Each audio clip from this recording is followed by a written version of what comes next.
He And must girl, man. this dude, the same person. Well, she wasn't there at the time, but he packed the bowl, and he packed it with like a big hair in there. Like it was like a lot of hair into the bowl, and he passed it to me, and I could see the hair sticking out of it. I'm like, are you serious? No, Did like he have I like can't. long I'm hair or not gonna something? eat that. Or just What? did he have long hair, or was it just the fact that it could have been in the sack of weed? You don't know. No, it wasn't the sack of weed, but like I don't know what the fuck he did. Like, but like I don't know how you fuck up packing a bowl. Like it's not that hard. But It he, happens, man. this guy, That's how- honestly, this is the reason why I'm not friends with him anymore because, um, we I met a person with him, and me and the gang were hanging out with him, and we're walking around in the Midway area, and he decides that he wants to steal his bag of weed, and then we split up, and I didn't know, that there was anything wrong going on, and we get into my car, and he he's like, stole a bag of weed from a. yeah, From, or it wasn't good. It's not like it was good weed. But here's the thing: it's the principle. It's the yeah. principle of the fact. It's like, bro, you just stole an ounce of swag from somebody. Like, bro, you're pathetic. Like Well, it's pretty bad. everybody in the car was like, come on, man. Like you're really bogus. Like you can't just do that to somebody. Like that's fucking lame. And the guy was high off his Zans, which is, for one thing, the That's one thing that I could appreciate from the moment is the fact that I realized that Xanax makes people terrible, terrible to be around. Do not ever associate with people that use Xanax. Ever. ever. I agree 100%, man. Yeah, I took one time, man. And I was like, what the hell? And I knew it was a bad trip, man. I'm like, this ain't, no, this ain't good. Yeah. So, And I wouldn't recommend that. so this guy, he hides the ounce of weed, which is it's swag. He hides ounce of swag in my car, and he's so high on Xans that he can't remember where he hid it and how he did it. Well, I couldn't find it either. Honestly, I'm like, bro, I'm like, dude, come on, man. You lost it. You're high off the shit. You can't fucking remember. And plus, on that day, my air compressor fucked up on my car. So we opened up the hood, and this guy, he leans on the hood and bends the shit out of my hood because he's a fucking idiot. Hey, man, try not to hang out with mongos that can't handle it, man.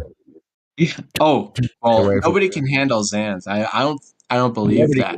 Yeah, so if anybody you know is doing something like that, man, just be careful. Yeah. I'll say that, exactly. Man. Be aware. That's the best thing, man, is to be aware of your surroundings. And if people are acting a little weird, you got to be able to step in and go, dude, you're acting a little weird.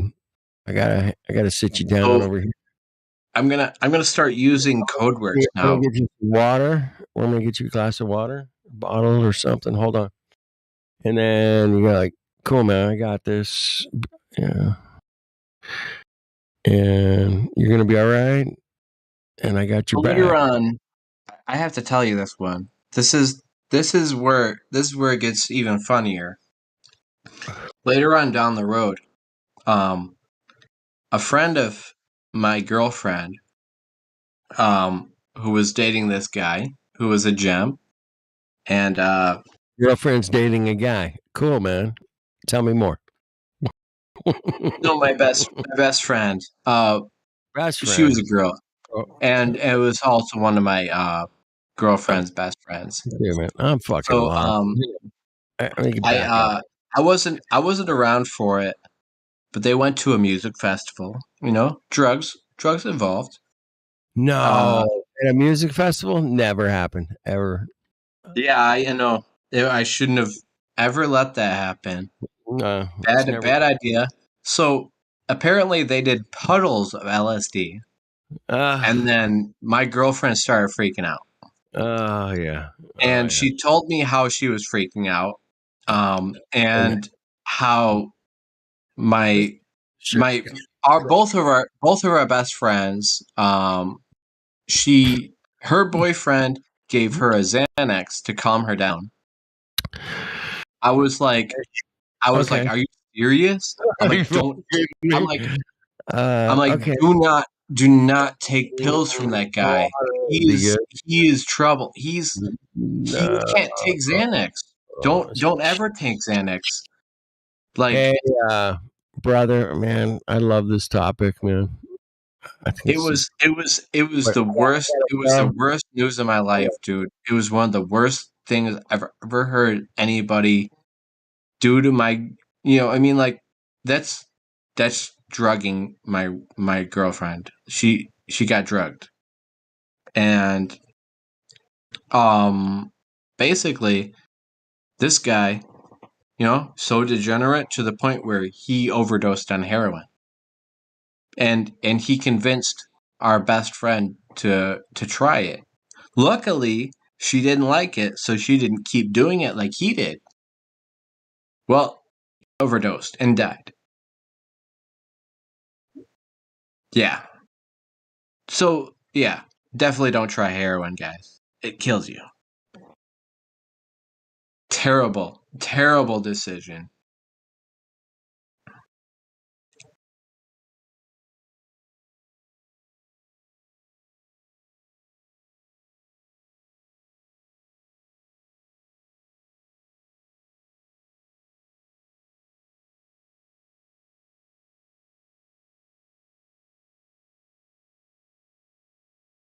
I hope the topic didn't just disappear on that one.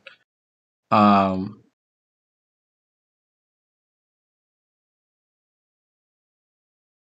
wow, I'm all alone. No. You're not alone. I'm still here. I didn't know that was you, Witchcraft. What up, bro? That's a crazy ass story. A lot of questions. A lot of questions. At any point in time, was there like a witch? Was there a witch at any point in time? What? Because it sounds like y'all were fucking with the rap game witch. A rat? Nah, the rap game witch. To rap? Rap No, I don't. No, I don't. game witch. I don't think there was any. There was no rap involved in the music festival. But was there a witch? But was there a witch? That's what I need to know because there was too many people falling on the ground that were already on the floor. You Well, understand? I don't know about that. Bro, you said that she took LSD and Xanax and a motherfucker overdosed. Bro, Well, there no. Um, my girlfriend didn't overdose. no. She. I know that. I know that. I'm saying you said there was somebody else that overdosed on heroin and Well, then yeah, he was a gem. what does that mean? Jew. Oh. Who's that? Is there somebody else there? Oh yeah, no, my homie's here. What's up, dude? All right, that's cool. Hey, you got. I mean, dude, that means you're cool. Like you got homies with you. That's good, dude. Like, I mean, what? I mean, does he have an account on here? Nah, he doesn't have a Discord. He's pretty low key. He's pretty off the grid. That's what's up. That's cool. I mean, like, that's fine. Like, of course, but like, you know what I mean? Like, the thing is that really pisses me off is that he didn't contact me, and nobody did actually. That was really disturbing. The fact that um nobody made an attempt to consult me before they even gave her a Xan. That's bullshit. And I would have immediately told them, no, do not give her those pills. I don't care how much she's freaking out. Do not give her that fucking drug. Yeah, dude, she should have smoked some weed. Yeah, exactly. I don't know whose bright idea it was to give the person on LSD a Xanax or any sort of pill for that matter, but you know, a little bit of marijuana would have calmed her down. Fucking yeah. Dude, literally. It would have been perfect.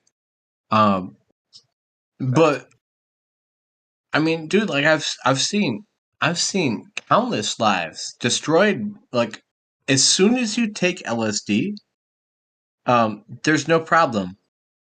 As soon as you take Xanax, there is a big problem. Huge, immediate problem. Especially if that Like, shit's fake. it's like almost as soon as that hits the back of their throat, they're already gone.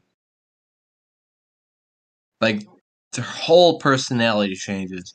Probably It's it's the worst. It's damn near the worst drug in the fucking world. probably 13, honestly. Yeah, I had a lot of people out here that I went to high school with die out here because of Xanax. Shit's we call them flats out here because like they make you flatline. Mm-hmm. They're flat bills.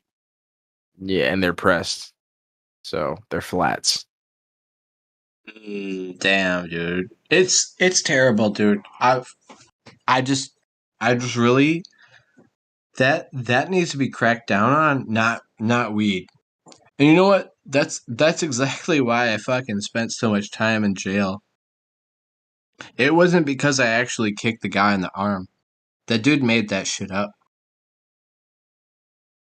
It's because I had weed.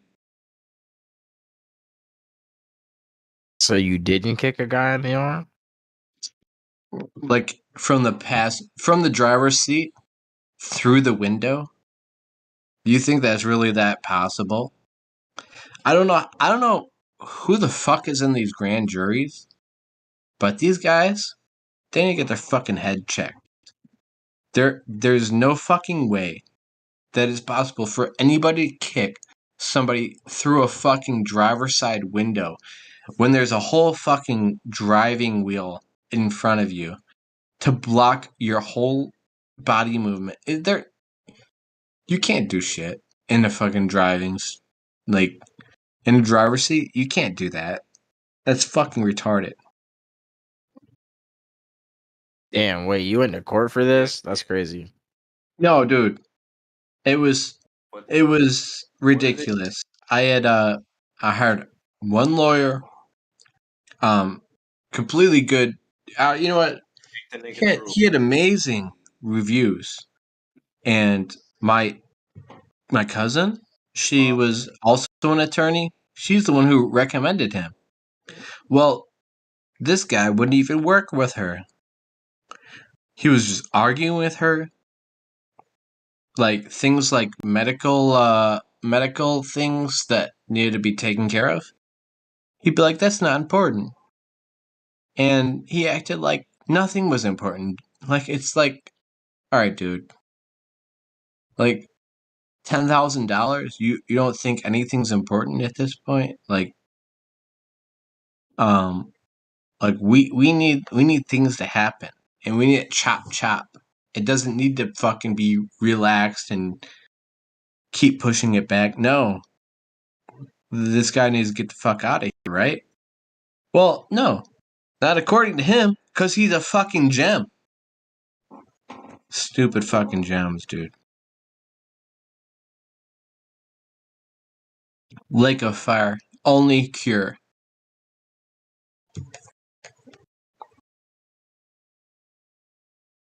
And when I finally get a normal white guy to represent me, that's when things finally fall through and I can get out of the situation.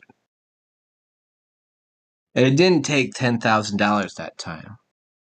It took half that. Never hire a gem. Pretty much the moral of the story. And that guy who gave me who gave my ex the Zans, he was a gem. Made her completely psychotic because of all of the LSD. He was a gem. Same person. Died of heroin. Gem. Damn, bro. This is a bunch of Broflovskis, huh? Yeah. bro. You like South Park? I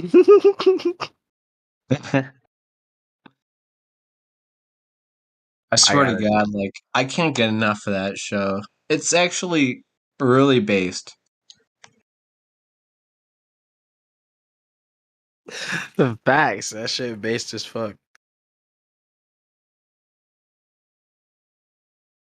That shit is Aforementioned based show, South Park.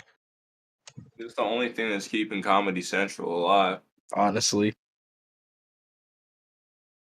Yeah, no, so that's how I've been waiting for that the next episode after that St. Patrick's Day episode. They need to stop bullshitting, dude. That was the last episode I watched, bro. Oh my God.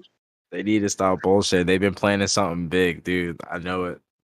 As a matter of fact, let me They've been try. attacking our imagination, bro. Dude, did you not see the episode where they trolled everybody and made everybody racist by fucking making the episode about Tolkien's name, bruh? Wait, but his code name was Blackie, right?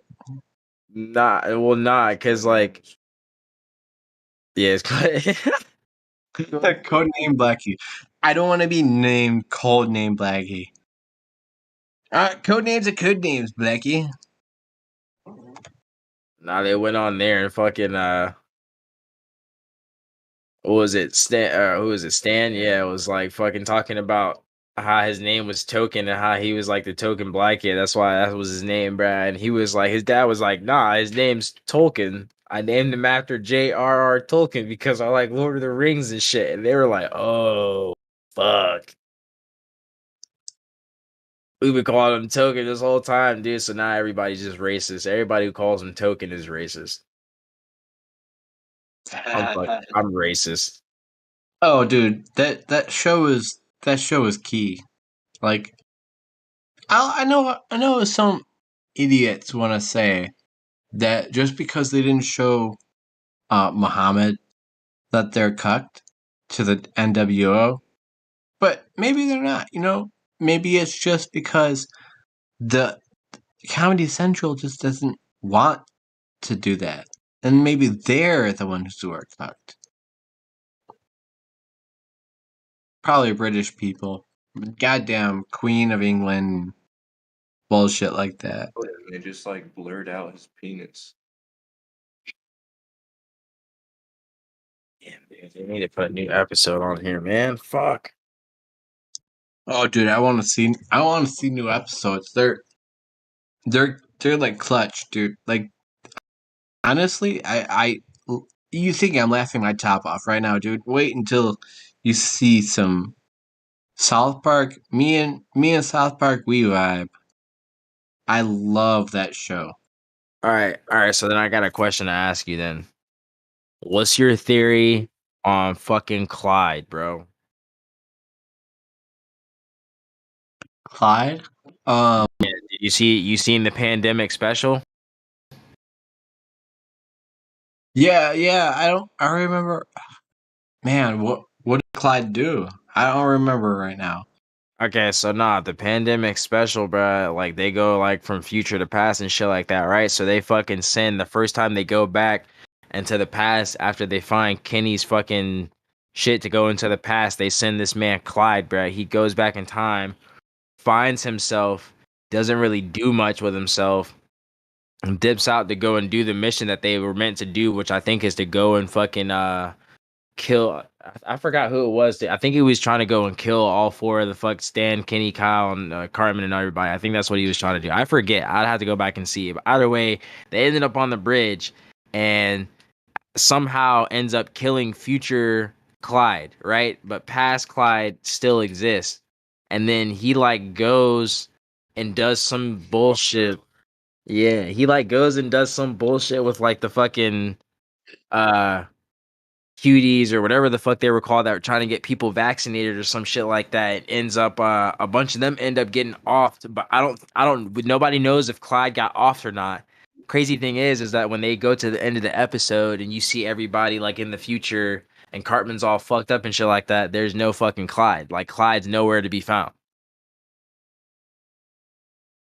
So it's like, what happened to this man, Clyde? Did he get into a whole space time conundrum by seeing himself and interacting with himself? He's the only person that interacted with his like past self that hard.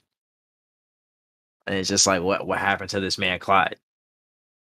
Man, I don't. Yeah, I definitely don't remember that. Man. Nobody's touched on it or anything. It's just fucking crazy, man. I'm gonna have to go back and watch that shit again just to see what the fuck I was like really missing, because something happened, dude. You remember that episode with Hillary Clinton with her snook and sniz? Yes. All right, that's my ringtone. What? You know what I mean? Oh, dude, come on, man. I mean, that's straight. That's It's like straight, dude. I keep my phone on vibrate, but if you just have that shit playing out loud, I mean, it's whatever, dude. I used to have that shit from fucking Jay and Silent Bob as my ringtone, dude. So it's like the NCIS. Well, the first 24 or whatever. Maybe I don't know, but it was so good to the fact that I mean, like I just made my ringtone. So like I'll always keep my guard up, you know what I mean? As I'm answering the phone, I keep serious. Yeah, just like phone starts ringing out. Talk to me. You know what I mean? crazy, bro. That's facts, though. That's awesome. I fuck with that. Wait, you got Android, do you? Yeah. Yeah, that's why you're able to do that. Fucking dude. I guess I could do that on iPhone. I would just have to figure out how to rig it. I guess I don't know, man. But he's got the Android phone, but it's easier to do that shit on Android. For what? But like make custom ringtones and shit like that.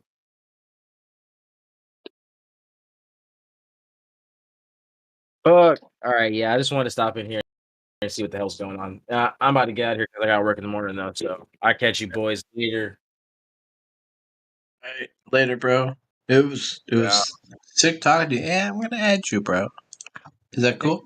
we're already friends, dude. I'm pretty sure we're already friends, bro. We had that one Yeah, talk we about are. we were I was the dude that you talked about the Mountain Dew and the shrooms and stuff like that.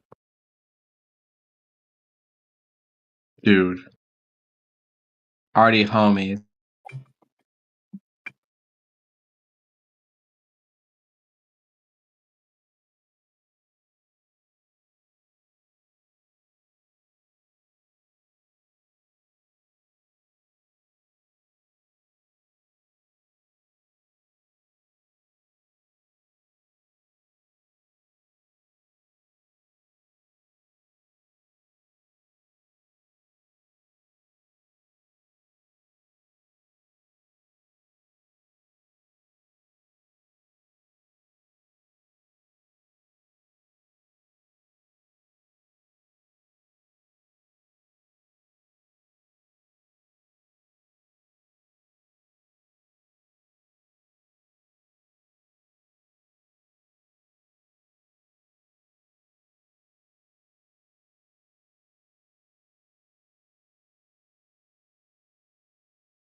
Okay, so Bong, will you be carrying on the debate, or will it be Radwin, or will it be Quantum Eraser? Because I saw him step in. Yep. What's up, brother? Okay. Yep. It's going to be quantum. It's going to be Quantum Eraser. Yeah. Mr. Biologist. Hello. How are you? I'm fine. Yeah, you've been talking shit about me behind my back. You know that? Oh shit. Mr. Biologist, we're going to test your science acumen.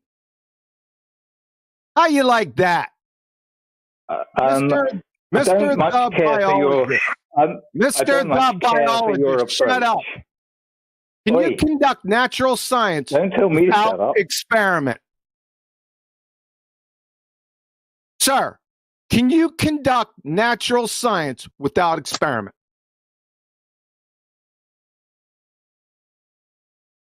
Hello? Is my mic working? Told me to shut up. Can you conduct natural science without experiment, biologist? Man, this guy's behaving like a child right now. I got him. You may answer the question, Mr. Biologist. Go ahead. You told me to shut up. You can now not shut up and answer. Go ahead. You know what's funny is when he told you to shut up, you carried on talking, and the second he finished his question, you then chose to stop talking. So I don't think anyone here is actually believing the fact that you suddenly decided to be subservient. He's pouting. He's pouting. Yeah, grow up, man. Grow up. Can I have a moment to speak? You will answer the question or get your ass booted out of here. I thought you just said that you weren't talking because you were told to shut up. Now you want to speak. Please go ahead. I was shutting up, and then when I had pretty much established that you wanted me to speak, You were asked the question. Just answer the question. Easy. Why? Because we're going to expose your science Hang on a minute. Hang on a minute. As below fifth grade. So, can you conduct natural science? This is not a trick question, right? There's no tricksies in here. We're going to evaluate your science acumen, sir. So, can natural science be conducted without experiment? Yes or no? Depends what you mean by natural science. So we've got to go into some definitions first. Okay, natural science. Go ahead and define it for us. Well, you're the one asking the question. You're the one who used the phrase, I need your definition. It's not my definition. It's the definition of natural science. The definition you were using.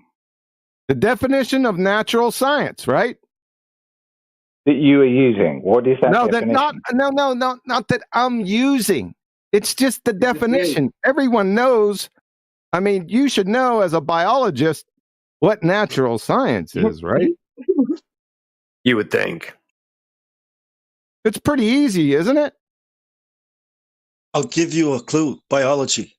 No, don't give him a clue, Bong. What is it? So are you asking me to define it for you and then you'll evaluate it? Is that correct?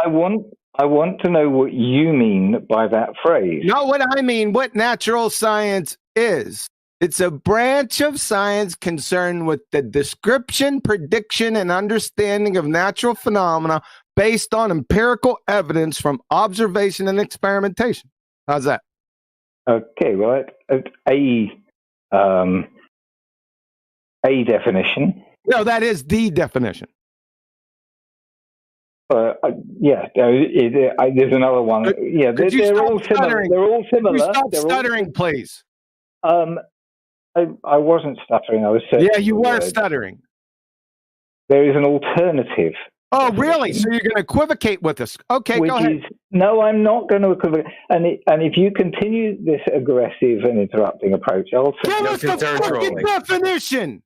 This is brilliant. Tone policing when you can't answer the question. Awesome. Okay.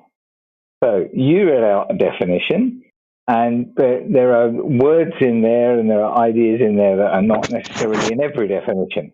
Really? This is really pathetic, mate. Come on. Yeah, it is. All right, biologist, how about you just give us your definition? All you guys are going to do is attack every little. Yeah. No, Yeah, you pathetic. In this moment, yes. let me moderate for a second, okay? So, Quantum Eraser asked you for the definition of natural science. You said, "How about you provide it?" He provided it. You seem to have some problem with it. Do you want to tell him what the problem is, or do you want to provide a definition yourself? I had no problem with it. He said that that's the only definition. And it is the definition. And there are, here's another one, a branch of science that deals with the physical world. That's what I just friggin' said. No, you added other bits and pieces to it. No, I didn't add anything. With description, prediction, understanding of natural phenomena, which is different. That's natural science, you boneheaded bozo. Is it possible to do it without experimentation? Experimentation is a part of it.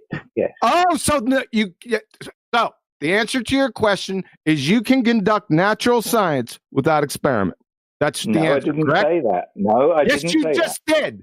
No, I didn't. Moderator, I need a moderator here. Yo, I like you. Yeah, I'm sorry. No, I don't, because I got a whole bunch of wind in my background. Can Crypto? Can you take over? Can you moderate this for me? Sure. Or if Crack wants to go ahead, he's a moderator. He just said, let's go with Crypto. He just said that my definition used some words that probably are not in his definition. Because his definition, shut up. You shut up. His definition says shut up. Experiment. And no, you shut up when he's speaking, okay? Oh my God. Back off. Yeah, let's just have one person talk at a time. Now wait, before we continue, can we get a definition of natural science in the text, perhaps? Yes. Yeah. That would help, yeah. Okay. Sorry about that. I should have put it in there and I didn't do it. Okay, So, from his alma mater wiki. Hold on a second. Let me find it. There we go. 1 second. You're just delaying the inevitable. Here we go. Do it. So, at 55 minutes after the hour, like I said, from his alma mater wiki, natural science is a branch of science concerned with the description, prediction, and understanding of natural phenomena based on empirical evidence, from observation and experimentation. Yep. So it's a part. So experimentation is part of natural science, observation and experimentation, which is exactly what I said. Remember what the original question was? Maybe you can answer that. Maybe you can repeat the question and then you can answer it. Well, the question, as I understood, was, can you do it without experimentation? And my response was that experimentation is a part of. It's a yes or no question. So it's a yes or no. Well, I don't think it is a yes or no question. It is a yes or no problem. question. If you reduce everything to yes or no questions, it is a yes or no question. Objection, Your Honor. It is a yes or no question. I would just like a yes or no. I mean, you either can or can't do that without experimentation. I disagree. You can't disagree with that. You could do like saying a car is either red or it is not red, and you saying I disagree. You can do can you let me answer? You can do something which would be considered part of natural science, i.e. something which is purely observational. But natural science as a whole includes experimentation. That's waffle and that's bullshit. No. Can you conduct natural science without experiment? The definition just said. Can you? No, it didn't just say that. It said observation and experiment. Can you conduct natural observation science? And experiment. Can you conduct natural science with just observation? I mean, this is a. Can I just point something out? Just 1 second, please. 1 second, please. 1 second. This is a distinction without a difference. It's like saying that a tire is part of a car. Yeah, but the tire obviously isn't the car. Correct. Right. Can you conduct an observation? 1 second, Crack. Can I get him to answer that? So, do you agree with my summation here? Absolutely. Okay. So, why are you doing this? I'm doing exactly what you just said. I'm pointing out that the whole body of science, natural science, if you prefer, includes both observation and fine. experimentation. So, if I say to you, can you have a car without tyres? You would have to say either yes or no to that question, correct? Well, it would not be a whole car without tyres. So it wouldn't be a car then. Different The wheels. answer is no. But it would be part of a car. No one asked So if it was part of a car. Part of a car. No one asked that. A whole car, you have to have both. In order to have the whole of So the answer's no. you have to have both. The answer is not no. It is So the biologist, why can't you just answer the question? I mean, I don't understand. What's so difficult about this? Right. So the point I'm making here is... No, not your point. Why is this so difficult for you? Dewey is trying to do is to get a yes or no answer. So he is asking the to a simple equivalent of, question. have you stopped beating your wife yet? That's not demanding objection, a Your yes Honor. or no Objection, answer. Your Honor. That And the is point not a leading. And the point is that by demanding that answer, you are Shut your attempting. fucking mouth. All right, it wasn't a leading question, and it obviously one wasn't. second. As Crypto is moderating, can someone also exercise the mute button so that we can have like a proper back and forth for the people that are listening? We can't have him droning on. Yeah, of course. So, QE, do you want to ask him the question again? And if he doesn't answer it, we boot him. Yeah, this is not a leading question, like you portrayed it, the biologist. You train wreck. I asked you, can you conduct natural science without experiment? The natural sciences are quantum mechanics, chemistry, biochemistry, and parts of biology. Can you do that, sir? I can't do quantum physics, no?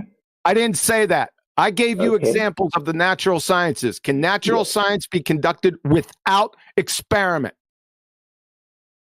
As a whole, no. Okay. Thank you. As a whole, it doesn't need conditions. You can't. It needs that condition. Without experiment. So observation is part of it. So thank you for being honest and actually answering the question. Can we go forward like this, please? Yes. Yeah. So we finally got there. The next question is, what are the three constituent parts of a scientific experiment?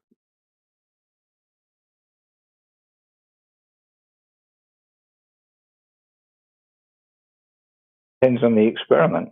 No, it doesn't depend on the experiment. What are the three constituent parts of a scientific experiment, sir?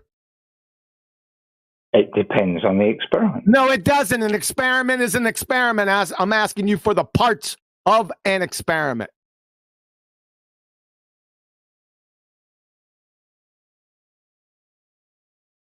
Unless you give me a specific experiment. No, it's not a scientific experiment, sir. A scientific experiment itself. We're defining a scientific experiment. What are the parts of a scientific experiment? Not a specific experiment, a scientific experiment. To be a scientific experiment, it has to have three parts. What are they, please? If you're talking about things like independent variables and dependent variables and so on, it's a very restrictive way of viewing a scientific experiment. Give me a citation. You didn't name the three parts, though. Give me a citation that says that that's restrictive for a scientific experiment. I don't have a citation for that. Well, then you're anyway. Baseless assertion. But it is a very restrictive way of considering a scientific experiment. I would like to direct everyone's attention to 2 minutes after the hour. From Penn State University, there should be three categories of variables in every experiment: dependent, independent, and controlled.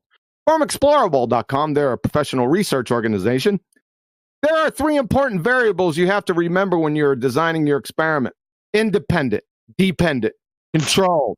From Anne-Marie Helmenstein, PhD, Biomedical Sciences, when you design an experiment, you are controlling and measuring variables. There are three shock variables. Can I respond? Controlled. No, I'm not done yet. Controlled, independent, dependent. From my tutor, chemistry. Can somebody go on mute? I'm getting feedback. Lie detector. Oh, wait. Okay. I got you taken care of. From GCSE Chemistry, what are the three main variables within a scientific experiment? The independent, dependent, controlled. From the Institute of Physics, when planning an investigation, students need to identify the variables they consider significant and then select the ones they want to look at for cause and effect. If possible, any other variables that will affect the outcome of the experiment need to be kept constant during the investigation. Independent, dependent, controlled. Where does it say it's restrictive anywhere? As I was saying whilst you were waffling on and I was muted, the control part of that. Shut the fuck up and answer the damn question. Some experiments, and there are single controls in other experiments. I didn't ask you about single controls in other experiments. I asked you what the three parts of a scientific experiment were, not your different controls or constants. I didn't ask you that. Straw man fallacy. You got this incorrect. It's not a straw man fallacy at all. It is a straw man, and I just identified it. And the control part can be split into... It cannot. Incorrect. You're debunked right here, sir. You would fail 5th grade general science. Well, I didn't. Yes, you would right now. Well, actually, I wouldn't. Yeah, I'm curious how you're a biologist. I just showed it in spades. What is a scientific theory, sir? Define a scientific theory for us. Why are you so intent on exposing you? Getting I mean, I'm exposing you as a pretender clown. You know, when you were talking behind my back, talking about that I didn't know who was I talking to behind talking your about back? You know damn well what you did, you piece of shit. Now we've exposed you as a pretender clown fuckwit, didn't we? No, not at all. Oh, yes, we did. Really? You're the only one that doesn't know it. Doesn't know what? Doesn't know that you just been exposed as a 5th grade general science graduate flop. In what way? Because you didn't know what the three parts of a scientific experiment were. You had to go on and pretend. Don't ask me a question, then interrupt me.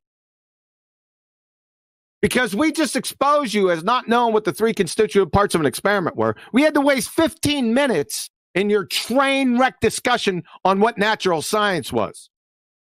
You'd fail 5th grade general science, sir. Now, let's put the capper on this. Please define a scientific theory. You are trying to bully and railroad this discussion. Wow.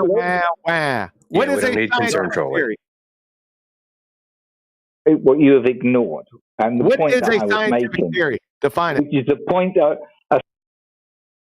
Biologist, answer the fucking question. What is a scientific theory? It's a system of ideas intended to explain a natural kind of phenomena. Okay, and that's off the top of my head. Wrong. I could look one up. Incorrect. Wrong. At 6 minutes after the hour. Scientific theories, this is what I put just for right now. We'll get to the citations in a second. You may have it written down. Explain the how and why mechanism process. For example, germ theory. Scientific theories are the result of validated, confirmed scientific hypotheses that have been rigorously tested. From Chemistry About, scientific theory summarizes a hypothesis or group of hypotheses that have been supported with repeated testing. From Quarks to Quasars, a scientific theory consists of one or more hypotheses that have been supported with repeated testing. From Scientific American, a scientific theory is an explanation of some aspect of the natural world that has been substantiated through repeated experiments or testing. From the University of Rochester Physics Labs, a scientific theory represents a hypothesis or group of related hypotheses which has been confirmed through repeated experimental tests. You, sir, would fail 5th grade general science. What do you got to say for yourself? Well done. You can read. Yeah. Clever boy. Well done. You're passed reading class in kindergarten. Well done. You've been exposed as a pseudoscience pretender clown. Yeah, I feel like you guys can handle this from here. Would you like to see my, or privately, would you like to see some publications that I have? Oh, your publications now in your degree. They're worth squat. They're worth squat. Nothing. Zero. You don't know what science is. I don't care what you published. I don't care what degrees you got. You see that degree on the wall that tells you you're a scientist? Guess what? You're not. Tear it down, pretender clown. I just demonstrated that you're a pretender clown fuckwit.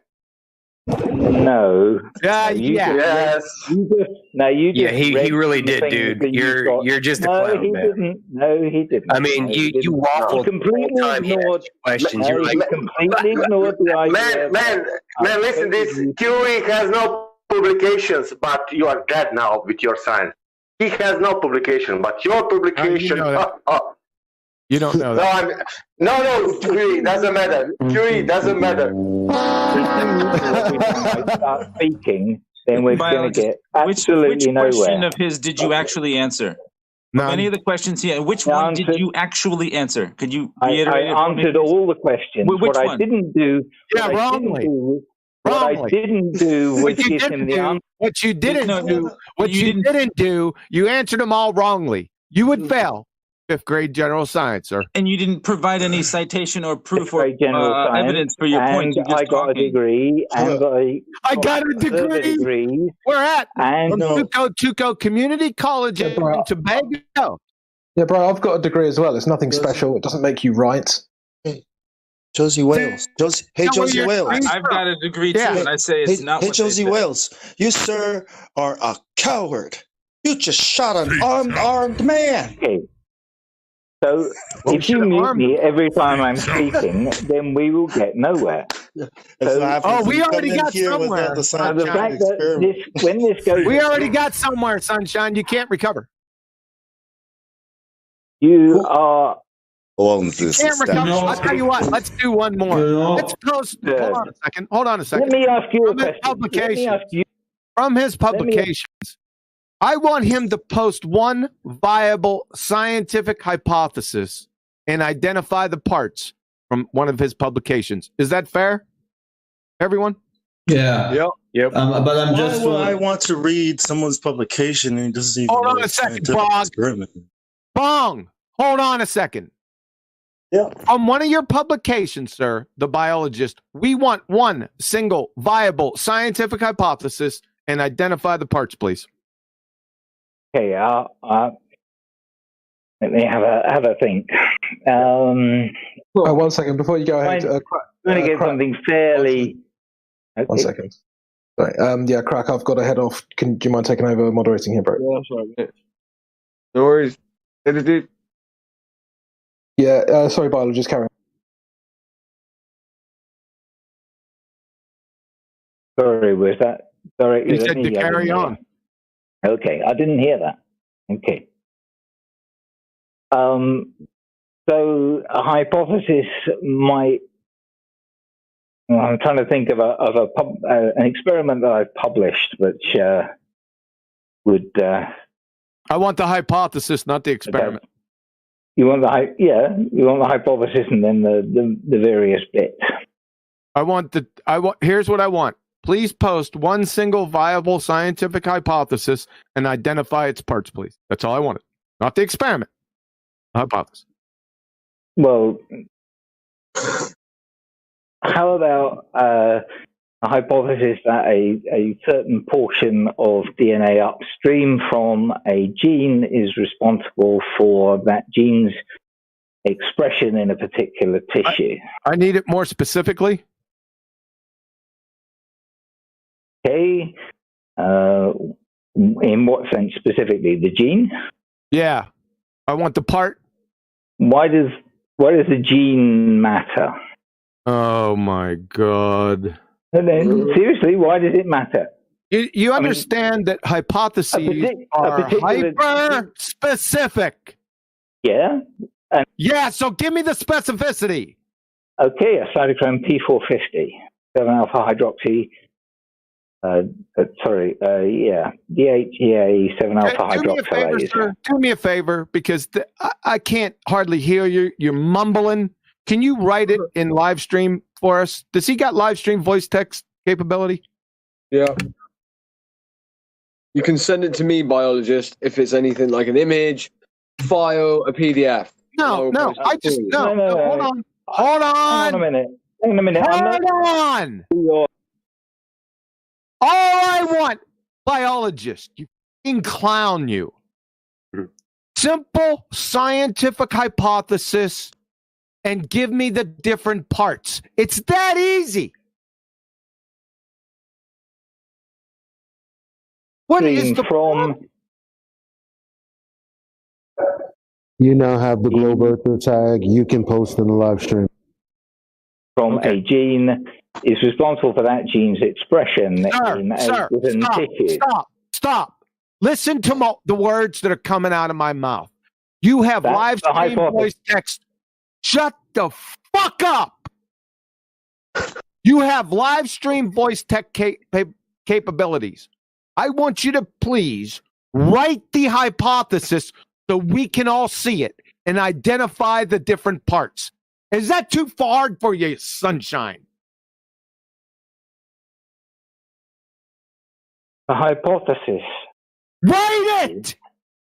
Sorry? Oh my God. Why are you getting Type it into chat, please. I'm going to say this one more time. Hold on a second. I'm going to say this one more time for the slow and the retarded. Please post your hypothesis, write it down in live stream voice text, and identify the different parts. Please. Now, Kiwi, I'm gonna say that I would bet that you could get water out of sand quicker than you could get what you want out of this guy. Yeah, let's see if he can do it. This is the point. He's trying to get what he wants rather than trying to listen to an answer or trying to get... Dude, this is so simple, man. We so want to simple. listen to your color commentary about what you think about the way the conversation has gone. You can't recover.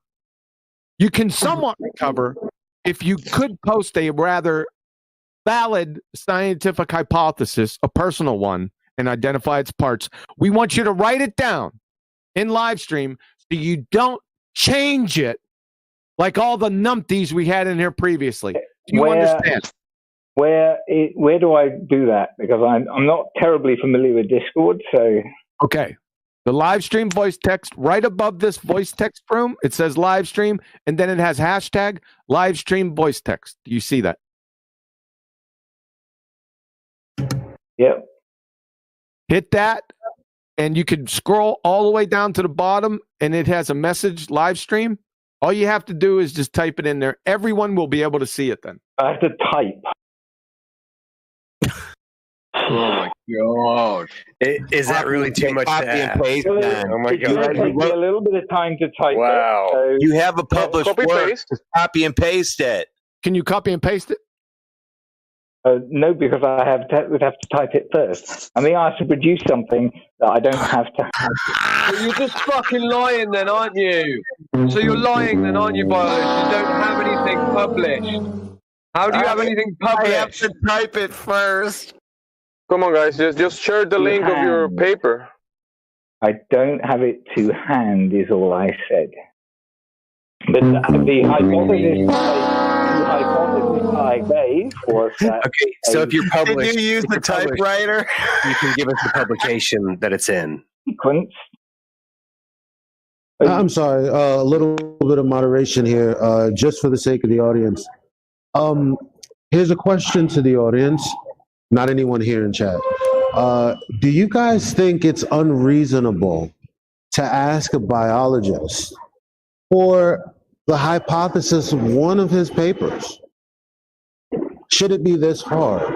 Please continue. Well, you see, a paper doesn't have given a single hypothesis. Each experiment presented in the paper will have its own hypothesis that is being tested. So can we have one of those, please? Yeah, can we get the paper, please? And I gave you one. Okay? What? We want you to write it. I'm trying to do that, but I'm getting hassled. Awesome. Okay, guys, please do not hassle him.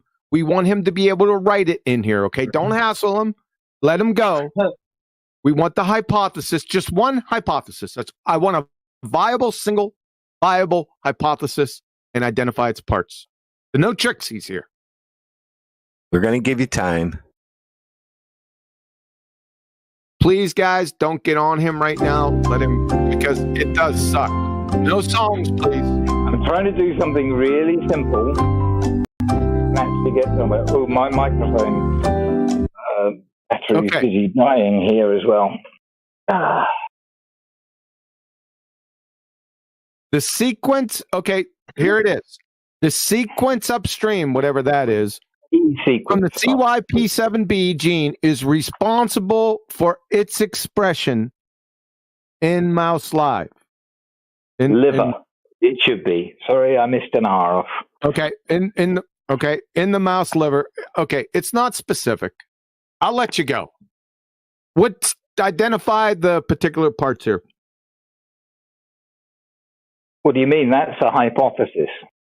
Identify the parts of. Do you know the parts of the hypothesis? What do you mean the parts of the hypothesis? A scientific hypothesis has parts to it that make it a scientific hypothesis.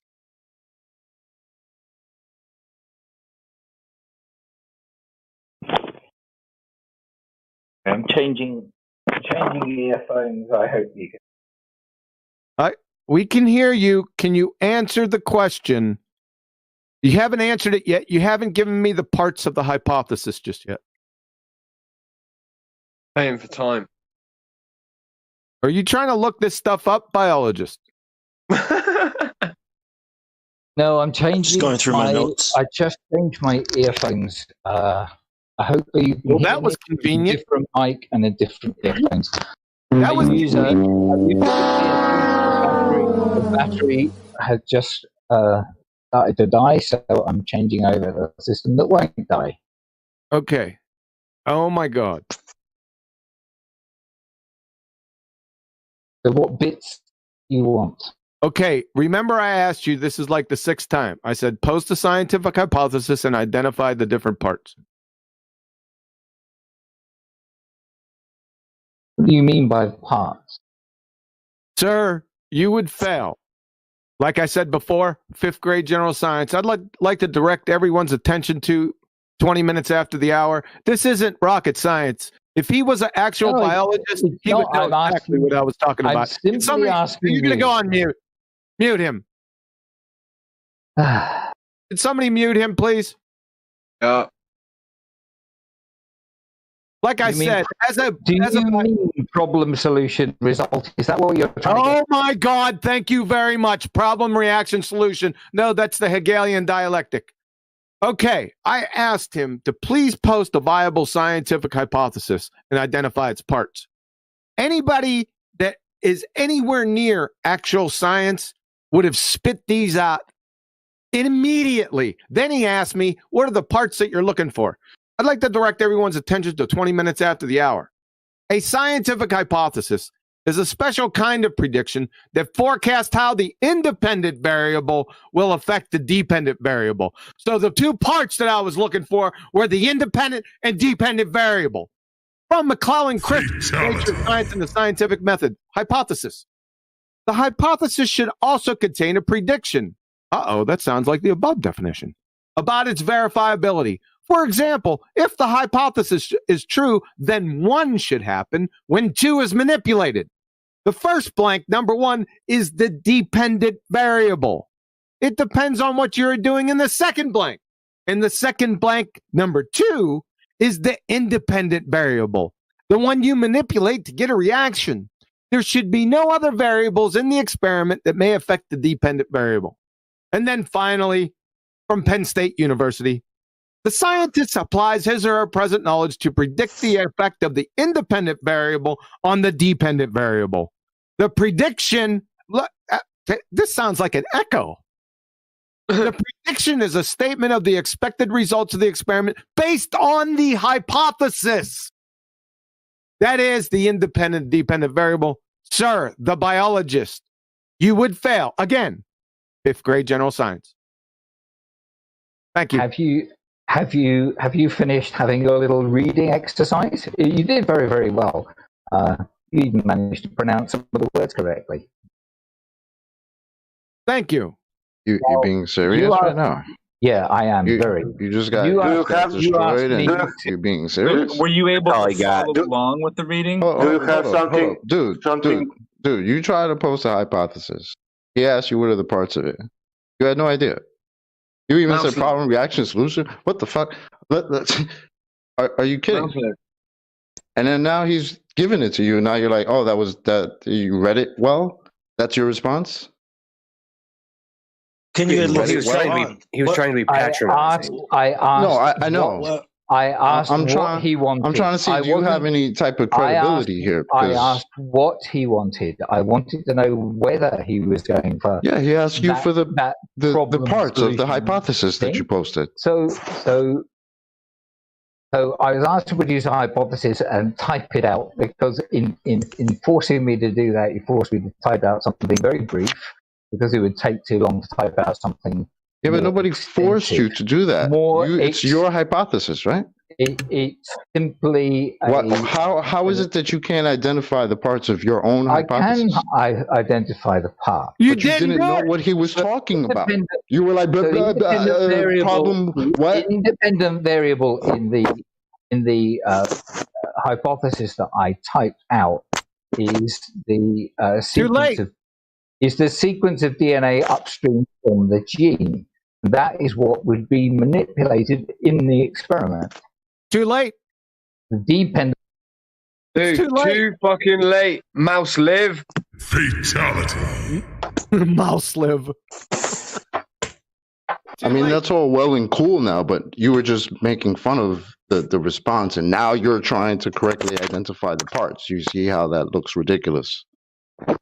I am answering the question that was asked. Yeah, now after insult him for reading his fucking citations that destroyed your whole shit.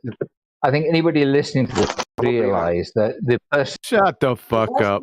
Anyone listening will realize that you're a grade A Dunning-Kruger pretender clown fraud. That's what anyone listening is going to come to easily. He was also exposed as a. Yeah, before you came in, he was also exposed as a liar because you did come up with Robert Persano in the early days because he came in here questioning why we don't ask these questions to NASA.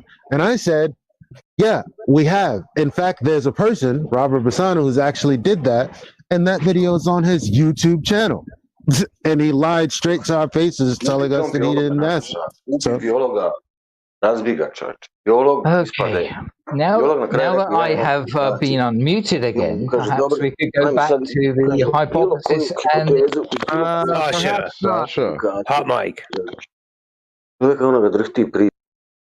Perhaps not, because you can't recover, son. The reason why you're being muted is you tend to overtalk the destruction of your argument or lack of. Well, the reason that I get muted is because you don't want to actually. The reason you're being unmuted. Now, you're not going back and rewriting history, son. You know that this is recorded. Yeah, I know, and it's gonna. Yeah, you're finished. You're gonna try and let's try some more questions. Make it a little bit more fun. So you've already displayed your total lack of science acumen, biologist. Let me ask you a question. Is astronomy, astrophysics, and cosmology science, natural science, please? I would say yes. So you would say yes, but we already went over that you need experiment in natural science for it to be called a natural science. So I want you to post a single viable, here's the question again. This is going to sound very familiar. I want you to post a single viable scientific hypothesis in the entire histories of either astronomy, cosmology, and astrophysics, and then identify the parts of that hypothesis.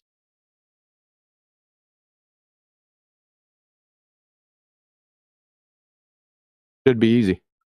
You know, it's funny. Cosmetology is more scientific than cosmology. Hold on a second. Let him do it. Hold on a second. Let him do it. He said that astronomy, cosmology, and astrophysics are science. So they are science.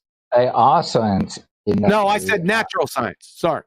Okay. Well, if you want to say, do they include experimentation? Then they would have to be natural science. Then the answer is no, not really. No, just no. It's just no. So they are not natural sciences biologists. Follow that? You keep muting me. Okay. So if you want, if you want to consider how science works, there are elements. Shut the fuck up.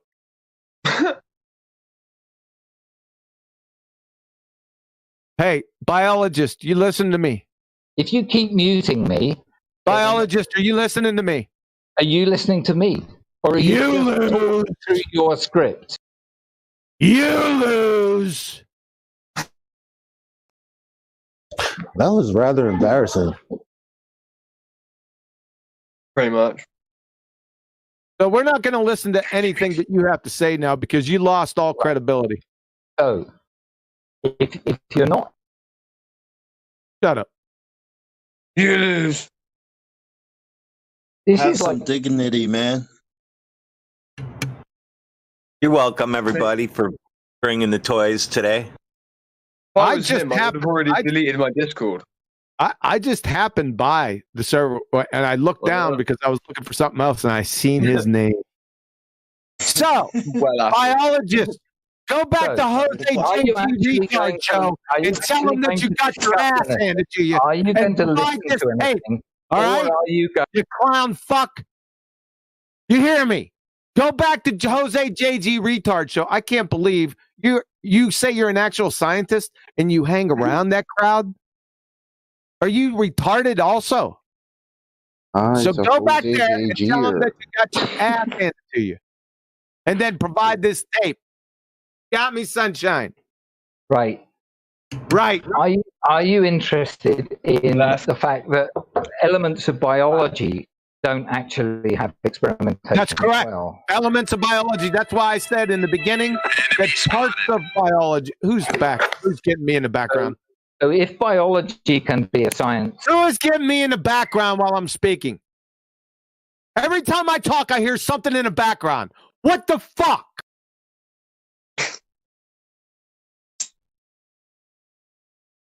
So, biologist, that's why I said in the beginning when I gave you examples of natural sciences, I said the examples of natural science are quantum mechanics, chemistry, biochemistry, and parts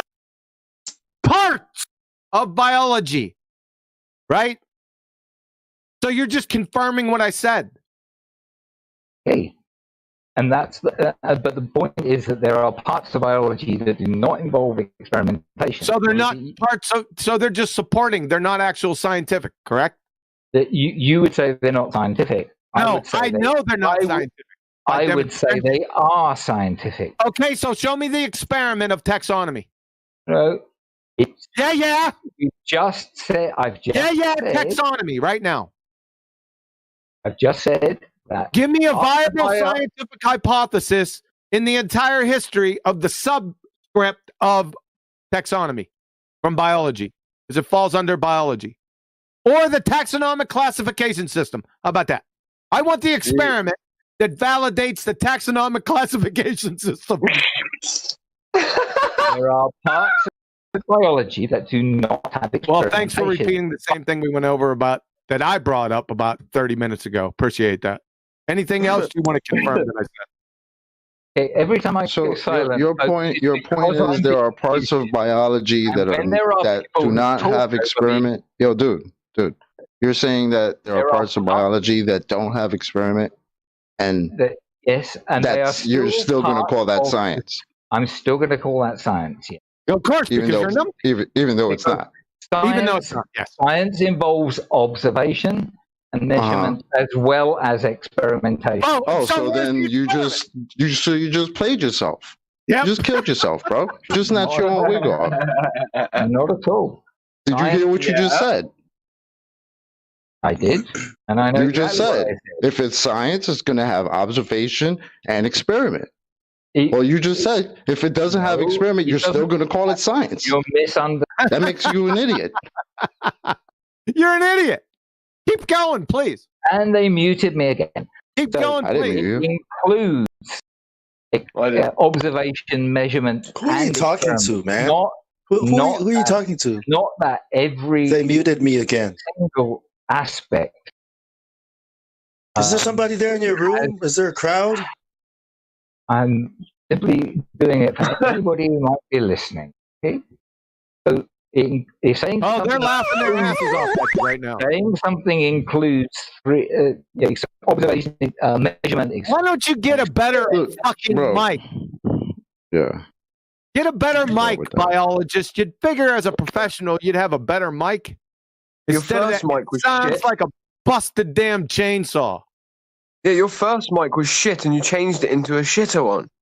Your mic sucks. And you Mr. conduct Tantamount to business changing over a the baby's internet nappy daily? into a shittier nappy.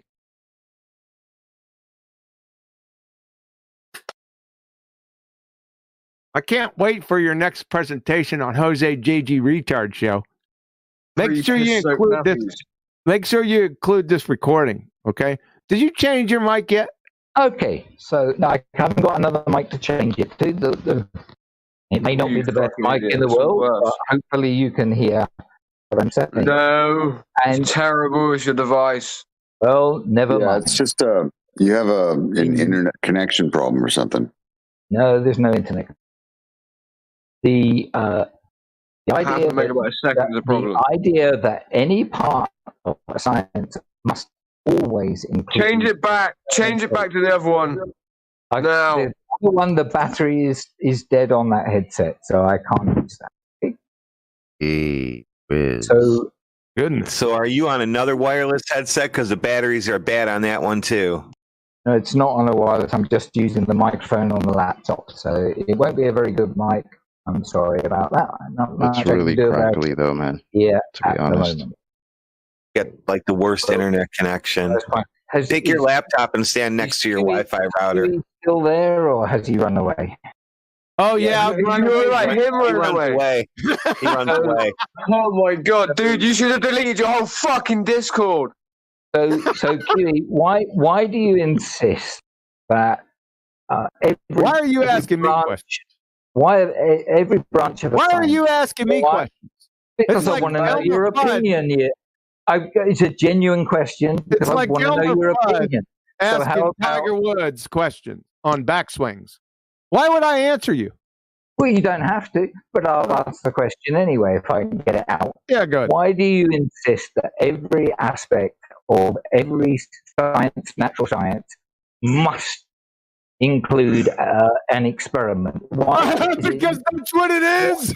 Why is it not reasonable to say Oh, that? really? All right. that Let's see measurement- how unreasonable it is. measurement, You're a biologist, and you're asking measurement this. of compromising observation. yourself Are you again. fucking serious? Unsolicited. Are you serious? You don't know that that's how we learn shit? You don't Hold on, know that Bong. cause and effect? Hold on a Are you second, Bong. serious? Why is it not reasonable to accept that? Okay, I'm measurement going to tell and you why right observation now.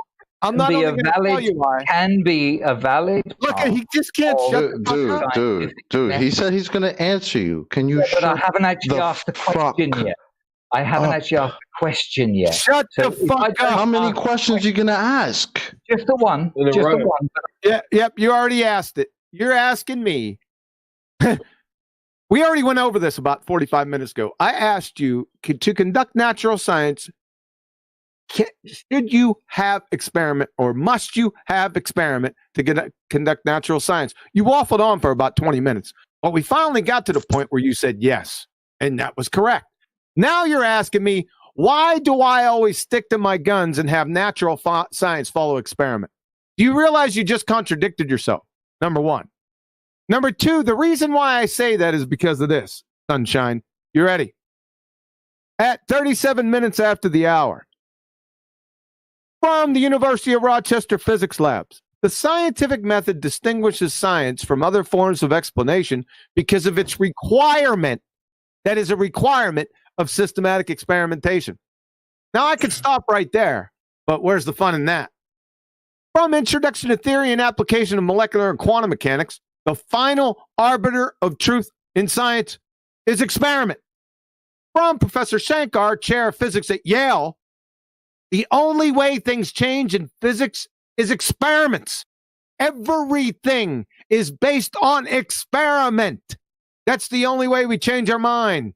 From Richard Feynman, if it doesn't agree with experiment, it's wrong. And that simple statement is the key to science. So if you don't have the experiment, you don't have the key. You can't get into science.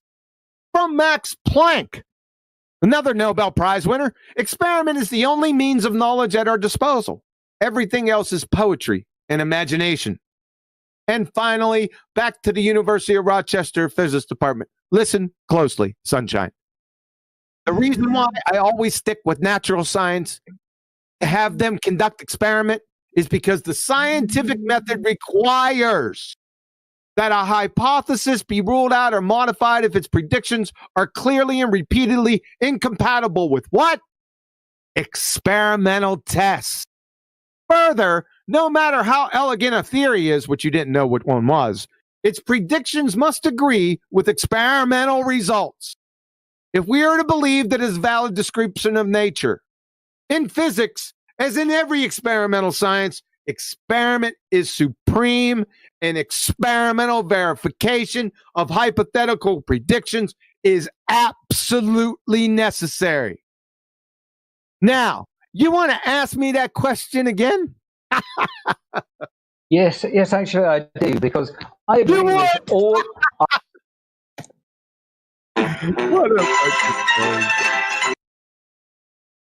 I agree with all of those points, and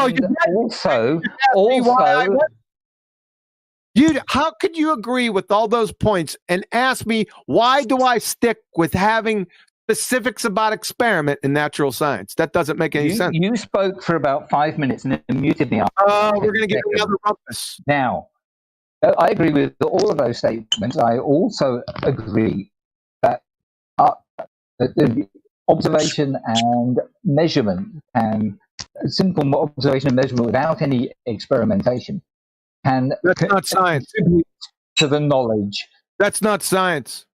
Yeah, so saying that measurement and observation is scientific is like saying that the guy at Foot Locker who measures my foot to get me the right shoe is a scientist. No, it isn't. Yes, because all he's doing is he's measuring and then observing. I'm talking about a particular kind of measurement and observation. Oh, sorry. I'm sorry. Okay. Shut up. The scientific method is qualitative, not quantitative. Does the scientific method include experiment? So, biology? He said so. After he said observation and measurement can be science.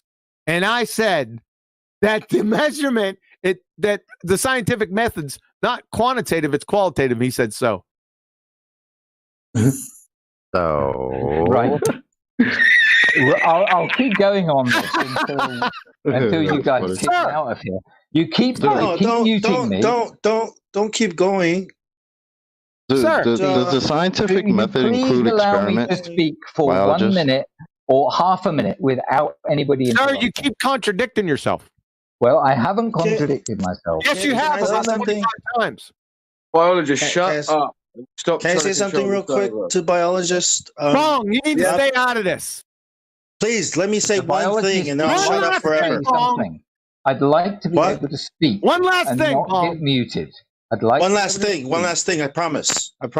Biologists, when people come here and then they say, well, how can we know anything? And you try to answer that question, this is what you're going to go back to. This is the only thing you're going to have to go back to, is this process, scientific experiment. That's how it all started, and that's where you're going to have to go back to. Okay, Thank you. Thank you, Bong. Now, experiments are very important. Hey, experiments are absolutely indispensable. Not just important.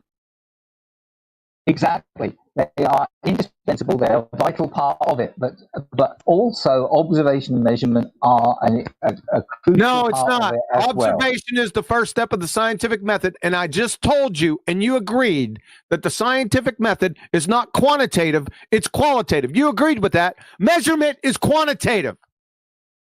So what you're failing to realize is that there are situations. Oh, let's don't get off into the weeds, mate. Deal with the subject matter. I don't think allowing someone 5 seconds before you mute them is. We don't care what you think. They speak so vague. You know, all he's going to say if we give him a whole minute is say there are certain things within certain situations that we can. He's not going to be specific about anything. He hasn't been specific about anything other than what we've dragged teeth out of him for. He just contradicted himself for the 25th time. I don't know why his Discord is still there. Oh my God, man. Well, that was refreshing. Hey guys, I just got some water from some sand. Thank you for unmuting me again. And how about you actually listen to something I'm saying, and then if you want to have we already did. No, you didn't, because every time I'm speaking, you mute. We already did. You said observation and measurement. We fucking heard you. Right? It's science. It's not. We heard you. The more you shout, it's not. You're a fucking idiot. Well, one of us is. Yeah, you. Well, I think it's the other way. Yeah, you're the one. You're the one that said that you would clearly call things that are not science. Science. Yep. You know what that's called? Pseudoscience. Yep. So every does the scientific method include experiment? Yes, biologists. It does include experiment. So if you don't have experiment, you're not following the scientific method. No, right? it is not exclusively. Yes, it is. I just showed it. No, it isn't. Yes, it is. How is You're it a not? fucking idiot. Get the fuck out of here. Leave. Really important part. You just said scientific method includes experiment. So if you don't have experiment, you're not following the scientific method. And there's a term for what you purport is science that has not followed scientific method. That's called pseudoscience. Yes, it is not the only part of science. So you're clearly saying that you're okay with calling pseudoscience science. No, that's okay by you. Pseudoscience is something entirely different. What is pseudoscience? What is it? And then provide citation. Pseudosciences are things like astrology. Wrong. That's not the definition. I didn't ask for an example. Define what pseudoscience. Define what pseudoscience is with citation, not an example of it. Define what pseudoscience is, not an example. Pseudoscience. What is the definition of pseudoscience? I'm sure you've got a written down definition because. But don't worry about what I do, what I have, or what I don't have. Don't worry about what I do or don't have. Would his definition be the same as just the definition? He's just asking you for the definition of pseudoscience. Yeah. Why are you worried about what he's got written down? Just provide the definition of it. Pseudosciences are things which are sort of claimed to be scientific but aren't. Now, if you're going to argue that that's incorrect. Incorrect. It's a collection of beliefs or practices mistakenly regarded as being based on the scientific method.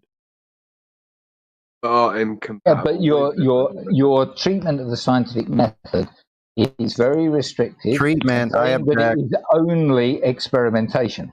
No. It cannot have without scientific experiment. Step number 1, observe natural phenomena. That's your dependent variable. Then you conduct or construct the hypothesis. Independent dependent variable relationship. It's a supposition based on a natural cause and effect relationship.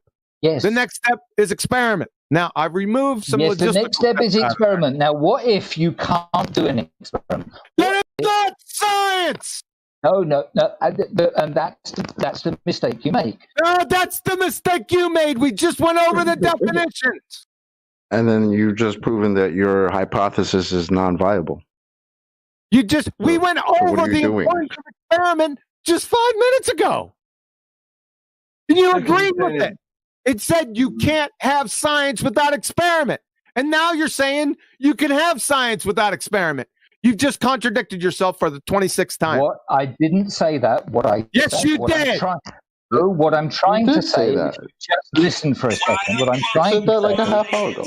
When you have a situation where you have a hypothesis that you cannot... You didn't know what a hypothesis was.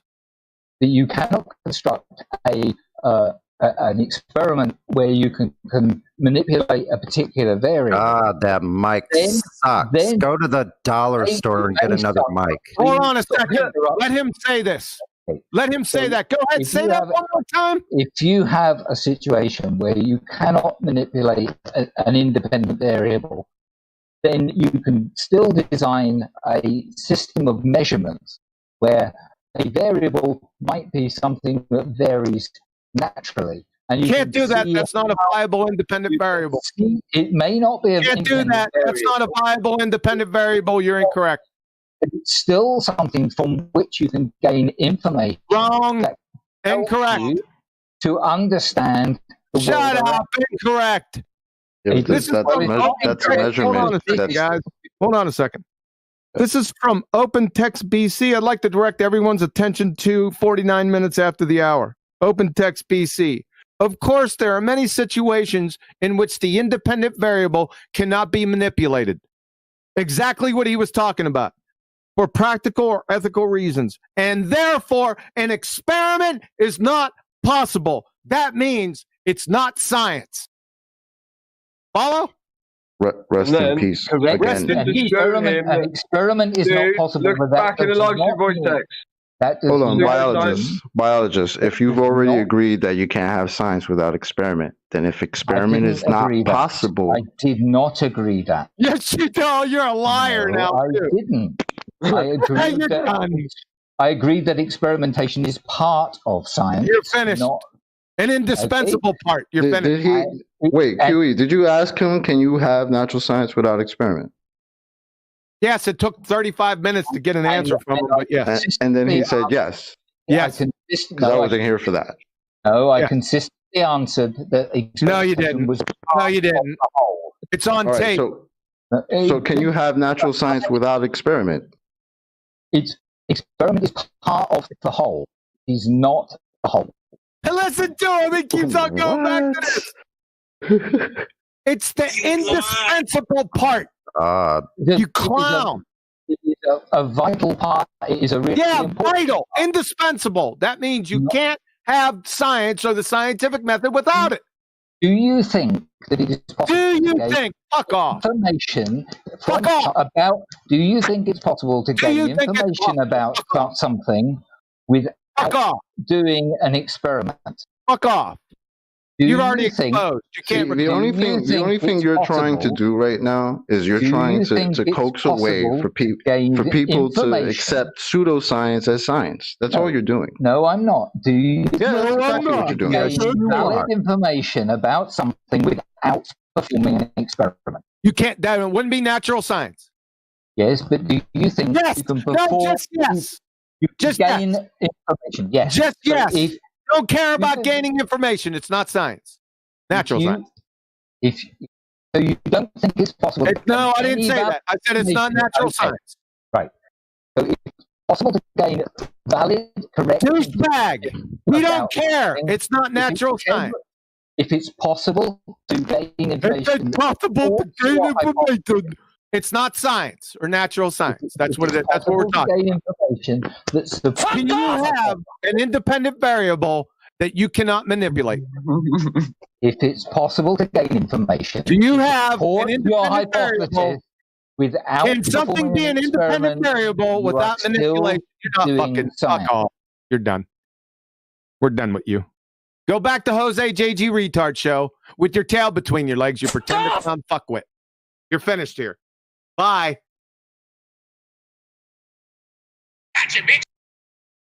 Yeah. And thanks for coming. We couldn't have exposed you without you. You guys hear me? Yo, what up, Nick? Yeah.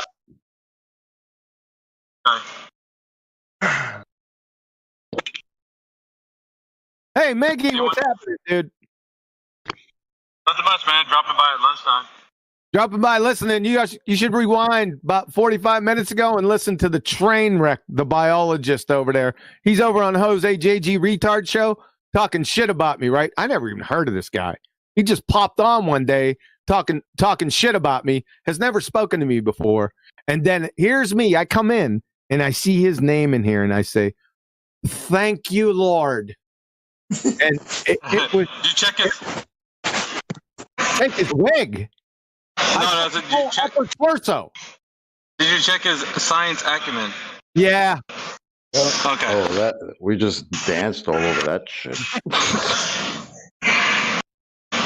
I mean, do you hear how he clearly understands the difference between science and pseudoscience, right? With experiment, but he's trying to be slimy with it and just say, nah. Even though it's pseudoscience, I'm gonna still call it science. And So you know what? eat that shit? Like, what's wrong with y'all? So you know what that means, right? That means he took his degree and he wiped his ass with it because he's religious. And so instead of answering questions directly, because he knows we're flat earthers, he has to answer questions with that in mind. You, sir, wiped your degree with your ass. Yep. Congratulations.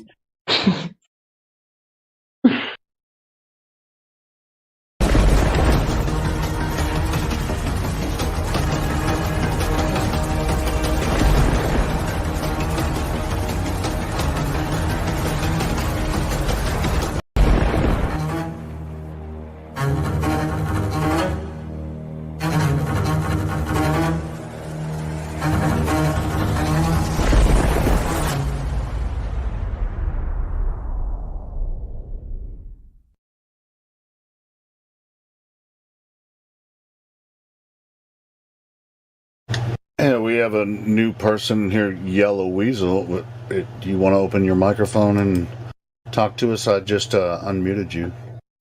Hello. Oh, yeah. So no, a friend of mine said, like, he got into Flat Earth and he said I should check it out, but I'm not really that convinced yet. Yeah, well, to be honest, we're not here to convince you. We're just, let's, before we get into all that, how did you find this, sir? You said a friend invited you. Have they been here before? No, he said he sometimes watches your live stream on YouTube. Okay, cool. And he said, like, maybe if I have questions, I could come here and see what you have to say. Okay, cool. So do you have any questions to ask us about Flat Earth? Yeah, I'm just a bit confused in the sense of that I hear of so many different models and versions. So, for example, it's like my friend. He's like he believes that the moon is a hologram, but then also I've heard of other people who believe that it's a flat surface, and then like other people say it like crumples up when it gets like half moon and stuff. And I'm just a bit confused to like what exactly I should hold look on. into. We all see the moon the same way. We experience the phases. Now, what and where and how that works, we have no idea.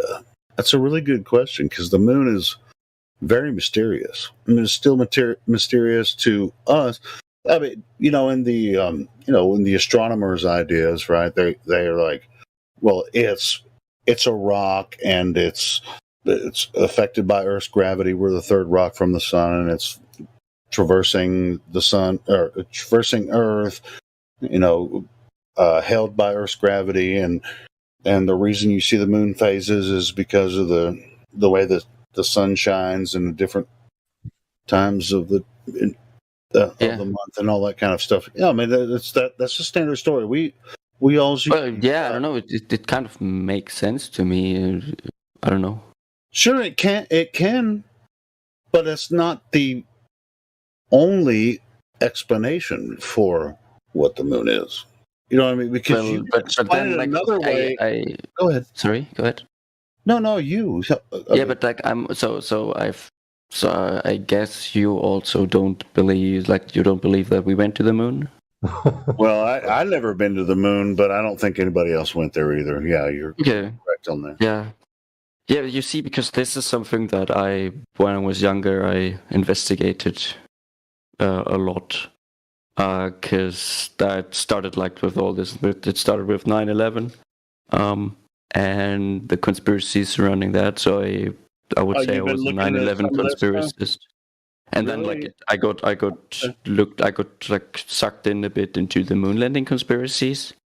But I don't know, like from what I researched, I deducted that the moon landings happened. And so then that sounds like if I'm correct with that, and so we would know a lot about that. I looked into the moon landing, yeah. Well, you looked into 9/11, but you can said you were like you came to the conclusion that the way that the official story of 9/11 is true or not true, or there's some questions.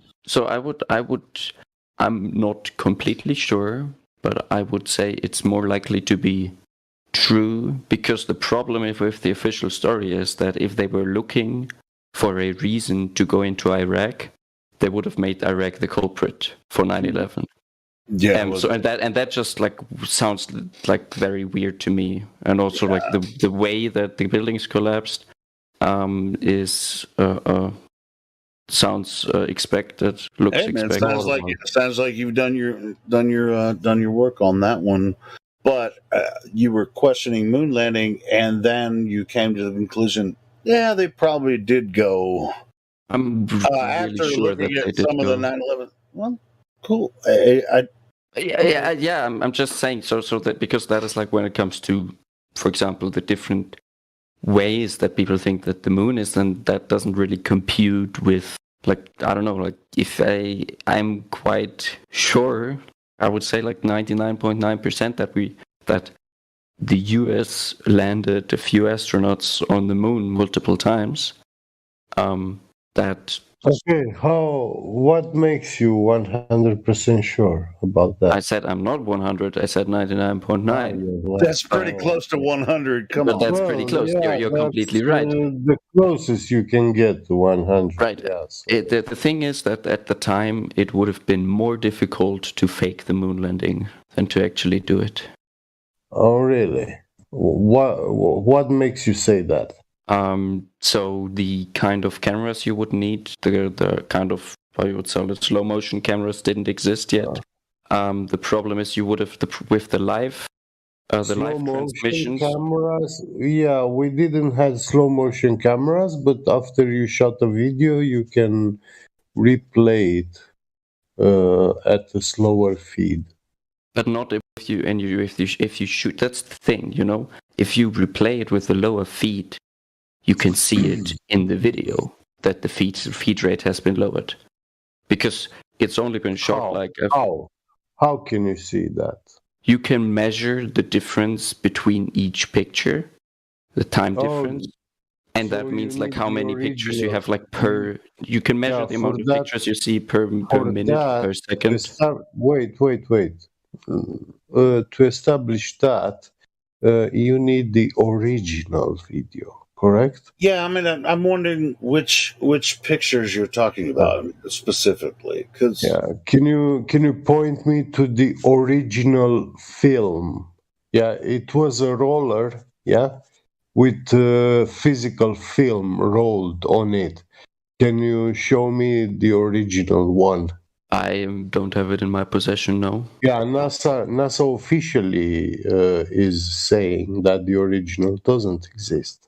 Yeah, they don't have it. I think they said some of it was lost. That's they destroyed. that I heard. No, it wasn't lost. They destroyed it.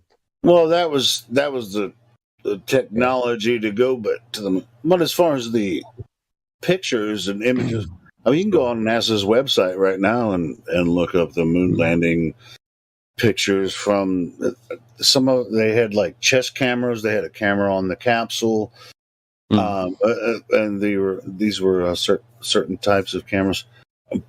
But are you familiar with how they captured this footage? It was all analog film, and this is also the interesting part. Is that if you look at that's the thing, I'm going by the difference in live transmission versus captured video that was recorded, and captured pictures.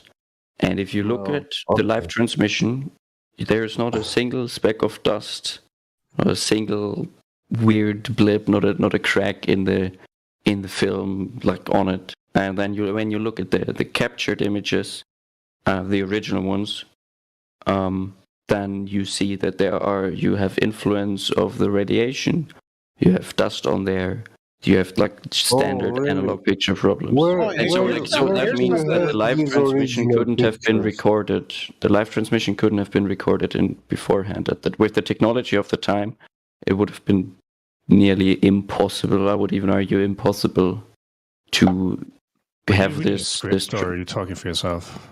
I'm talking from myself. Sounds like you're reading a script. No, that's cool. I mean, check this out. Here's something to think about. Maybe something you haven't considered. Go ahead, man. Yeah. Check this out. I mean, we're, in the globe idea, we're in the solar system, third rock from the sun, right? The only reason that we're not burnt to a crisp on Earth is because of the atmosphere, right? In the heliocentric model. No, it's the magnetosphere, actually. Say that? That does most of the work. The magnetosphere. Okay, well... You know that the Earth, like that, when you have a compass, it can... Hold on. Yeah? Go ahead and explain that.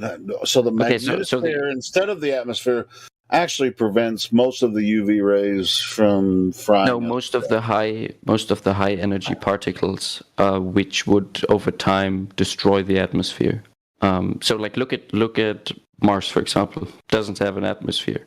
Why? Because it doesn't have. Are we looking at Mars? I'm talking about Earth, bro. How do you know Mars? Okay. Yeah, because of the measurements we've done with space probes we send out. But if you don't believe that we send out anything, if that's all fake, then of course. Are you telling me that drones can fly in vacuum? Well, what do you mean with drone? Yeah, can a drone fly in a vacuum?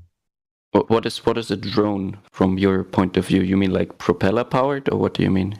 Those bullshit drones, yeah, with propeller powered, yeah, drone. No, Don't you know what that can't fly in a vacuum.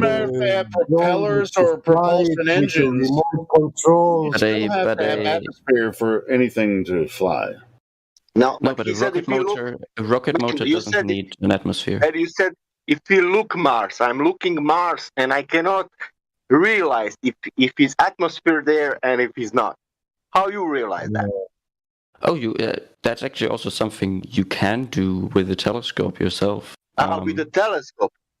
With the telescope. See the atmosphere of Mars with a telescope. Are you saying that you can see the Mars and you can see the atmosphere, or not see the atmosphere of the Mars? Or you can see birds or whatever. You can see the rock passing or whatever. No, but you can. Really cool. So when you I saw Venus, Saturn, and Mars in the sky tonight. They were like right next to each other, like Venus, Saturn, and Mars. I didn't pull out a telescope, but I'm pretty sure if I did, still wouldn't see the atmosphere of any of them. Yeah. And you can see the atmosphere of Saturn. Wait. Man, how you can see? Sasha, I didn't finish explaining. Sorry. I started this argument with him. I need to clarify and end it. Go ahead. His claim was, he said that there's no atmosphere on Mars, but NASA showing us that they are sending a drone and it's flying. Yeah, but you were saying earlier that Mars has no atmosphere. You said it. I said it slowly rips away the atmosphere, which is what's happening to Mars. And I'm saying it's not. I never said it doesn't have an atmosphere. Live stream because you said Mars has no atmosphere. Unlike no, Earth. I don't think I've said that. Let's say that you Anyway, you if it said came out that way, doesn't I didn't change mean idea it. because he doesn't mean that now. Yeah. Anyway, I didn't. It came out that way. I didn't. I don't mean it. So what do you mean then? But you mean that we can with telescope see what is going on Mars? All right. So if you want to find out what gases are somewhere, you can see of the light. Or if you want to find out what gas is doing, look into and find me where we can have gas pressure without container, and then we will speak about Mars and everything. Okay, so the thing with gas pressure without container is like, I mean, like for example, look at the ocean. You see, like there's at the bottom of the ocean, you have a lot of pressure. Ocean is not a gas. Water is not a gas. Water's not a gas. Okay, so if it if it doesn't work with gas, then what? Well, if you don't believe in atmosphere, if you don't believe in gravity, I don't believe in anything, man. I don't believe. Listen, this. I don't believe in anything. I don't believe in atmosphere. That's for sure. Do you believe in atmosphere? I know it takes guts for some. Hey, listen, you probably. It sounds like you've. Hold on, everybody. Hold on. It sounds like he's familiar with our arguments. So let's No, like, it's I'm familiar with my friends' arguments, but they don't like. To me, it doesn't sound that right. And he said I should come here because you guys can explain it better than him. We also don't need to bombard you and Question: do you believe in atmosphere? Like in that we have an atmosphere around me now, or like that there is no atmosphere in space? Do you think that what we call what is around us it's atmosphere? Yes. Yes. Okay. How gas taking the shape of the sphere? Can you tell me? Because it is pulled to the sphere by the force of gravity. What can you provide the academic citation that the gas is pulled by gravity? Hold on, guys. Yeah. Both of the people that are talking to you now, hold on. Everybody here used to think. Hold on. Everybody used to think gravity was the thing before, so don't just try to piss at him because he thinks gravity's real. Yeah, come on. I'm not angry come at on, him. man. Actually, Helio. Explain how we found out that I this want to cannot possibly explain be true. all the arguments. Yeah, I want to get with him through all the I hate arguments. when people do that shit. When new people come in and just like, yeah, and just like, oh, you think gravity? Then just freaking jump down their throat about gravity. I mean, it's like we all think that shit was real too. Yeah, first thing first, I need to explain is, I welcome to this server. I want you to know that you don't know about the stuff that we know. You think we have beliefs and things like this, but actually we are extremists. We do not accept stories for explaining reality. When we deal with reality, we stick with science and its scientific method. And if something is not, if a story is not a scientific theory, has no experiment to back it up, then we will not accept to blindly believe that story because just someone thought of himself to say this nice story. I'm completely on board with you. Yeah, I'm also. I want to believe as much true stuff as there is. Yeah, and there's the least false stuff. So. Yeah, the globe model has a ton of positive claims, but none of them have been demonstrated or empirically proven. Yeah. But like, for example, when we want to come back to gravity, let's say, okay? Because like... Gravity. Let's take it from the start. The first theory of gravity is Newtonian gravity, mass attracting mass. So yeah, let's stick with Newtonian. I'm completely fine with that. And this includes also Newton's laws of motion. So do you think they are real? Do I think what is real? Sorry. Do you think that theory of gravity, the Newtonian theory of gravity, is actually functional? It is real. It is functional, yeah, until you get into like the high velocity stuff where you need to go with special relativity. Well, that's the problem, actually, because Newton's theory of gravity has been debunked and superseded, meaning it has been replaced Exactly, by I completely agree with you. Yeah, by Einsteinian relativistic gravity. And I can also show you when you look at the.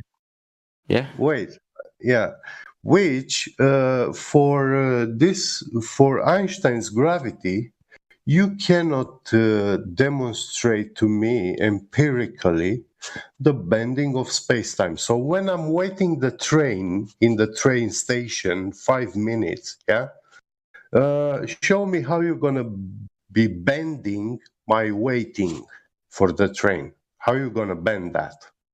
No, but this is not what bending space-time would even mean. I mean, yeah, so I can, you can. So, for example, look at. Oh, you don't believe on that? Okay, wait. The train station is yeah, let him answer, man. in Let him answer. Yeah, go ahead. Give him his rope.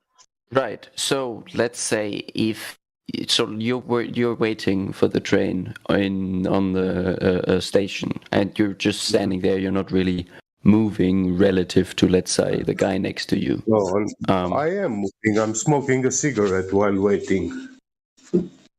Okay, then you're. Yeah. Are you like spying on me? Get because that's like exactly what I'm doing right now.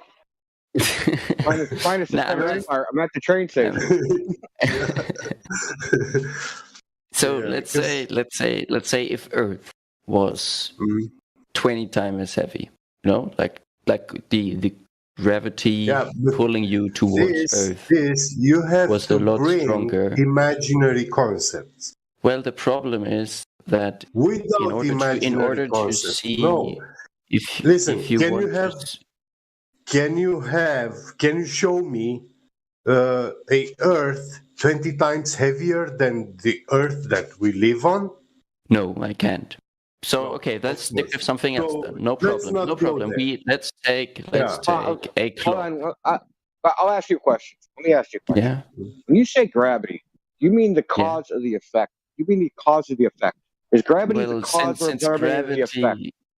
Since gravity is just the effect of a formed, how do you say, of curved space-time, because it's not really a force in that sense, if you want to go technical with it, but it makes sense to look at it from a force when you do like small Newtonian physics, in the same way as it makes sense to think of the what is it called?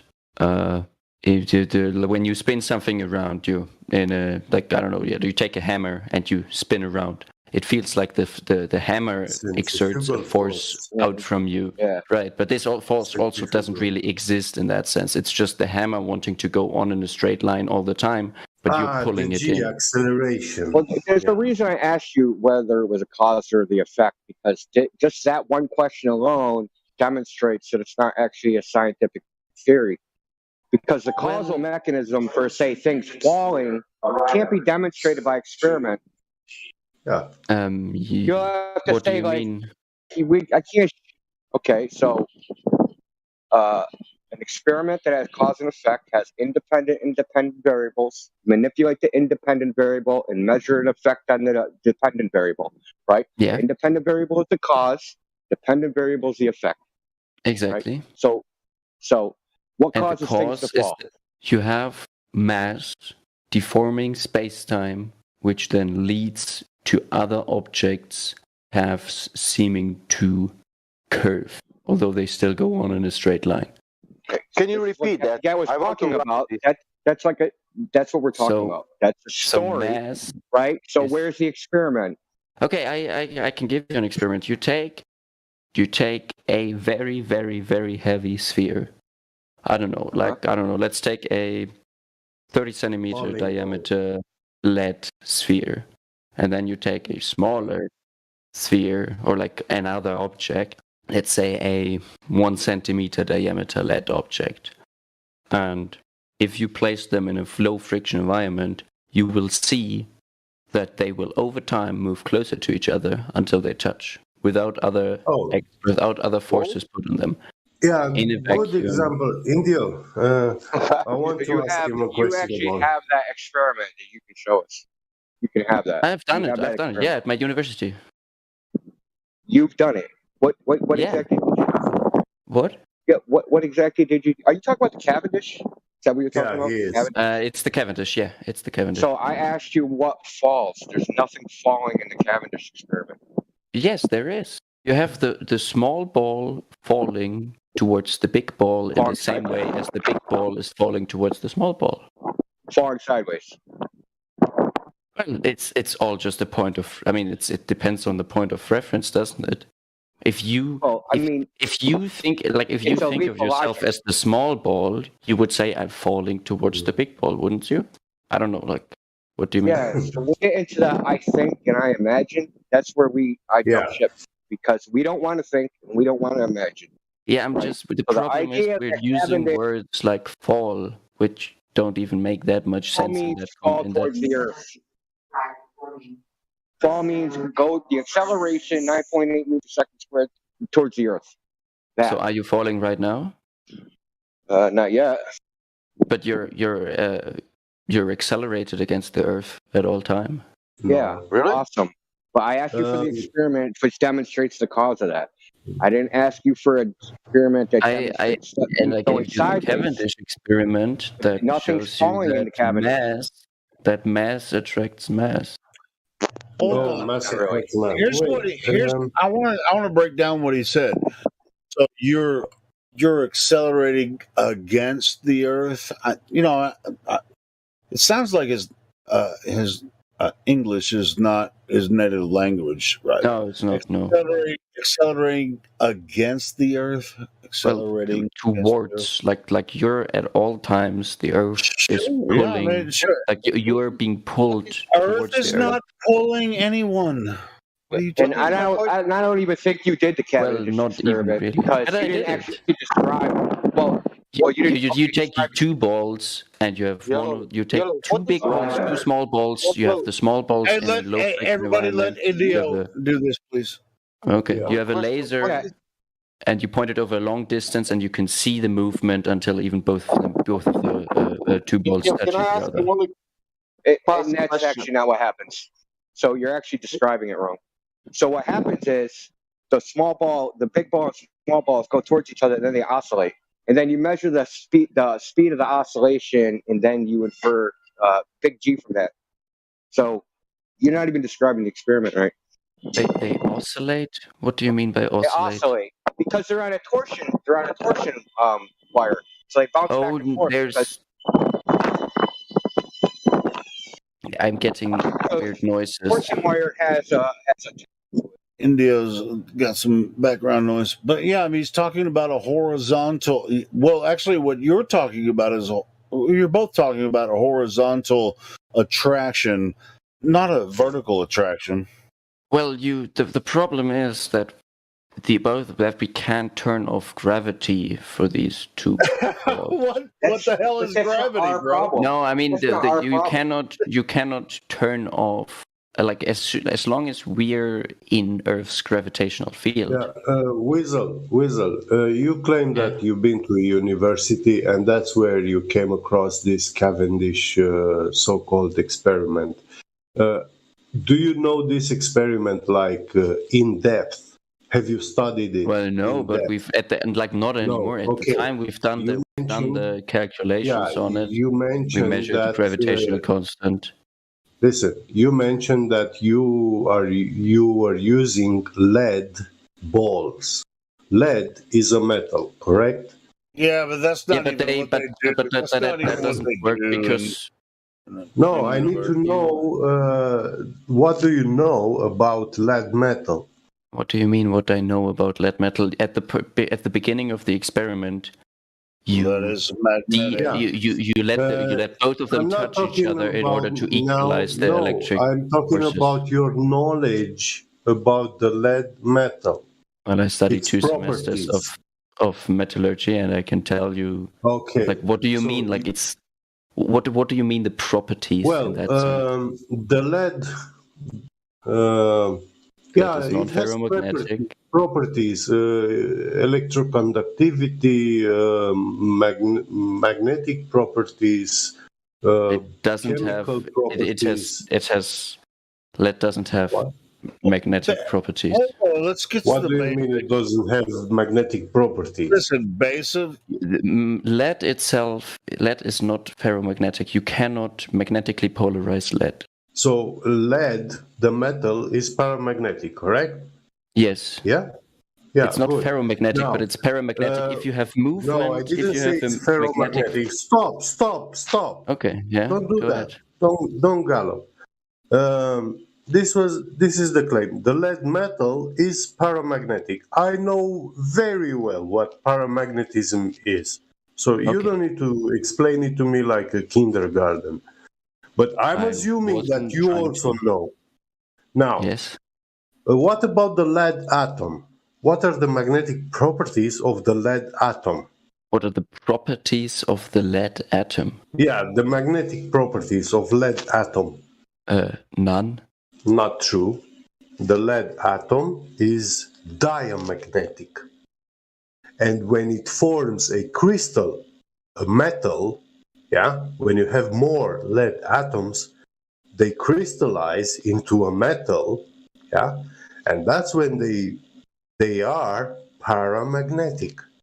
This element, now wait, lead has but two lead has opposite two magnetic properties in the same time, and because of these opposite magnetic properties, the lead is always attracted to itself, to lead metal. So when you have tiny pieces of lead metal, they are attracted together. They conglomerate always. No, they will get attracted to a other magnetic field, but not to itself, because that's why they are paramagnetic. No. Have you ever seen these gold diggers? They use this ladder, where you pour water, and sand, and the gold deposits on the bottom, and the water washes all the dirt and sand away, but the gold remains because it's heavier. When you do this with lead metals, when you do this with lead, you will find that lead not only deposits itself into those crevices, but it also conglomerates itself into one place, one blob, one pile together, because the lead metal is attracted to itself slightly. Magnetically is slightly attracted to itself. So these are very well known magnetic properties of lead metal. If you say so, I'm certainly searching for information on that, because I'm not as well versed in that as you think. These are the most expert physicians Look in the of live the stream world, voice text channel. the biggest physicians. Excuse me? Dude, we post everything in the live stream voice text channel. It's the text channel right above the voice channel. Oh, I've never seen that one before. I think because before I wasn't allowed to talk, I couldn't see the text channel. Yeah, are you VC verified now? You got I the have role? no fucking idea. Wait, let me check. I'll VC give it to verified. you. Yeah, I'm verified. I can see. Yeah, you can't see that channel unless you're VC verified, because people will come in and try to spam and porn and. I see, because is that the channel you can see in the live stream? Yes. Okay. Yeah. Okay, I'll look into it. Anyway, let's not beat gravity to death, because the whole point is that, I mean, even mainstream science admits that there's problems with the theory of gravity. It's not one of the fundamental forces, right? in the standard model of particle physics, it's admitted that there's a bunch of problems with it. People come in here like, hey, of course, yeah. I mean, there are like problems with everything, like more or less. Like there is nothing concrete. No, not per with se everything. in There's no science. problem with boiling water.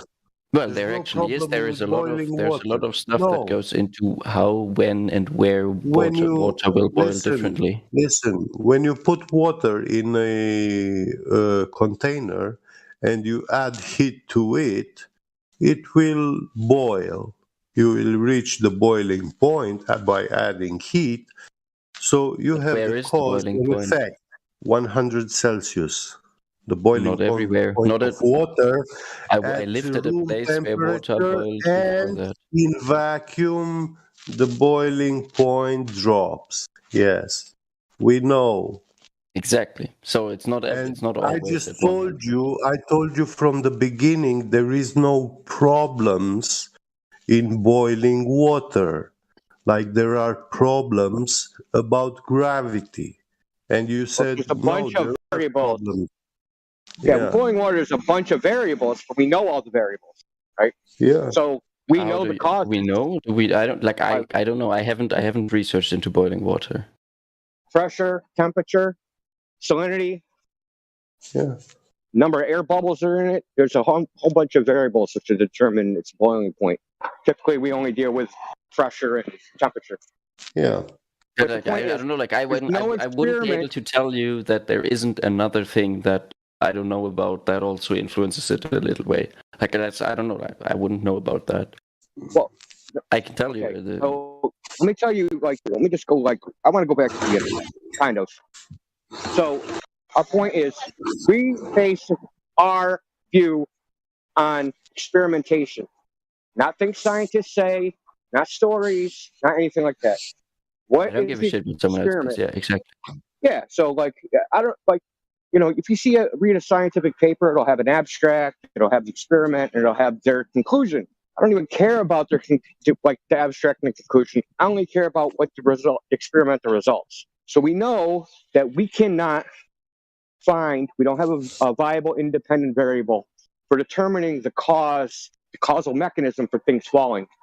Because if I take, in the example you used, if I take a 100,000 kilogram lead ball and a 1 kilogram lead ball and I drop them, the so-called cause, right? The mass has changed, but they're both falling at the same rate. So according to the scientific method, if you don't have a difference, a difference in aerodynamic forces of the balls, yes. Yeah, so no error. Right, like everything stays the same, just rate. the mass is different.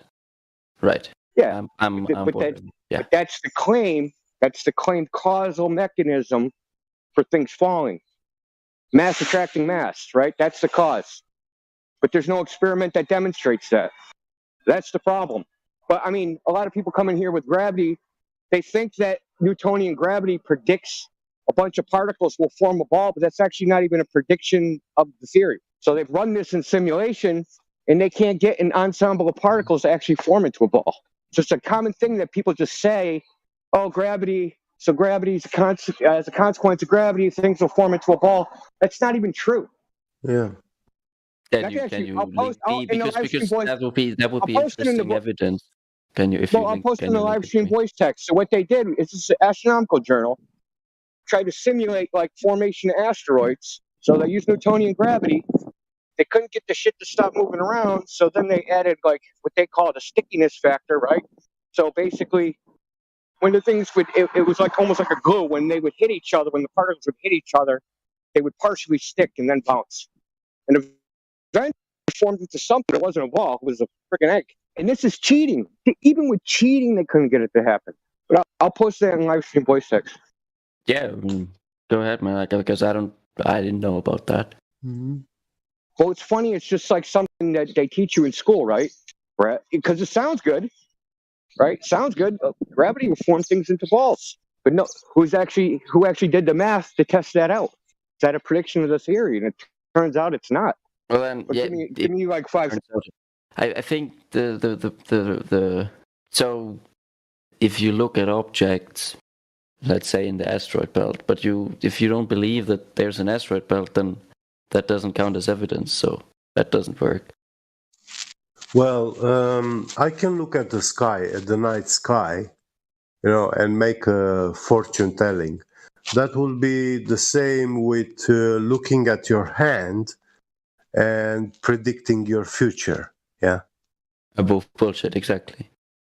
Well, we'd have to look up there and speculate as to what's going on. And there's a bunch of different theories competing for speculative power, quote unquote, gravity, pulling stuff to a ball, electromagnetism, which I would go with, and other stuff like that. So it just depends on which theory you want to speculate with. But do we see this gravity thing pulling things into balls for a ball shape, say? Not really. We just look up there and infer, assume that that's what's going on. You have been listening to excerpts from the 24/7 Flat Earth Discord Live YouTube channel. If you would like to join the discussion, simply type in your address bar discord.gg/flatearth. Thanks so much for listening.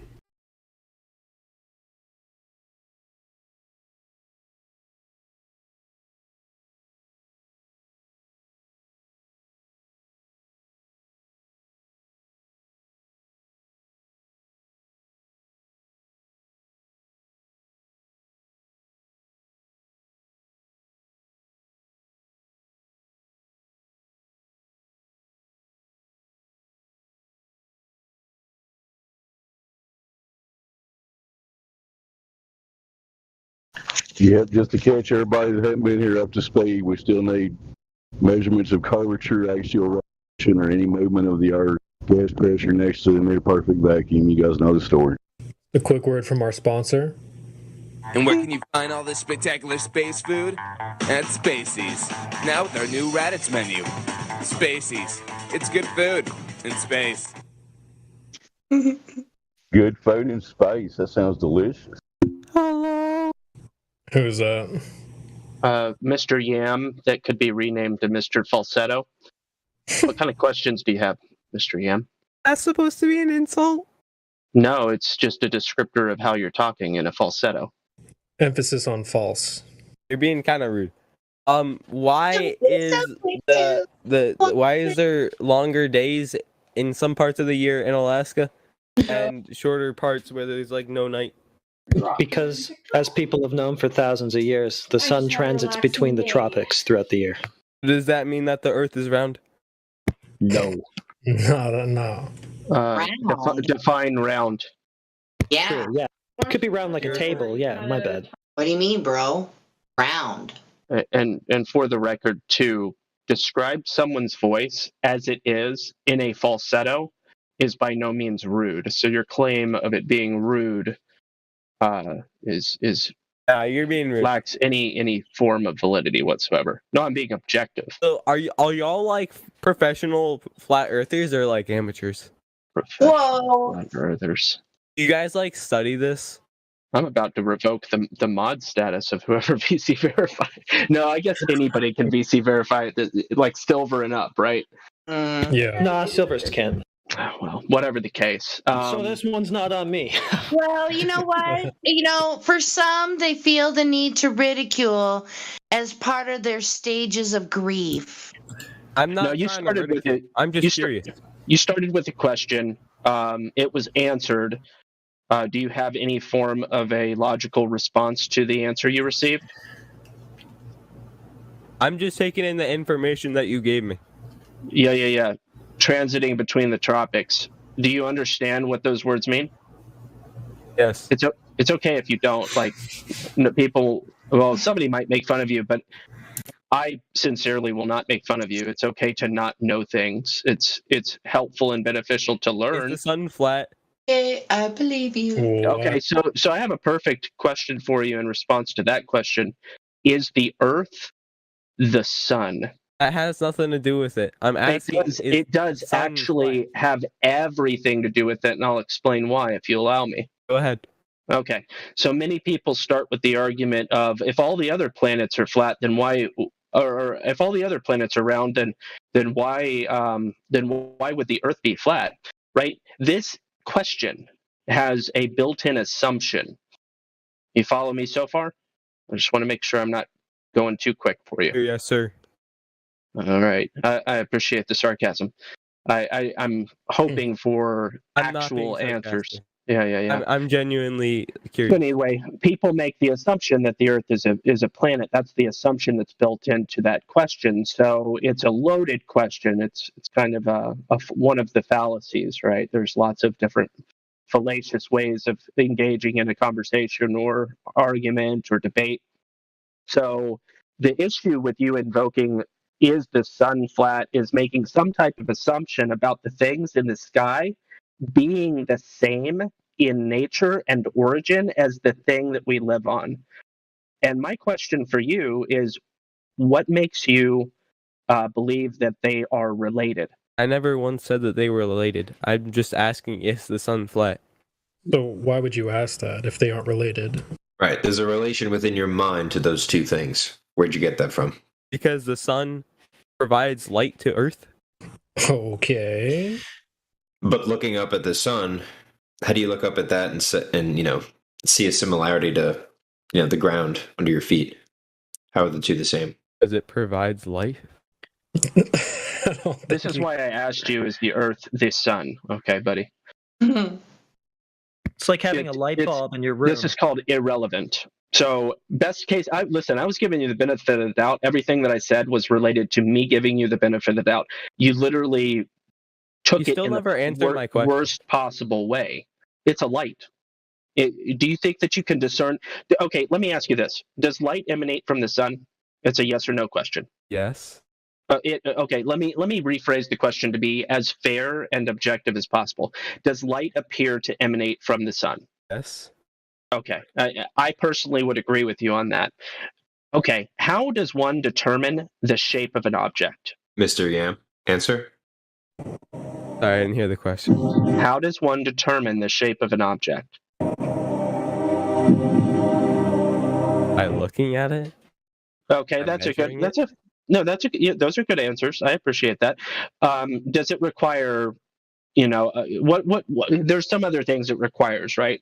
Looking at it from one angle, from multiple angles, light reflecting off of it so as to determine texture and shape. When light is emanating from the object itself, is it logically deductible to determine its shape? Well, you can't tell the shape in the dark. I know you probably are thinking, but we have pictures of the sun like when it's darker. I know you probably have all sorts of buts, but I'm working with the question at hand and trying to get you to answer yes or no to these simple, not gotcha questions. They're questions meant to help you think through this slowly, methodically, logically, so that you can deprogram your mind from your assumptions. Yes. I'm trying to just get it. Yes. No. I don't have a lot of time. I gave you some easy stuff to work through, some like kindergarten level questions to think through. Is it logically deducible? Is it logically deducible to determine a shape of an object where that object is exclusively bringing forth light? Nothing is reflecting off of the sun, right? The light appears to come from the sun. Can you agree to this? Right. Light reflects off the sun all the time. What? What? What? Light reflects off the sun all the time? That you said? Yes. Okay, just take a moment. Are you trying to say that light is like one directional? It can only come from the sun? No, I'd like you to demonstrate light reflecting off of the light source. I think you mean the light from the sun is reflected on other surfaces. Is that what you mean? No, I think he really meant light is bouncing off of the sun. Is that your assumption? Yes. From where? From lights on the earth. But.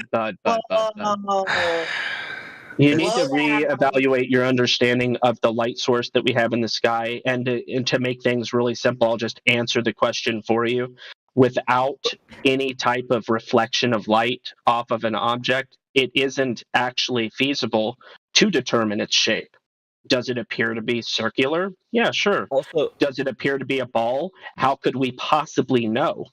We have but one vantage point, and that is the place where we're at on the ground.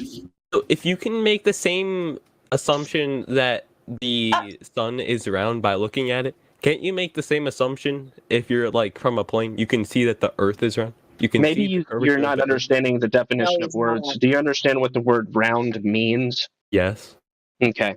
So, no, those two words are actually not the same. They're not synonyms. No shit, Sherlock. But in this case, yes. No, there's no in this case. Words mean what they mean, and they have specific I don't know. application. India last night said that they did mean the same thing, so I don't know. He's like your Lord and Savior, so. I have but one, and it's definitely not Indio.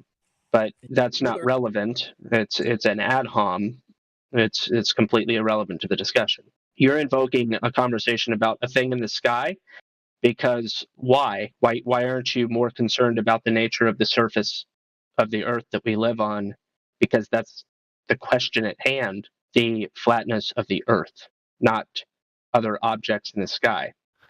What shape do you think the Earth is personally? Do you think that if you own a dog, that therefore means that the pet in my household is also a dog just because you have a dog? Also, I still have not gotten a straight answer about is the sun round. You're kind of avoiding my question. Have you stopped? I'm not. You're not giving me. I'm not avoiding anything, Yam. You clearly are. No, I actually already answered that it has a circular appearance. If you expect me to understand this, I need like a clear yes or no answer. Hey, Yam, have you stopped? I'm going to say it has a circular appearance because that describes the answer. Again, do you assume that because you might have a dog in your household, that therefore means that the pet in my household is also a dog? It's an analogy.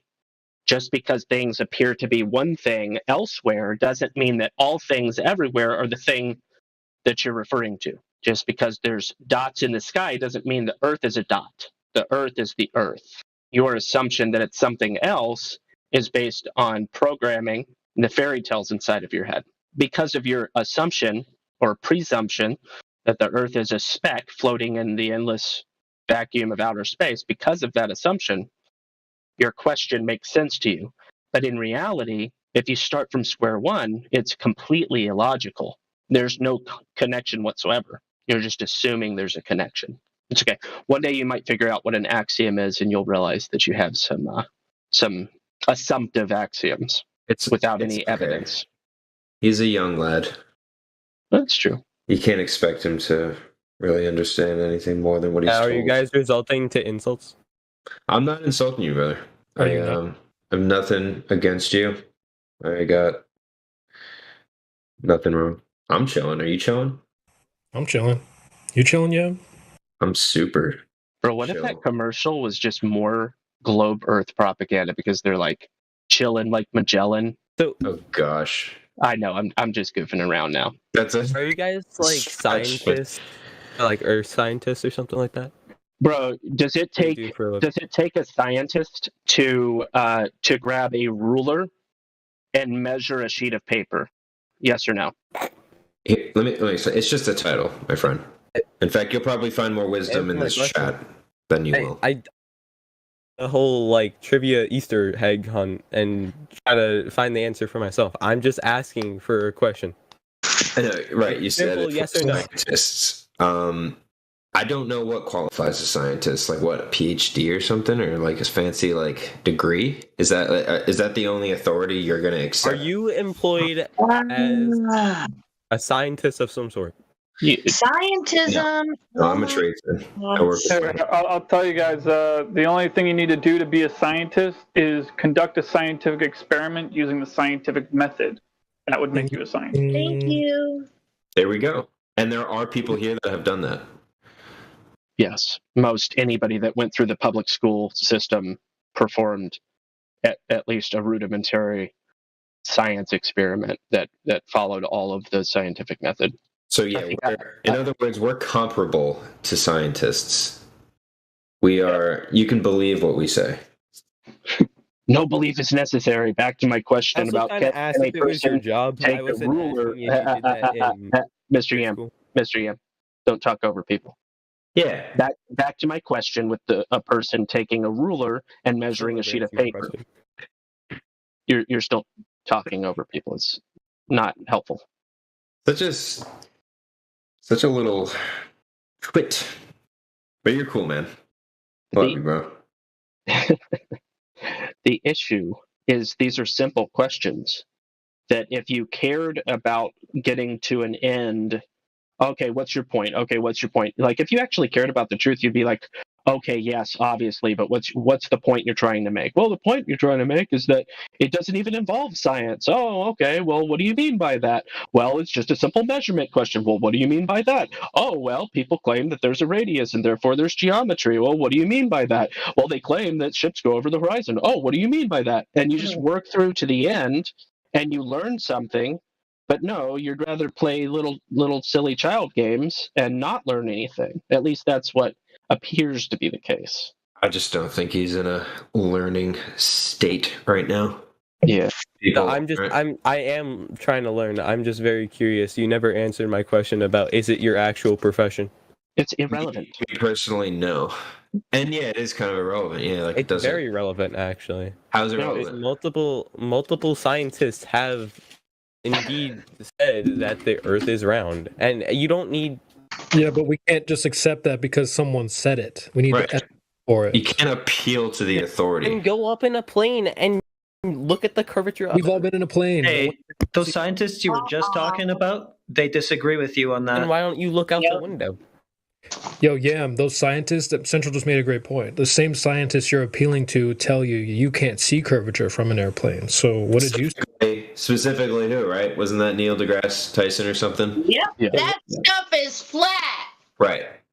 So your own scientists from the mouth of the man that you essentially worship said that you can't see curvature. You see this curvature of Earth's surface, and he said, wow, he's in space. Look at that. No, he's not. You don't see the curvature of the Earth. That stuff is flat. What's wrong with your mic? There you go. That's Neil deGrasse Tyson. It's okay if you don't recognize his voice. It means you probably don't worship him, which is good. Good. It also means that he doesn't even seem to know the scientists, so-called, that he's appealing to. Correct. Right? That's really awkward. Really awkward, man. It's okay if you say, I don't know. We're not going to ridicule you like we receive ridicule about flat earthers that we're stupid and we don't understand. That's all. What are you on about? You know what it is? Like you have a lot of trust in the system, right? And you're probably confused as to why we go against that system. You know, I'm trying to figure out your mind, like where you're at. Where does what the you're going to sun receive. go when the sun sets? Too far away. Realize that you just said you could see curvature from an airplane, and that's not true. Or from your window. You said just look out your window. I've seen it with my own eyes. But mathematically, you think that the government is paying me to tell you that the Earth is round? No, yeah. You just believe in something that's not there. Yeah, you're just having delusions. Mathematically, that's impossible, and I just told you. So you're saying that millions of billions of people are all delusional? Being lied to simultaneously, yes, by a one world military. Did you not listen to CGI? Is it do they have screens in airplane windows that are Yeah, dude. Did you listen to what your heliocentric priest just said? He said you don't see the curvature of the Earth, and he was talking about an altitude of 128,000 feet. A little bit more than the altitude a plane flies at. So what are you talking about? Right. In other words, he's saying you have to go. Neil deGrasse Tyson said you have to go higher than that, basically. He was inferring that you'd have to go higher to see curvature. That's like 8 times. One of my relatives argument flew the U-2 spy plane and took photos of the curvature of the Earth. You can see it. From what altitude? From what? This is they didn't take any photographs. It was borderline space. All right, hold the phone. Are you aware of the percentage of Earth that they claim that the people on the ISS are capable of seeing? Are you aware of the percentage? Who's they? Huh? Who's they? The ISS. I'm just asking you a simple question. It's a yes or no question. You can say no. Nobody's going to hurt you. It's okay. Are you aware of the percentage that the ISS people claim mathematically, and this is in the models, you can do the math yourself. Are you aware of the percentage at the height of the ISS? Yes or no? Oh, why do you keep using that stupid soundboard? It's actually getting on my nerves. All right, Yam. I freaking love it. It's such a good meme. Because you're taking so long to answer It's like not even the funny. question. Yam. 3. Hard to answer when you have to type the question. Yeah, 3. that's funny. 3 is the answer. Who's 3%. laughing like that? I'm hysterically laughing. Thank you. That's Mr. Yam. sad. 3%. Repeat the question. I'm giving you the answer. The answer is 3%. I don't even know what the question was. The portion of Maybe the if you Earth. want me to hear, Oh then you my should gosh! tell this dude to don't mute Okay, me. here's what I'm going to do. I'm going to mute you. I was in the middle of speaking, answering a question you asked, and you're interrupting me, and then telling me that you can't hear my answer. That's because you're talking while I'm talking, answering the question that you asked me. That's illogical. Let's get with the program. Yeah, focus, Yam. All right. Do you understand what I'm telling you? Okay. First of all, maybe you should stop acting like Stalin. The yes or no question. You were talking over me, but question. Just you like yes or no questions, right? You're flat, son. So answer the question, bro. Mr. Yam, your time here is very short. If this is how you're going to communicate. You're talking over me, and then you don't mute him. It's just because you want to try hear not what to they be have to offended, say. bro. Just like let it go, and like we'll be cool. Yeah, a simple question. I know you're trying to do this weird thing of thinking that I'm acting like Stalin. That's a weird comparison, weird flex, but okay. All right. Little Stalin-esque. ISS. Are you familiar with this? Yes. This thing. International Space Station. All right. Is that higher in elevation or lower in elevation, according to the narrative, than an airplane? Higher. Absolutely. That's the story that we're told. Now, again, based on what they do with the mathematics, they claim, and you can do the math yourself, what is it, 50 miles, however high up they say the ISS is. Okay, you can work it out in a program. You can work it out on a sheet of paper if you're really brave. All right. 3% of the Earth's surface is visible from that elevation. Okay.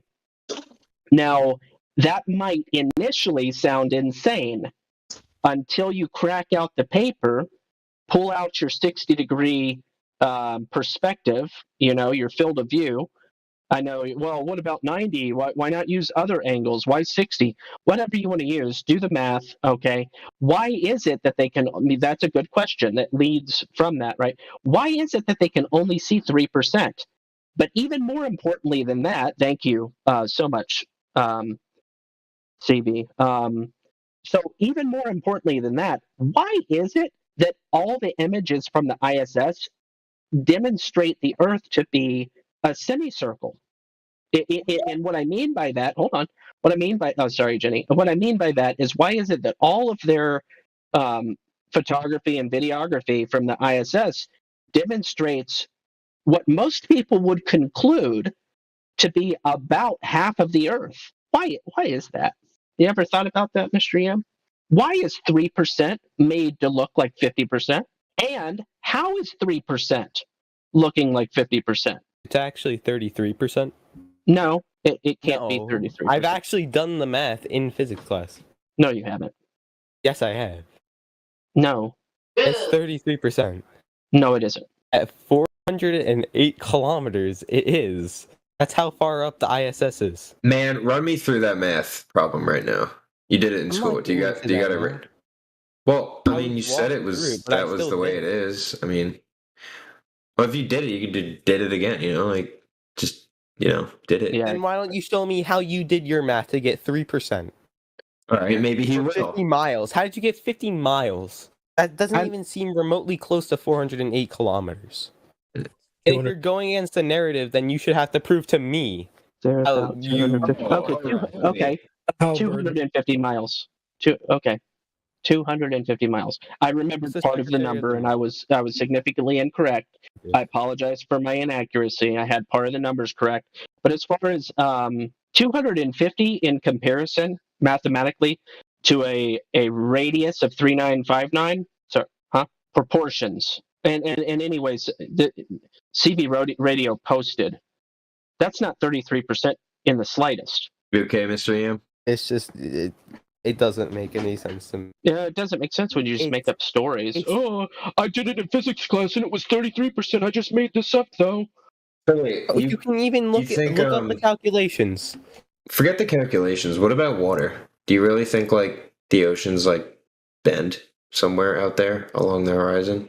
I mean, you've been to a beach, right? Like, you really think that it falls off the edge of the earth? No. I'm not worried about that. We can go back to that. I mean, that's a funny one, but like, do you actually see in your mind the flat oceans that you've seen in person? Do you see that wrapping around a ball? You can physically see the curvature, and yes. No, you can't. We just walked through mathematics. From a beach? Yeah, there's no curvature to be seen.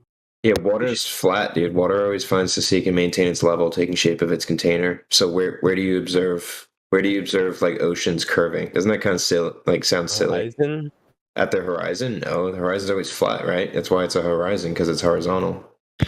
Yeah, he's walking right into a trap. If you can see the Earth's curvature from the horizon, then every horizon, based on your globe model math of a radius of 3959 miles, must be at 1.2 miles times the square root of the observer's height. Guess where it isn't? There. The answer is there. It's not there.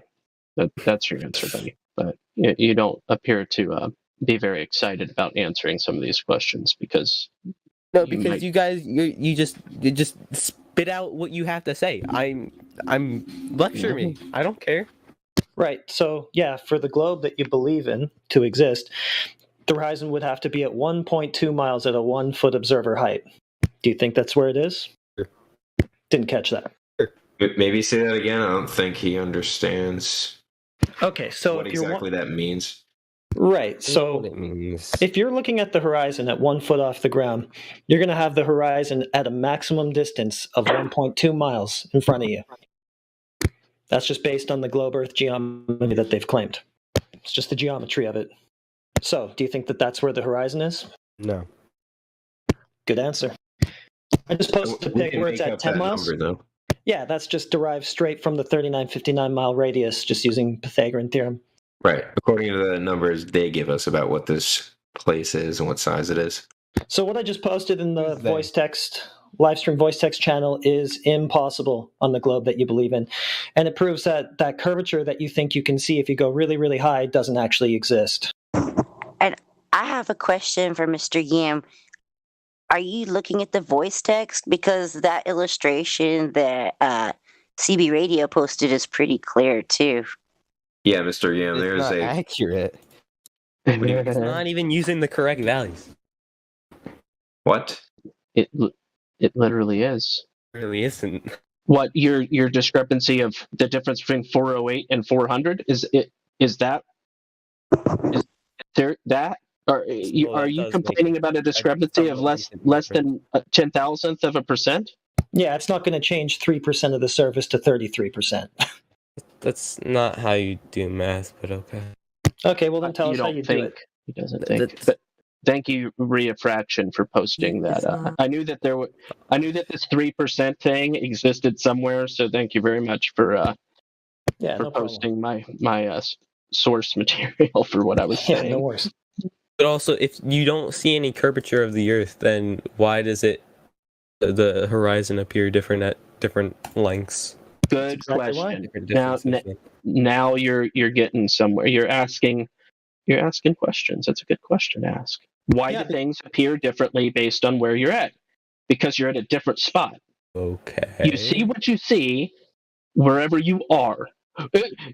It's almost like I'm not saying anything, isn't it? But it's actually a statement of deprogramming to help you understand that, so I don't see something because of some magical numbers that don't correlate to reality, curvature, right? I see what I see because I see what I see from where I'm at. Wait, ask your question again. Didn't you ask something about the sun specifically? I thought he said horizon. I think he was talking about the horizon. He said nothing about the sun. Well, that's where it all began. Never mind. That is where it began. Y'all were talking about the sun's reflection and this and that. And that is where it began, though. Yeah. New question? You got a new question for us? Is there an edge of the Earth? And if so, how is what does it look like? Why would you assume there's an edge? Just out of curiosity. Because you watched Pirates of the Caribbean #3? Is that why? Isn't round, then there would have to be. Why are you assuming edge? He asked is, though. He didn't assume it, though. He asked is.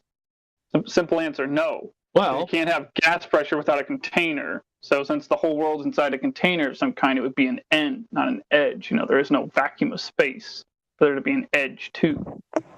There just be an end of the Earth. But we don't know where it is. We don't know what it looks like. The container, the dimensions of it, the size of it is unverified. But we do know for sure that we're inside a container of some kind, because you cannot have gas pressure or a vacuum without a container. And you certainly can't have one next to the other without a solid barrier. So there is no vacuum of space. We're not floating in space. Unless, of course, you believe Pirates of the Caribbean #3. At World's End is the title of the movie. And they do an excellent job of pretending that that's what people think the flat Earth is. But yes, they do. It was very entertaining. It's pretty fun. They even go through the ice wall. It's a little interesting if you think about it, but that's a movie. And we don't live in movies. Yeah. Yeah. So I'm also adding on top of this. Why do we have photos of airplanes and photos of the Earth and stuff like that being round, but we don't have any photos of the boundaries of Earth? Mm-hmm.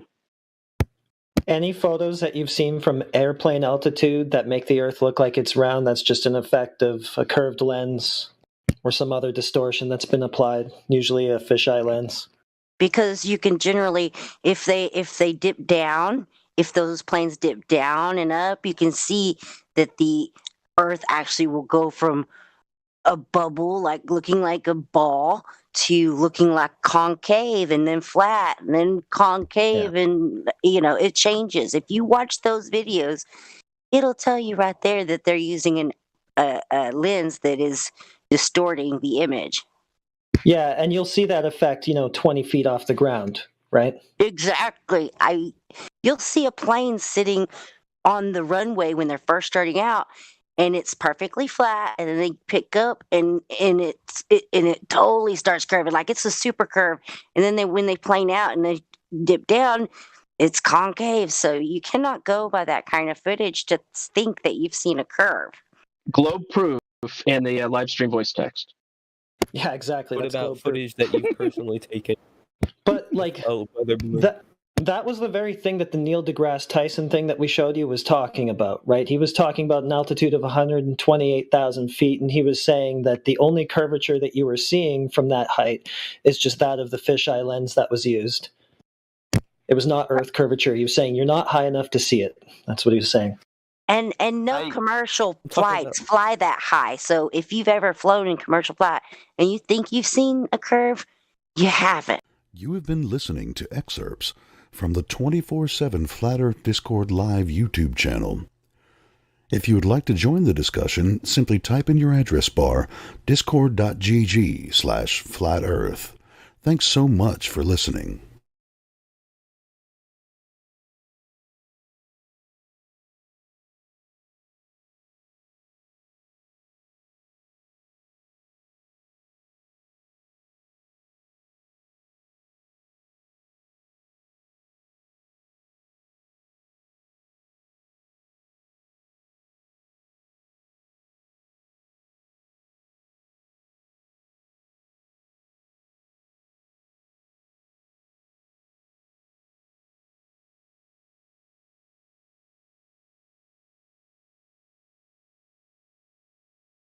What created the flat Earth is what it is, man.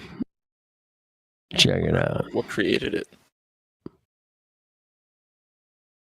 That's the that's the ultimate question, man. I mean, what created this beautiful place we live? What's beyond it, though? Is there something beyond it? I just want to know. I mean, it'd be cool to know exactly how it was created. Damn. Well, then how would we find that out? It's like, it's got to be possible. If it's out there, we can find it. Dude, we live on this dirt, trees, oceans, lakes, rivers. We live here, man. It's not like... You heard of Operation Fishbowl? Yeah, when they shot the rockets all the way up to the atmosphere and ended up trying to crack the fishbowl, man. Trying to crack it. There you go. If any of it's believable, there you go. So they did. So somebody actually shot rockets up, not NASA saying they shot rockets up. No, this wouldn't be those type of rockets. This would be weaponry. I don't think there's anything different from like a rocket and a missile. It's just that the rocket has a parachute when it lands. Yeah. And they're both like a whole bunch of fuel. If you shot a missile that explodes into a city, it's going to kill a lot more people than just a shuttle that falls into a city. Yeah, true.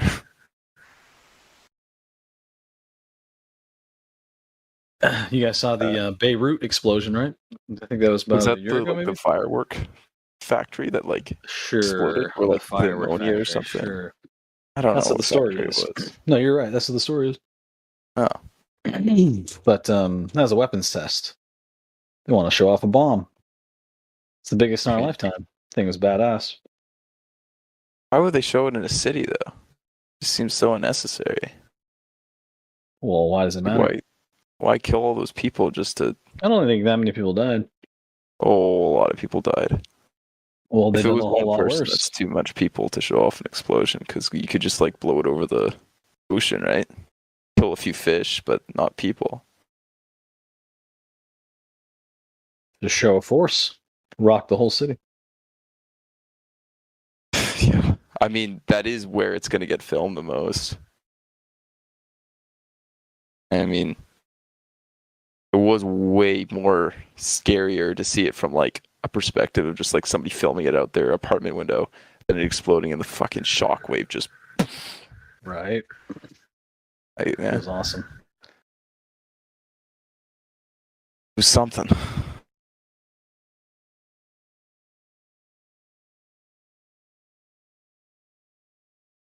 There's got to be a way to know what's out there, though. There's got to be a way. I mean, there's got to be at least an idea.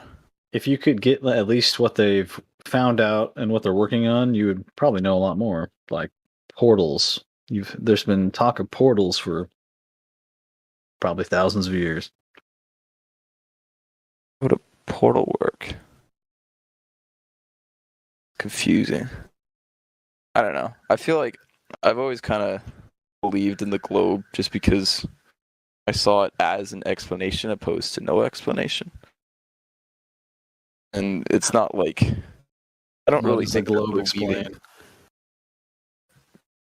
Pretty, not everything, but it explains why. It explains the seasons. It explains a lot, and you can actually draw a coherent model that explains all of Earth's processes. Whereas I haven't seen a model for the flat Earth that does that. Then in hindsight, I don't really think that me kind of believing in the globe would I don't know, it doesn't really change my life all that much. As if I just thought the Earth was flat. Because yeah, I hear that a lot. Part of me believes the Earth is flat because, I mean, when I look out the window, it is flat. And I have heard some explanations of explanations that I actually think this is plausible and there's no way to disprove that this isn't happening. The fact that this thing called gravity acts at 9.8 meters a second as an acceleration. Well, the Earth could just be accelerating upwards at 9.8 meters a second squared. And then that would explain gravity without using gravity. It would explain why things fall. Gravity's all theoretical still. No way to prove it. We can only observe it and call it gravity. Observe it?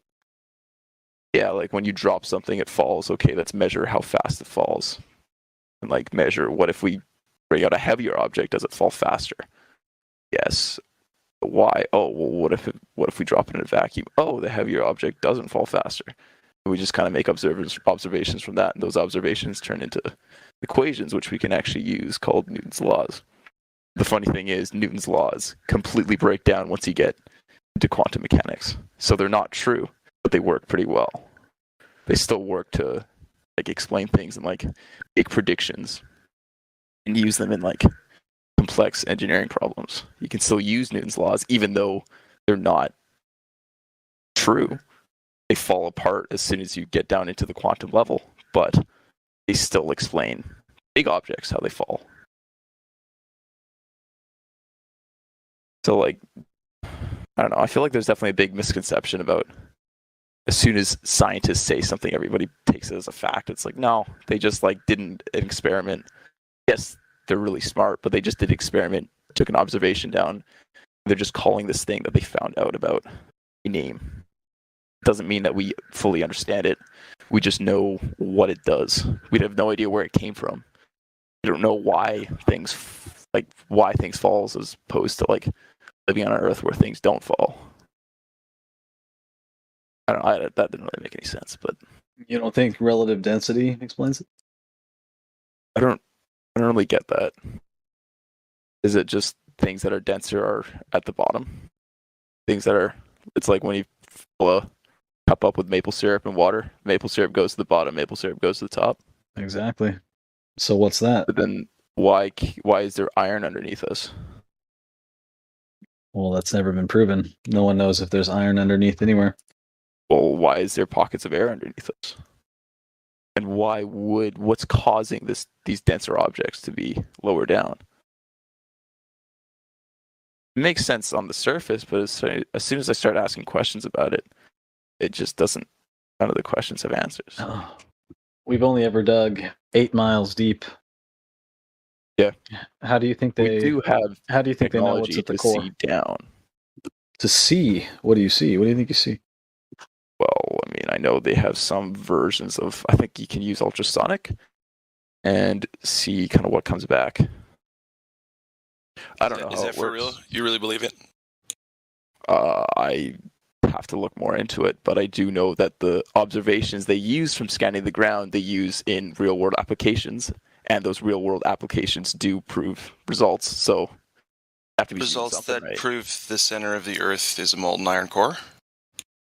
It proves that we can think it is. It doesn't. Well, no, it doesn't prove it. It's just the most plausible. It's the most plausible explanation that we've found from our observations. Last time I checked, explanations weren't evidence. Would you agree? Well, their explanations and evidence are related, but they're not the same thing. No. Correct. Good. Explanations are an explanation of the observed evidence. I cut somebody off, though, however. I did want to say that. Who was talking to you? That was me. One more time. It's a huge list. I got to scroll. Who was Storm. It? Hey, Storm. Okay, sorry. Go right ahead. Continue. Where were we? So you can't prove anything about the core of the Earth, or even the crust. Let's you can scan for minerals under the ground, though, and you can like. I mean, I guess that was a bad example because I don't know too much about it. There's measured vibration and volcanic type activity all the time. Yeah. But what are they using to get all this information about their core? Let me search it up. I'm pretty sure they send, well, say you send a wave down, a wave of something, and let's say that we do know that sound and other types of light and whatnot reflect differently off of different surfaces, right? I mean, you're observing it literally right now just by light. Light reflects differently off of a white surface versus a black surface, and that's why it looks white or black. So, and that same thing kind of carries over to sound waves. If you yelling at someone through like 3 feet of concrete is a lot harder than yelling at them through air. And so these sound waves are bouncing back. And so when we send sound waves or waves similar to this and send it right into the earth, it doesn't matter if the earth is flat or if the earth is a core, it will bounce off different materials. Yeah, and so it might go through a whole bunch of dirt, but then it might hit a rock and bounce back. Crazy. And that's what we call distortion. So how do you know what's really happening from start to finish? You don't. You can just create an explanation based on the evidence. Exactly. Wow. Thank you for being honest. I'm done with him. Thanks, dude. Yeah, you can create an explanation based on the evidence. Where do you sorry, I'm confused of why that's not the flat Earth, or I don't know why that's not. Why is that bad? So what's your explanation for the horizon never being at 1.2 miles times the square root of the observer's height in feet? I don't know. You lost me. Because I haven't done any research on that. But, I mean, I don't know. I just don't get how seasons work on the flat Earth. Well, it doesn't really matter. The surface measure's flat, so that's that. Yeah, that's not enough of an explanation for me. It's a good enough explanation for what the surface is. You told a lot of stories. That's what you're on all the time, so it's totally. I could definitely agree with why you wouldn't need to see past that, but for me, it's just I don't know. I like to think about weird stuff. I have no idea how it works, like space or what would be beyond the flat Earth. Well, you should start over and just figure out how a ball works. Ball is spherical. All the gas balls that are supposed to exist in space, how would they all contain the air that they have? Well, you agree that gas has mass. You agree that gas is something. Gas is something. I guess it's something. And it does. Do you agree that it does have mass? Do you agree with the atomic theory and what atoms are? What makes everything up? And quantum mechanics and all that. I don't know how much of that well, I guess agree with is a bad term, but because I mean, if you know the Earth is flat, you're not agreeing that the Earth is flat. You're knowing the Earth is flat. But I mean, with say atoms or chemistry or something, things that we have very, very plausible evidence that supports that atoms exist and that this is how they work in chemical reactions and whatnot. I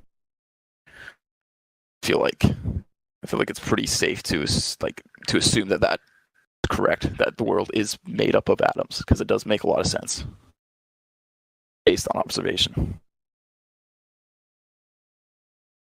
So far, you've said everything makes sense. I mean, I said that the atomic theory makes sense.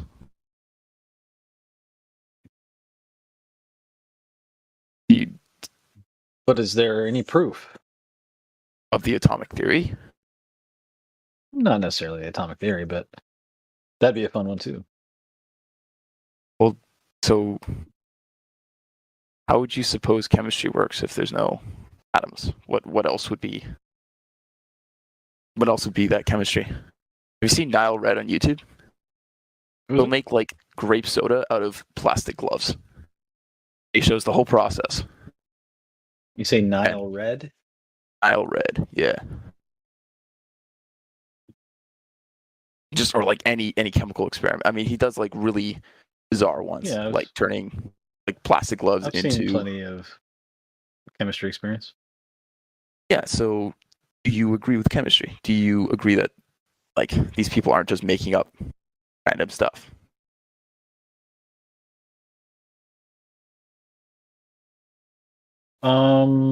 Sure. Yeah, there's plenty of chemistry that's fine. Yeah, so I mean, yeah, so let's atoms are real. I'm pretty sure we can agree that atoms are real. We've a lot of scientific evidence that supports that. And atoms don't disprove a flat Earth, not at all. Just because the world is made up of very, very tiny indivisible particles does not disprove the flat Earth, right? But all of these little tiny particles, they're all made out of fundamentally the same things. Protons, neutrons, and electrons, and those are also made out of other tiny things. But all these like protons, neutrons, and electrons too, but mostly protons and neutrons, they have mass. They are stuff that exists. They have mass, and our theory of gravity says that this fundamental force of the universe, gravity, which is one of the 4 fundamental forces, it affects everything with mass. And it basically, even like saying that gravity affects mass doesn't, well, that's not, like, that doesn't even make any sense, because it's just like something that happens when there's mass, right? So mass is attracted to other mass, and this is something that we have observed. And the globe theory, I guess I'll call it like the globe theory, was like, it doesn't disagree with like having a gas next to a vacuum, or that, I don't know, whatever that counter argument is that says you can't have gas next to a vacuum or something. Because if you can imagine, all these little tiny particles are all attracted to one another. So if we have this big ball in space, and all these little tiny molecules are all attracted to each other, and if there's a whole bunch of them, they're all wanting to get to be together. It's like, I don't know.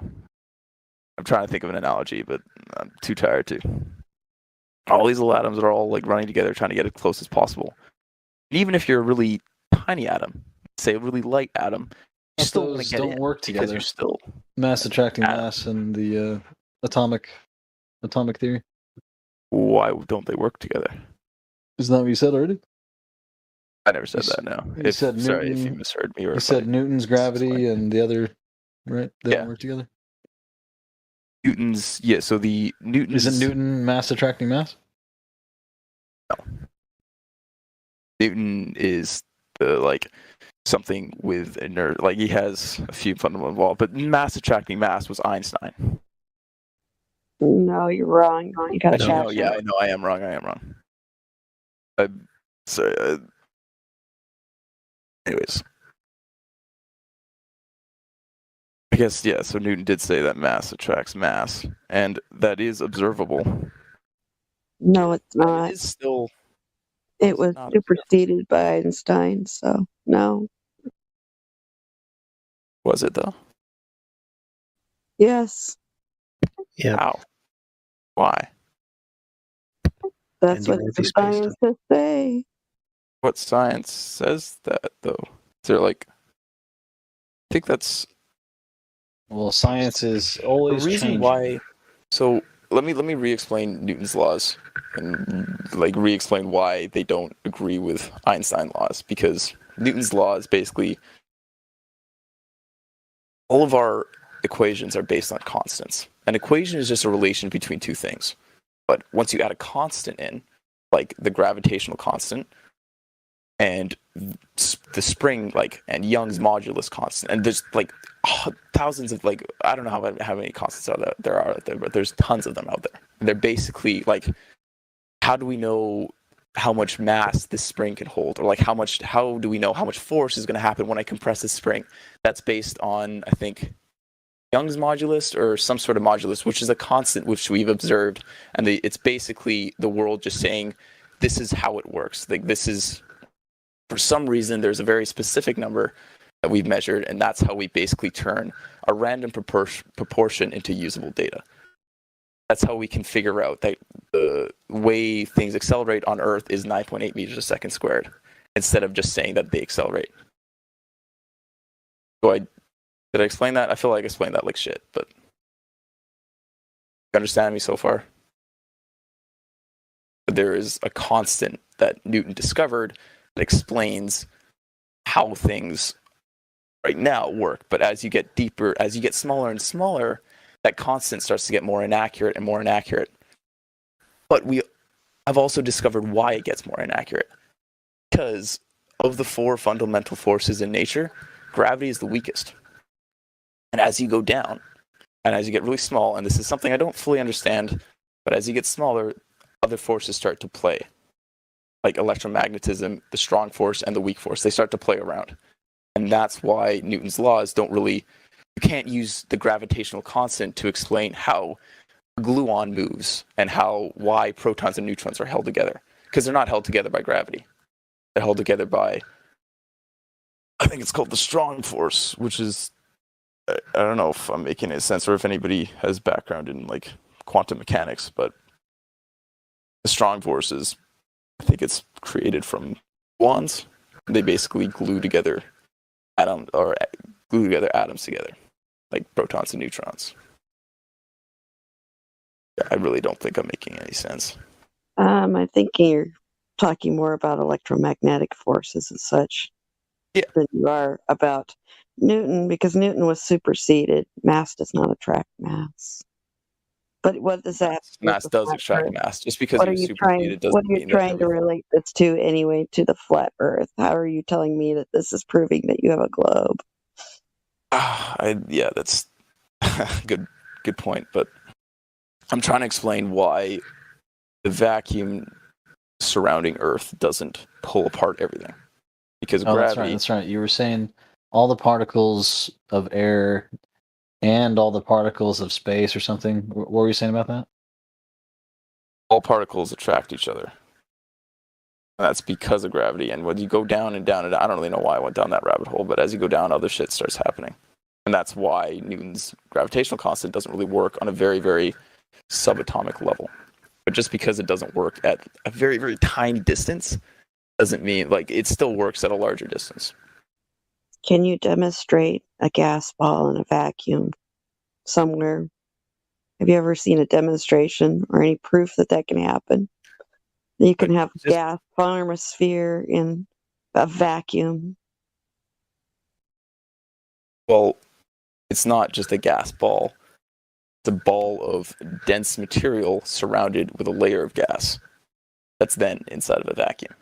Have you seen any demonstration of any of that concept that you're explaining here? Gravity is You've got a nice story. It's been a really nice story to listen to, but do you have any demonstratable evidence that is even possible? I mean, it's a nice explanation, but that's not what we see in our reality. I'm glad I'm at least interesting somebody, but what was I going to say? I forgot what I was going to say. Right. Gravity is a very, very weak force. So when you think that you can apply gravity that's on such a scale as the Earth to a small demonstration, that doesn't hold up. Well, now you're in conflict again with your current model, which says Einsteinian gravity is what's going on, and you're going back to Newtonian. So you're contradicting yourself because you just jumped back to Newtonian again, where it's mass attracting mass, which is not what your current Einstein model claims. Doesn't disagree with that. That is a way of explaining it. It's just not the full picture. Yes, he does. You might want to check out what was posted in the live chat at 32 minutes after or something. Sticks. Sorry, I might have some echo, but I forget what I was going to say. Sorry. Facts or beliefs. 34 minutes after the hour, that Einstein's general theory of relativity was superseded. And so, you might want to read that before you keep claiming that Newton's works together with it. So Einstein superseded Newton. Yeah. It reclassified gravity as an effect, not a cause. And not a force either. Yeah, but it doesn't mean that Einstein's laws don't hold up to, like, yes, it's not an exact. No, it literally means Newton's does not work every time in every situation, which means it's not consistent and it does not fit the model anymore. And that's why it had to be superseded by the concept that Einstein came up with, because it didn't work. Yes, your calculations can work in certain situations, but they're not reality. It didn't work in reality. What if you knew exactly what situations those laws worked in?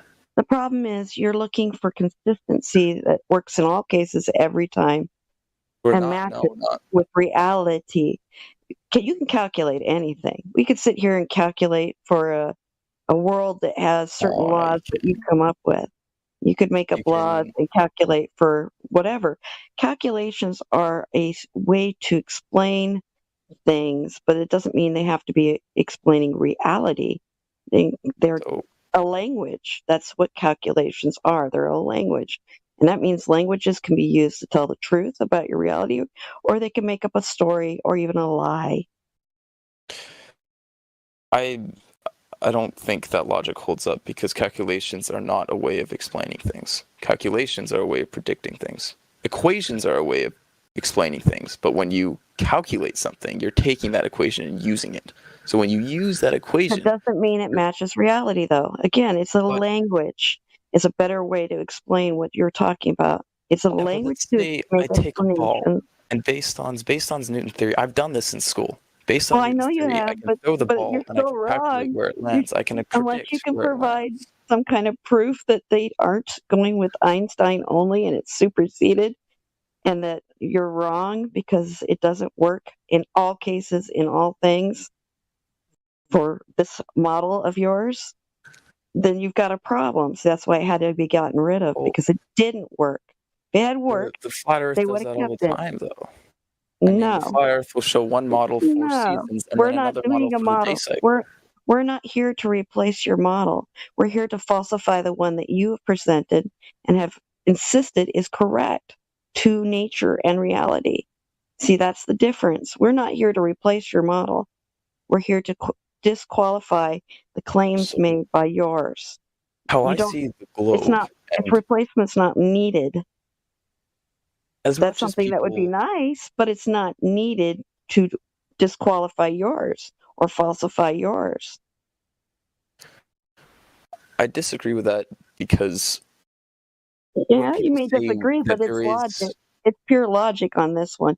Basically, if you give me something that you say this is reality, this is it, and this is how it all works, but I find one fault in it, does that mean I have to then replace it for you? Well, am I required then to be the one that replace it, or is it my job to make sure you actually told me the truth, that your model is absolutely truthful? And if I find something false about it, is it my responsibility to replace your model? It's your responsibility to make the false known. But the flat Earth is trying to replace the model because you're saying the Earth is not a globe, it's flat. Well, that's the saying problem. The Earth is not a globe, but you're saying it's flat. Flat's not even a shape. It is a description of the condition. It's a disc.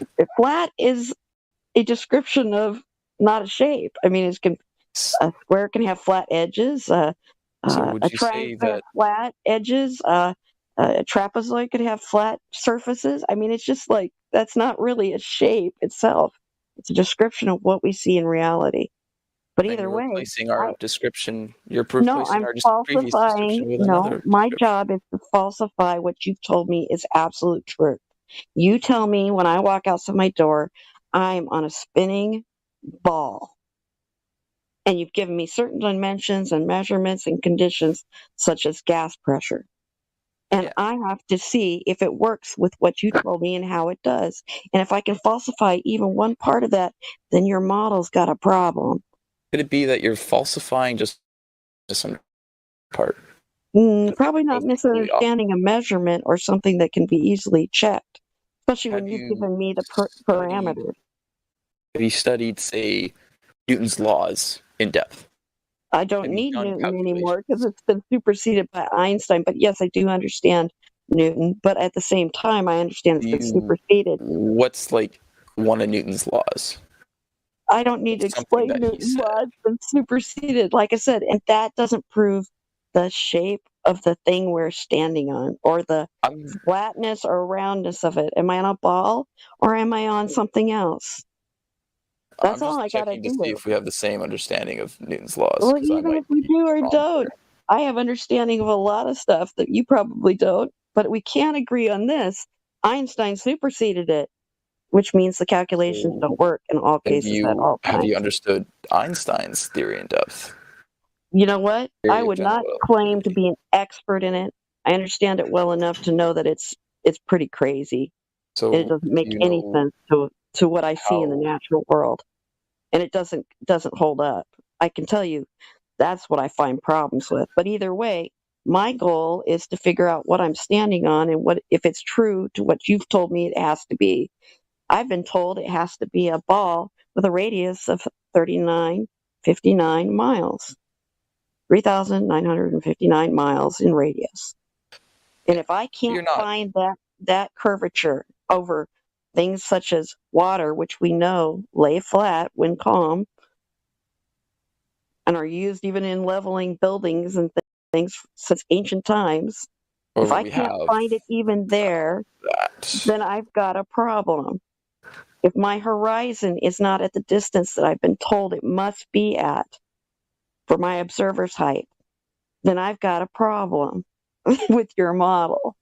And see, that's all I have to do. I don't have to replace your model or understand every nuance of it to be able to falsify one part of it. If I do that, then you've got an issue.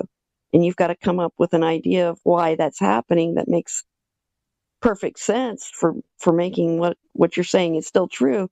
But if you can't, then it's not what you said it was. Yeah, but if you can't provide another explanation, then nobody's going to listen to you. No, that's not. Again, the explanation is self-evident that there is something not a globe. A globe has certain parameters that must be fulfilled, does it not? No, a globe is. Yeah, no, a globe is a It's sphere, certain parameters that we've and it observed. has geometry that must be fulfilled. Period. If you're going to claim something is round or circular, as some people want to always call it, which I find funny, but round like a ball, it's a geometric shape, which means it has a radius, means it has a circumference, means it has certain aspects that must be consistent and can be found. It's physical, so we can do things to find out what's going on with that. And if I can't find what you say is absolutely there, then we've got a problem.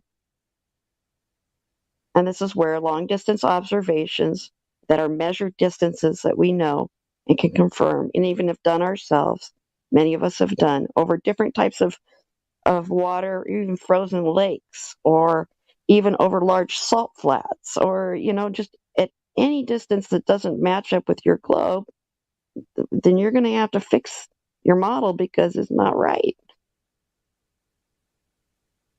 It's not up to me to replace it. I don't need to do that. If the model's 95% accurate, should we just not believe the first 95%, even though we know the first 95% Well, I would say the major works? portion, I'd say, wouldn't you agree, though, that the major portion is the fact that it's a globe versus something that may be a plane? That's kind of a big deal because that changes everything, even from your ability to do space flight is changed basically by that claim that you have a globe versus a plane.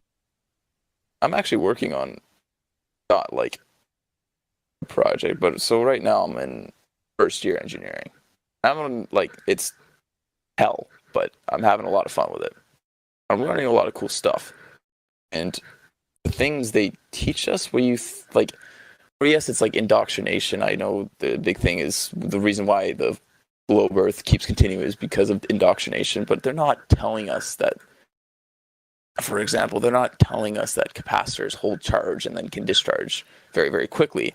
They told us that hey, this is kind of how it works. This is how this is how a capacitor works, but here, we're going to show you it right in person. They brought out this big capacitor and they charged it up and they lit it, and it behaved exactly like they said it would behave. The whole thing is blurred lines between science and pseudoscience, and that's where you have to figure it out. And I think that globe Earth lies in science, not pseudoscience. Except for you didn't explain then how you can prove the difference between what is pseudoscience and science? How would you know the difference if you just make that claim? Oh, I think the globe is science. How is that so? What is science? What's opposing the globe Earth then? What's opposing Well, it? no, I asked you what is science? What is science? Yeah, what is science? What is pseudoscience versus science? What's the difference? Pseudoscience, I think, is science that's usually has bad intentions and usually is a way for somebody to make money.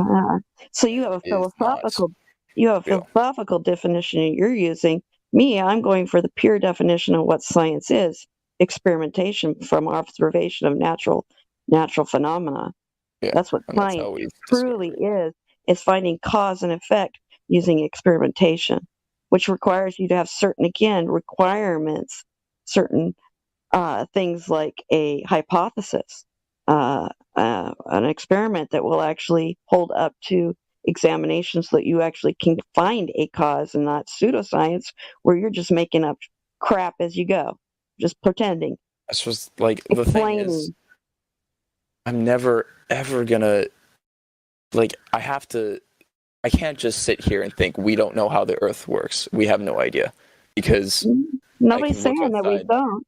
But you got to understand, if you, I don't know how far you've been in your college experience at this point, and but for me, I finished my college experience, now more than a decade ago, and I would tell you right now, there is foundations that have been laid that have caused such havoc because now they're being discovered that was never confirmed and never checked, and now we have a problem because everybody based everything they did after they laid what they thought was a confirmed foundation on a bunch of bunk.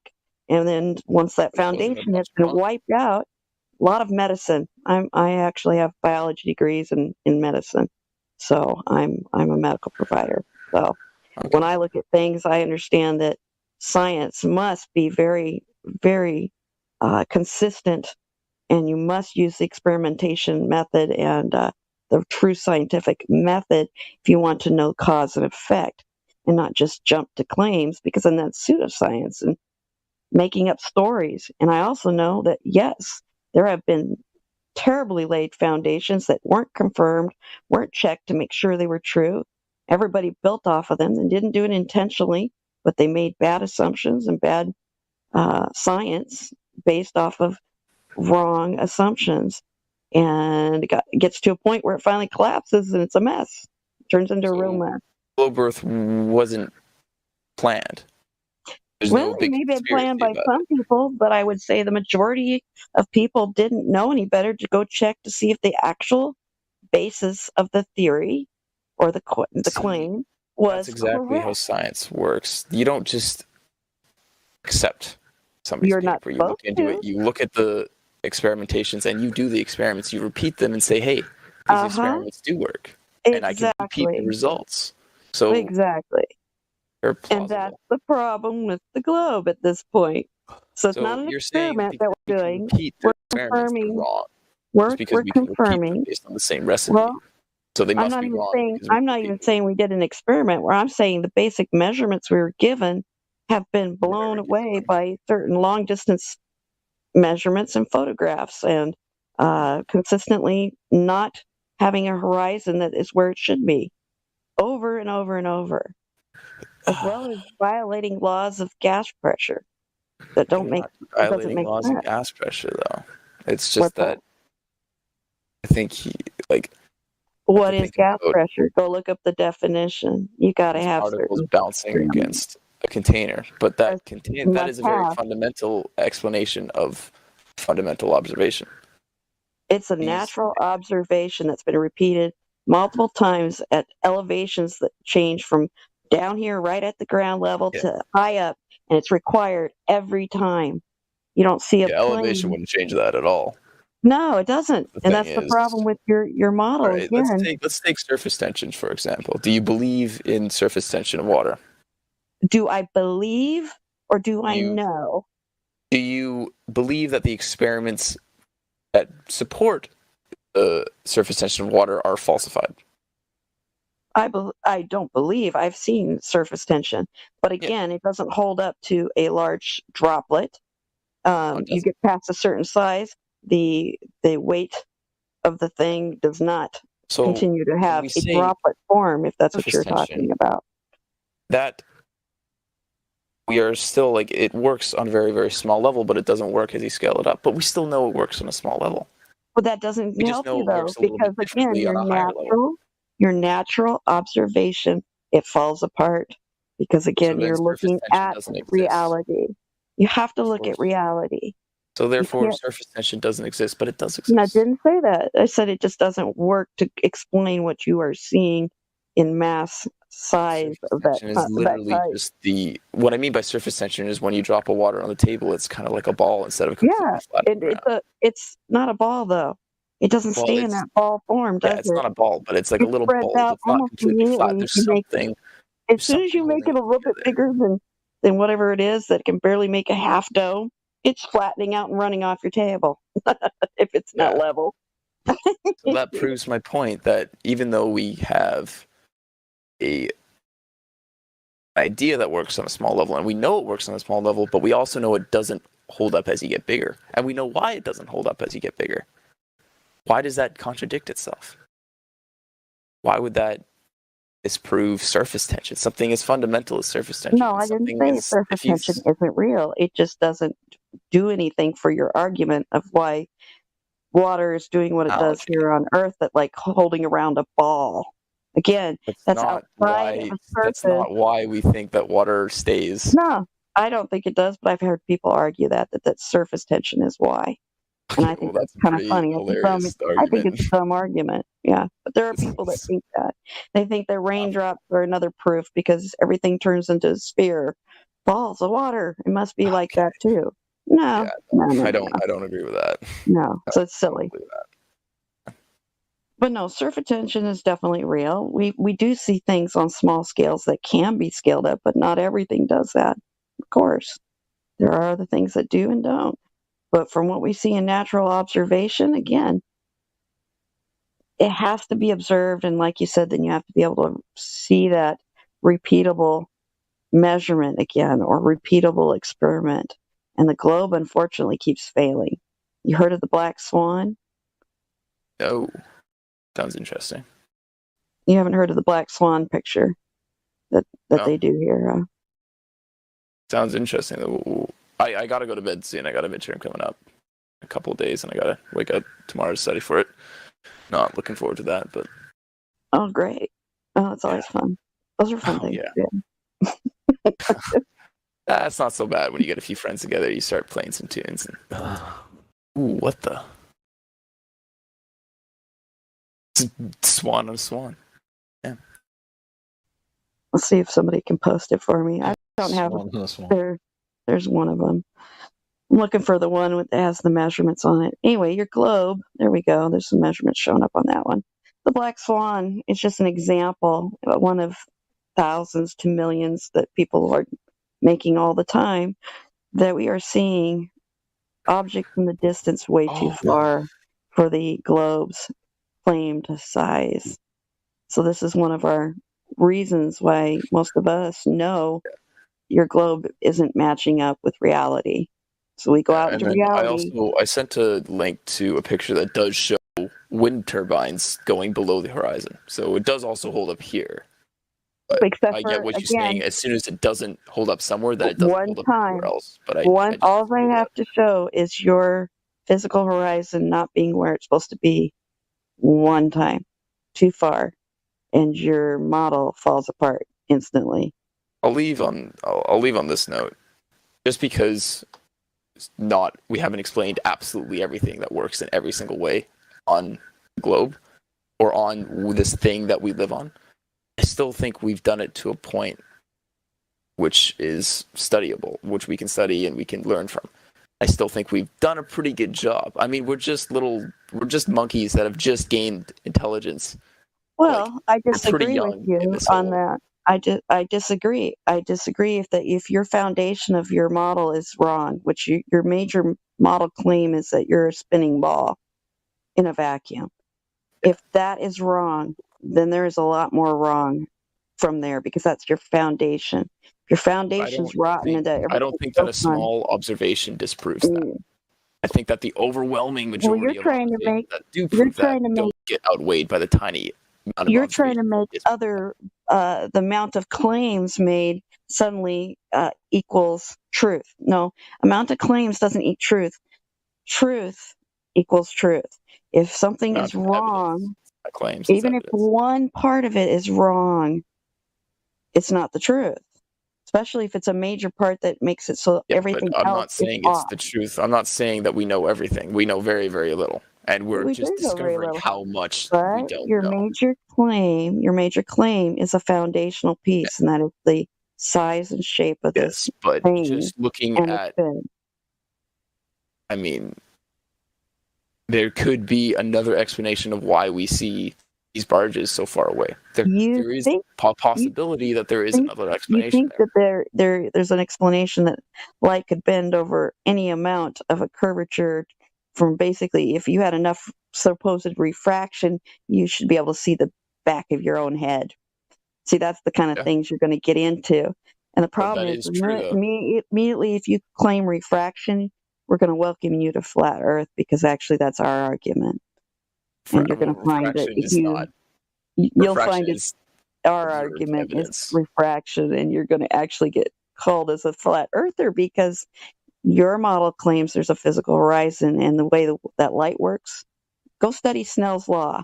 Make sure you study some Snell's law before you come back and try the refraction argument with us, okay? I highly recommend that you go figure out what your radius is. You figure out Snell's law. You figure out Snell's law and what do you need to fulfill the refraction claim that you're going to make, because I already know where you're going to go with it. But I'm going to tell you right now, it's a losing argument for your side. We actually love it when you guys say refraction, because then we can welcome you to flat Earth, because we'll be able to go through that law. End up, like, kind of the reason why I'm here, just because I love talking to everyone here. I absolutely love it. I can tell you're enjoying it. And also, y'all are cool, and I don't know if I somehow become a flat earther after talking to everyone, even though my strong hard belief is that the Earth is a globe. If you somehow convince me that the Earth is flat, I want to be here. Like, I want to be here for that. Well, if I you're tell you convincing what, me that the Earth is flat, our job is not to convince you. Our job is to inspire you to hopefully go out and seek the truth for yourself and confirm whether you've been lied to or not. Learn to figure out if you've been lied to or not. And I have, and right now I don't think I have.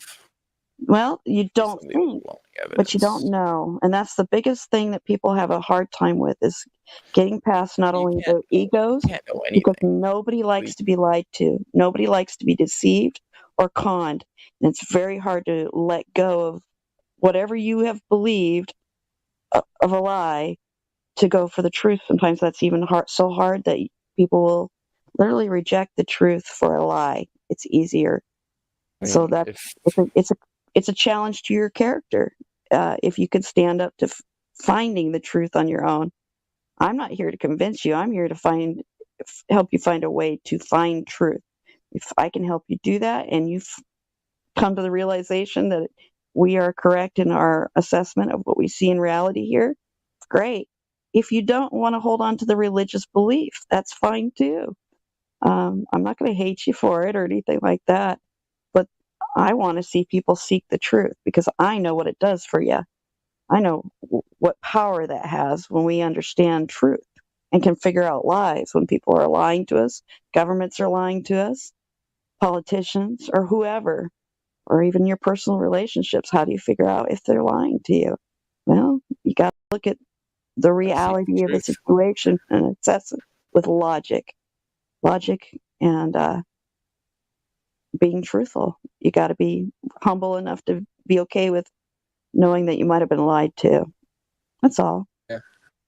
Well, I kind of flipped that on you.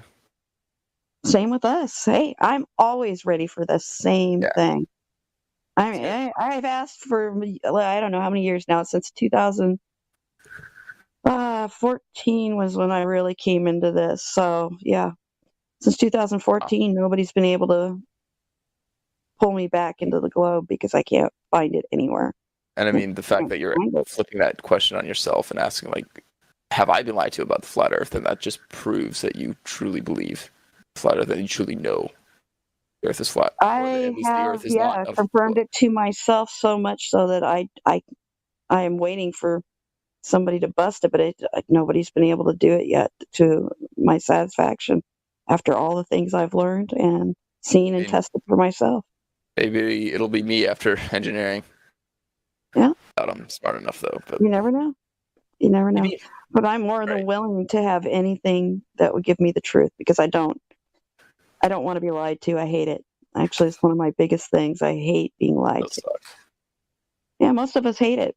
Most people here want empirical evidence. We are empiricists at heart. And so it's all about figuring out logic and using the scientific method, and then making sure we confirm things and test it for ourselves. That's what good science does. So people always want to call flat earthers science deniers, and we are not. We're actually probably more concerned about the science than most people think, by far. All right. Well, it was awesome talking to y'all, and I'm going to go to sleep. We'll come back and see us and talk some more. Yeah, hopefully I'll have some time. But yeah, check some of that stuff out before you come back. It'll be fun to talk. Yeah, maybe I don't know, do some research and prepare some stuff. I don't know. That'll help. That way our conversation will get more consistent and deeper, and then be fun. Yeah. It's always fun. Okay, well, I'm looking forward to that. Okay, peace. Have a good one. Bye, everyone. Peace. Have a super day. You have been listening to excerpts from the 24/7 Flat Earth Discord Live YouTube channel. If you would like to join the discussion, simply type in your address bar discord.gg/flatearth. Thanks so much for listening.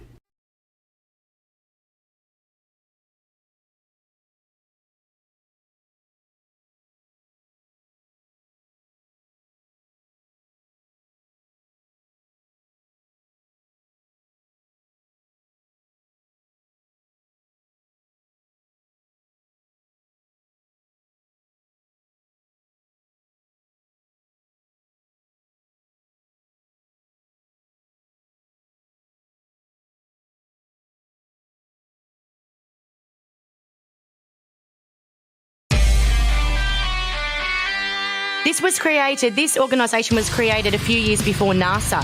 If these people knew then, when they brought out NASA, the propaganda agency, if they knew then that the Earth was indeed, flat and motionless and wasn't flying in space, of course they need to control the opposition. Of course they need to bring out the Flat Earth Society.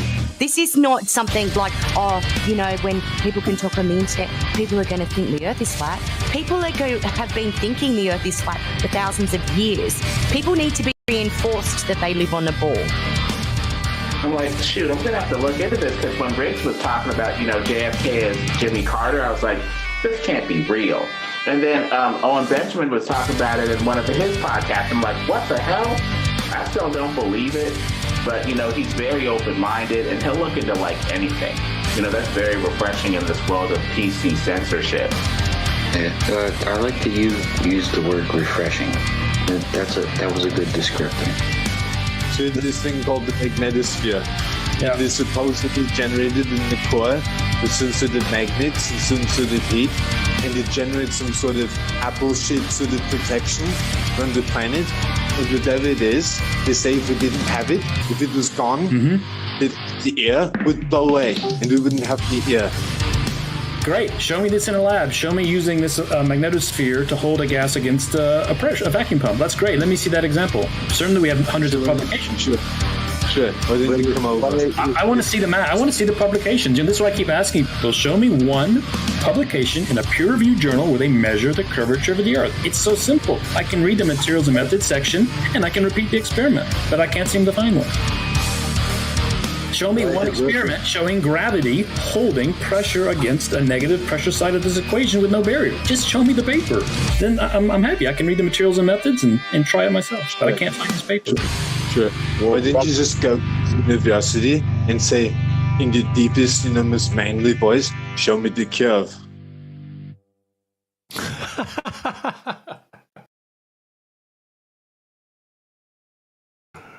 What a guy. Oh, man. Yeah, he's a faker, too. I called him out a couple times. Use your manly voice and ask, where's the curve? Yeah, that was Reckonor, right? I don't know what that is. I just played some. Yeah. I found it from one of Indio's playlist. Yeah, I called him out a couple times on this server. He didn't like it.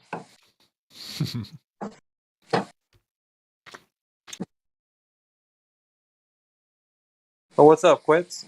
How you doing this morning? Yeah, nothing much.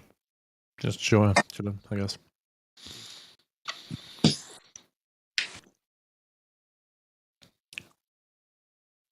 Chilling afternoon, I guess, as well. Not much going on here.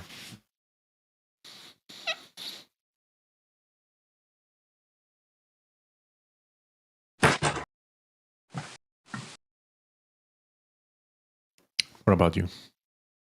Doing all right, man. Just enjoying this beautiful Monday morning.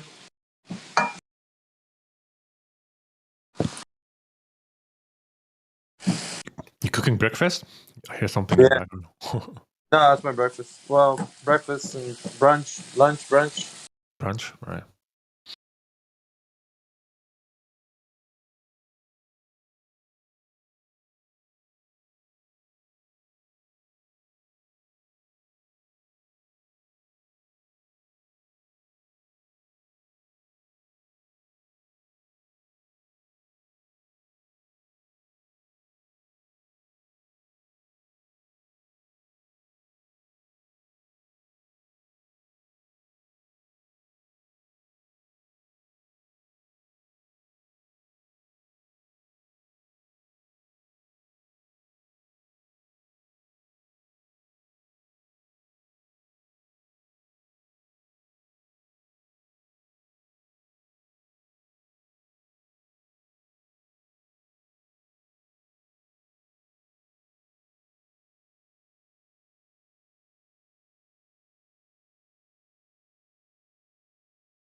And how fast is the Earth going around the sun, Chris?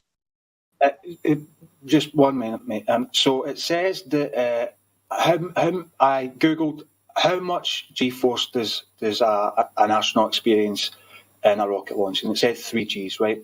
And then I also looked up how long does it take a rocket to accelerate to escape velocity.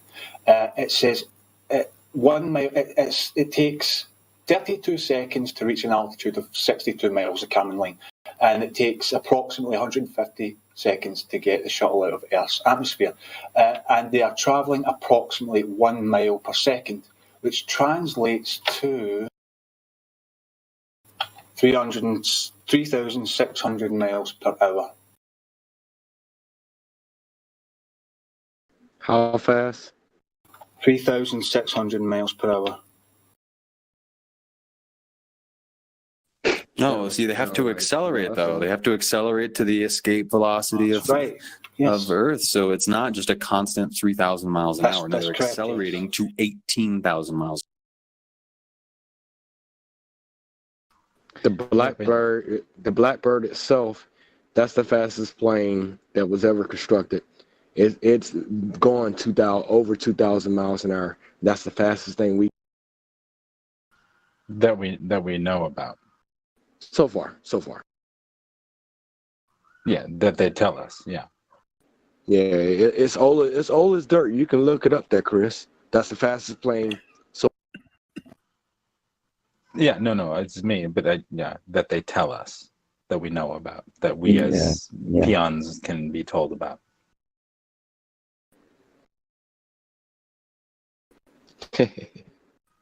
But wait, you guys, wait a sec. I just realized you guys don't even understand. You're not taking into consideration the spin of the Earth that's throwing the rocket outwards. There's that calculation that's got to go into consideration, right?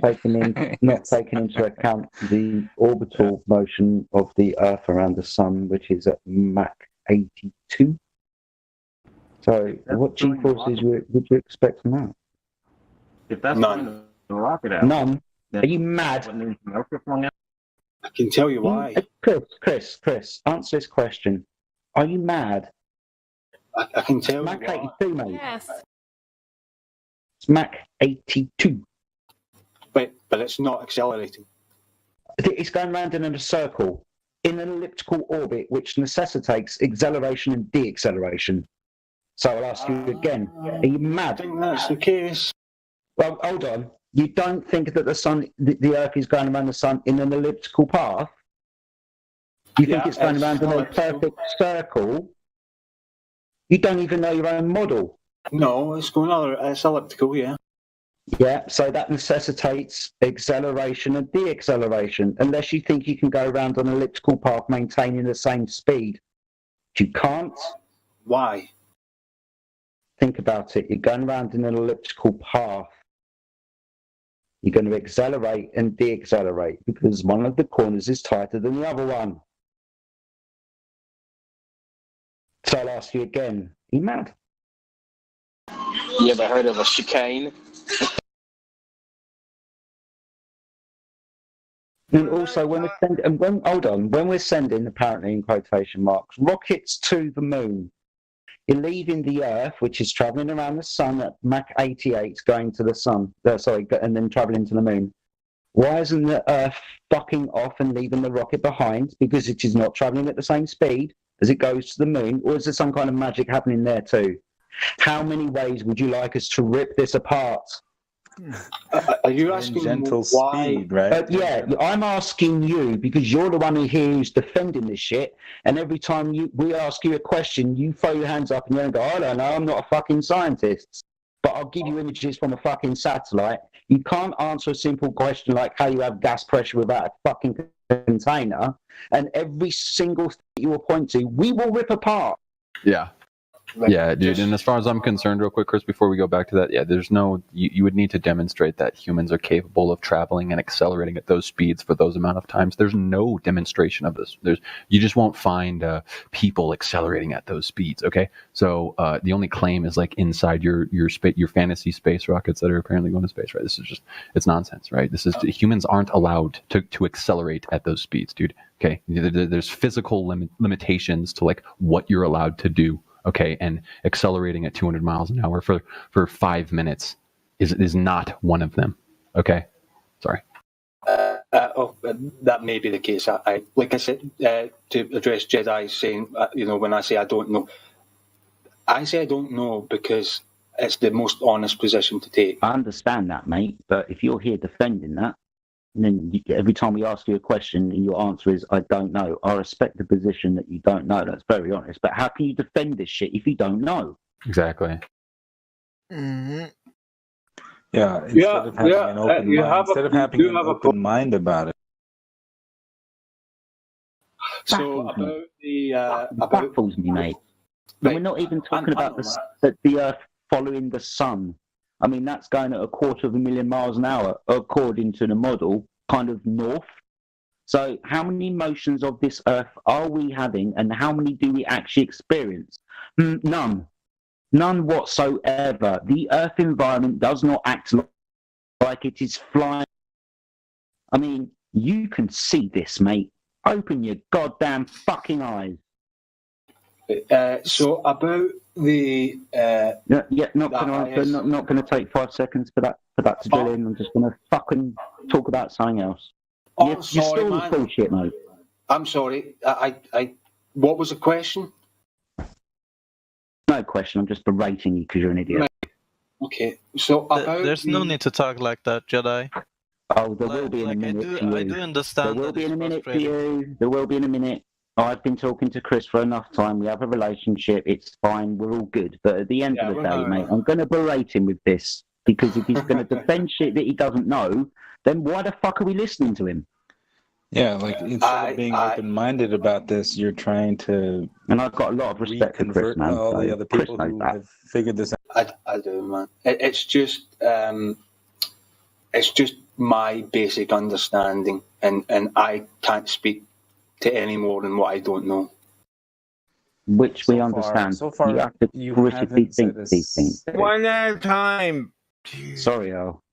No, I'm not saying it to you. I know what, but whoever I was talking over was really quiet. So please continue, mate. Stop throwing freaking logic out the damn window, people. Love what you're doing, Jedi. Keep it up. Yeah, I'm shouting over here. About the elliptical orbit, yeah, you're right. It does change speed, but it says Earth's speed is not constant as the Earth's elliptical orbit. If the Earth is closest to the Sun, it moves fastest. On the other hand, when Earth is faster than the Sun, it moves slowest. But it says, oh, wait a minute, where am I? You keep saying it says. Who is it says? It as in the thing that we're all trying to figure out is wrong. What are you talking about? Simon says, dude. Simon, like men, right? Science, men. Simon says. Good one. Google says. Yeah, no, right? Yeah. It's like what I have to look like all you're doing is regurgitating and reiterating stuff that we already knew for 30 years and have now discounted. What are you hoping to bring to this? What are you're not thinking for yourself or this I don't know.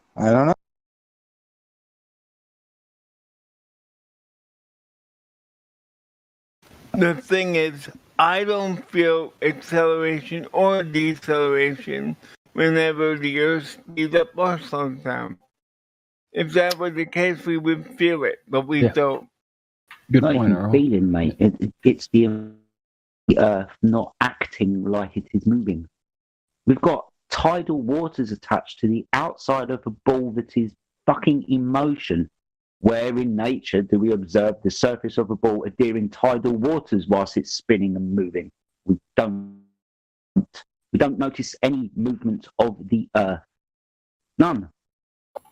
It would act so much differently if we're on a ball that was travelling at God knows what fucking speeds. We observe this in everyday reality. This is what happens. But no, all of a sudden we're on a ball and you wouldn't feel it, wouldn't notice it, right? Because what? Reasons? Right, I'll tell you why I think, and this is just my own opinion, why we wouldn't have a sense that detects us, the Earth rotating. If we could detect the Earth's rotation, then if we had a sense that could detect that, then we would constantly feel it all the time, and that would overwhelm our other senses. So I don't think it makes sense to have a sense that would detect the rotation of the Earth. All right, Chris. In two different examples, you are doing two completely different things. If you are on the equator, on the terminator line at 6 o'clock in the morning and 6 o'clock in the evening, at 6 o'clock in the morning, the Earth is pushing up underneath your feet at Mark 88. At 6 o'clock in the evening, the Earth is leaving your feet at Mark 88. Two completely different things, because on one side of the Earth you're going with the motion, on the other side of the Earth is leaving you. So if you were to throw a ball up and it was to come down, measure difference in this. We don't measure nothing like that. The outside of the ball following it or being pushed. So you think that if we're on the equator and the Earth is moving at Mach 88, if you threw a ball up, it would land somewhere else? No, I'm saying at 6 o'clock in the morning, if you threw the ball up, it would come down to you faster because the Earth is pushing up under you at Mark 88. 6 o'clock in the evening, throw a ball up. The ball should never return because the Earth is leaving you at Mark 88. You know this. It's fucking physically demonstrated, mate, in everyday reality. If you are on the front of something and it's pushing you, or you're on the back of something that has to pull you. But this isn't observed. It's obvious. The location on this ball, you would experience many different things. In actual fact, gravity has to work very differently on every single different location on the Earth to make it act as if it is not moving and nothing is actually happening. Gravity is fucking magical. It gets to choose what it does, apparently. Bollocks! Please open your eyes, Chris. Dude, You're on a ball. I'm struggling to understand what you mean. You throw a 6 ball o'clock in the morning on the terminator line on the equator. The Earth is going from right to left. Okay? So at 6 o'clock in the morning, the Earth is pushing up underneath your feet at Mark 88. 6 in the Earth is leaving your feet at Mark 88. Push, pull. Right? Leaving your feet. Yes, because it's going in the opposite direction. The Earth's going in. If you've got a car and you're on the front of it, the car's pushing you, right? You're on the back of the car, it's got to pull you. You know what a trailer is, right? Right. Yeah, exactly. So you're unattached to the Earth, you're just standing on it. And if you're unattached, that car is leaving you. So the Earth is going away from your position at 6 o'clock in the evening, from underneath your feet if you stood on the equator. Mark 88. Earth is fucking off. I honestly, I'm struggling to understand what you mean. God's sake. Hey, I got a video. I got a video for you, Chris, of this guy doing a G-force. G-force at 9. Watch that video. Won't take you long. I'm going to state the example again. Chris, your head's the sun. You're looking at the Earth. You hold a ball out in front of you, right? So that's the Earth. It is travelling from the right to the left. On the equator at 6 o'clock in the morning on the terminator line, which would be on the left-hand side of the ball, if you're looking at a clock, that's a 9 o'clock position. The Earth is pushing at 6 o'clock in the evening, 3 o'clock on the clock, the Earth is leaving you. One side it's pushing you, one side it's having to pull you. Right? Push, pull. Whoa. The Earth's traveling in a direction. You're going to be pushed one way and pulled another. Very simple.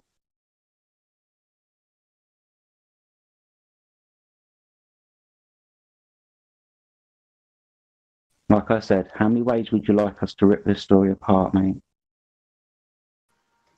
All it takes is him to listen to one. He's not listening. He's still trying to understand. His way is right. I'm standing on the equator. At 6 o'clock in the morning. At 6 o'clock in the morning. Okay, so if the Earth is travelling, at that instance, the Earth is pushing up underneath your feet at Mark 88, because that's the direction the Earth is going, right? 6 o'clock in the... No? But why is the Earth pushing up? Because that's the path the Earth is taking. Relative to your position, remember when you're on the outside of a ball, it is underneath your feet pushing in that direction or going in that direction. 6 o'clock in the evening, the Earth is leaving you, leaving your feet like a car and a trailer. On the front of the car, you're being pushed. On the back of the car, you're being pulled. Right? I'm really sorry, man. I can't follow this. I'm not surprised. So you don't even know either model then? What do you mean? You don't know? He hasn't thought about it.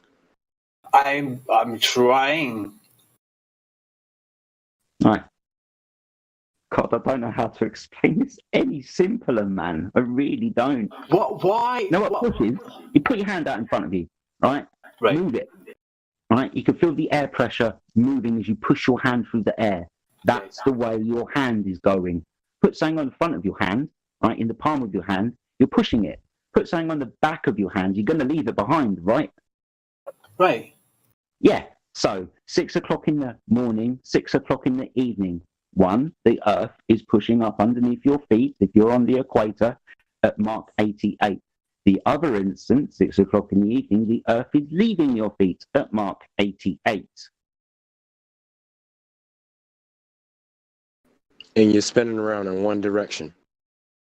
Why is there a difference between 6 a.m. and 6 p.m. if I'm standing on the equator? Because it's where your position is. It's the relative motion of the Earth. In one instant, you're being pushed up underneath. At 6 o'clock in the evening, the sun is leaving you. I'm just using a very simple terminator line experiment, or kind of diagram in your head, mate. One instance, the Earth is pushing because that's the direction the Earth is traveling. It is not traveling the other way. It is leaving your feet at 6 o'clock in the evening. Are you talking about the Earth orbiting around the sun? Yeah. Yeah. Oh, right. Fuck, I thought you were talking about rotation of the Earth. Right, okay. We're not rotating at Mach 88. At Mach 8. I mentioned this to you earlier. I mean, stop. I thought you said Mach 0.88, which, is roughly like 1,000 miles per hour. No, I'm not talking about spin, mate. I'm talking about the motion, the motion of the Earth. Yeah, so you understand now, right? I'm starting to, yes. Yeah, so one instance you're at the front of the Earth as it's going in that direction. The other instance you're behind the Earth as it's going away from you. Right. Throw a ball up in the air at both of these locations at 6 o'clock in the morning, 6 o'clock in the evening. The ball's going to come back down to you exactly the same way, right? Right. Nothing changes depending on where you are on this ball. Throw the ball up, it comes back down. However, if you're on a ball that's travelling at Mach 88, then when you throw a ball up at 6 o'clock in the morning, it's going to come down a hell of a lot faster than the one at 6 o'clock in the evening because the Earth's fucking off. I mean, do you understand how little the Earth orbits around the sun in 12 hours? In 12 hours, it's going really fast. I don't care, mate. It's going really fast. It's traversing a very large distance. Yeah, it doesn't matter. It's just, the only thing that matters is that it's moving really fast. Yeah, and so is everything else on the Earth, including me. 1.9 million miles an hour in several different directions, by the way, if you tally them all up. Yeah, I know, I've heard that, QE. But we don't notice any motion of the Earth's environment whatsoever. Tidal water. But because if we had the senses to detect that, it would overwhelm. Looking at the environment, I don't care about feeling it. I'm looking at the Earth's environment. The tidal water's attached to the outside of a ball that's spinning around and fucking moving. Don't care about, feeling it. I want to notice it in the environment. Something no one ever has done.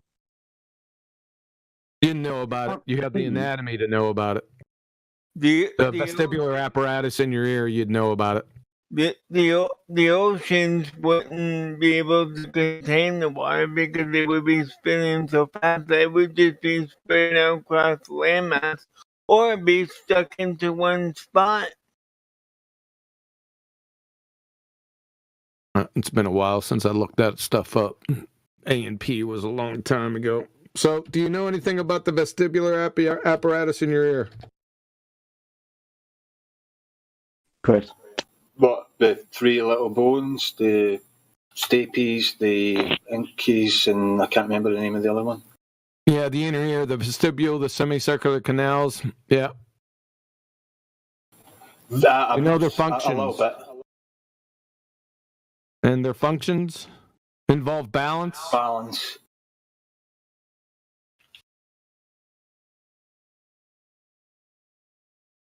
They're pretty sensitive. Like I said, it's been a while since I took A&P. I'm not an ear specialist, but I did sleep in a Holiday Inn Express last night.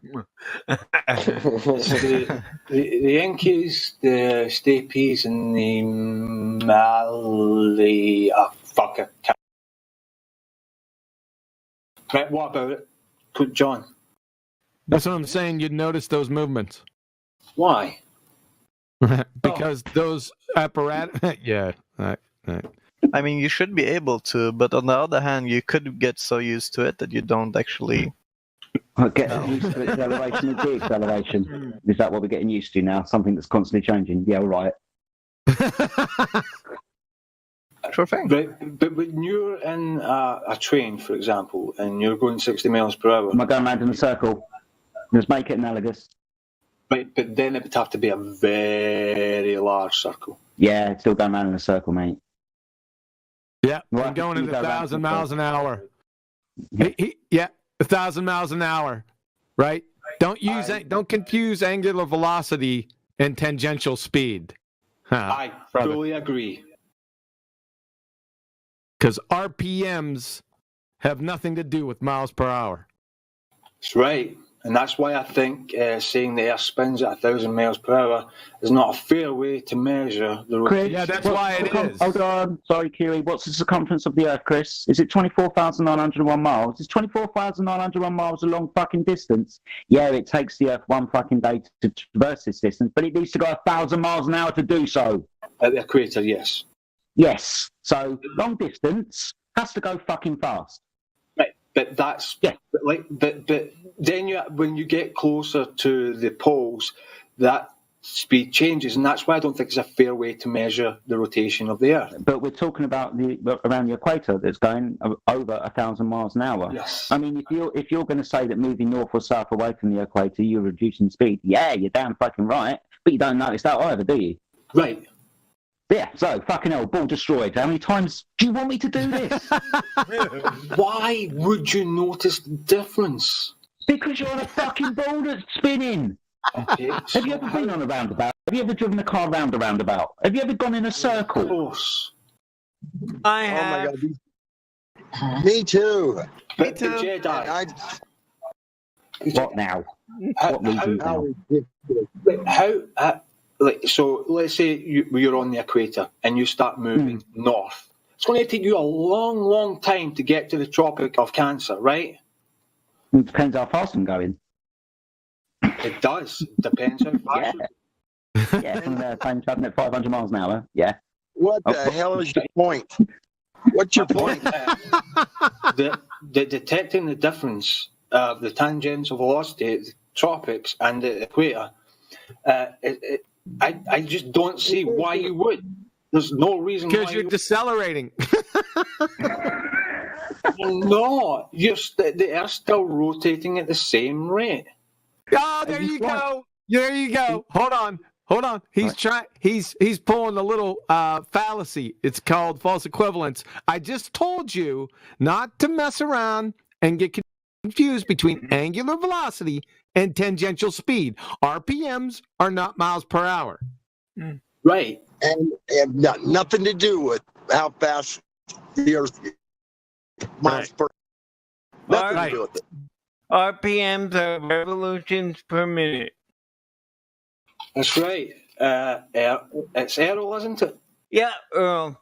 Right, and I'm looking at my case fan right now, and it's...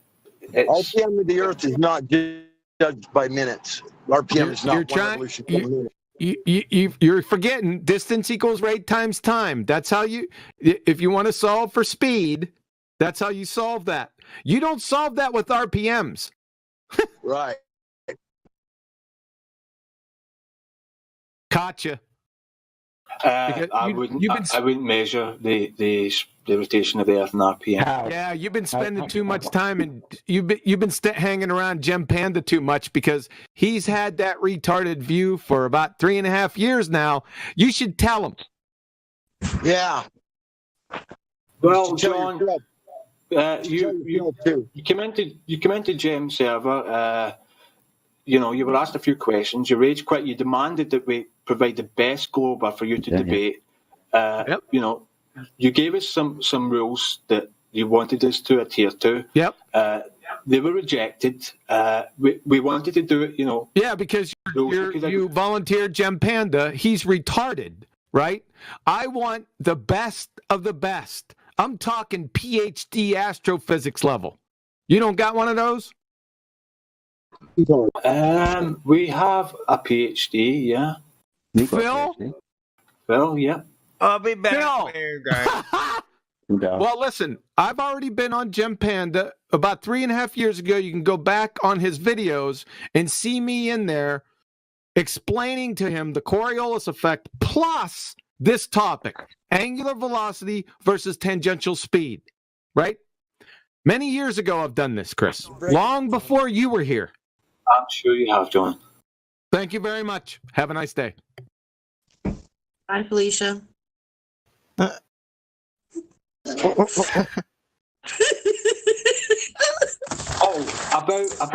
the ISS, right? So it was Bankusi.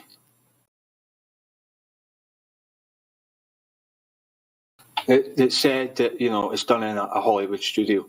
That cost. Do you know how much Hollywood movies cost to make? Yeah, quite a bit. How much does it cost to fucking set up an international space station and fucking fly around in space? I guarantee you, making images on a movie set and putting them onto the screen with a little bit of CGI is probably most of those are wages, by the way. Actors get paid millions of dollars. So shut up. Wait, so do you guys think they use harnesses and wires? Well, they seem to, demonstratively so, in some video evidence. Yeah. Have you ever Not seen? always. You ever seen the astronauts in Skylab? And I think this was the mid '70s doing acrobatics. Where was Skylab at? It doesn't matter. Somebody's laughing. You're cracking me up, man. What elevation? What elevation was Skylab? Altitude. Yeah. I don't know off the top of my head. I have to ask a question. Is that you laughing in the background? Are you guys talking about the Terminator movie? I'm the Terminator. The J silent. So I put a little GIF in there of astronaut doing some spins and. Well, let's look at the altitude. Come on, we can look this up, can't we? So altitude of Skylab. Altitude of Skylab. I think it was like 270 miles. 270 miles. That's in 270 miles. That is somewhere around 10 to the -7th torr. How is it? It's in Narnia. That's a second law of thermodynamics violation. Okay, John, but that wasn't. That's my point. Why are you bringing it up? It's not up there. Right. Or it's either this. Either they're lying or the second law of thermodynamics is false. Right. But John, my point is that if they are using wires and harnesses in the ISS to fake weightlessness, why didn't they do it with Skylab? Because as you can see, this astronaut flipping about. I don't really care. He's obviously not using wires and harnesses, right? I don't really care. They're not 270 miles. I don't care. I don't care what they're doing. Dude, I don't care if they're tied together by licorice. It doesn't matter. They're not 270 miles above the Earth. Right, then let's say it's on the ground. Okay, then that's another discussion. Have a nice day. Right. So if they're using harnesses and wires for the ISS to fake the ISS and weightlessness, why didn't they do it in Sky? No, maybe that's a different technology then. I don't know. Who cares? Right, okay.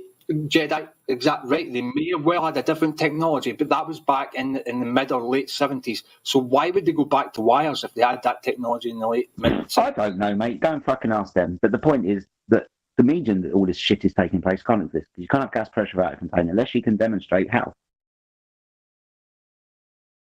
Yeah, he's skipping by and going to the second level of the conversation without proving that the Earth spins and that there's a vacuum out there and all these things. He's just by all these other. You're roboting. Yeah. Oh, Jump sorry. out and come back in. Like the hokey pokey, you guys. Yeah, we don't care about what the color of the lantern is in Narnia and why they changed the color. We're stating that Narnia doesn't exist. Whoa. That's deep. That's too much.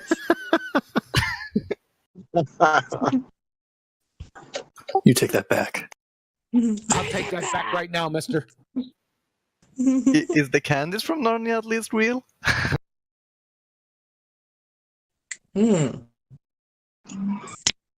It's pretty powerful, right? Either somebody's lying or the second law of thermodynamics is false. Pretty good one, isn't it? I just made that up. I'm afraid I can't go there, John. Right. It's not just at you. I'm just stating it for everyone, right? Because there's only two choices in this instance. So it's either somebody's lying for either one to be true. I mean, yes, of course, somebody could be lying, but what about the other option? Could that be the second law of thermodynamics being false? Dare I say? No, I'm not trying to cause a problem or stir the pot. I'm just really trying to be too optimistic, I guess. Yeah, it's a disjunctive syllogism. One of two choices. One, somebody's lying because they're saying that they're out there.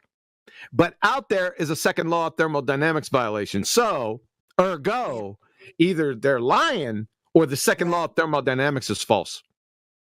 Take your pick. John.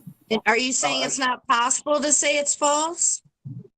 Yeah, I'm saying that because it's a natural law, and the second law of thermodynamics, if it was falsified, as the principal pillar in physics. Sure. Per Einstein. And chemistry. Wait a minute, per Einstein. Oh, wait, I don't know. Well, the second law of thermodynamics is much bigger than Einstein. I'm just telling you what the man said. Oh, sure. Okay. All right. Yeah. He called it the principal pillar of classical physics left intact by the march of science. That's how he phrased it. Gentlemen, I have to say that so far I very much enjoyed the conversation. But if you don't mind me mentioning that, and I know this happens and it's for the most part sometimes unavoidable, but we're all at the same table and we're all frustrated, but I just hate it when topics and conversations go bad where they can't really continue, but hey. Well, this one's been over the past hour and a half. Yeah, we've been sitting here for hours now. This has been over for an hour and a half. This is barely palpable background noise. Oh yeah. Okay. Yeah, because Jedi already killed this thing with the, what was it, Mach 88? Yeah, motion of the Earth. Yep. The push pull, is that what you're talking about? I destroyed that in the bath like years ago. Fucking hell. I'm surprised that they didn't use Mach 6.66 or something. It's about the same, makes as much sense.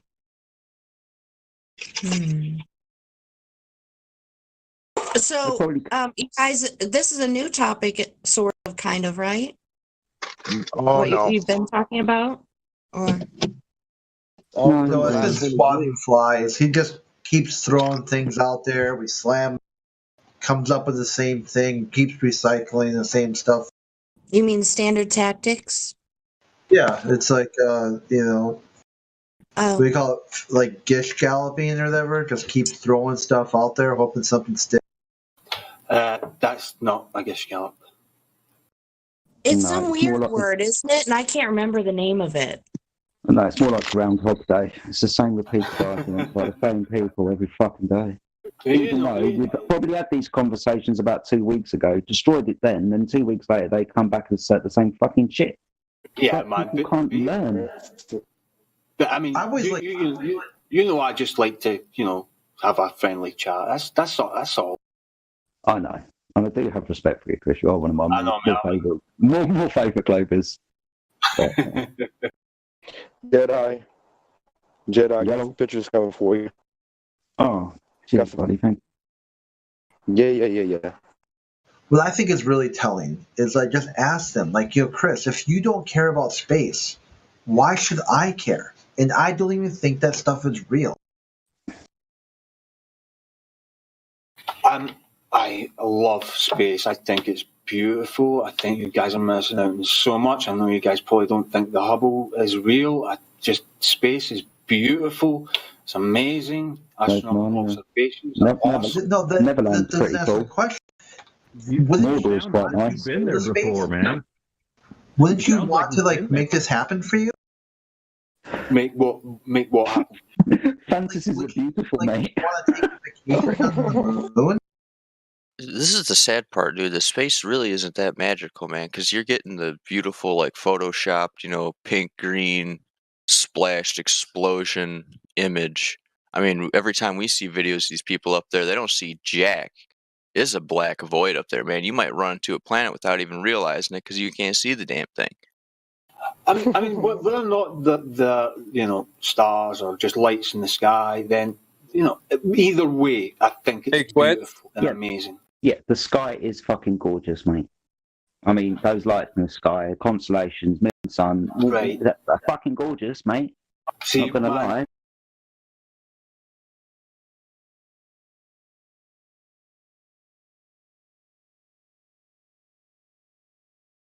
Anybody out there?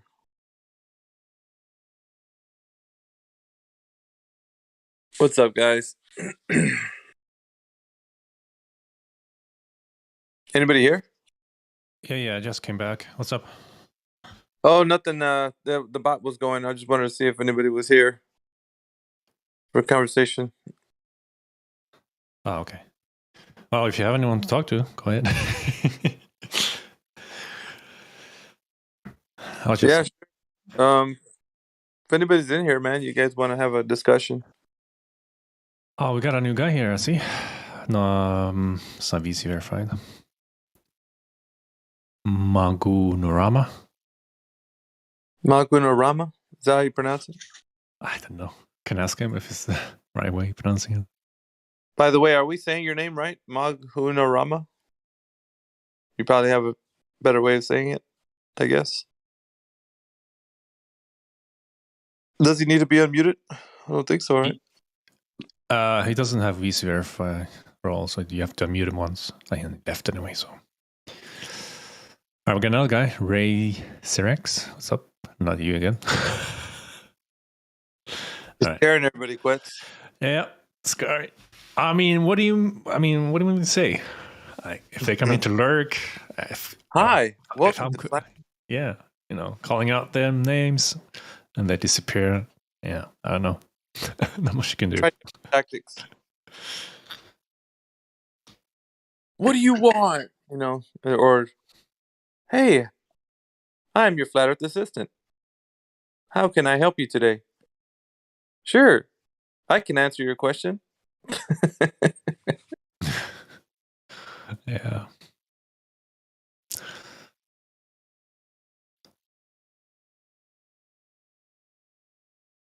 How was yesterday? Any interesting discussion topics? I wasn't here all day. Yeah, we had an aerospace engineer towards the end of the day, which probably is late in the morning for you. Mm-hmm. I think, yeah, it was a guy studying to be an aerospace engineer telling us basically belief as to why he thinks the Earth is a globe. And I established that at the very beginning, because I always do.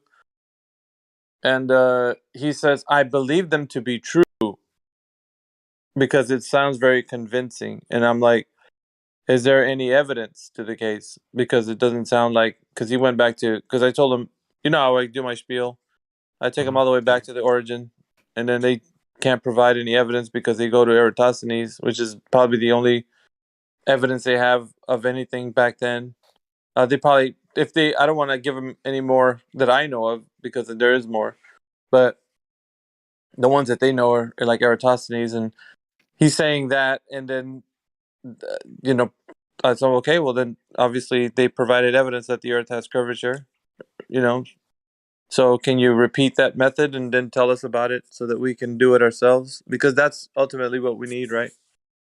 We need to demonstrate. And he's like, well, he did it with the 2 sticks, and he got it wrong because it wasn't 2 sticks. He's like, he did it with the 2 sticks and then measured the the light coming off the sticks, and then of course the angles of those shadows were different on both of those sticks at the same time, and so on and so forth. And I'm like, well, that's no evidence. That's not evidence of anything because you can do that on a flat surface.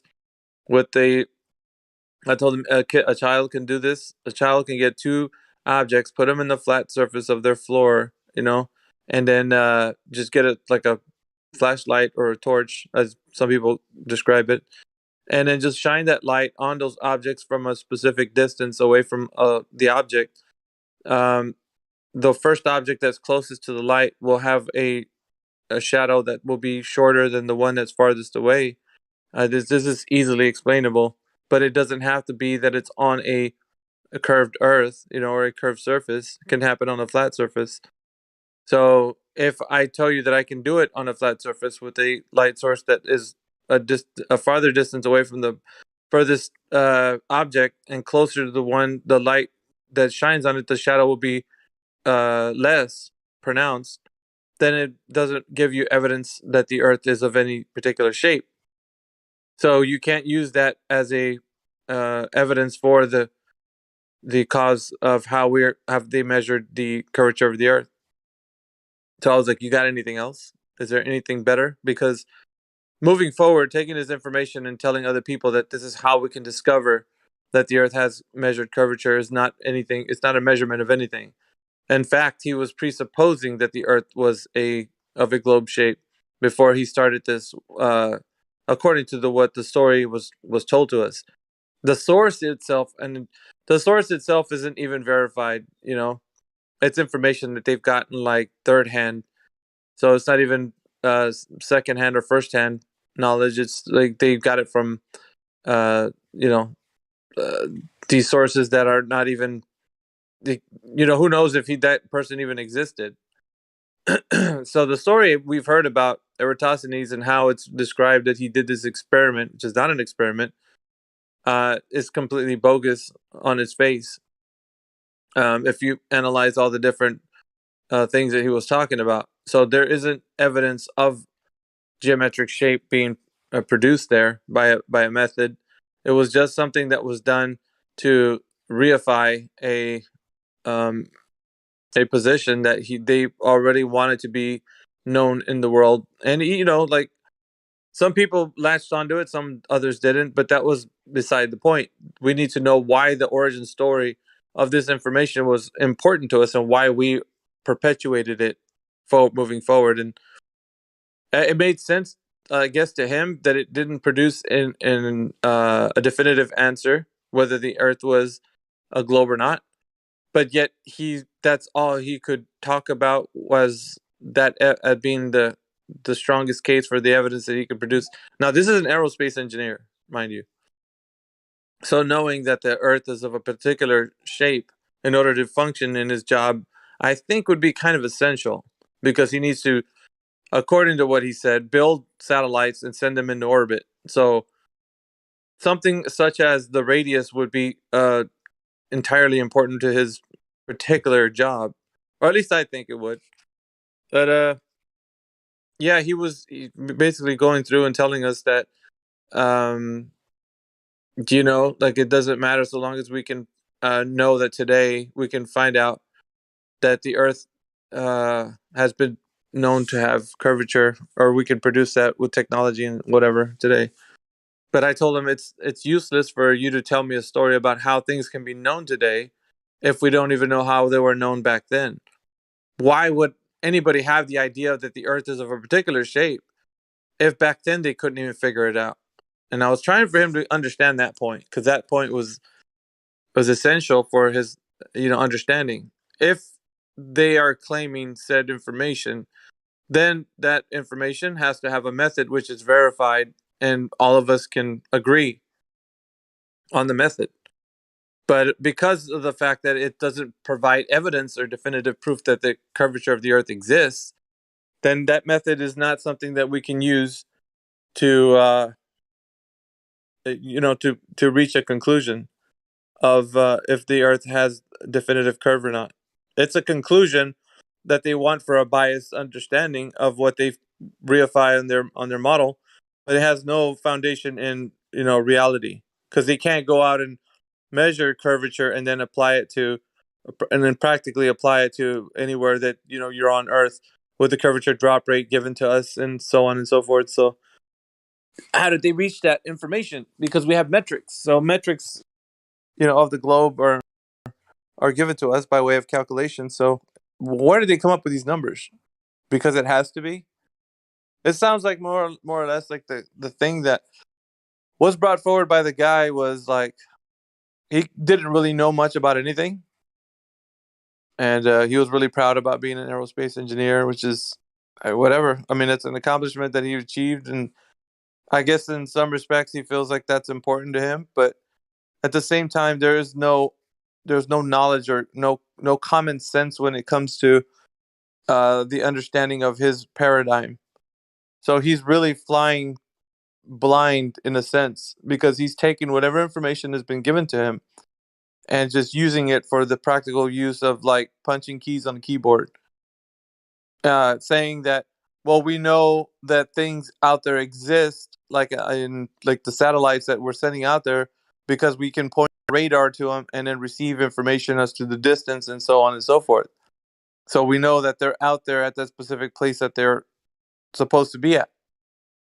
You know what I mean? So this was his kind of like what he was saying as a evidence for the case. But he made these leaps of logic to like how he wants to provide evidence using a computer screen, because that's what it is. He's not actually watching something go up into this particular area that doesn't exist and then verifying it, right? There isn't any of that happening. It's all data on a screen. And he's just saying, oh, yep, there it is. Data on a screen equals globe Earth. It has to be. Where else could it be? And I gave him kind of an example. I was like, well, think about it like this, man. Every year on Christmas time, they track Santa Claus with the smartphone. You can do it with your smartphone. There's an app that you can get. And does that mean that Santa Claus exists because you can track him on a radar? Like they tell you his exact position. That doesn't make any sense. It doesn't mean Santa Claus exists. It's something that was designed for a use that they're using this particular program. It's just for the kids. It's just, there's nothing real about it. And he's like, well, if the data shows that it is where it is, then Santa Claus must be real. He started to get really ludicrous, man. It was crazy. Upon like talking to him, he's so convinced that the doctrine that they were telling him about the Earth being what it is so powerful for him because of his field, that he's in here kind of just like almost he can't understand. It's not, it doesn't sink in and he can't comprehend. But I can understand, because like I understand it's just like it's psychological. So it's the strong bias that he has, that he's put forward. He didn't want to admit that he doesn't know, because in the very beginning, I know that's trouble. When I have a conversation with someone and they don't admit that they don't know, I begin to understand that this is not going to be easy, because the mind has already made up of its choice of what it wants to do. So going forward, getting a concession is going to be doubly hard. So if you can't get that first concession that they don't know if the Earth has curvature or not, then whatever precedes that is going to be a difficult road. Like he's going to rebuke everything that you try to show him. So I understood that from the point where he was like, well, I believe this to be true because it's very convincing.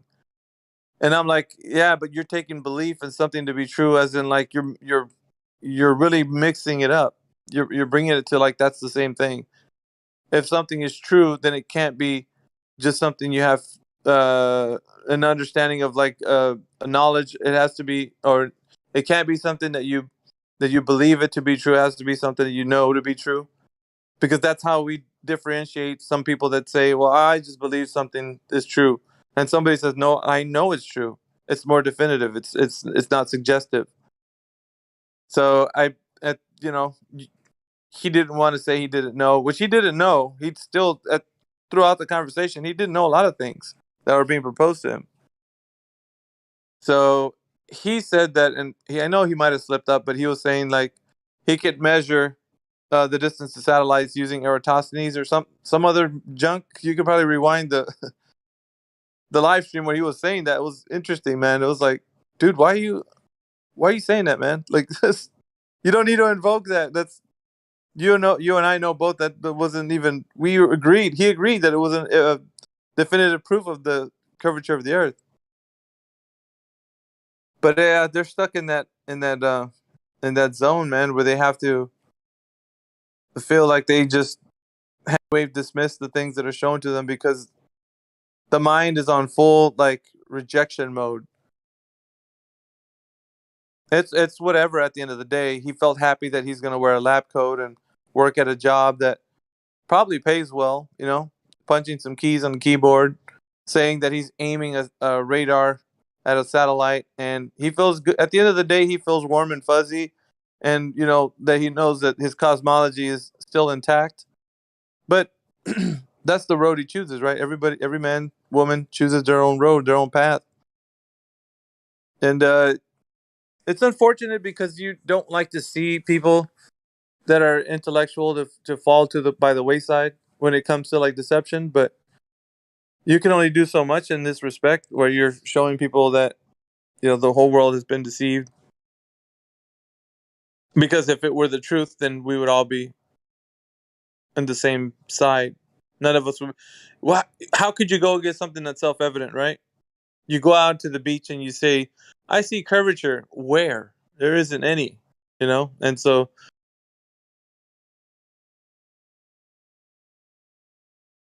yeah, yesterday was an interesting day because that guy. Oh, and I don't know. Were you here for the was it the concave earther? He was earlier, previous to that guy. Concave? Oh yeah, I heard him a little bit. That was ridiculous listening to him. Yeah, he had claims that they couldn't back up in,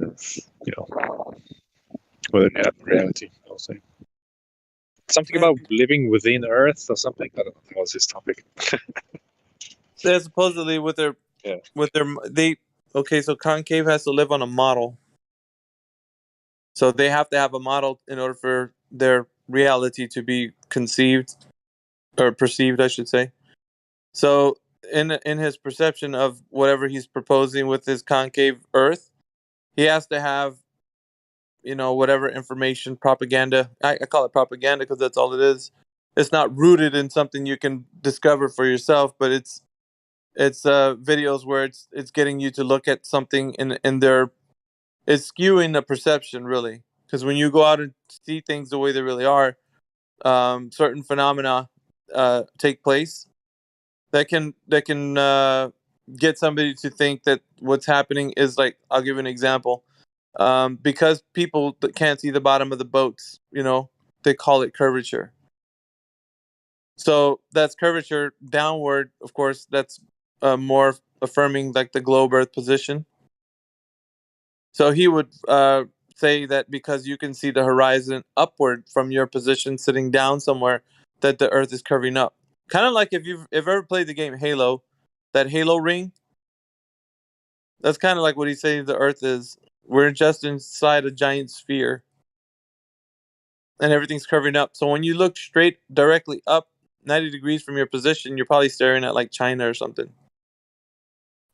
I mean, all he had was a model, but no one could verify it. So basically, pointless at that instance anyway. So. Yeah, he was talking about pyramids in the Earth, and I was just laughing because inside of the Earth, like, oh, man.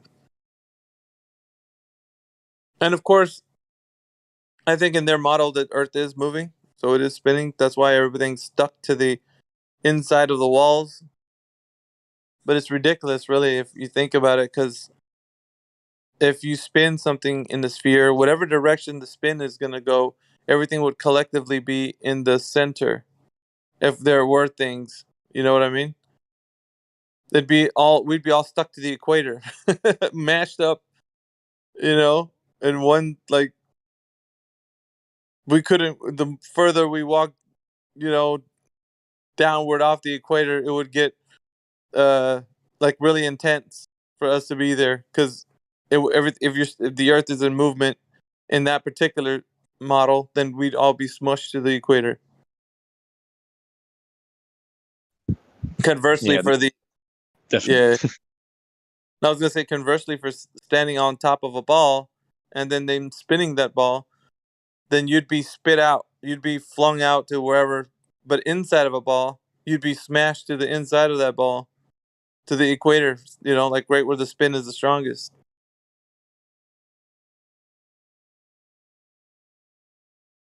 Their model is ridiculous. There's a lot of flaws with he said, but it's the third level. You're most woke on the third level, which globe Earth is the first level, flat Earth is the second level, and concave Earth is the third level. And he referred to himself as woke. He's woke. You don't know. I'm just woke, man. Like, okay. Yeah, he's living in a simulation. That's what he's doing. If he speaks with that confidence, And this woke culture is utter garbage, man. They think that there's supreme beings, walking the earth with this enlightened knowledge that they can uh think, these fantastic thoughts, and then tell you about paradigms that don't exist. Like, well, I've been woke, and who cares, man? It doesn't matter what you claim that you woke and you've seen the light.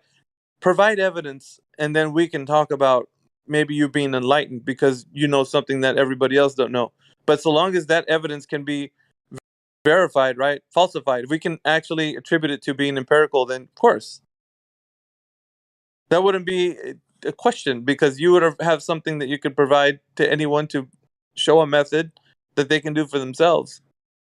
But you just saying it, that sounds like a clown. Like, why would you be claiming something that you don't have, or an attribute that it's just it's a word, man. It's a word that people attribute to themselves because they feel like they're enlightened about the world around them, and that you're just sleeping.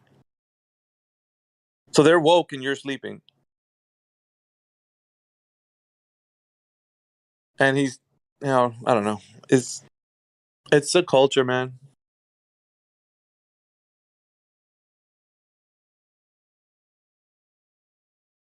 And then Sasha was telling him stuff, and then he started sending Sasha material in the DMs. So I know Sasha's probably got a whole bunch of stuff in his DMs that he sent him. yeah, I saw the gifs he posted from that's forwarded from him. I mean, like I said, looks cool concept. Yet again, where did you see this to verify? Yeah, I'm all like, all right, you can provide whatever information, but people have to be able to do a method to actually verify this thing, man. If you're just giving us an idea for us to think about, okay, it's just a concept that you have. So what? Like, everybody has concepts, ideas. And then I think New Perspective, who's an old timer in this, he's an OG. He started talking about, well, it might be good for us to find out what the sky is doing, that stars are doing, because the globe earthers have an answer because they got two celestial poles. Concave earthers have an answer, and it's like the flat earth doesn't have an answer. I'm like, why is that particular argument or discussion something valid for any flat earther? Like, that shouldn't be. If you're arguing about what stars are, you're in the weeds big time. You might as well just, it's not about truth. It's about what your concepts and perceptions are. Well, I perceive the earth to have this and this and that up in the sky. But that's great. Now go verify it. How are you going to do that? How are you going to verify that the thing you're talking about, the concept that you have, is better than the concept the Globebursers have? Because that's, at this point, it's just what the audience is hearing, what sounds better to them, Well, this guy's making more sense, so it doesn't matter. He can make all the sense in the world, but at the end of the day, how are you going to verify the thing he's saying? You can't do it. Not by just simple observation. Because when you go find out that maybe they aren't what you think they are all along. So that's going to throw a wrench in how you perceive the world if it can actually verify and it's not what you say. So, yes, you can perceive things a certain way and then claim that you know what it is just by observing things, but they have to be something that is tangible. So, something that's tangible to me would be like my chair that I'm sitting on. I am sitting on this chair. I can see that. It's just a simple observation. I'm looking at it right now. I don't have to verify that I'm sitting on a chair because I can see that I'm doing such a thing, so it's different, however, if somebody's looking at something that's not tangible and then claiming something with a simple observation. Because then how are you going to verify that perception of their reality if there's nothing you can do to ascertain an answer for clarity? Yeah, because believing stories without being able to verify is pretty much just a sword in the end. So Yeah, for sure. Who was it? I think it was Jim Panda was saying that you can't know something 100%. The anti-flat earthers are usually hooked on this idea that you can't know something 100%. Nothing. It doesn't matter what you say. You can't know anything 100%. Well, if that's the case, then we've won the argument completely and entirely. They might as well just hang it up, at which point they shouldn't even be in a discussion. They should have a forum about talking about, I don't know, raising houseplants or how to pet a dog or whatever. Like it has no bearing on. They can't be in a discussion where it's a serious forum talking about reality and the way we can understand it. Because all bets are off, man. You can't know something 100%. Then you telling me something is what it is because you're claiming it is now becomes null and void. You might as well skedaddle with your we can't know everything 100%. Because I always come back to you and tell you, okay, so that 99.9% thing that you say I'm going to defeat you with that one little itty bitty small percentage that you just claim you don't know. So I can just say, I could hand wave dismiss the entire thing you just said by, you don't know. Simple. Because if you did, it would be locked down 100%. So they defeat themselves in this conversation. They've been doing it for years, like coming into this discussion with people who are, intelligent enough to have. And that's the thing, man. You have to be able to reason. You can't reason; it's useless. I mean, if you can't reason with someone who's gonna be honest about it in a conversation and say, "Well, man, like, let's be honest. Do you know? No? Okay, I don't know either. So we both don't know. So it's better to say that versus you saying you're claiming this thing that you really know. That's important.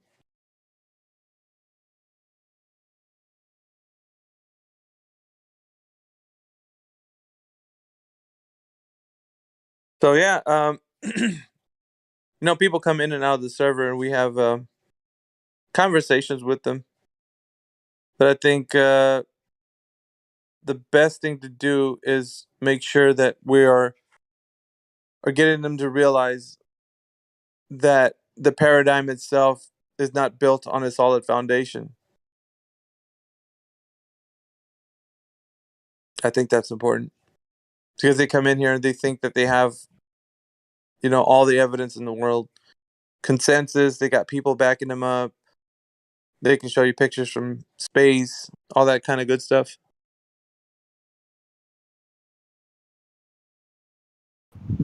I think most of them have forgotten the meaning behind the word science, how they twisted it over time. Yeah. how it's been twisted by the science community, sadly.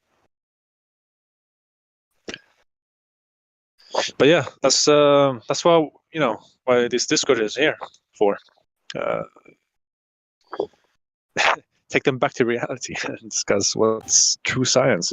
How to perform methods. Yeah, bro. I tell you one thing. This Discord had a very different environment. Those clips that you hear, like Jedi and all those guys, like had a very different environment in the past as to where we're at today.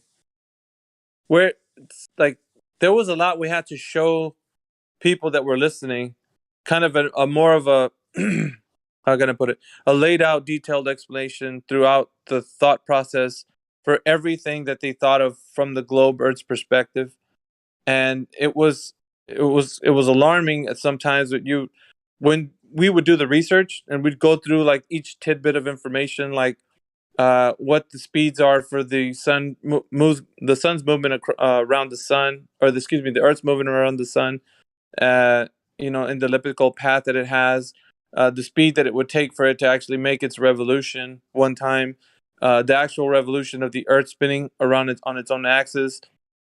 Things like, does it just spin uniformly? Does it have a wobble? Like what are the mechanics that drive the universe? For all of us in here who have been here a while, we've looked into like little tidbits of like this information as to how it came about, not just like what they're proposing, but its origin.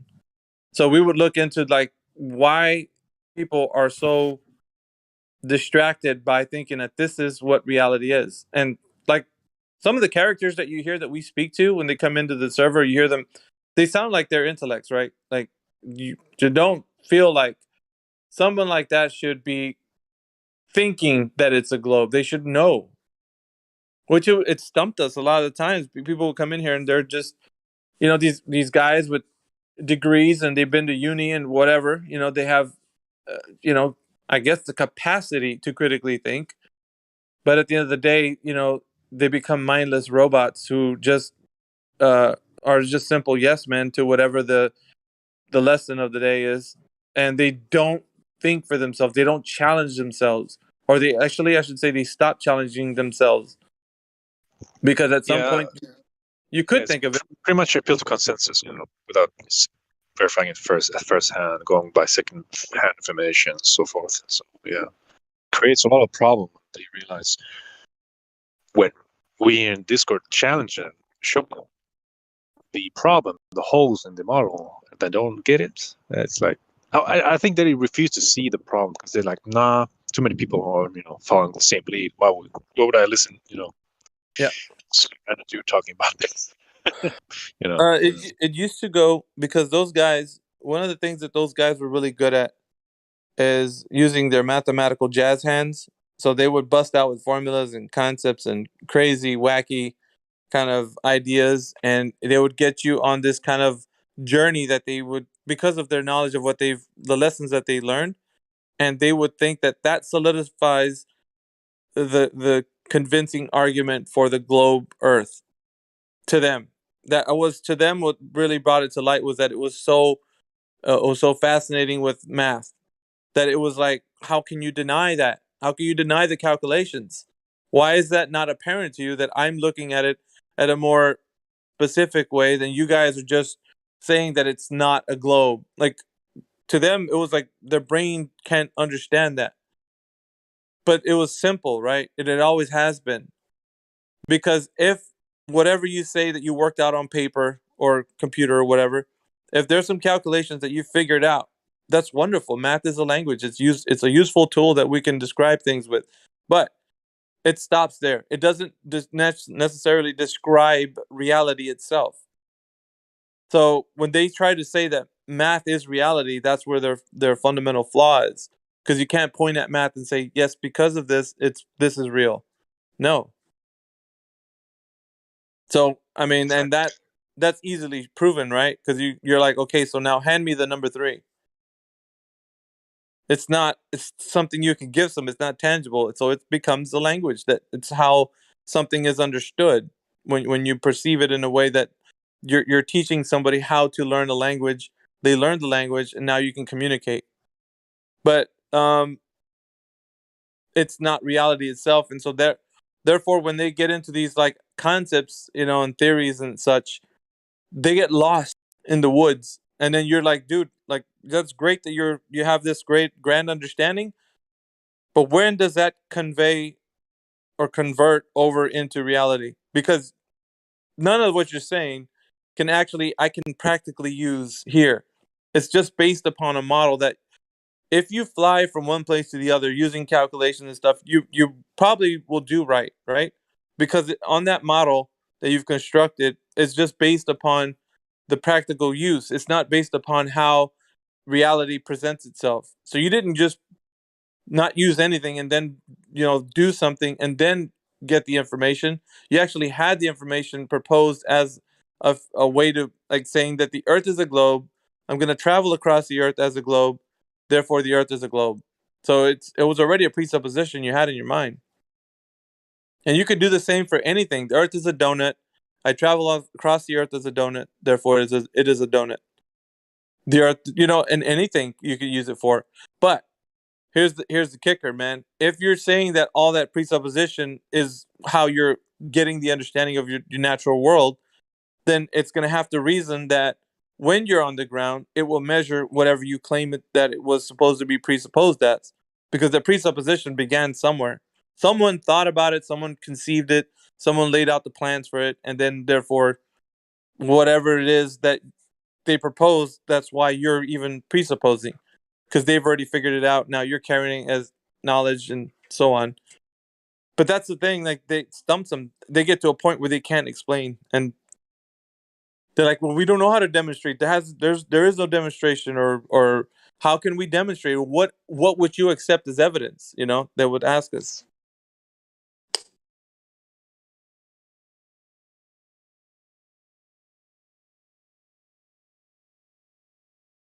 The more I talk to people, and it gets into the minds of those who are actually trying to reason with themselves how this could possibly be something that slipped by them. How could I have not seen this? Are you kidding me? There's teachers everywhere that there would have been a whistleblower somewhere that would have said, oh, hold on a minute, we're being deceived. Like, but in all reality, isn't that what we're doing? Like, that whole concept of, like, why hasn't anybody spoken up and said anything? I think that's what this whole server is about, isn't it? Telling people about it. Anyway, I mean, I don't know. What do you guys think? Well, yeah, that's the point of this server, to debunk, to explain the lies that we have been to. Good morning, by the way. Hey, good morning, Salom. Yep, Sasha, good morning. Car, hey, how's it going, brother? Get Beget, Batman, Cut. How you doing, guys? Looks like it looks like the people who come in here, like the aerospace engineer. I mean, I don't think they don't. And he was a cordial dude, but at the end of it, people got frustrated because he was claiming that he's going to a particular school for learning this, and everybody's like, "Well, show me the school." I don't necessarily I don't care to know his credentials. Really don't. If he claims to be somebody who he says he is, so be it. The thing that I care about is whatever is being presented. Does it have a merit to be presented? As in, are we talking about truth here, or are you just bringing forth a concept for the audience to consume an idea? And if he's whatever he is, that's great. If he's not, that's great. Like, I don't care what he claims to be, so long as he's gonna bring forward some evidence and we got something to talk about. Or if he says, hey, I don't know.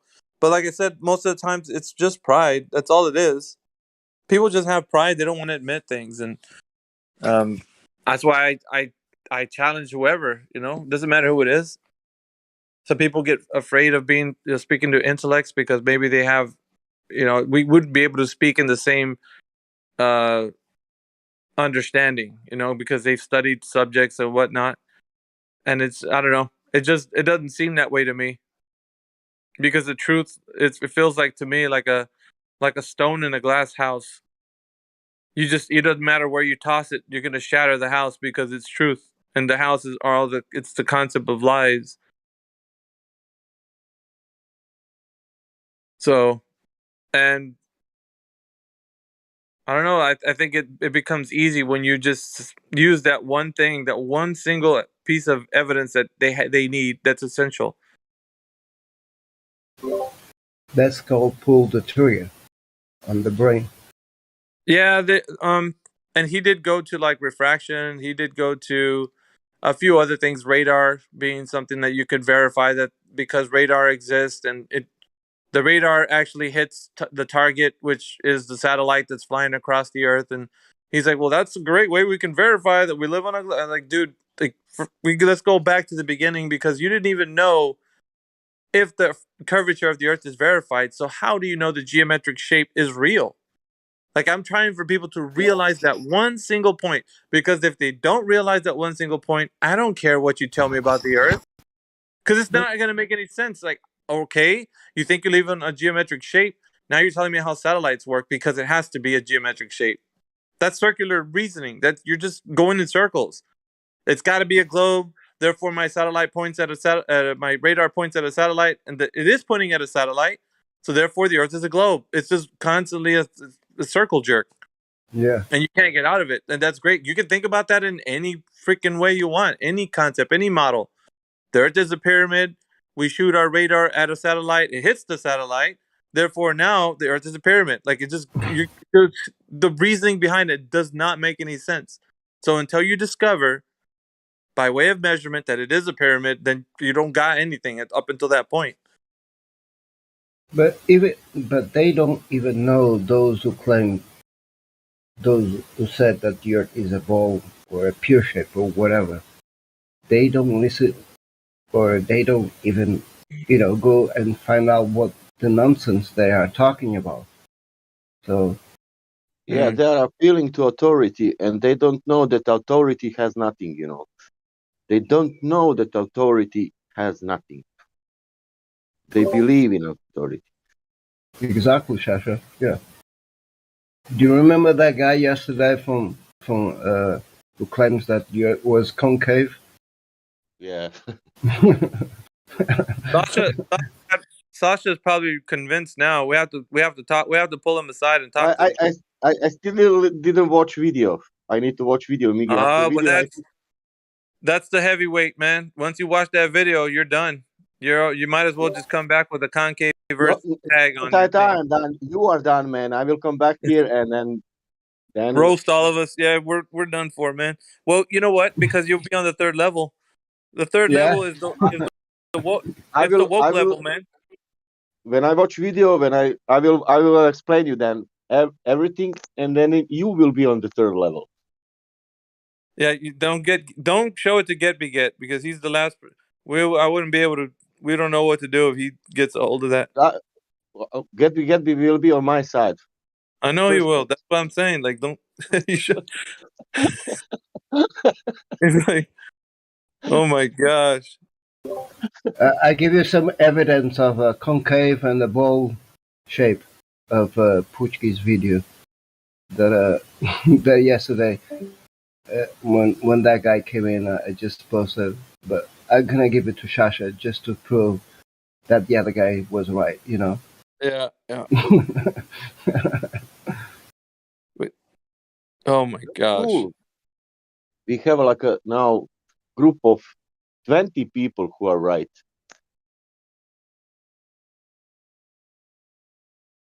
Yeah. Did he make his own server? He probably did. He made his own server.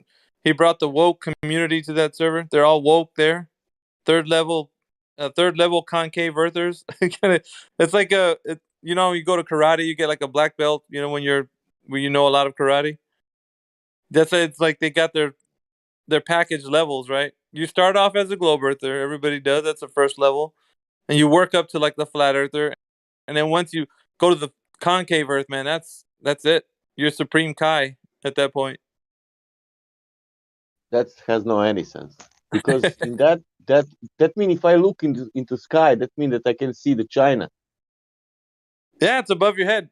You look directly 90 degrees, and there's China. Okay, maybe not China because I'm in UK. Hey, and I'm sorry about that. Rockets actually have a parabolic curve, because that's going to be hard for them to.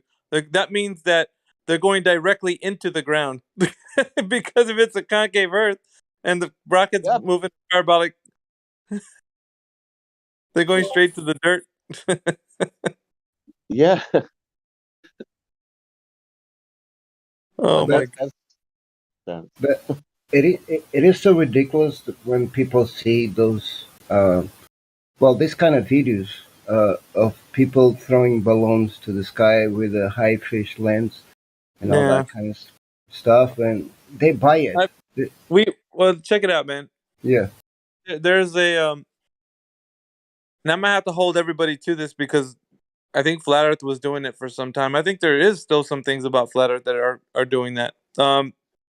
However, it's not to the extent that the globe Earth is or the concave is doing it, but because of the fact that simple observation is not the only thing that can be done to solidify the understanding of what we know reality to be. Because if you let's just take a lens that doesn't have a pronounced curve on the lens, you'd be able to send that one up, and it shows pretty much the Earth looking like it's not curving, right? For the most part, until you get up to a higher altitude, and then you can see a little pronounced curvature. But what happens is because you're using that lens, and a lot of people don't know this about that. Every single lens, it doesn't matter which one it is, has to be a bit slightly curved. Even in the straightest ones that you want to use, they do still have a little pronounced curvature on them. So it's gonna work. It's gonna distort the image at a certain level, and people are gonna be like, "Well, that's curved." No, it's not. And so, when you're using that as the means by which you're presenting evidence for anything, you're never gonna come up with the understanding of what the shape of the ground is. And I'll give you a reason why. Every lens, and if you've seen this for yourself, the lens that they use, like even the fisheye ones, right? The fisheye ones, if you move them a specific direction, they distort the let's say the horizontal line, right? Let's call it the horizontal line. If you have that, and then the camera moves to a specific direction, the horizontal becomes convex to straight horizontal, then concave. Then it moves into from concave, it'll move back to the horizontal, back to the convex, like the Earth being a globe. So because of that, there's no using lenses to provide evidence for the Earth being whatever you wanted to call it, because we've seen that happen with the fisheye lens, right? And that's true. The camera moves in a specific direction, and you see the land looking. It doesn't look like a globe anymore. It looks flat. Then all of a sudden, it looks concave, and then it goes back to flat, and it goes to convex again. But because of the way lenses are, that's how they work. That's why you can't send a balloon up. Why don't we just send a balloon up? Because it's not going to support anything. It's just going to be something that you can see in higher altitude. And it's great, right? You can see farther. Great. You can see farther on a globe or whatever. It's not going to give you the satisfaction. You can see more flat if you are high. Yeah, but here's the thing, Sasha. Like, people that hang on to those videos and hang on to that as being evidence, it falls short of people actually going and doing a method which can give them a satisfactory answer. So it doesn't matter. I can show you 10,000 videos of it looking like it's flat. All you're gonna do is show me one that it looks like a globe going up. That'll be good enough, right? This is what I've been talking about for the longest time. I've been talking about this with people that you're trying to win them over with an argument that can be worked either way. It could work either way for them. It could even work for a concave earther. If a concave earther came in here and was like, I got a video that sends a balloon up and shows you the Earth is concave, great, because it's going to work for you. And it's going to work for the flat Earth, and it's going to work for the globe Earth, because there are lenses that are going to show distortion that are not going to give you the the reality of the situation. You're going to be dealing with a lens.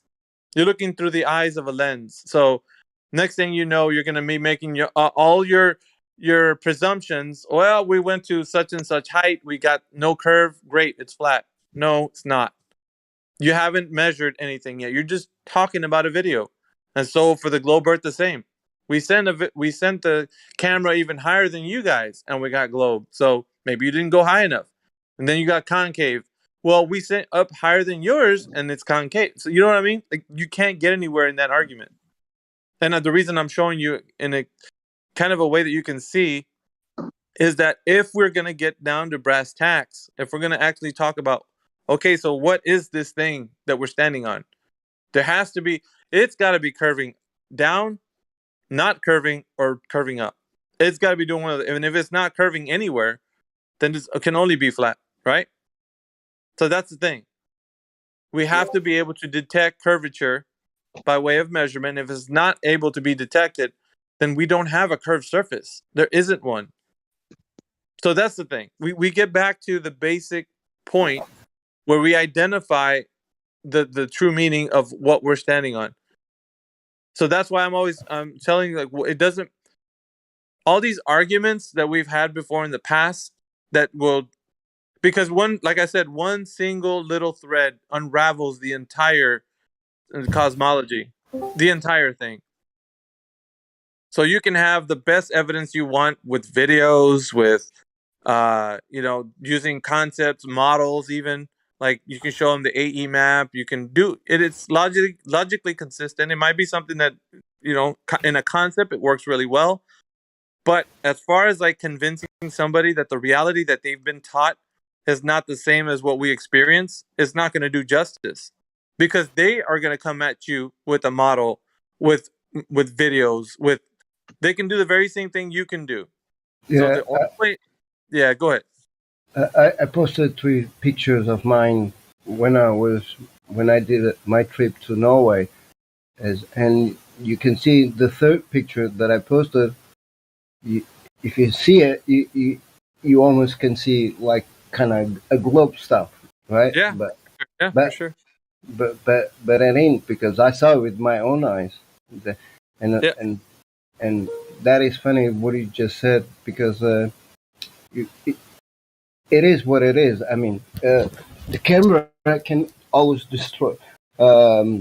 create an illusion that if you don't see it by yourself, you're never gonna notice. Yeah. So the verification, even making an observation, and let's just say, if you're taking a look at something, you can't pronounce something by just making a simple observation. That something that is tangible can be actually looked and tested, right? You can test something that's tangible because it's something you can experience in your immediate surroundings. So let's say you're seeing miraging effect happening on the ground in a far distance away from you, right? If you're driving on the pavement, right, on the road, and you see in the far distance that the ground looks like it has water on it. It's not why it's a mirage, right? But it looks like it's water on the pavement. Upon getting closer to that, it disappears, right? So is it actually what you thought it was? It was just the miraging effect that takes place. So you actually tested that out by driving closer to that, and because it's tangible to you, you're able to see the ground where you thought the water was, and you can actually stand on that ground. You can look, and there isn't any water, right? So you can test these things out. You can go and verify to see if that is the thing that's happening or not, if it's really water or if it's not water. But something like where people are doing things where they're showing you something that you can't know either way, right? Like let's take, for example, people that are pointing at the stars and telling you that the stars are whatever. How are you going to verify things like that? Like, so it has to be something that you can test and then you can verify. Otherwise, what good is it going to do? Like arguing concepts, Well, I have a AE map. That is what the world looks like. How do you know this? Like, where's the top-down view of the Earth? Who's seeing the entire Earth to look exactly what you're depicting? Because when you stand on that kind of point, you're setting yourself up to get beaten down by a straw man argument. Yeah. If you know what I mean. So then the glober is going to be like, that's great. So you're saying that this is what the Earth looks like. Who's verified this? You? Did somebody? Tell me who. And what are you going to say? Man, it's just this way because it's flat. Earth is flat. Like, that's what they do, right? So Exactly. getting away from all of that, right? Getting just fine. I don't need it. I don't need that stuff. I need only one thing, which I'm going to present to you. And that's for you to understand that the burden of proof rests upon those people who are supporting the claim. So if this is the claim that you support, then you have to bring the evidence. And that's why I stay away from the other stuff that, the sun going around the earth as in a circular spiral pattern, going out to Capricorn and back to Cancer, like that stuff. Like if we disengage, then we Actually, can. I'm sorry to interrupt. Actually, I don't. Actually, that was my trigger when I went to Norway, because when I saw the sun at midnight, I was trying to find that picture. I was stoned. Like, how could this be? How does this work? That was my trigger.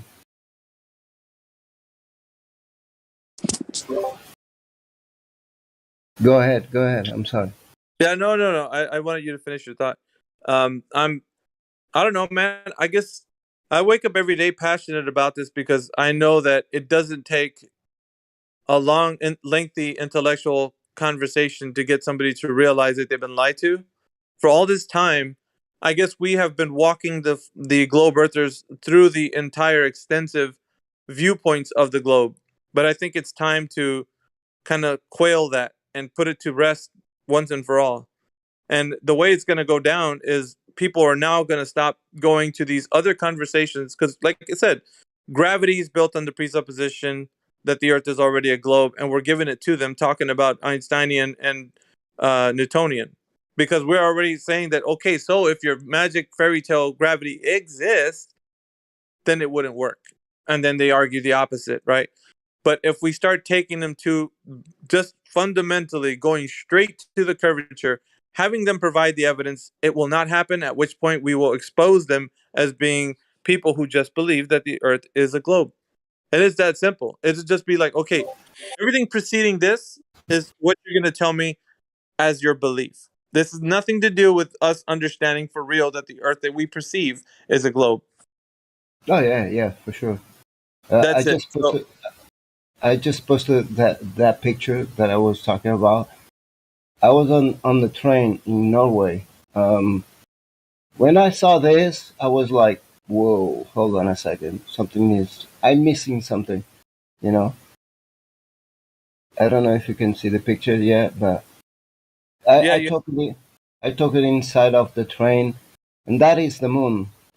It is a little bit brighter because of my camera and all that kind of stuff, but I saw it not like this, but I saw it really bright, And then I can see the sunset at the background, and for me, this was like, wow, what is this?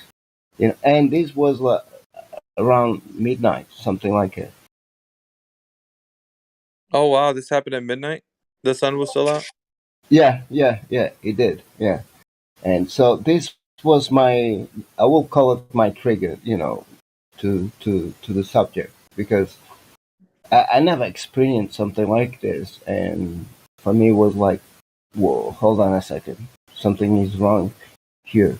Because I cannot even sleep, stand up, or something like it, because I'm in Portugal. So, like, 8, 9 o'clock is already dark around here.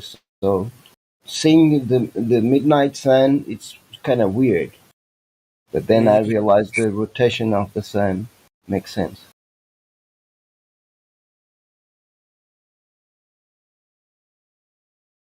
Do you get it? What I'm saying? Yeah, I see what you're saying. It could travel. The sun travels across the sky from east to west, and we can perceive it a particular way. Like here where I'm at in the Midwest, I can perceive the sun traveling across the sky, and when it gets to a certain point, I start to see it doing something else than going in a spiral pattern. It goes straight at one particular time of the year, actually 2 times a year. It'll go straight across the sky. It doesn't deviate in a spiral pattern. It actually then, after it goes straight across the sky, it goes the opposite direction. it starts spiraling in the other. Like if we calling in spirals, then it starts going like if you're looking at the sky, it would be doing like a U. If you're standing looking south, I'll give you an example. If you're standing looking south, the sun moves across the sky from northeast to northwest in the summertime when it's it's summer for us in the north. And then as it moves across the sky during the equinox, it'll move straight across the sky, and it doesn't have like a deviated path to where it's doing like a spiral pattern. Like that pattern wouldn't be consistent with how we're observing the sun to move across the sky. It looks like it's moving directly, straight across. And then at which point, after that, it'll start to move in the opposite pattern, which it was making a U. Now it's making like a rainbow, pattern. The rainbow pattern being that the sun is moving from southeast to southwest. So we're gonna get different patterns in the seasons. Yes, you will. That's why goes again. I'm sorry. No. That's why I posted two links. One, it's just about the rotation of the sun at the end of the urban map, because this is in Italian, and since I am Portuguese, I do get what it says. And if you read first link that I posted to you, it's the sun rotation, walking around, and it says at the end. Let me see the image so I can read it to you. What it says. El ciclo del Sol es mayor de la Tierra 166 volts, meaning that it's saying that the circle of the Earth is the biggest one, and it takes 166 spinning rounds to together, basically. All the way to Capricorn. To the bottom. Yeah. Okay. So this is quite interesting when you see these kind of maps and you start reading what they are talking about in it. So you get an idea. And since I went to Norway, I got a better idea because I saw it with my own eyes. So that's the conclusion that I get from. That's great, man. Yeah, that's great to experience that.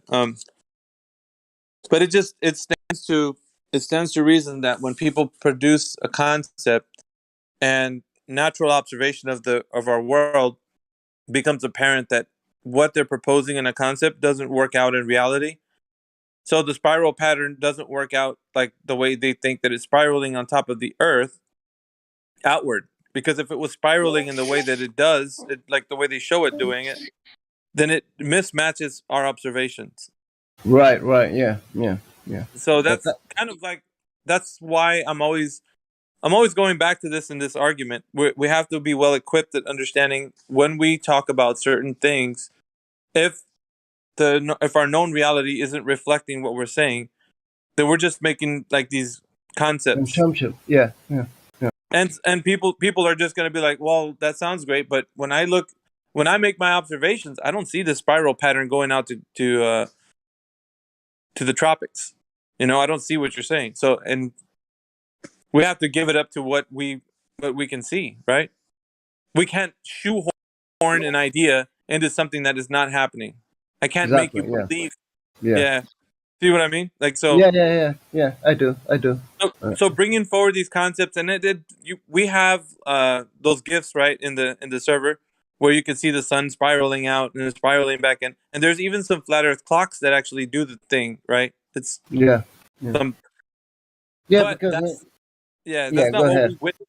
That's not what we witness, and I think that's some of the times where we can get in trouble is trying to back up a concept that is not rooted in our known reality. Right? Exactly. Yeah. I get it. What are you saying? Because even for me, for myself, it is a little bit hard to understand that point that you just mentioned, because somehow in some explanations they said it is because we are at the top or at the bottom of the earth. When I mean top or bottom is like pole north or pole south or north or south. So it's kind of well, I wouldn't call it hilarious, but it's kind of funny because since I don't live like South Argentina or Brazil or whatever, so I cannot see those kind of things. So yeah, it's gonna be kind of hard to demonstrate or to explain something that I cannot. I'm not able to see it. You know. So yeah, so it's kind of. And that's Yeah, I'm sorry. Go ahead. I was about to say, well, it's a pain process or a pain in the ass process, you know. But right. But if we're to stand by a particular concept or a claim, then we're going to have to back it up with either observation that we're witnessing, or it's going to have to be something where we demonstrate this concept to people in a way of like having to show them how to do it, right? By way of exactly. method. Yeah. I guess, and that's what gets me kind of excited is because we can do all these things with flat Earth in the way that globe and concave can't do, because their concept is rooted in just complete belief. You have to believe in a model in order for you to get an understanding of what they're talking about. You have to think about spinning gas balls in the vacuum of space, nuclear fusion balls, that are all these concepts, right? And then yeah. And then reality it becomes warped, because when it's warped, you know what's funny? That's the whole concept of the bending and warping of space-time. I think what they're doing essentially, it's almost like mocking a human intelligence, that they're warping perception, because that's what it's doing. It's warping your perception of what you see. It's not the Yeah. actual thing. They're making you believe it's something else. Exactly. Yeah. It's kind of funny. I'm sorry. It's kind of funny because they do it all the time, and still people buy it just like that. You know. Yeah. But it has to be done when the mind hasn't reached the stage of critically thinking for itself. Yeah. It's still learning, it's absorbing information, and the first years of a child's life, are very impressionable. They're like little sponges. They look at things in the world around them. They're very curious. They want to know stuff. They ask questions like why to everything. Yeah. And so if you have someone to fill that information, those gaps of information, they start to formulate a paradigm. So they start to, in their own mind, have a concept of what they think reality is, based upon the information that's given to them. So this is the hard part, right? The hard part is once your mind has been conditioned to then actually get it to think for itself is extremely hard, because at which point I think what they train people to do, it's like school is kind of like a training academy. They're getting people ready to be good, I don't know you want to call the word here, but like robots, like to be conditioned to not think for themselves, but to only adhere to whatever lesson is being taught to them, because this world, the way it's designed, is to be built on like this hierarchy structure where what they say is the absolute truth that they can't refute, because they are a person who doesn't acquire that knowledge unless you become a person of like that professes, right? So professors are the ones who delve out the knowledge, and we're the ones who receive and obey whatever. But I think because of that, we have this dumbing down of society that you don't need to know kind of thing. You just need to know enough to exist. Right. Yeah. To be a good worker bee, and do what you do every day. Go home, eat your meal, get your rest, wake up in the morning, be a worker bee, do what you're supposed to do, and it's rinse and repeat. So if they can create a lot of those people, then they don't need to give you the concept of understanding your known reality for you can't conceive of what reality is, because everything's handled. I mean, even if you look at Google or whatever social media, everybody's going to be the same page you are. And oh yeah, absolutely, yeah. If you think differently or think for yourself, you get pushed back into the herd. What are you doing, man? You're crazy. Yeah. Stop thinking for yourself. You're like, and it's funny because some people even say, "Man, when you say these things, you make my brain hurt." You know what I mean? Yeah. I do. That was one of my triggers to wake up to other topics. Because like I'm just making a copy of a lyric. It's a Portuguese lyric, but I translated it to English. But yeah, that is one of the things that triggered me. Like talking about some nonsense that I realized that was really I don't want to call it bullshit, but I have to.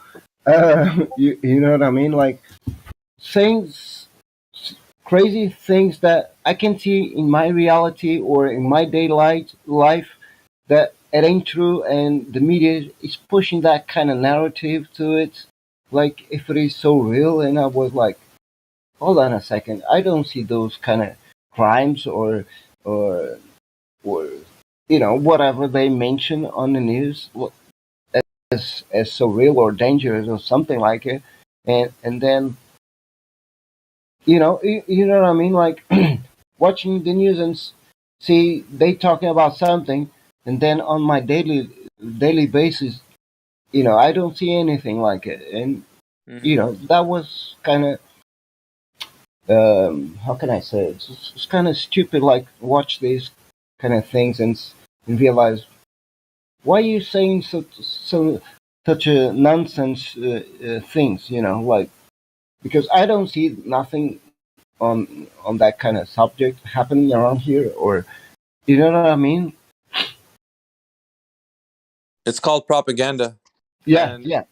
it's useful. It's useful in the conditioning of the mind. If you want to condition the mind, you give them enough propaganda that they'll start to believe the lie. So, which is Yeah. the case for what we're dealing with here. I mean, Exactly. Yeah. Even Bush once said but it's no secret you that have this to. is how. I'm Oh, go sorry. ahead. You're cutting in and out, so I don't know if you were done. Go ahead. No, I was saying it reminds me George Bush, when he had a speech, and he says that you have to. I don't remember his words, but he has to. He said that we have to repeat it over and over and over so that the truth can sink in. You know, kind of Germans ideology, but yeah, it that's it. I mean, it's propaganda basically. Yeah. I posted these lyrics of a Portuguese rapper. That is a fact. What he just spoke about it a couple of minutes ago with the childrens, because they are so creative and so open mind that they need the school to be brainwashed to whatever they are created of, so that they can stop being creative and all that kind of stuff. Yeah. The information that we receive has to be thought about and analyzed. Most of the times it doesn't get analyzed. It gets just passed on through as an accepted reality. If somebody tells us something's happening in another region of the earth, we accept it as reality because we're not there, so we can't witness that for ourselves, so it must be true. Yeah. We pass certain topics off in our mind as if that's the case because we can't verify those things, but we know that it's tangible. It can be verified if we wanted to, but there's a lot of things that they can deceive in the sense of saying that we can't know everything 100%. Therefore, science. This is how science works. These kinds of conversations where they talk to you about stuff like it's easy for them to get a way out of talking about reality. Oh yeah. So if they say whatever concept to you and you disagree with them, then you'll be like, that's fine, because how can you know anyway, right? Because you're not Yeah. able. And even if you do, right? Even if you talk to them and tell them, look, man, there is no measurements to the Earth being a globe. Well, they'll be like, well, that's fine, because you can't know that. Even you can't even know that 100%. There could be an Exactly. error Yeah. that you're not doing in your measurement, and you know what I mean. Like there's this Yeah, idea that I do get it. Yeah, actually, yesterday was kind of funny. There was a lady who you asked to people to join her on the chill room, and then came in some other more two guys, and we were talking about different topic stuff, and one of them was talking. I will call it some nonsense because he didn't knew nothing about history. And then I explained to him, look, why are you saying this kind of stuff? Oh yeah, right, because you read on the news, right? But in reality, you don't know it because you're not there. So that's very important to know or to try to figure out why you read that, why you heard that on the news or whatever. Because it's like he on this case he was in the United States, and now since I'm in Europe, I have different information that you guys have. So it was kind of funny to to talk about it and explain that you have to keep in mind that what you receive on your media, I don't receive in my media. What I do receive, you don't gonna receive it. So it's very important to know or to try to figure out exactly what's going on. Otherwise, you're gonna mess up, or you're gonna say something that it ain't real for sure. You get it? What I just said? No, or yeah, it's yeah, it's it's all it all boils down to the conditioning of the mind, yeah, because you have to condition the mind in order to believe a story that's being told to it. So exactly. Yeah, if you wanted somebody to believe that the Lord of the Rings was an actual tale that was true, a history, then you'd have to supply it with uh you have to supply the mind with information that leads the mind to kind of to buy realize that it. Yeah, it could be a possibility. Um, yeah, you could say that some orcs' bones were found at one particular site, and it's got like or you know, um, the Hobbit's location was like a real place. Just wrapping the mind around something that would kind of correlate with the scenario of it being not just fantasy but reality. So yeah, yeah, it conditions the mind. So there's certain levels of conditioning that we all receive, right, growing up, yeah, yeah, yeah, yeah, and yeah. part of it is the media. The other part is entertainment. How we get entertained. We look at movies and all kinds of stuff. Plays, Yeah, movies. yeah, yeah. Um, we get engaged in conversations on the internet, that sort of thing. So yeah, Exactly. Yeah, yeah. and Um, yeah. For example, how come we have too many movies about space and all that kind of stuff? Like that is the purpose to brainwash us.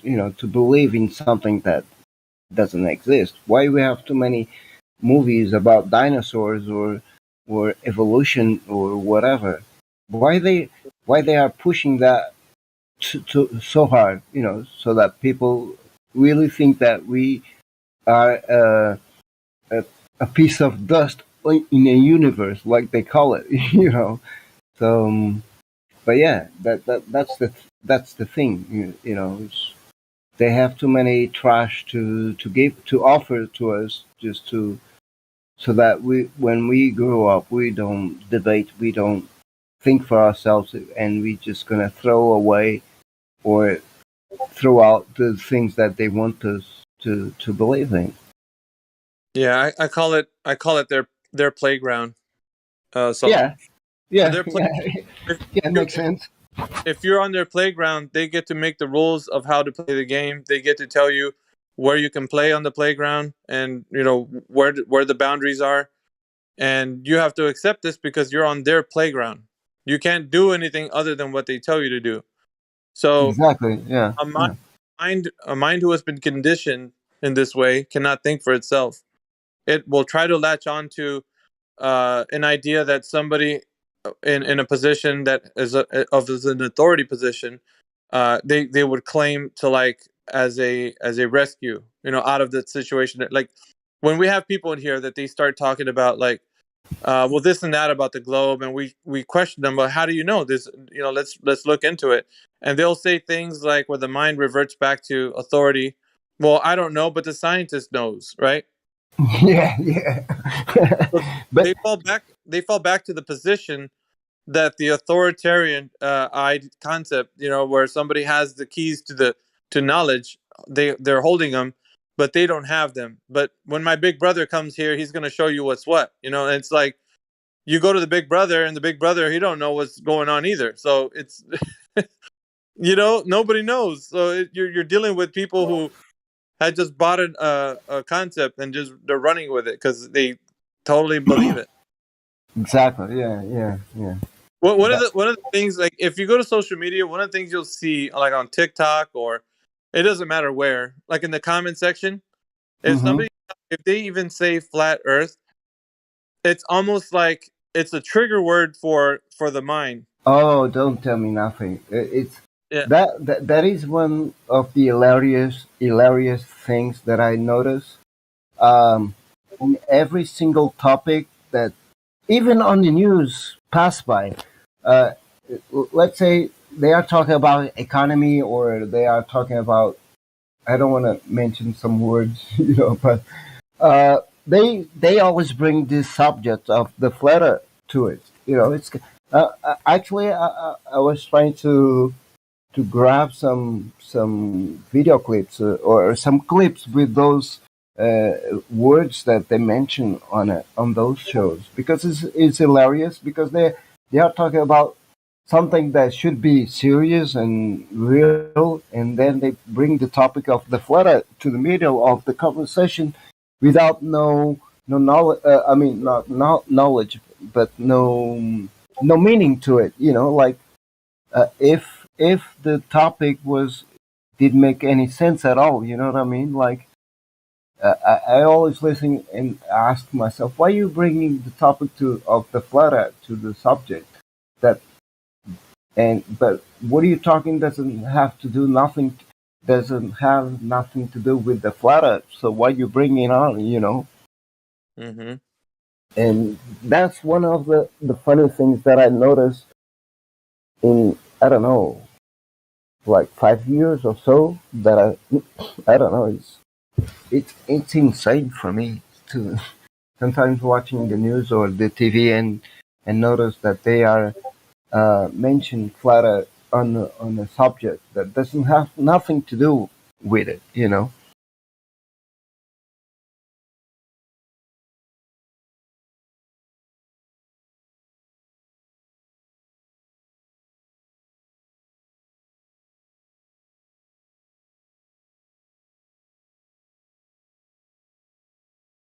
Yeah, good stuff. I know that every single day it's a war for the mind. It's a battle to actually talk to people. I know that coming into this, and it's not an easy road that I've chosen because of that. For all of us who stand by truth, I'm gonna just tell you, man, straight out, it's not gonna be easy at all. Doing this day in and day on, people get exhausted, they get tired, they want Yeah, to kind of yeah. rest a little bit because it kind of gets exhausting, man. You're in the fight, the good fight. You're doing it for a long time, and then you can see sometimes that some people really think about the things you're saying, and others just blow you off and laugh. Like there's Yeah. the hard road, but it's one that we choose because it's like you can see the good in humanity when you see people wanting others to realize if they've been deceived or not. Like it's not like it doesn't matter to you if the guy who doesn't even live in your country knows about flat Earth or not. Like, I mean, whether they realize that the Earth is a globe, or I mean, excuse me, whether if they realize the Earth is flat, it doesn't matter if they stay thinking it's a globe. Like, to you, it doesn't matter. Like, it's the only thing that matters is that they're challenged because they come into this forum and they want to kind of ask questions and stuff. But if you were trying to convince them, then you'd probably like be chasing them down and trying to figure out where they live and doing all kinds of crazy things, because convincing them would be the thing that you would want. Right. And then, Yeah. and you don't do it for that. Like, nobody does, because if you're trying to convince somebody, you Oh in yeah. an Yeah. argument, that's not, good luck, man, because pride's going to be in the way always, unless the Yeah. person's completely humble.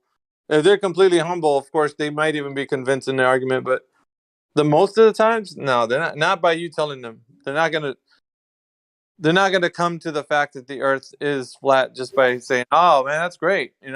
I know now. Yeah. Yeah. However, you can put up a good point to them. You make a good point. Yeah. Yeah. But how can I say this? The thing is, like, if it is a close friend to you, you can say whatever you like, right? But if it ain't a close friend or something, you have to try to tell him, like, okay, what is your evidence? What is your proof that you got? Okay, what can you tell me for you to say that the Earth is really a ball and stuff like that? Or otherwise it's gonna be like really frustrating for you, even with a lot of evidence, with a lot of studies. It's gonna always be hard to explain to somebody that it's really blind to the globe model, and but yeah, it's really sucks in a sense, because they will always try to escape the right answers, or the right things. But yeah, it's a pain process, like I call it, but sometimes works, sometimes doesn't. Yeah, so because they will always run to the matter. I always bring the mathematics calculations because it's the best weapon that I got. Let's call it this way. Right? Okay, it is a ball, right? Yes, it is. Okay, cool. So, how many kilometers do you need to get to the curve? Well, let me see it out. And then they got screwed up, but even knowing that they got screwed up, they come up with another story and stuff like that. So it's kind of annoying in a way, but yeah, it's like here, we debate with them, but they always run away from the truth. They don't even want to answer or claim their beliefs. So it's funny.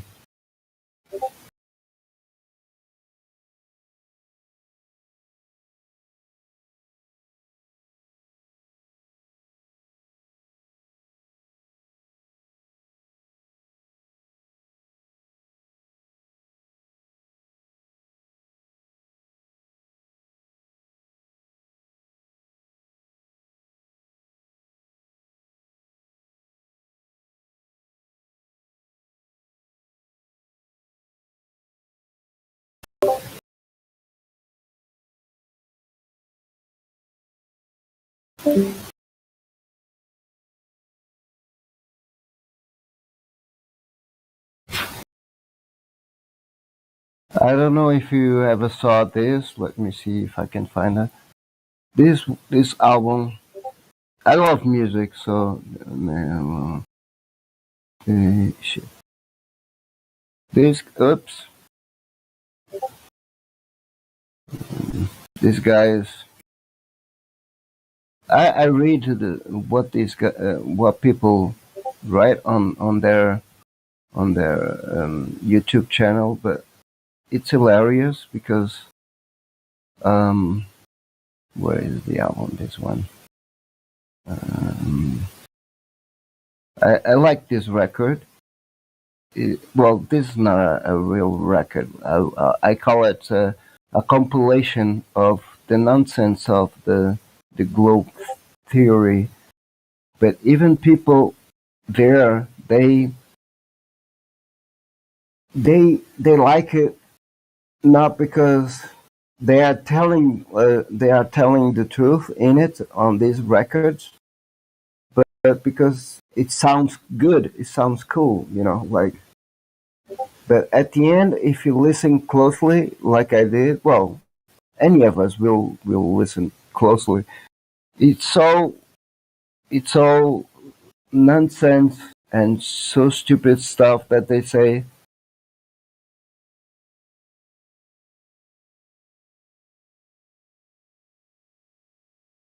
You know what I mean? Like, I don't know. It's insane.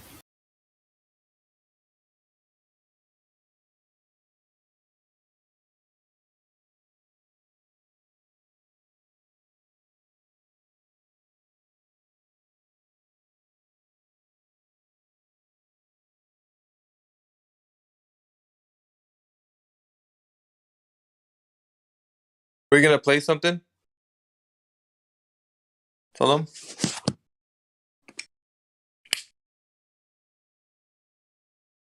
No, I just posted the link of them. But yeah, we can play this music because it's so hilarious. It's a compilation of all the science, talking all their nonsense with good melody in it. But people still like buy it. They listen to it and they say, "Oh, how poetic this is," and all that kind of stuff. But in reality, these tracks, it's full of nonsense. I just shared the link. Well, I can play it. I don't know if it will work, but this is really hilarious. Let me see if I can play one of the songs. Well, what is my favorite one? The Quantum of the Wolf. Yeah, it could be this one. Tell me if you can listen to it. Oops. Let me skip the ads. Okay, ignore ads. So, what are we really made?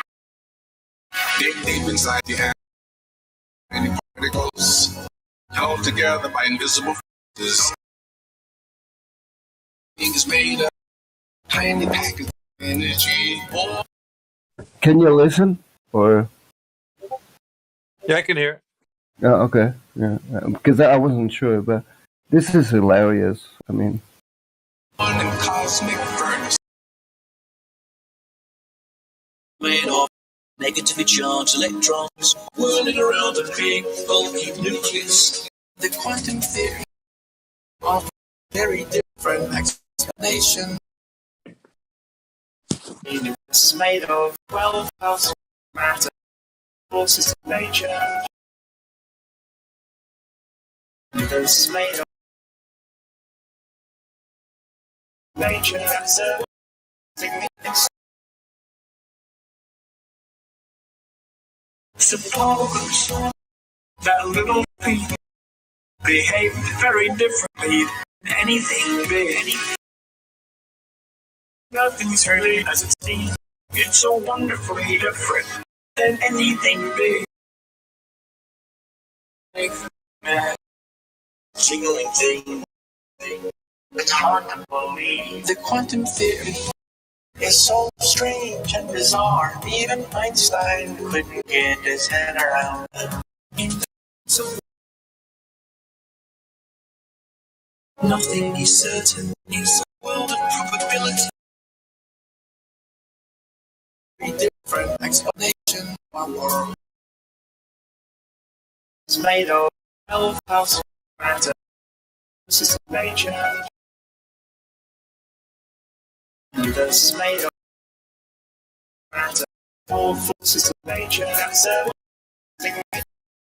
I don't know how to share the music with you, so I'm sorry for the bad quality. Someone with the boot credentials can play this music. Is it on YouTube? Is it on YouTube? Yes, I posted the link on the text area. Okay, I can. Yeah, give me a sec. Yeah, because this album is so funny because it's all the scientists, talking their theory stuff, and they basically they just say nonsense. So it's quite hilarious.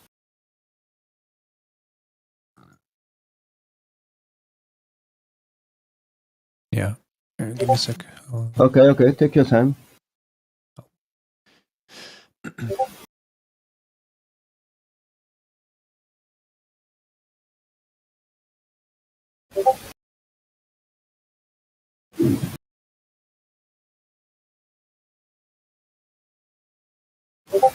I even download the full album of it because it's so, how can I say? For me, it's so inspired to, just to listen to the nonsense and to grab some details or info that I never realized that these guys would say. We are at a time in history where we can change the world. What do we want to pass on to future generations? That we just stayed here on Earth, that we didn't look out to find out where we come from and are we alone? No! We want to pass on this joy, this excitement. When a nation dreams big, everything falls into place. Beyond the horizon, over the next hill, that's where we make discoveries. That's the next frontier. It is in us to look farther and deeper. It's deep within us. That is why we are all here. Over the next hill, beyond the horizon. Dream of tomorrow, tomorrow. Long for the open seas. All for this adventure. Dream big, dream big. Dream of tomorrow, tomorrow. Long for the open seas, for the open seas. There are lots of huge frozen worlds caught beyond Neptune. Huge frozen worlds. Seek out these other worlds. Hundreds of other worlds caught beyond Neptune. Caught beyond Neptune. Seek out these other worlds. Audacious visions have the power to alter mind states, to change assumptions about what is possible. Beyond the horizon, over the next hill, that's where we make discoveries. That's the next frontier. It is in us to look farther and deeper. It's deep within us. That is why we are all here. Over the next hill, beyond the horizon.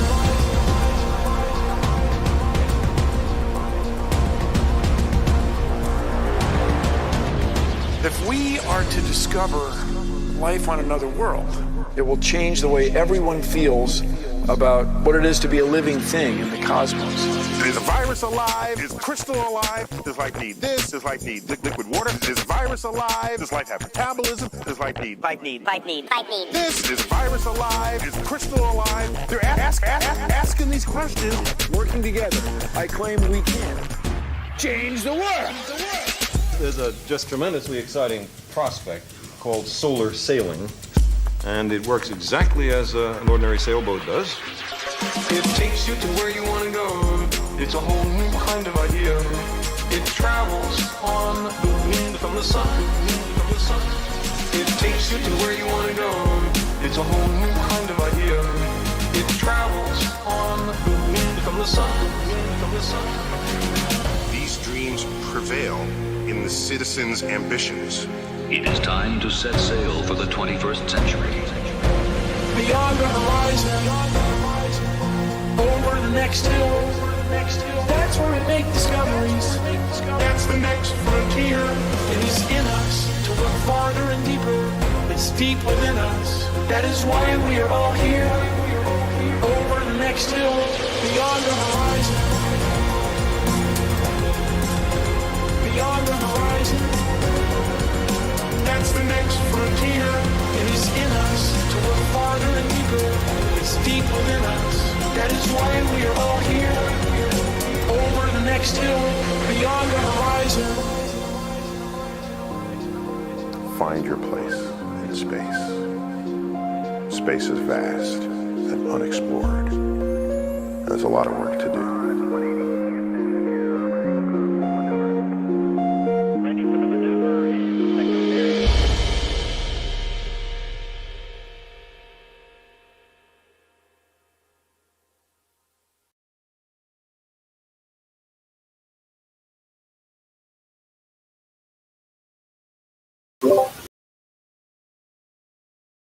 There is a tremendous exciting prospect called solar sailing, and it works exactly as an ordinary sailing boat does.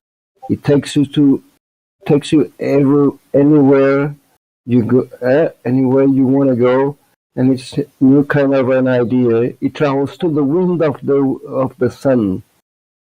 That for me was like, wow. So solar systems has no hair or stuff like that, but this thing is gonna blow up like with the wind of the sun. Yeah, great.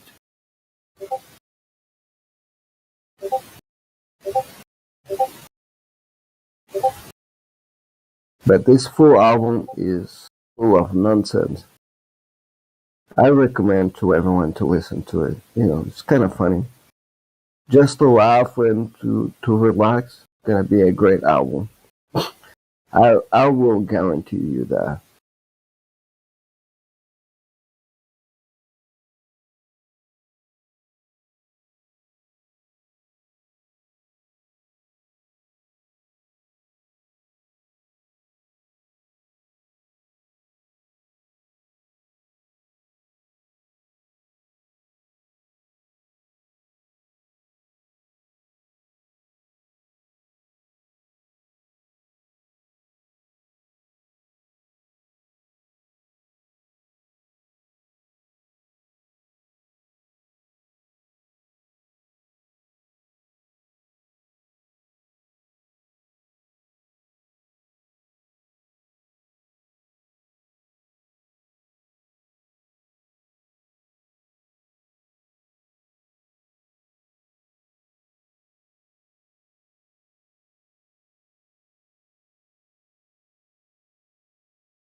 Yeah, I know that, man.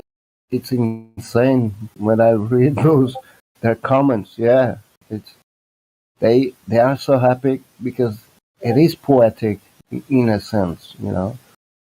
But even with the truth in front of them, they love it, you know. Like, wow, how poetic it is! Wow, how nice it is! And blah blah blah.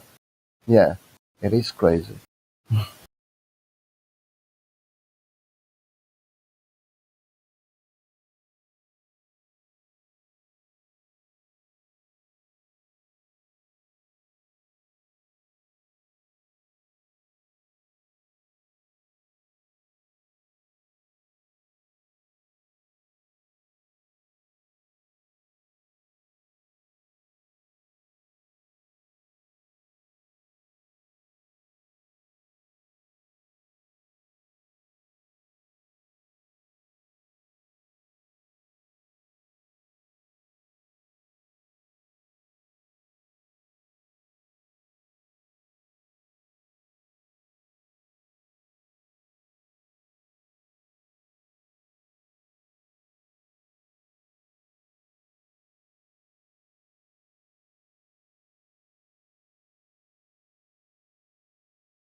What's going on in here?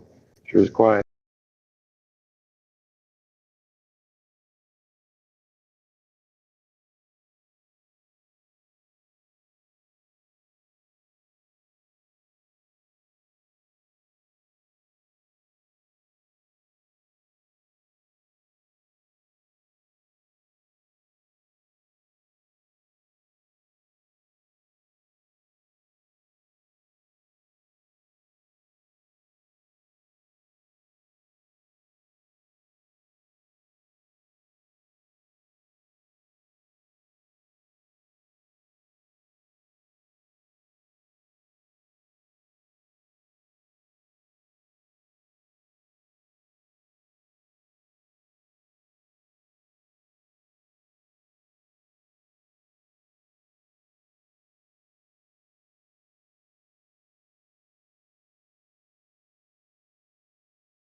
wake up to the deceit.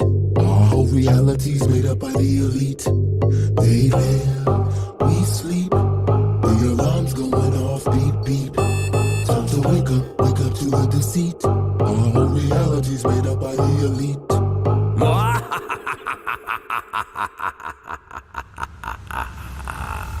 They live, we sleep, the alarm's going off, beep, beep, beep, beep. Time to wake up to the deceit. Our whole reality's made up by the elite.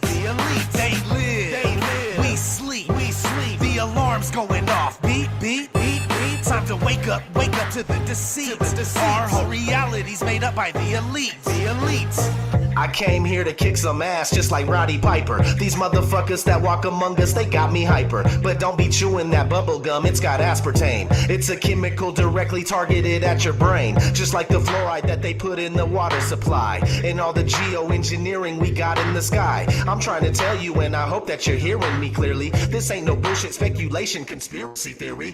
They live and they're controlling every move you make. From the apartment that you live in to the juice you drink. They give you television to help you ignore this prison while feeding you genetically modified organisms. They want us like the Walking Dead, just obey and consume. Don't worry about anything, keep awaiting your doom. To all my warriors out there, this is indeed my call. It's time to put a fucking end to this elite cabal. They live, we sleep, the alarm's going off, beep, beep, beep, beep. Time to wake up to the deceit. Our whole reality's made up by the elite. They live, we sleep, the alarm's going off, beep, beep, beep, beep. Time to wake up to the deceit. Our whole reality's made up by the elite. When they try to prove their spinning ball Earth, it's remarkable. All their arguments are absolutely fucking farcical. It's clearly been shown your problems aren't resolvable. Your theory has been blown into tiny little particles. The pharmacological drugs they got the masses on precludes them from putting their rowdy Piper glasses on. And even when they do, they're unable to gaze too straight. Cause for most of them it's way too late for them to see past their conditioning. They will not be listening to anything outside their paradigm imprisonment. They are ensconced in a nonsensical certitude, brainwashed by devils to revel in their servitude. It's idiocracy, pure hypocrisy.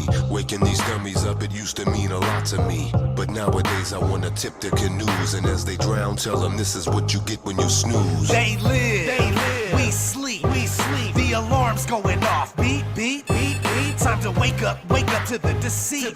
Our whole reality's made up by the elite. They live, we sleep, the alarm's going off, beep, beep, beep, beep. Time to wake up to the deceit. Our whole reality's made up by the elite.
T-minus 10, 9, 8. We have a go for main engine start. We have main engine start. 4, 3, 2, 1, 0. The sky is deep black. and we cannot see stars. There's more than stars. You can see planets. You can see moons. You see the gas. The sunlight washes out all the starlight, so you can't see any stars. Pretty much all the time you can see the stars. We were never able to see stars. It's the darkest black you can imagine. Never a straight answer. So many things have changed, but I never thought I'd live in an age to see the day. Outer space is seen as fate. We have all been played, fallen prey to a Freemasonic cage. Surely all is gonna break away the more we all awake. Houston, we now have a problem.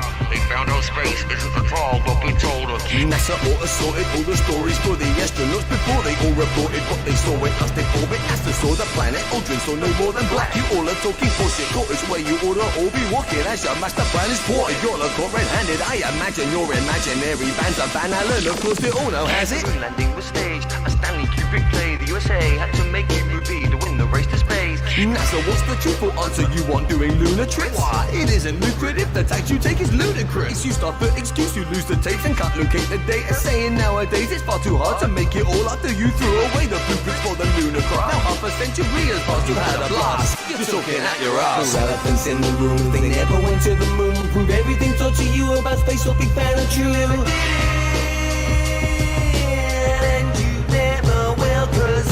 Nothing is left the earth and return as NASA confirm years of selling the heliocentric universe soon will be gone. And you never will, it's all a lie. It's all a lie. It's all a lie. There's never a straight answer. And you never will, it's all a Ignition lie. sequence start. 6, 5, 4, 3, 2, 1. 0. All engine running. Liftoff. Space Odyssey, I found an oddity. It seems like sodomy is your main commodity.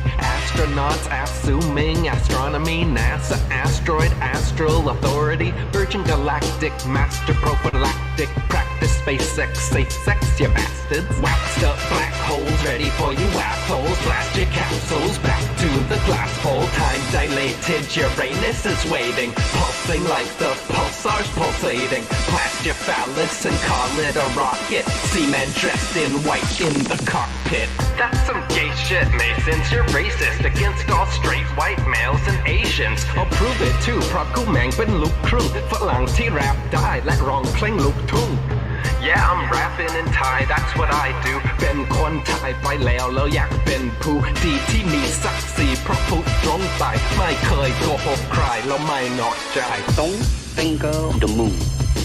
The moon. The moon. Don't think of the moon. The moon. The Never moon. a straight answer. The elephants in the room, they never went to the moon. Prove everything taught to you about space or big fan of true. And you never will, cause it's a lie. Nothing is left the earth and return as NASA confirm years of selling the heliocentric universe soon will be gone.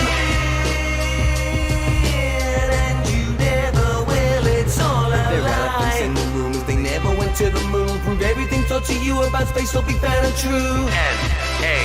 NASA, never a straight answer. There's never a straight answer.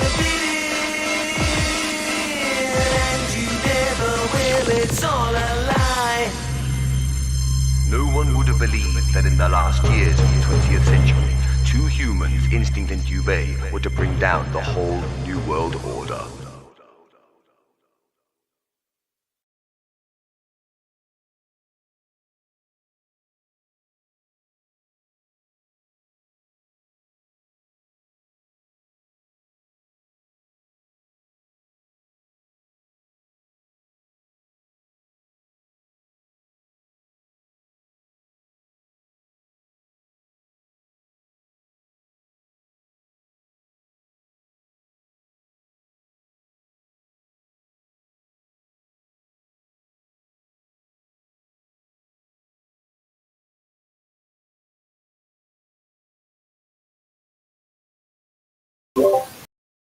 I make a track back on the days, but I never finished, but I just started.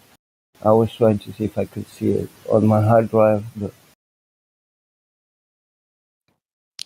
What kind of playlist you're talking about? No, no, what was just a track that I made Oh. making a joke of this nonsense, but I never finished that track. All right.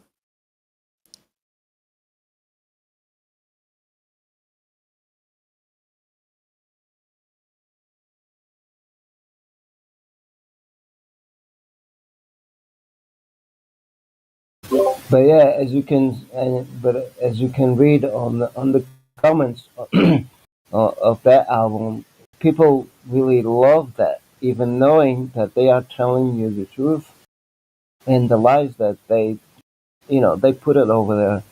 Even Neil deGrasse Tyson has a phrase over there like saying, if you want to see the Big Bang, all you have to do is switch the channel, and stay tuned in between the two of those two channels.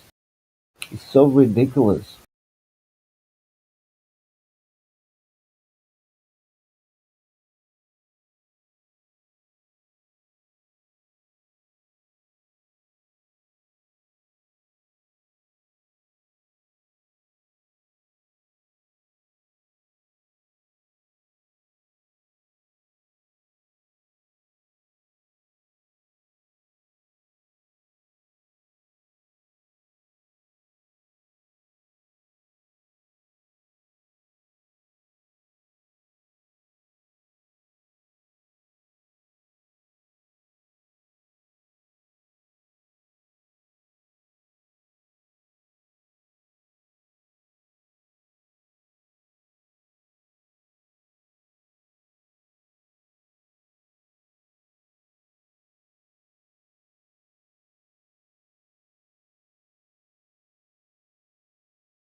The flat earth movement is taking on the world here. You are not living on a pear-shaped oblate sphere. Water finds its level, horizon stays flat, rises to your eyes, no matter where they're at. The pole star hasn't moved an inch in millennia, while the other constellations all around it turn perennial. Group rotations in perfect formation, never moving an inch from their relative locations. You're not moving, the earth is static, gravity is magic, the truth is tragic. You fell for some sad shit, time to redact it. Earth is flat, that's that, can you grasp it?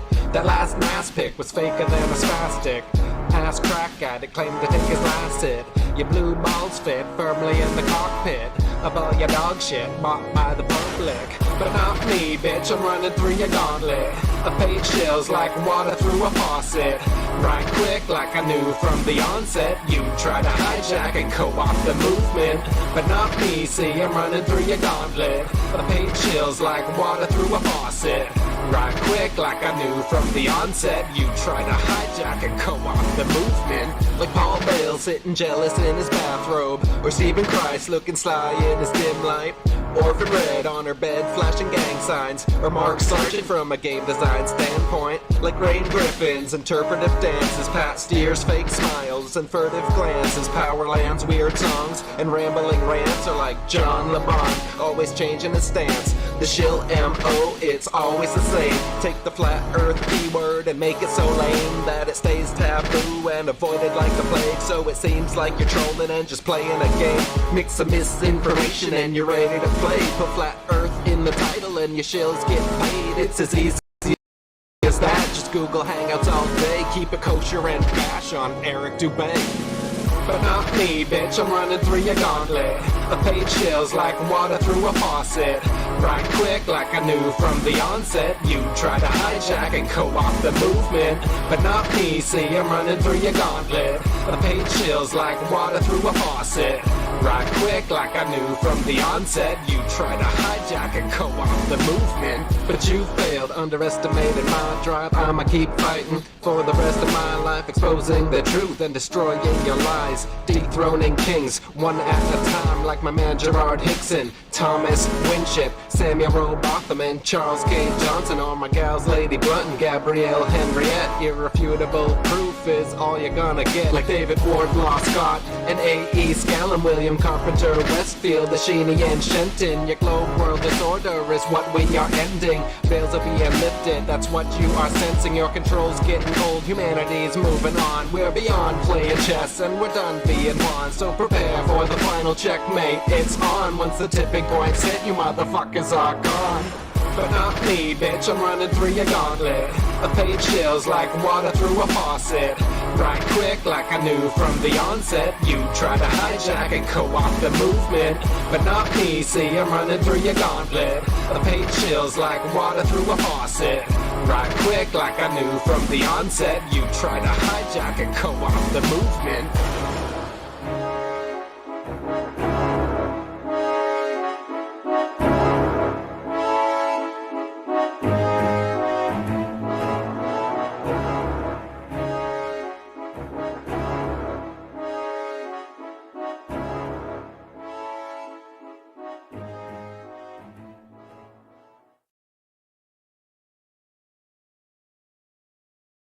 Disagree, and I certainly haven't come here to come and crap on what you believe. I think it's actually genuinely fascinating, and you guys have as a community have done in the very least like an actually fascinating job constructing these theories. I study philosophy of science myself, so seeing how you guys do this is actually pretty cool. I'm wondering, as part of your the way you see this, why is there a global conspiracy to make us think that the Earth is round? You're going way too far. Oh, am I? The point he's sorry, Redman. The point he's saying is you're actually looking at why did this happen instead of like what the evidence provided. The evidence. No. I'm going to assume your proof is correct. So if your proof is correct, why is there a big cover up about the Earth being flat? Why do people want us to believe it's a globe? Dr. Science, go ahead. Yeah. Well, you gotta look at it this way. It didn't just start like recently. This has been worked on for quite some time. The globe Earth is kind of like the new kid on the block. Flat Earth has been around a lot longer than that. So, within the past 500 years, it's been really propagated throughout history. So before that, it was only conceptualized, and then it's been actually. Don't cut them back in the Greeks. We're talking about like. Don't cut them. Yep, we're talking about like where Copernicus and everybody's looking at the sky and conceptualizing, planets and ideas of these sorts, and putting forth into the mainstream notion.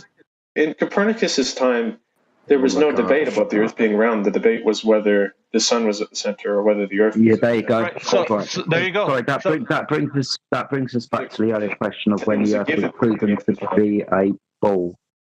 All right, so we've worked on boat disappearing from bottom up. Now we can provide you with visual demonstrations of things disappearing from the bottom up on a flat surface. So we have another mechanism. So if we moved on to when was the Earth proven to be a ball? Because the boats disappearing was working on the presupposition that the Earth was a ball, and this boats disappearing was caused because of curvature. The next one will be the presupposition that the Earth was a ball and a guy sticking sticks in the ground and measuring shadows to find out the circumference of the presupposed ball. What you'll find out is, as you look through history, like you just pointed out, it's always presupposed. The Earth was already a ball. So the question is, when was the Earth actually proven to be a ball? So my understanding, as someone who studies the history of science, is that the Greeks were the first to manage to prove that the Earth was a ball. Right. What was the test that they used? BC. What was the test they used, Crazy? Since you you know a lot of history, right? So what was the test they used? Let me. How did they know that? Well, as I said, I think they didn't have proof before. No, about what 300 timeline? BC when I they want to see. looked at the. Hold on, you just When they said looked that they were able to prove that it was flat. That's what you just claimed, Crazy. We want to know exactly. Give me a second. I want to do this justice. Well, here, all right. I know you want to do it justice, but here's the thing, though. You're looking up an answer right now that you already assume is true, which is kind of crazy, right? Because like you're coming in here thinking, well, yeah, it's a ball, duh. And these guys here, it's interesting to know that these guys look at the world differently. But I'm kind of looking at this like I'm a man of philosophy, and I understand things. Yet I have to look this up when it should have been a given. I mean, you know what I'm saying? Like that's kind of like, well, where's the information that you should already know? You should be like, oh, bam, here it is, Eratosthenes, right there, where he measured the sticks and shadows. You know, like that's go with it. But you didn't even have that ready. So how do you know that information is true?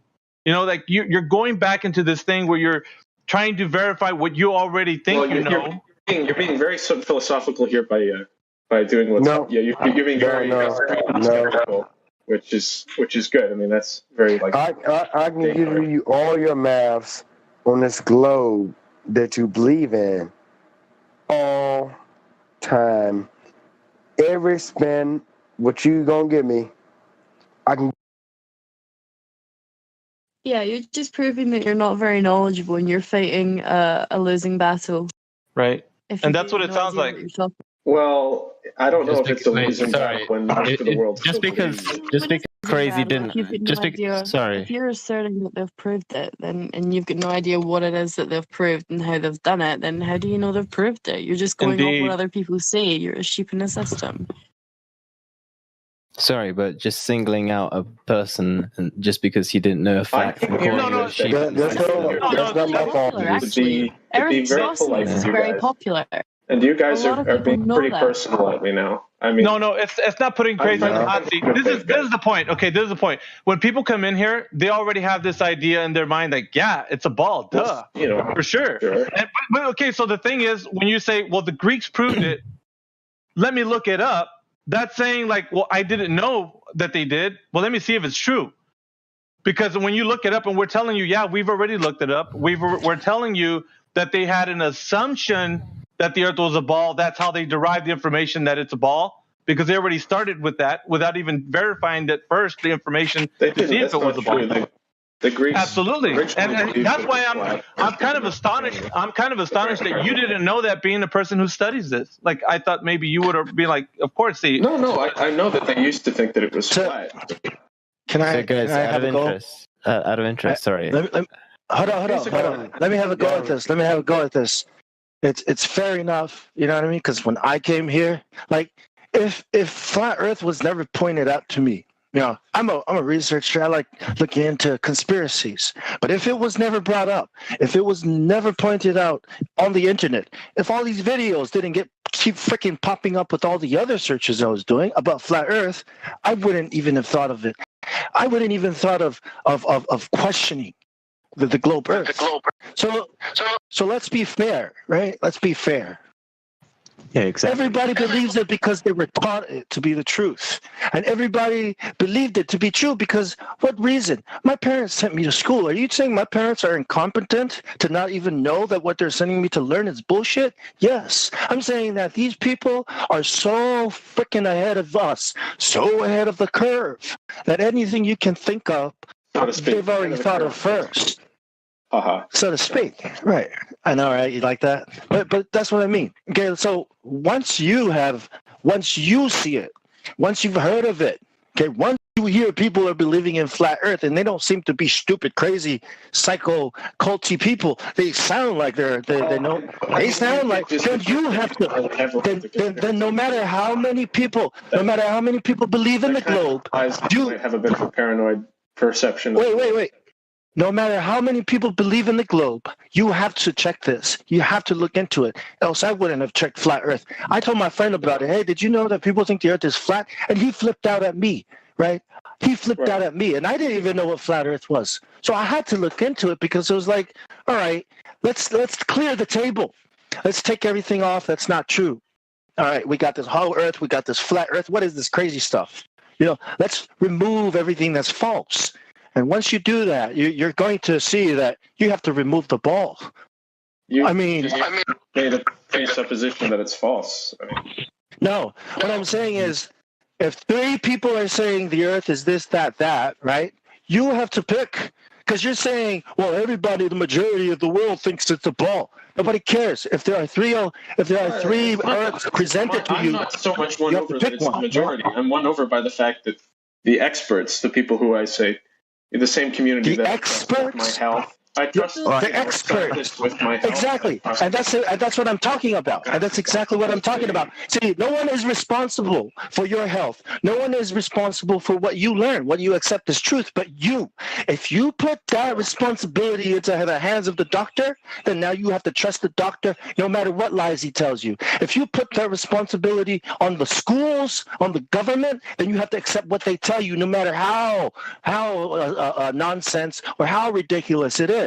It's your responsibility, not theirs. But if it's my responsibility, I mean, that's a huge responsibility. I basically can't believe any science at all because I'd have to go and run every single. But no, you can't throw the baby out with the bathwater. And I hate to use that analogy, but you can't throw the baby out the bathwater. You can't just say, "Well, I can't trust anything." We can trust scientists. Hold on, Mickey. Let me adjust this. If you cannot trust yourself, then who can you trust, right? Are you even capable of understanding the reality you live in without the experts? See, this is a big transformation. This is a big thing you're about to go into. You are about to trust yourself. I mean, how crazy does that sound, right? You're expecting me to trust you, actually, in this community. No, I'm saying to trust yourself. I said yourself, bro. Like, serious. One of us has told you to take what we say as gospel truth. You're here to hear a different side of the story. Go figure out what the hell you want to believe in. Never take what we have to say. I actually have some. Wait, He's done that way. That's actually quite fascinating. That you phrase it that way. That's good. You're right. Yeah, absolutely. I need to figure it out for myself. And I certainly will never say about your community that you guys are force feeding people beliefs. You have clearly said to me many times to think about it myself. No. I'm asking you to take the journey yourself, and you're saying, "Well, I don't have to take that journey. Someone else has done it for me." It's like, dude, are you going to take the journey, or are you just going to sit here and tell us why we've taken this journey? You know what I mean? Like, take it. Go see for yourself.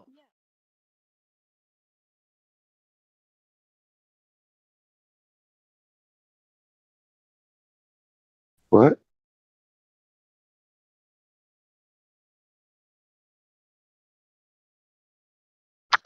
All good things must come to an end. There were clips of the live stream, old live stream stuff. He's alive! Alive! Everyone good? Yup. Hey, do you have bank holiday today in the US of A? What do banks get holidays for? Don't know. It's May Day bank holiday here. What is it called? Just May Day. May Day, May Day. Mayday, yep. Oh, Cinco de Mayo? Uno de Mayo.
So what are we going to talk about this morning?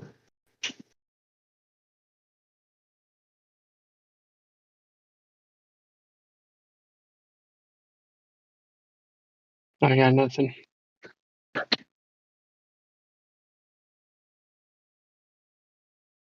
I got nothing either. I got rhythm. I got music. I got bills. I gotta pay.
I stayed at a Best Western not too long ago. Anybody ever heard of Best Western hotels? Yeah, we have that chain. How was it? They asked me to take one of their little surveys. So I did that. And there was no spot for comments. So under gender, there was a spot where you could put other and then fill in the blank. It was one of those surveys where they didn't want qualitative information. So in my gender, I put masks make me uncomfortable. That's what I put. And I got an email back a couple of days later from the general manager. Thank you for completing the survey, blah, blah, blah. Blah, blah, blah, blah, blah, blah, blah, blah, blah, blah. I will ask all of my staff to be wearing their masks. Blah, blah, blah. Call me if you need anything. Blah, blah, blah. So, I wrote an email this morning. There's, we don't have anything else to talk about, so I'll just share my email that I wrote. And yes, I think this might qualify as Karen. I'm not sure, but I'll share it with you and you can make your own determination. Masks make me uncomfortable. They are anti-scientific. They demonstrate the foolishness and lunacy of our era. They are a false virtue signal that indicate the absurdity of illogical social etiquette. When I see anyone wearing a mask, now that all of the sufficient data and studies are publicly available, I see intellectual laziness. I see seething political aligning despite utter madness. Masks make me uncomfortable because all I can see is at best oh, sorry. I got lost. I missed my place. All I can see is at best someone that is deluded into believing that they are accomplishing something either for their own benefit or for the benefit of others, even though both are untrue. When I see someone wearing a mask, I have pity and sadness in my heart for the wearer, witnessing yet another deceived individual that has fallen prey to one of the many more recent psychological operations. Brenda, which is this general manager's name, I do like Best Western, but I'm deeply disappointed in your response. With that said, I understand the pressure that has existed to succumb to the more popular narrative, albeit not so popular here in North Dakota. Brenda, if you are willing, if you are interested, I can share with you the overwhelmingly abundant proofs from authoritative sources, medical journals, i.e. New England Journal of Medicine, American Journal of Medicine, PubMed, pubmed.ncbi.nlm.nih.gov, and so on, irrefutably demonstrating the inefficacy of masks for the purposes that were told to us over the past couple years. It is a disgusting injustice that has been carried out. Some may consider non-consequential, however, in the ways that individuals are blindly trusting in national and worldwide leadership when that leadership is not actually doing the best that they can, and for unknown reasons, defying scientific proofs. This is a foreboding thing. I left the comment, masks make me uncomfortable, or something very close to that, and somehow you interpreted that as me wanting more masks, as if to either misread what I said or to purposely spite me. Either way, I hope that I have made myself perfectly clear at this point, and if you have any suspicion or doubt that I can accomplish what I have claimed to refute thoroughly the claim that masks serve to benefit the wearer or the individuals in the vicinity, I will happily provide you with a walkthrough of the material that has been available, although seemingly suppressed, on the aforementioned sources. Great concern and love for humanity. My name. So you've given us something to do today. What the hell is my name? I forget. Supposed to Brenda. Is that the Brenda that's from the Nathan Oakley show? No, I highly doubt it. So I got a dumb question. Who the fuck names their kid Brenda? there's all sorts of weird names out there. I mean, is Gertrude better? But I thought he named him. For a woman, maybe, but for a dude, I don't know. Gertrude is my grandmother's middle name. She hates Well, that. yeah, whatever. My great grandfather's first name was Aloysius, and he legally changed his name as a young adult because he hated the name Aloysius. Whatever. There's weird names out there. So was I Cool name. Karen I like that. or was I helpful? What do you think? What's your appraisal of my lengthy You're asking response? me? I think it was awesome. I think that's what we should all do. I think we should all write letters like this, because I recently stayed at a Best Western myself, and not to advertise for them, but we stayed in up in Fort Bragg, and it was a beautiful place.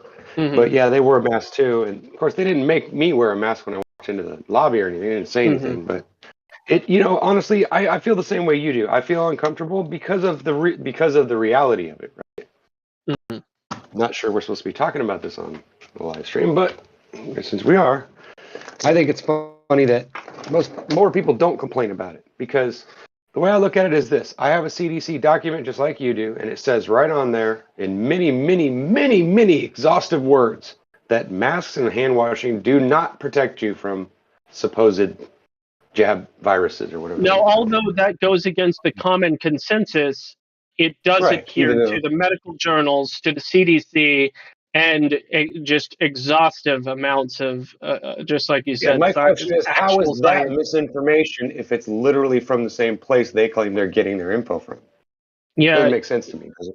Yeah, I know, and it's not. It's kinda, but right. But contradictions just are ignored, I suppose.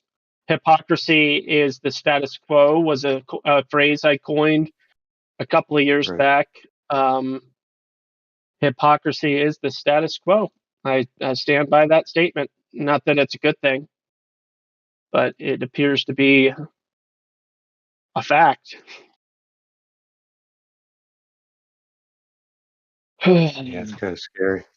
But It's anyway, scary that's the sort of emails that I we're in a send. position where we have to defend ourselves from stuff like this. Who would have thought, right?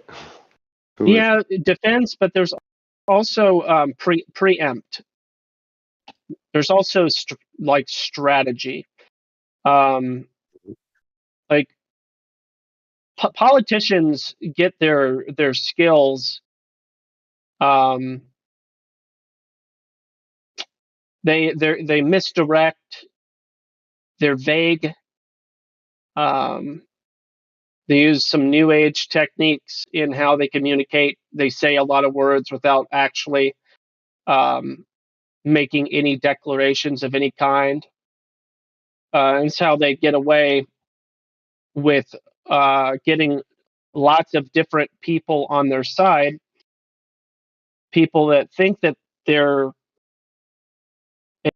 adhering to one line of reasoning, but they're just vague enough for like 5 differing people to all think that that politician stands for what they stand for. And it's a really effective strategy. I'm not saying that that's what I was doing in that email, but it can be beneficial to not be as declarative, but make it by the way that you present the information. You can make it impossible for somebody to get any other impression than what you want them to be impressed by, without actually coming out and saying anything in a declarative way. And oftentimes, when it comes to community guidelines, misinformation rules, terms of service, and those sorts of things, it's almost always declarative statements that are the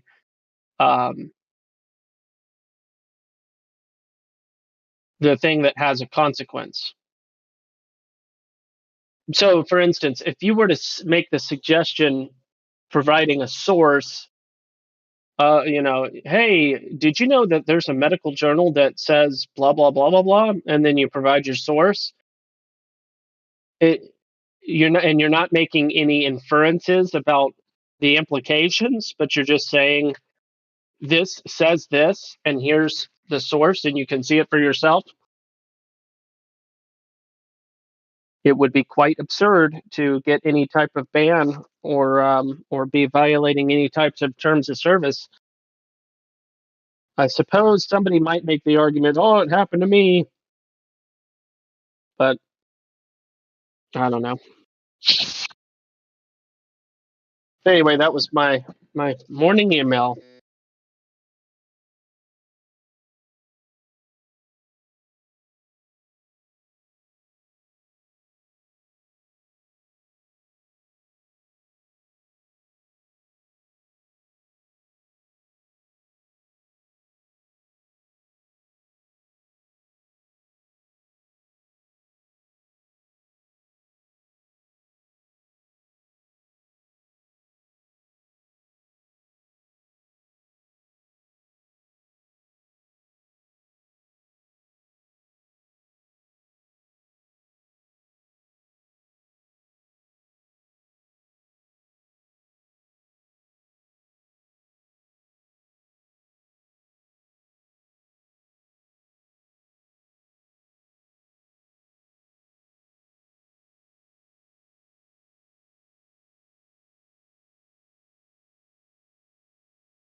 All right, I'm getting a little bit disturbed here.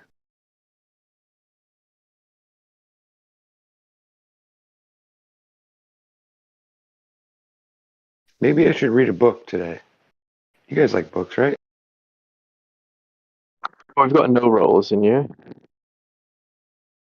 The red links.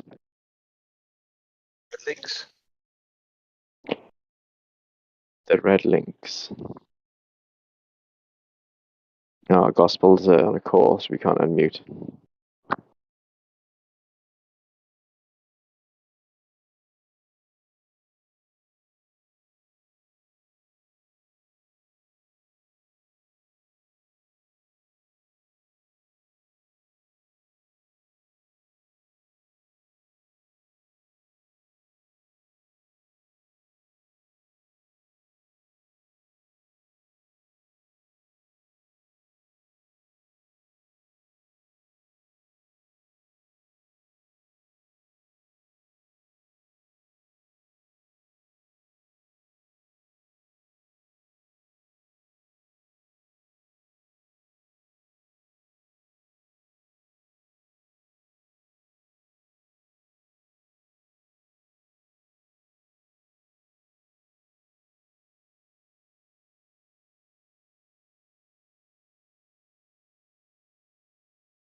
Zippity doo dah.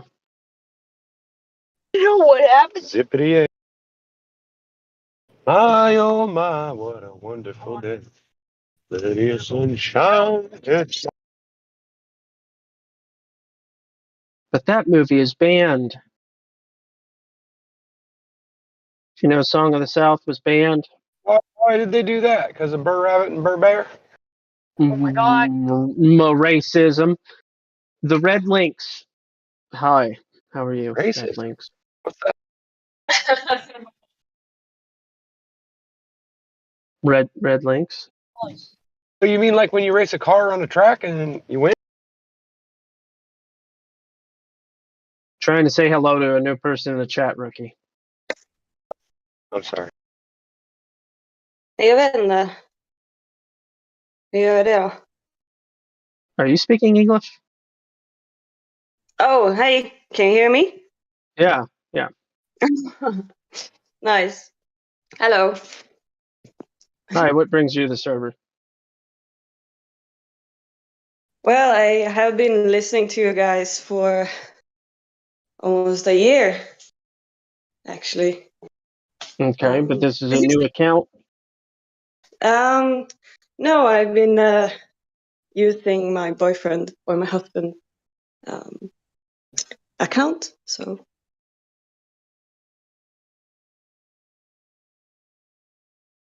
You currently are, or you previously were?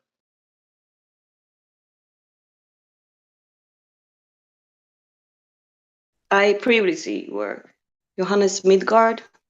Oh, okay. Yeah. Gotcha. So you already know all about the topic then? Yeah. Yeah. It's pretty flat. Mm-hmm. You know. I think the most obvious is the water. It's always leveled. Yeah. Tis indeed. And then, of course, all the NASA bullshit dies. It's so obvious. It's so obvious. There's all sorts of obvious things in this world that people choose to ignore.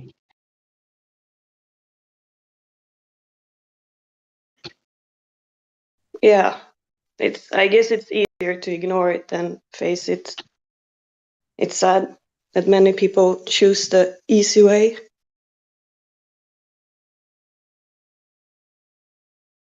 Mm-hmm.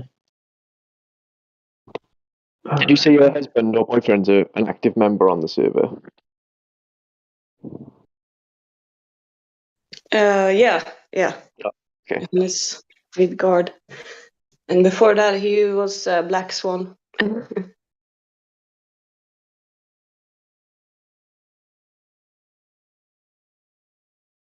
Gotcha. Black Swan.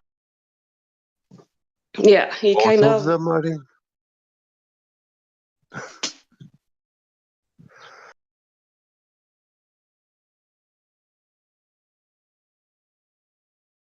Is that Gippy Cat? What's up? Hey guys.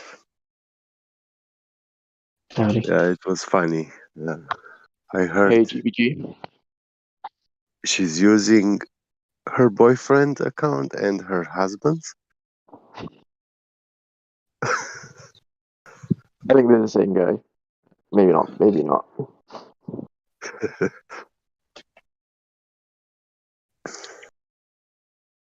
Just joking. Yeah. So.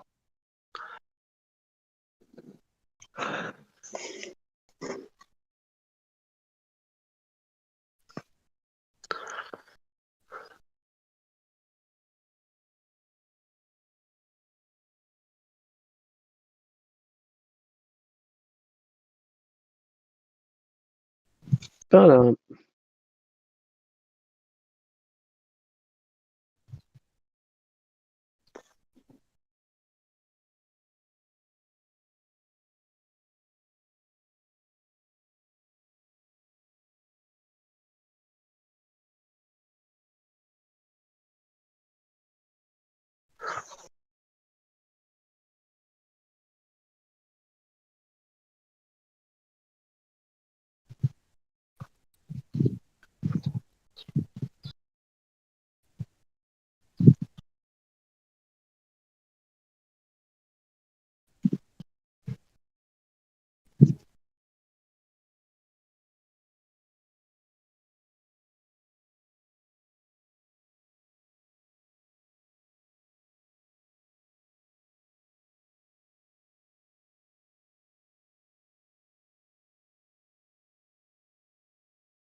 Where are all the Globers? It's been so quiet lately. mm-hmm. You have to, like, either be really, really, really patient or just bring back repeats. Helio scared everybody away. That's what it was. Oh, Helio did it this time? Well, we got to blame somebody, right? Oh, somebody has to be the scapegoat. Yep, got to have.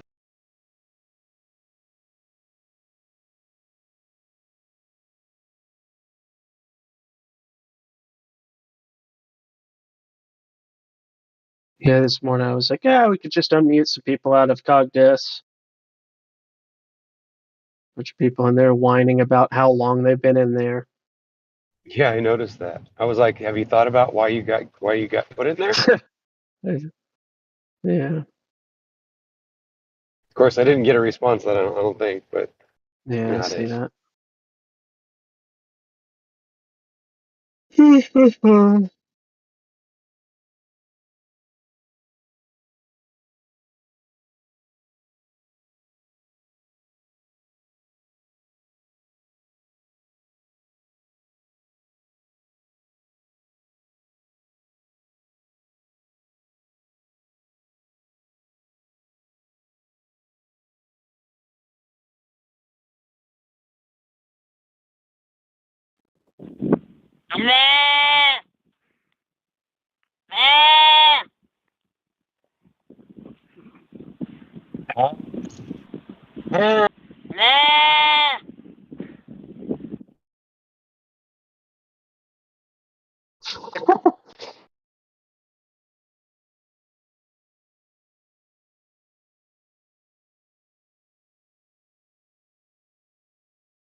That was profound.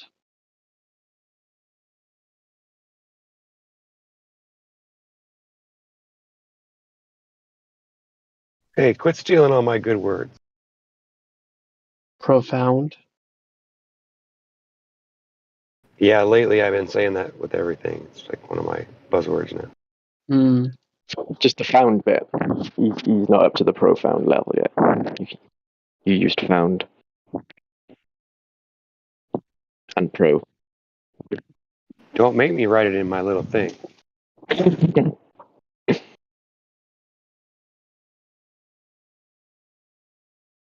Forward bottom.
Doggone it.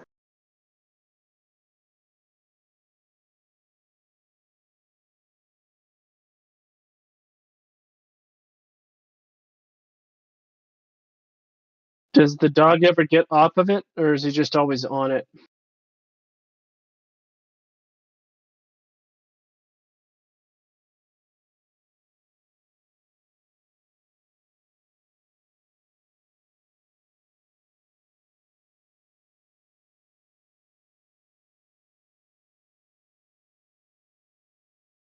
No. Okay then. Does the dog get off of work? Everybody's always saying that the dog is on it. I was just wondering if he ever got off it. Dog on it. Oh, I've never heard of that phrase before. I don't know. What, dog off it? Where you said something about the dog was on it? I don't know what that means. Didn't you just say dog on it? Oh, ice cream okay. man. What does everyone want from the ice I cream thought you man? said the dog was on it. I was like, what is it?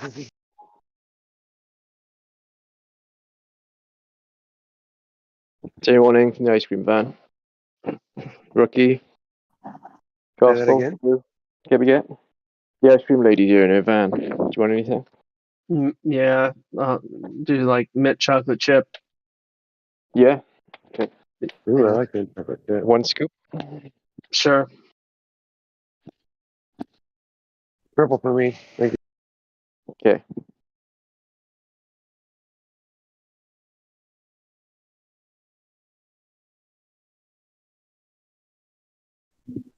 Yeah, just have it freeze dried and email it to me, okay? Yeah. Freeze dried and emailed. Nice. Well, you know, figure it's got to be an email, right?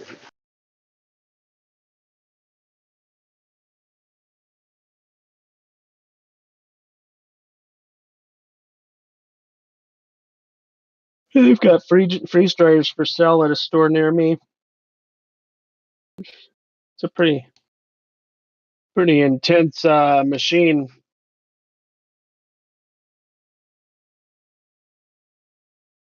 Is it a vacuum type one or what? I don't know how it works. All I know is it would be a nifty tool to have on a homestead. Absolutely. A long-term storage solution.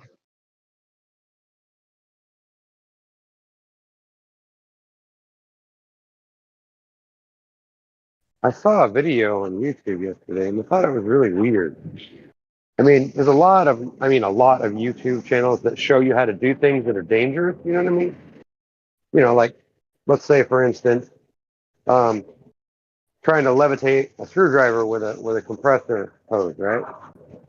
That can be done, but it can be dangerous because if you squirt yourself with that air into your skin, you can get air bubbles into your skin. It can cause damage to your body, right?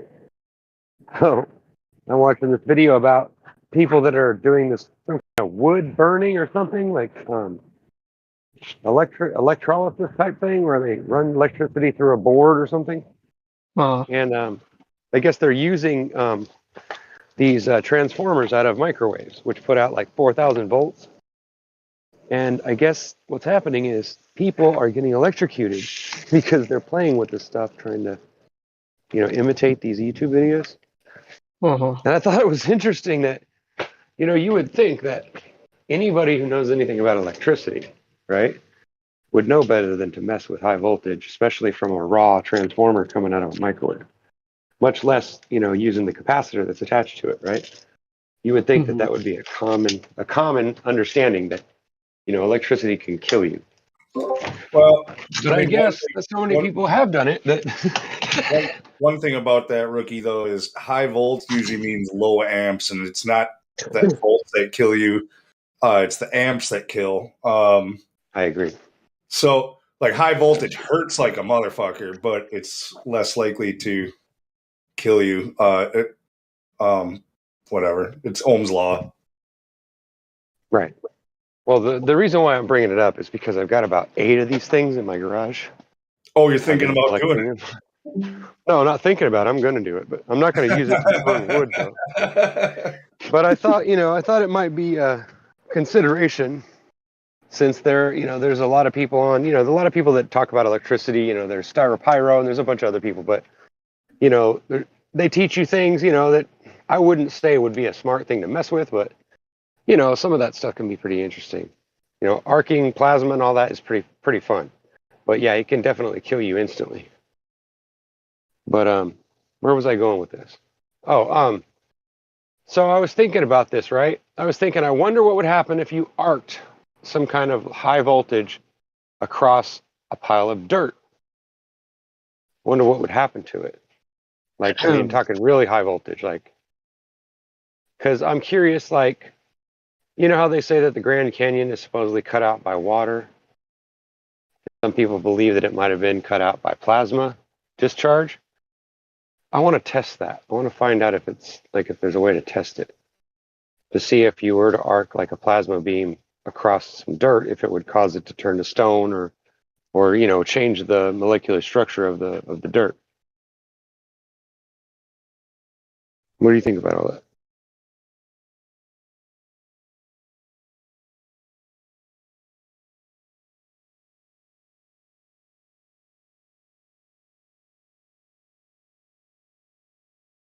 Alrighty then.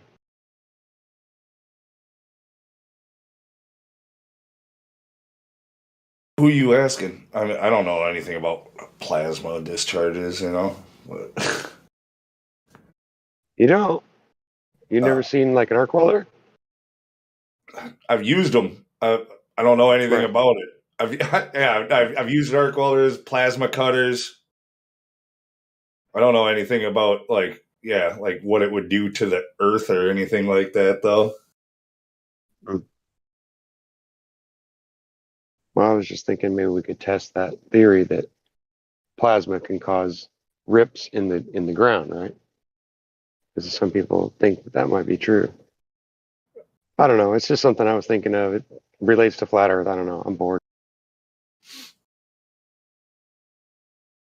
For something like the Grand Canyon, gorges, stuff like this, like, yeah, they talk about it just being water erosion, which I doubt that. I mean, I could see possibly earthquakes splitting the earth, and then because it made a crack, water then wants to divert in that direction, or it even opens up like the water table to go through there. There's all kinds of like things that you could speculate on for how that was formed.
Dude, I don't know if you heard the other day, but Saturday I went out to the skate park with my daughter between rainstorms and freaking fell pretty hard. I'm pretty sure I fractured a couple of ribs.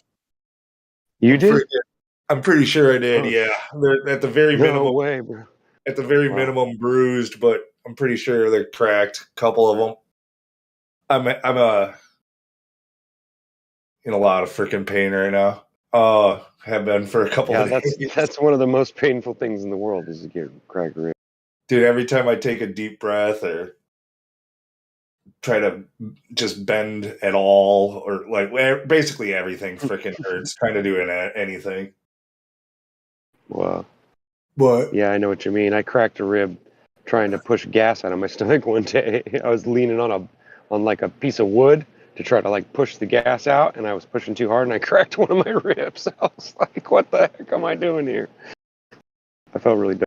Yeah, there's nothing they can do for it. Like, basically, if you look it up, they'll basically tell you like you don't even need to go into the doctor unless you're coughing up blood. Because there's nothing unless it punctures unless it punctures through. Yeah. It's just cracked. All they can do is wrap something around it to keep it from growing facing outwards. They don't even do that anymore. They don't even suggest like a chest wrap anymore because that makes it push the bone inwards and No. It makes it harder to take the deep breaths, which they want you to. Even though that hurts, they still want you to try to breathe deep because if you take short, shallow breaths, like you can get pneumonia. So, yeah, like they don't even suggest a chest wrap anymore. Just ice and ibuprofen, basically. But I'm waiting for the vape shop to open up. I'm going to go get some CBD gummies, see if that helps a little bit. Yeah, I was going to suggest that might help you a little bit, but I don't know what other resources you have, but I know that's painful, though.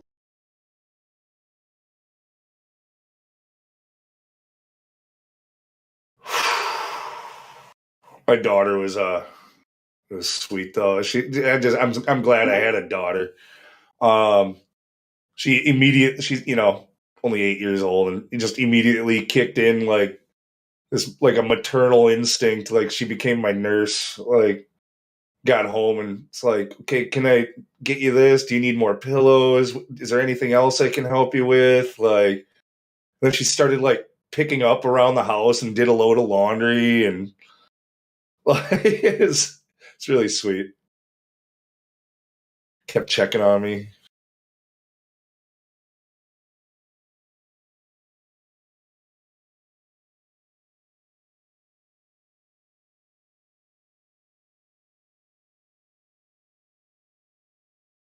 And she skates, Lou. She sounds pretty awesome to me. Yeah. She is, yeah. She's super smart. Well, I don't know. I mean, I never met her, but she seems like a cute kid. She seems smart, like her dad. Yeah, well, I brag about her a lot, but yeah, like even like her teacher, told us that like she's by far the smartest kid in the class, and she's reading it more than a grade. Be in big trouble when she's reading it at more than a grade above her grade level. And then she even like starts talking like she'll talk like conspiracy and philosophy and stuff with me. I don't know how. Like, right on. Well, some people think that intelligence is genetic. I don't know if that's true, but it's consideration. Yeah, I'm sure some of it can be passed along, but I think it's probably more nurture than nature even. Yeah, I mean, I see where you're coming from there, but I've even seen kids that weren't raised by their actual parents still turned out just like them.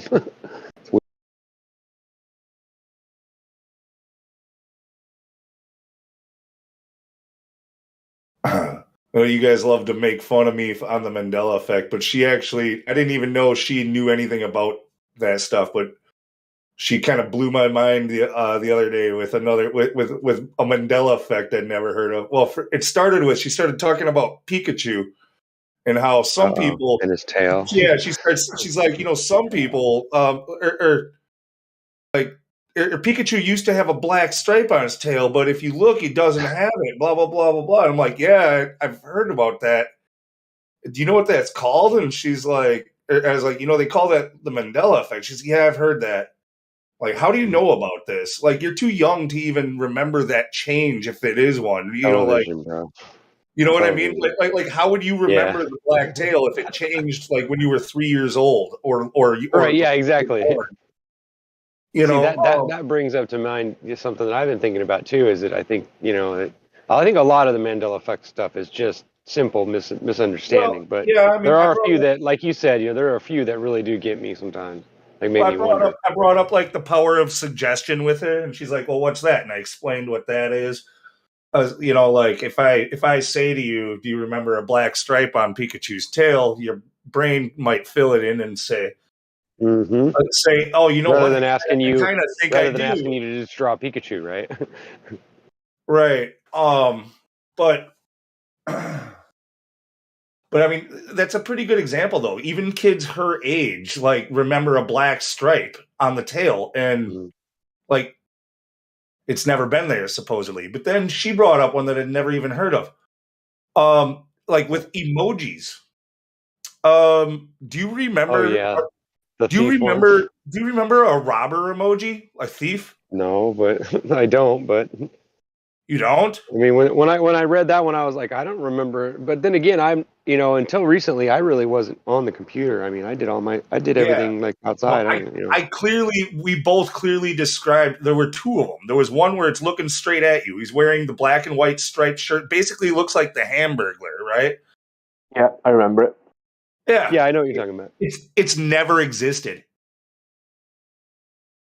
Well, I don't remember it, but then again, like I said, it doesn't mean that it didn't exist. I mean, I Yeah, just don't remember it at all. supposedly it never existed. There's like a website called like Emojipedia. You know, like there's a Yeah, I know. I read that too. I saw that video too, I think. Yeah, supposedly it's never existed. And then in looking at that, found another one. You remember the hiker, like mountain climber? He had like a walking stick and was walking up the mountain. These never are existed. I've seen it on other things, but not in there. No, I don't remember. Never existed. I've used that one. It's never existed. Yeah. And I remember that one a year or two ago for sure, like not that long ago. Because in building Discord servers and making channels and stuff, I was often looking through the emojis to maybe like figure out, to add one next to a channel name or something that fits it. Like, yeah, there's never been a burglar. There's never been a hiker. I remember though in the early days of emojis, Apple used to have different ones. Remember they weren't the same.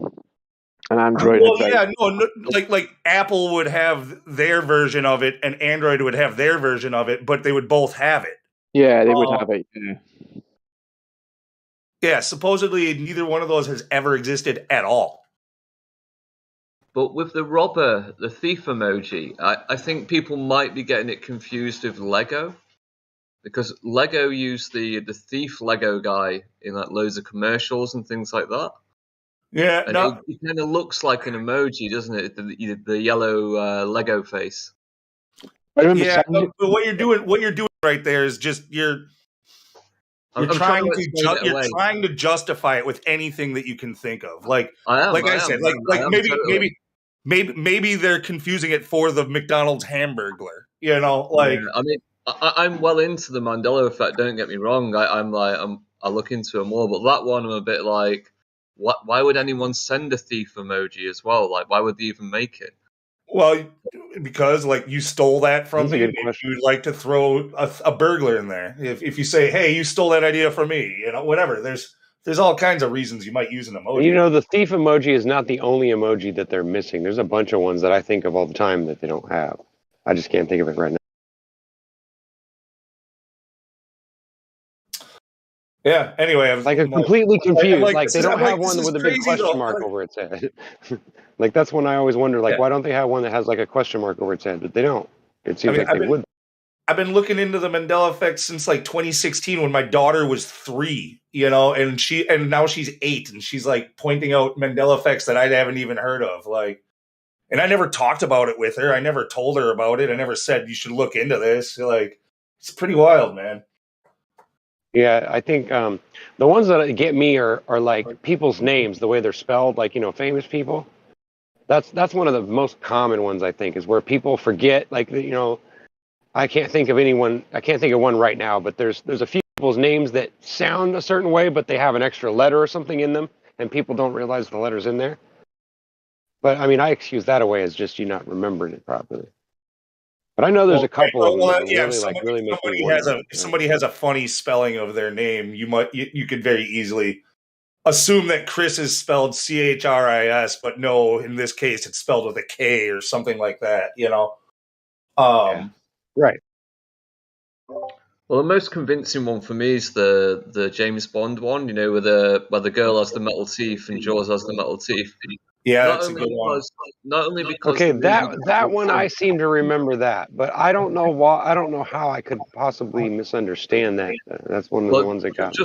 Just a sec, right? Not only because the scene doesn't make sense when she's got normal teeth, but I read on the BBC they wrote an article talking about the scene, just saying that she's got metal teeth, and then I've recently in the last year I've gone on the BBC to look for this article and it's not there anymore.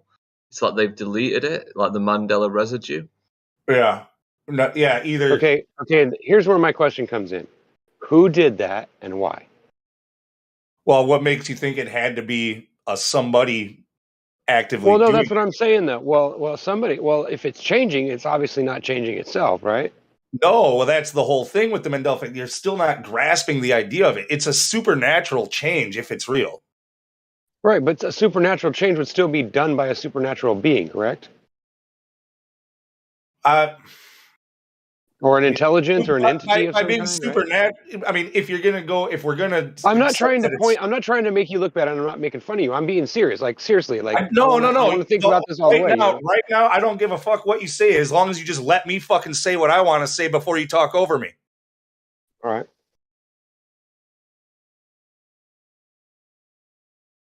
Anyhow, yeah. If it's a supernatural thing, then yeah, we can't know. Like just by the word supernatural, by the definition of it, you can't know.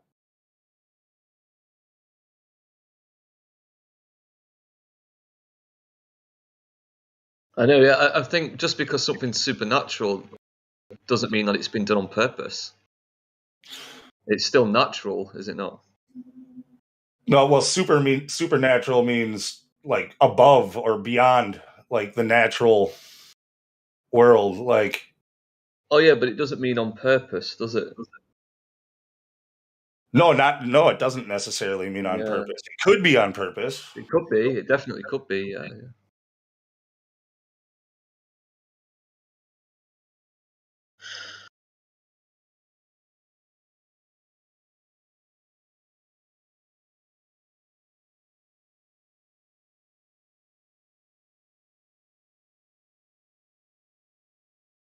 Yeah. Rookie, I wasn't trying to stop you from talking, but yeah, we've been over it before. Like, you constantly want to cut people off, dude. It's really frustrating, especially for me right now, where I'm having trouble catching my breath. When I'm wasting it, fucking pisses me off. Yeah, you just cut me off a minute ago, Rookie, and I only spoke once. I had to say, "Let me finish. Let me finish."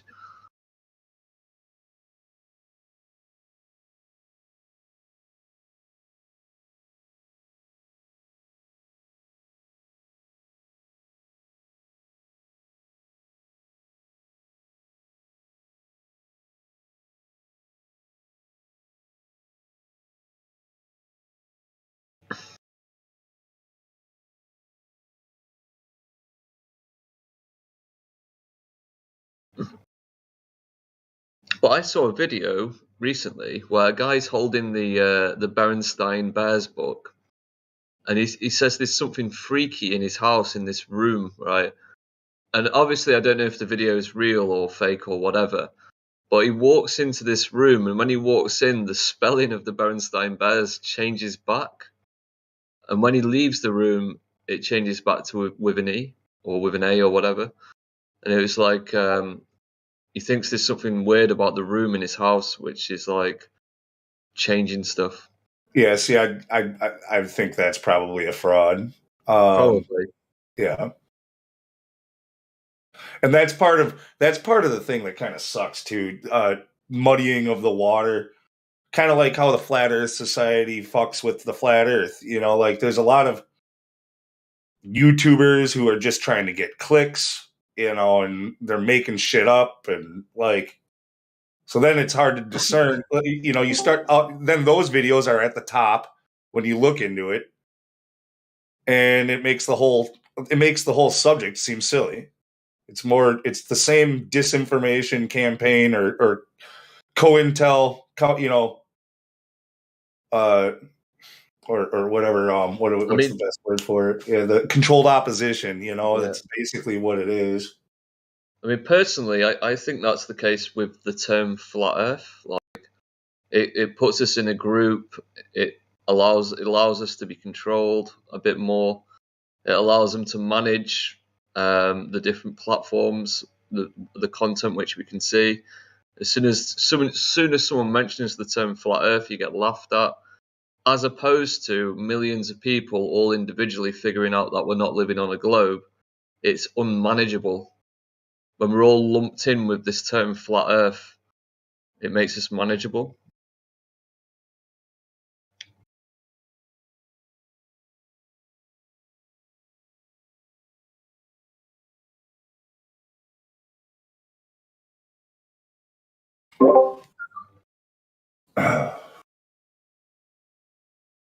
Yeah, everything gets co-opted or controlled somehow, whether it's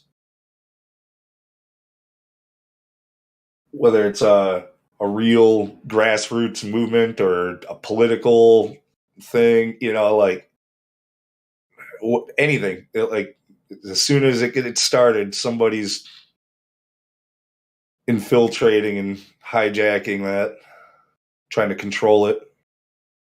I mean, it wouldn't surprise me if the people who are quite well-known flat earthers, if all of them are shills, all these guys, that wouldn't surprise me at all.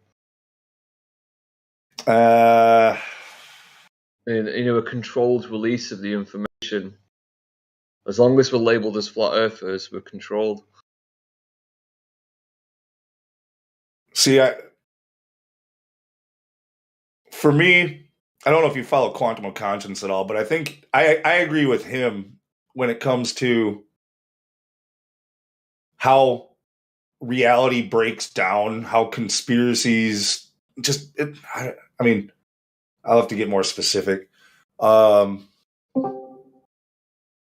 It's not like there's it doesn't work as far as there being like this Illuminati, group of people who, they're just handing orders down the chain, and like too many people would have to be in the know. Too many people would have to be a part of it. They like even the wicked near the top must believe in their own bullshit. They're doing it for free. They're being controlled just like we are. I don't know how, but again, maybe maybe it has to go into the supernatural. Maybe they're literally being controlled by, angels and demons. Like I don't know. It's a crazy world we live in. I think a lot of people underestimate the power of compartmentalization. Like, I like to bring up the horse meat scandal in the UK as a great example of it, because we had millions of people eating horse meat in the UK thinking it was beef. And you could say, oh, that'd take millions of people to be in on it. So you've got the cashiers in the supermarket selling horse meat as beef, the people stocking the shelves, the people managing the people stocking the shelves, the people who own the supermarkets, the people who drive the trucks. And it's a system that involved thousands and thousands of people to bring horse meat lasagnas to the UK. But realistically, the only people who knew about this was maybe the farmers in Romania that sold the horse meat as beef. And it could have been just one person that knew, and yet a million people in on it. Well, there would have to be more than that. Like, I mean, yeah, clearly the stock boy doesn't know shit. The manager of the store probably doesn't know shit, but at wherever the meat packing plant is, wherever that thing was butchered and where it was ground up and where, like, not necessarily. There has to be a handful of people who do know. No, because think about it, right? You've got the processing plant, right, and they're butchering horses, but they don't know where it's going. There you go. Oh, okay. Yeah. You make a good point there, actually. Yeah, that's They true. think someone's buying horse meat. Whoever changed the labeling. Whoever That's the answer. changed the identification of the meat, somewhere in that chain, someone changed the identification. Yep. It could be anywhere. Exactly. It could be just on the box. It could be people just making the packaging. Not even that. Like they could butcher all these horses in a factory somewhere that has 1,000 people working in the factory. It gets loaded onto a truck that take it to a warehouse. The person who buys it picks it up as beef, where it just gets relabeled. What if it was just a mistake? What if it's like a checkbox in a computer program that could have checked beef and horse and they checked the wrong one? Possible, I guess. Fat finger horse meat. Oops, I typoed. Now you're eating horse meat. The sourcing manager or whoever's involving the purchasing process. Obviously, I would blame that person. But it might not be. Well, yeah, someone's responsible. I'm not saying that. There definitely is someone that the buck stops there. But they might not have done the actual act. Like the sourcing manager's job is to get the produce for as cheap as possible and as high quality as possible. He's seen a deal in Romania on beef, and he's gone, "Oh yes," brought it to his higher ups, and they've said, "Oh yeah, that's great." Sure. They wouldn't have even known. The thing is, some people eat horse meat. It's not like it's like, oh, we're butchering horse meat. You know, nobody eats this. Why are they selling it to a food company? It wouldn't even surprise anybody. People eat horse meat. It's a normal thing. Well, in some countries. I think in France, it's a big thing. I don't, you know. In Japan, it's still big. They eat it raw in Japan, actually. Raw horse. Yeah.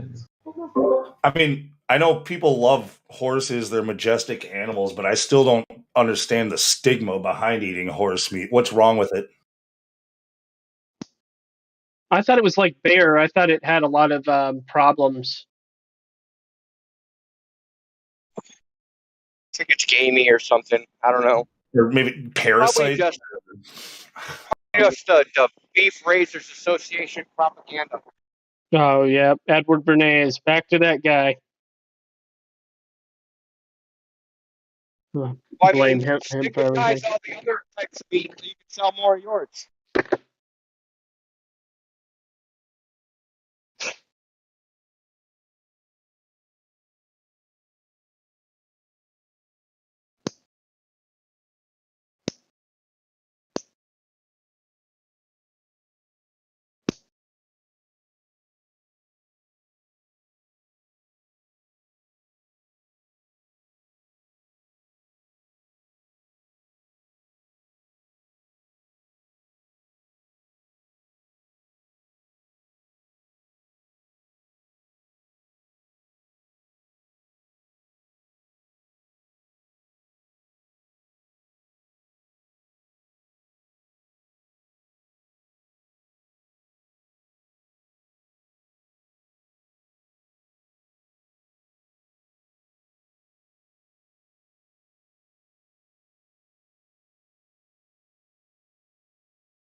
You're misunderstanding why I got angry there, rookie. It's the first little bit right there, cutting me off.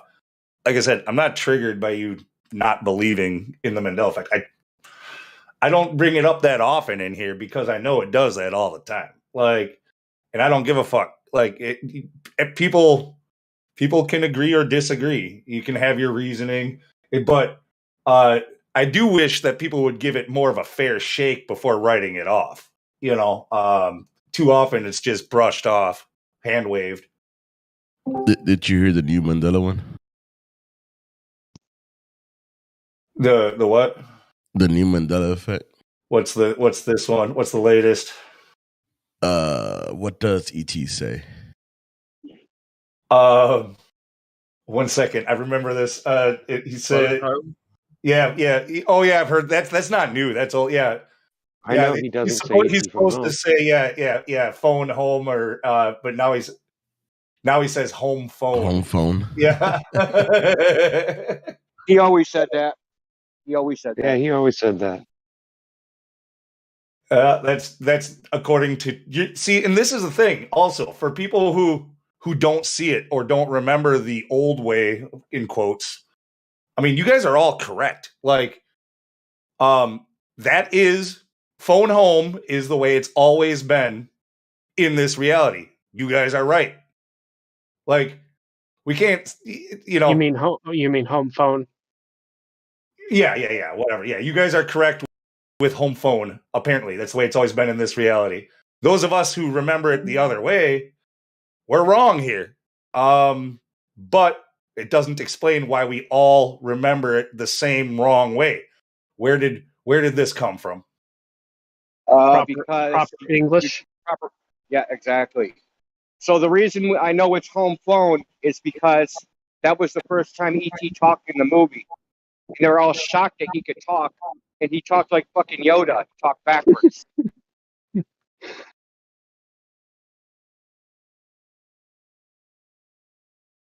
I mean, Forrest Gump was a retard, and he said life is a box of chocolates. No, life is like a box of chocolates. Mom always said life is a box of chocolates. You never know which one you're going to get. He was retarded, though. You kind of expect a retarded guy to speak a little retarded. Well, you're still misquoting it. It was life is like. I'm not misquoting it. That's actually what the movie says, is life is a box of chocolates. He says like. He doesn't, though. He does. And that's before and after that. It's not even what the Mandela effect on that one is. Okay, I'll bring up the... He says like... Oh, can we please fight over something dumber? Yes, please. No, the change there, gospel, is from is to was. So he says life was like a box of chocolates. Oh. Okay, well. See, apparently I'm retarded then.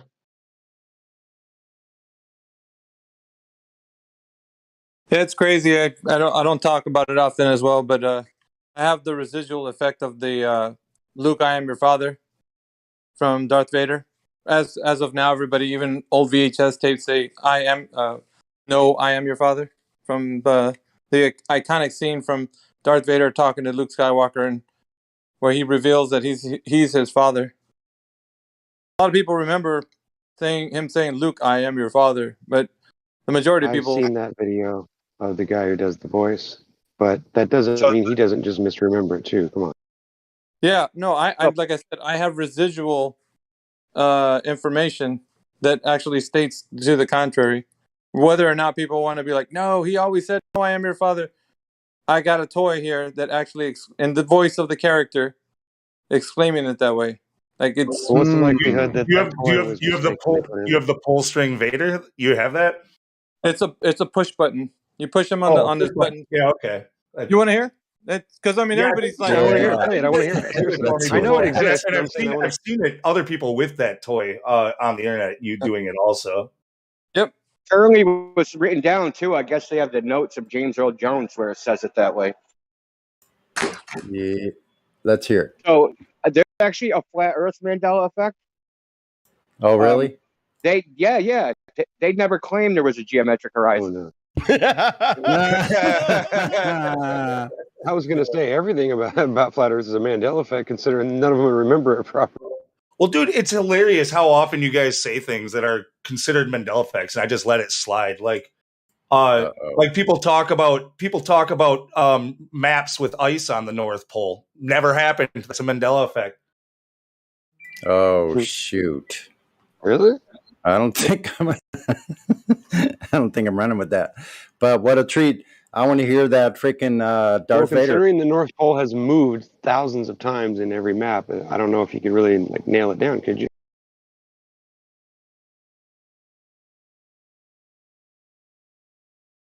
Okay, let's hear the push button doll. Yeah, I'll play it for you guys.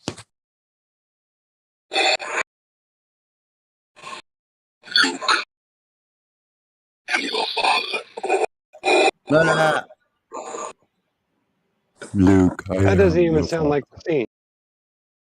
Yes, Luke, I am your father. Yeah, it's a toy made Well, by you know, the. you got to remember, Kenner is the one that made the toys, and I'm sure that the guy who wrote the stories wasn't there when they made the toys, so it's possible they just made a mistake. And this is why this whole end of is even Well, they exists. literally recorded James Earl Jones' voice for that toy. Yeah, 2005. I understand that. The toys from 2005, Lucasfilm, LTD, and TM. And Ed all right. McMahon never worked for Publishers Clearinghouse.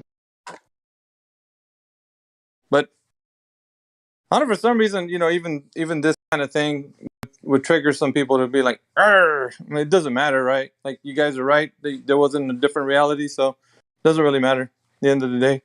Well, You no, believe- I see. I think it's definitely interesting to talk about. Don't get me wrong. I'm not trying to be mean about it. I'm just saying I just don't know that like, even if we found out that something was changing it, and then, like, what would be the benefit of it? It doesn't make any sense to me. Well, and look, So Ricky, there's like an entity that just goes around tricking you and changing things just to mess with your head, or like how do they benefit from that? I don't get it. So hold on, man. I'm gonna play some audio in through the bot. It's only a couple seconds. Hold on. All right. Right, but we don't claim that the horizon that you see is the geometric horizon. Now that it's been dismantled, you don't claim that. Well, we've never claimed that.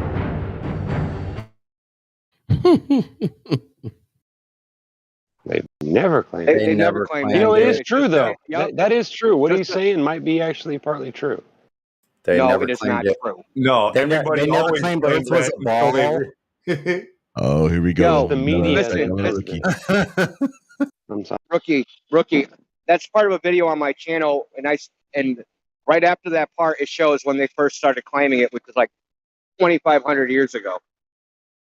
Actual citations from like Roman freaking writings. They've been claiming it for a long time. Look, I do remember the snow on the North Pole. I always remember Right. that on the map. And then one day, just when I went to Google Maps, to like remove that, I thought it was the whole global warming thing back in the days thing. Yeah, I challenge anybody here to go and find a map or a globe that depicts ice at the North Pole. I Well, got an didn't old they- set of encyclopedias I should go look at. I To see have if it's a, really like, there. something for you guys to think about. Didn't they always used to claim that the polar ice caps were melting? Didn't they always say that? Or was it just my imagination that they were Yeah, claiming that Yeah, polar they ice caps? said that. Well, yeah, that is why I would say you got to be thought careful that who is they are. that is why I thought, like, okay, with the snow on the North Pole melted. That's why So they they say never, the level was they never rising. gave us. They never gave us the memo that it was finished melting. Really? Well, global warming, right? That's what they were saying. Polar ice caps are melting and the sea levels are rising and blah blah blah. Like Yeah. that's Even though You everything's would colder. you would think they would have let us know that it was done with.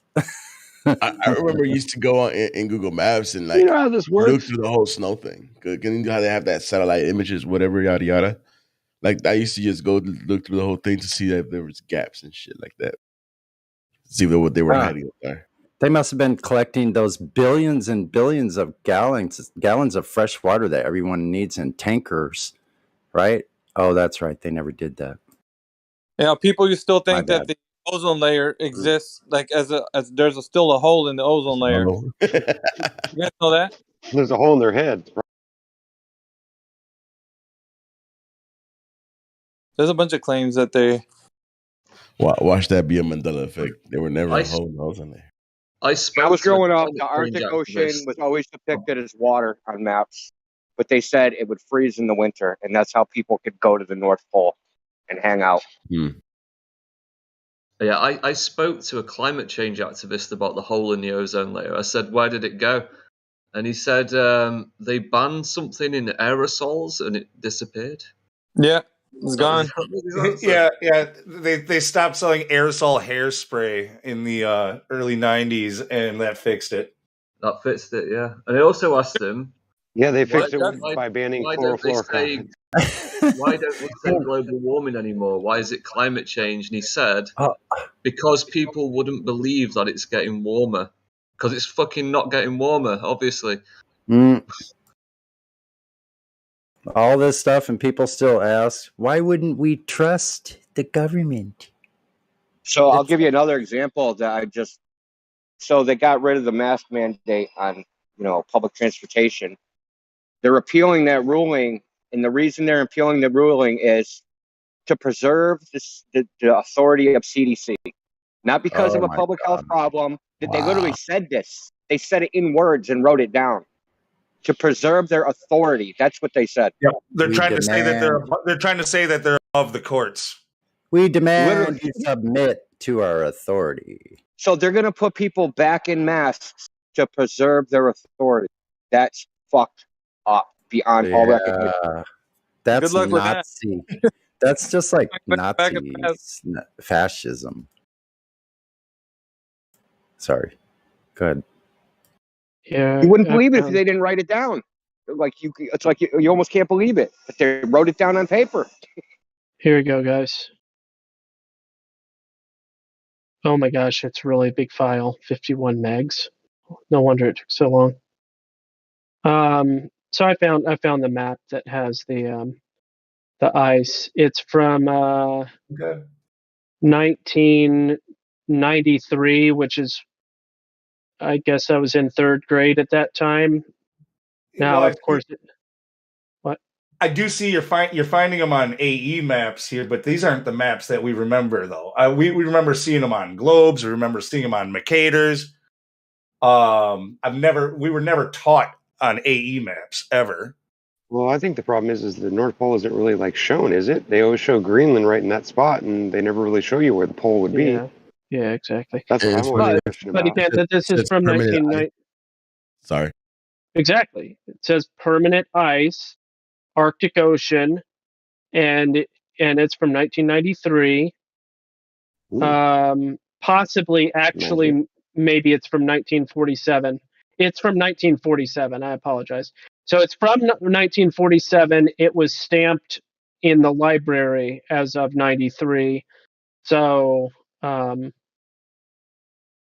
yeah, I mean, obviously somebody in 1947 had the idea of demonstrating ice in the North Pole area. And that idea has been around for a long time. There's also some old encyclopedias that talk about a ice dome above the Earth at the Arctic poles, about 17,000 feet off the ground. Yeah, the 1958 one. I have a short video of a lady explaining that. I know that other guy does too. I really want to get a copy of that so I can confirm it. Look for it in archive. I didn't find it yesterday, but archive.org. Look for that encyclopedia. Oh, so I'm not the only one that's looking for it? No, I looked yesterday too. If you find a copy of it by chance and you're not going to buy it, let me know and let me know where it's at. I'd like to get a copy. It's probably a free PDF if it's out there somewhere. Anyway, the one I have is a short video on my channel. Let me bring that video up. 1995. 1 second. Here's somebody's turn indicator. Some expensive cars don't have turn indicators anymore. I noticed they never use them, if they do. Guess you don't need to if your car's that expensive. No need to signal. Everybody stay out of my way. I'm so rich. You know what? I'm just guessing, but I'm seeing the future, and I have a funny feeling that in some day in the future, people are going to say that seatbelts were a Mandela effect. I'm just waiting for it, bro. I mean, there's so many things that can be twisted. If you want to go to cars, though, the rear view mirror, the passenger side mirror, not the rear view, passenger side mirror. What does it say there? Objects in mirror are closer than they appear. May appear Or no. closer than they are. May appear closer than they are. Yeah, or something like that. There's But two different phrases. It says objects in mirror are closer than they appear, but I clearly, distinctly remember, and so do many others, that they used to say objects in the mirror may be closer than they appear, which made no sense. It was like used to say May. Yeah, it used to say, because it depends on the distance of it, because the mirror is not perfectly flat, so it's going to augment. You know what I mean? Numpties may appear but closer it than they used to actually say are. May, and it was like, why does it say May? It's always that way. Because if a car is like right on your mirror, it can be like right next to you, even though it appears. Well, you right know now, what I'm saying? now you're I think arguing that's what for the May, and supposedly it's never been there. Well, maybe I'm wrong. But I remember it being there, but that doesn't mean that my memory isn't wrong. I mean, I remember both of them. Yeah, because it's been that I way. do for too. a That's long, what I'm it's saying. been the new way for a long time. But if you have a memory at all of the old way, you are Mandela affected. It's never existed according to all the sources of that we have. It's nobody has ever found one in any junkyard that says the word May or anything. Wow. I got a really good one, Lou, as far as roads go. What color is the yield sign without looking it up? Don't look it up. Just I've heard this one too. Just speak of the color that you remember right now. Well, I know now. It's not fair because I know this one. So Well, not ask you, Lou. everybody else. Ask everybody else. So I heard one say yellow. Anybody else got red yellow? and white? Well, I know it's and red, white. but I'm saying yellow because Red and white. Correct. That is the way it is now. But some people do remember a time when they were yellow and black. Correct. I've seen yellow and black ones at railroad crossings. I think I do, but I can't be sure because it might just be me remembering the color wrong. I don't know. To be honest. Yeah. And supposedly the yellow and black yield sign never existed. Also. Maybe I just remembered it wrong. I don't know. Well, there's so many yellow signs. I guess. There's regulatory signs. There's cautionary. There's different ones. There's probably a whole bunch of signs. When you look up just yield, one of the main pictures that shows up is a yield with a yellow and black, but that's just a picture of somebody that drew it there, a stock photo. But the other ones are all yellow and red and white. If you want to know a Mandela effect, I'll give you one right now. Just type in photographs of Earth from space and see what happens. For some reason, it disambiguates without telling you, and it just changes it to images. That's a Mandela effect as far as I'm concerned. Yeah, and see, like Gospel is finding like the yield sign. See, like I haven't like gone and dug for every single one of these. That's why I use the word supposedly. It never existed. I think a lot of this stuff is, a lot of the stuff I'm pretty sure did exist, and that's why we remember it. But through control of information, they're trying to gaslight us and convince us we're all fucking nuts. Right, yeah. That makes sense. That would make sense for the reason why they would do it. It was just to make people think they're nuts and to question reality. But you know what I'm saying? But then again, only certain kind of people will actually be triggered by that particular thing to make them go into a spiral. You know what I'm saying? Like not everybody goes into a spiral over the spelling of a word or whatever, their memory of it. You know what I'm saying? But yeah, I guess it could just be part of the big picture. James Bond Moonrocker, and the Dolly's bracers. What do you think about those? Because the connection between the metal mouth and the girl is missing there. That's a big one for me. When the dolly is smiling first time, he recognize the big guy, the monster with the metal mouth recognizes the similarity between the bracers of this beautiful girl and the metal that he has in his mouth. And actually in Finland, there is one commercial made of in one Finnish bank. It was the same guy, same actor was visiting in a shop, and the girl did have bracers in that commercial, in that specific So the relationship between this monster with a mouth full of metal and the girl having a bracers is gone in the movie, and that makes me feel like that couldn't be like. Well, his name's Jaws, I believe. The Dolly's bracers should be there. It takes whole thing away from that. Yeah, that's one of the things that's seems to be consistent with these Mandela effects is that the way people remember it tends to be superior. Like the way that it is now, the change, and these are all like, I guess, you can't see my fingers, but with the air quotes, right? But like the change seems like an inferior version of it almost every time.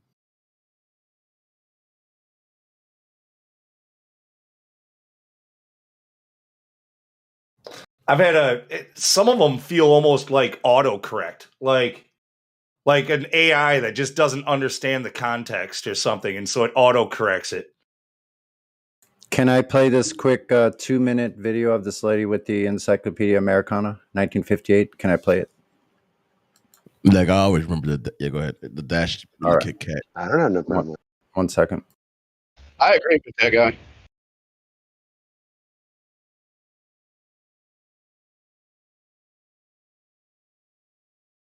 Posted also in a chat a small part of the commercial from 80s or 70s, whatever. Okay, people, my name is Dana. This is my very first YouTube video ever. I've got something here that I don't quite understand, and I'm hoping maybe someone out there can explain it to me. I've been doing a lot of research on the flat Earth and the firmament, things like that. This is a set of encyclopedias I have.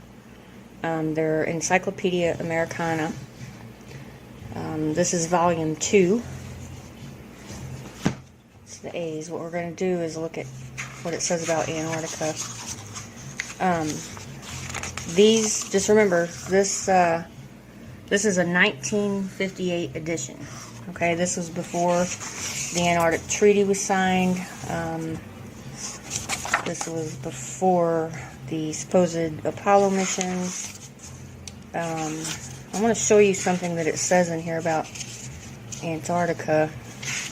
It basically talks about all the exploration. It says here, Antarctic regions, excuse me, all the exploration. It has a few photos, not too many. This is the map created back then.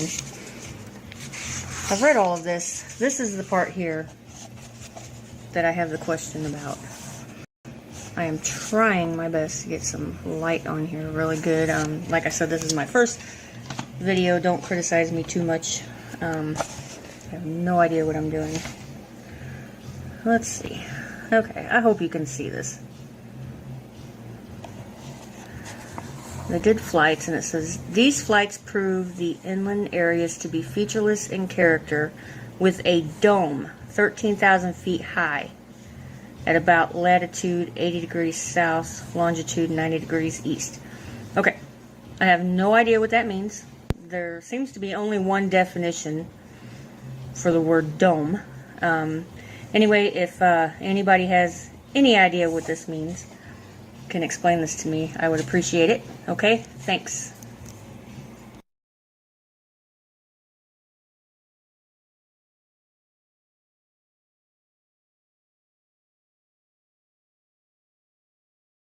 There you go. Well, You if guys, she's been researching flat Earth, I think she knows what it means without asking everybody else, right? Yeah, If she researched. but I'm interested in what flights they took, because that's what I think. They did find out something. Then they had to sequester all that information. So anyway, anybody can That's what the Antarctic Treaty was all about. anybody can send a letter to Blanche Ravaillac in France if they would like to learn about Dolly and her alleged braces. She's still alive, is my point. She's Yeah, still she is. I was going to say there's a web address or something on here in that video, I think. Yeah, I saw that. But anyway, it was kind of why to make a commercial with the girl who has the bracers. Because Okay. Yeah. What about this weird question? I know it's really crazy. Why must one person with one thing have to have the exact same thing in common with the other person? Because that's what drew them together. He was Why? He was a metal mouth. Why There is was that the thing that because has to have drawn them together? because it was similarities between them. It's kind of you Who understand. who says? That's why in the scene there's an emphasis on the lady's smile, on her teeth. Oh, an emphasis on her smile. Interesting. Yeah, she Okay. smiles, it zooms in on her mouth when she's supposed to have braces. That's how I remember it. And then he smiles and he's got braces, and then it's like, oh, they're in love, they're this perfect couple.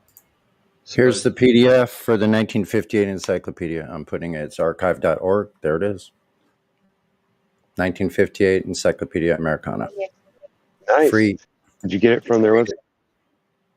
There, it's the link is in the live and the voice text. It's a PDF. Let me see. What's the deal here? Yeah, it's a PDF. You can actually go read it.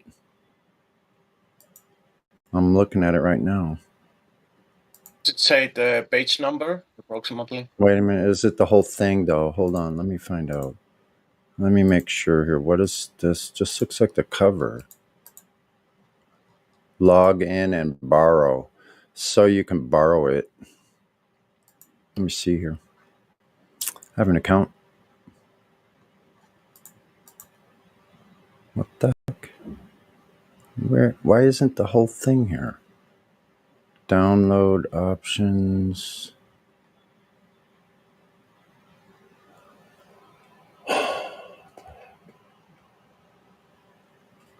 Don't get it.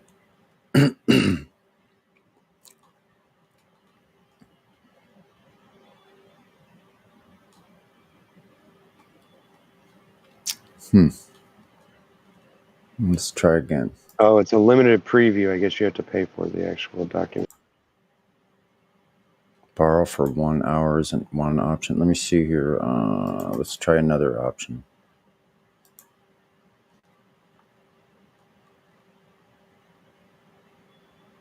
The source to metro.net.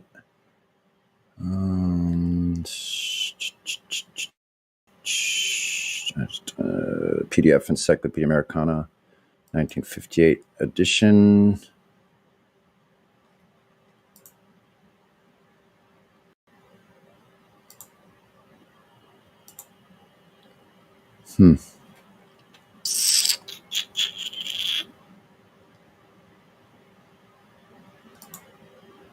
Isn't this responding? I was able to borrow it.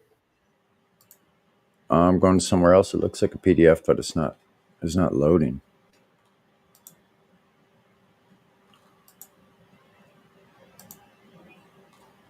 It's a problem with this website. It's a broken website.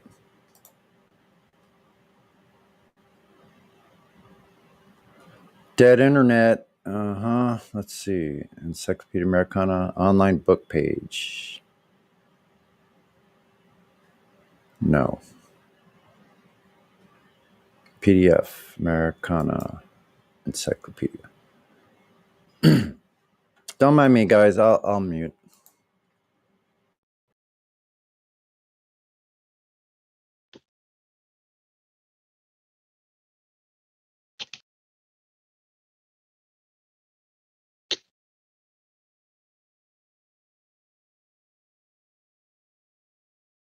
Whoa, here's a 1918 one. I bet that's got some interesting stuff in it.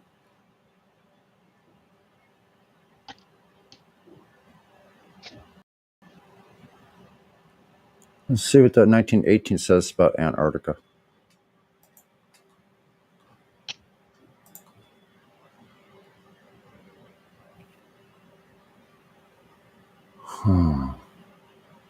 Ant. In that last video, the lady mentioned the height of the dome was 17,000 or something. Like, what are they measuring there? Is that the peak or what's that? No.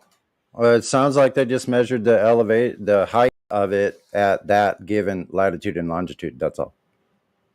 Yeah. She said by flights. Oh, so it's much larger. They haven't reached the edge. Oh, probably. They're not at the edge. Not. They probably never But they can have. see it. Is They my can guess. see it in the sky. Something. Something I like don't know if they could see it. It must have been to the perimeter of it. If you listen to World Beyond the Poles, that'll give you an idea what we're talking about. I think that's more accurate. I don't know. That's seems to be more fiction though. Some of it's very fictional kind of. Okay, here's a 1918 Americana encyclopedia. 1918 Encyclopedia Americana in the A's. I'm looking at Antarctic regions. Let's look what it says. The name given to part of the Earth's surface surrounding the South Pole. Its limits are variously defined by geographers. Some consider it to be coextensive with the Antarctic Ocean, which is in a strict sense, is bounded by the Antarctic Circle, while others include also that portion of the Great Southern Ocean affected by Antarctic influences.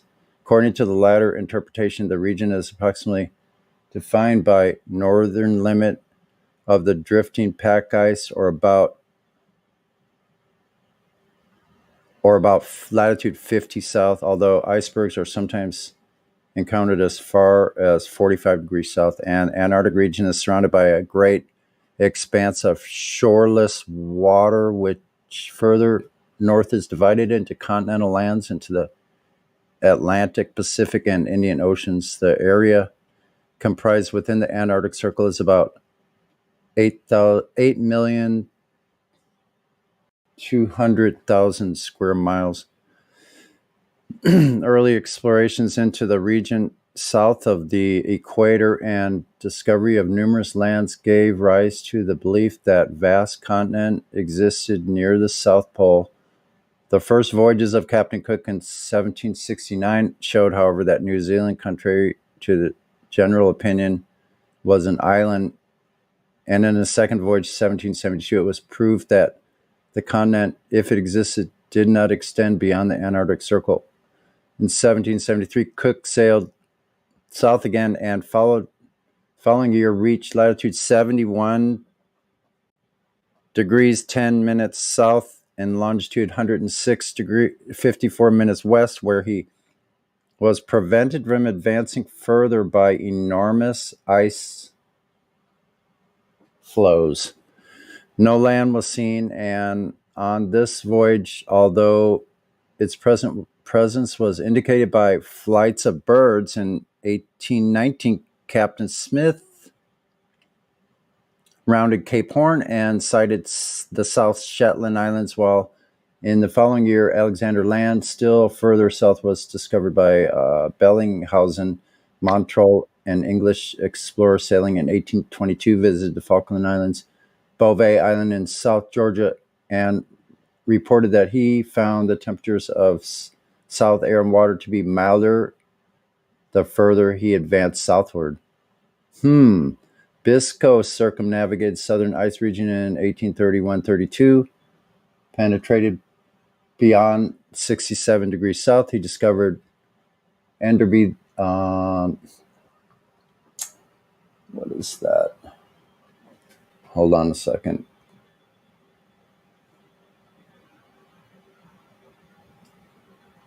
He discovered Enderby Land and its southwestern extensions, which he named Graham Land. Kemp sighted and marked Kemp Land in 1833. The Balkany Islands were discovered by Balkany in 1839. D'Urville in 1839-40 made a long voyage, during which he visited many of the previously discovered lands, changed her name to make room for selections of his own. The latter also found Adélie Land, an immense tract situated far south of New Zealand and stretching for an unknown distance to the pole. Wow. The voyage of Wilkes, 1838-42, and of Ross, 1841-42, were of great importance, especially in their scientific aspects. Ross encountered lands in 70 degrees south, 41 degrees minutes south, latitude 172, 30 minutes east longitude, which he had a steep rocky coastline further south. Okay, so he encountered there a steep rocky coastline. Further south in 77 degrees, 32 minutes south latitude, he found a lofty active volcano which he named Mount Erebus and inactive cone called Mount Terror. He sailed for a distance 450 miles along an unknown ice barrier rising 150 feet above the water. During the next 30 years, little was added to our knowledge of the Antarctic region. Dahlman in 1873-74, however, visited many of the localities marked by the previous explorers and was able to confirm their reports. The Challenger expeditions, which started out in 1874, returned with proof of floating ice barrier, also accomplished a vast amount of oceanographic investigation. More recently, the expedition of Gerlach, who penetrated to latitude 71 degrees 36 minutes south, was fruitful in scientific results and added over 100 islands to the list of those previously known. It's almost over. Borchgrevink, Norwegian in charge of English expedition, passed the winter of 1898 and 99 in the Antarctic, and in the following summer reached latitude 78 degrees 50 minutes south, the farthest then attained.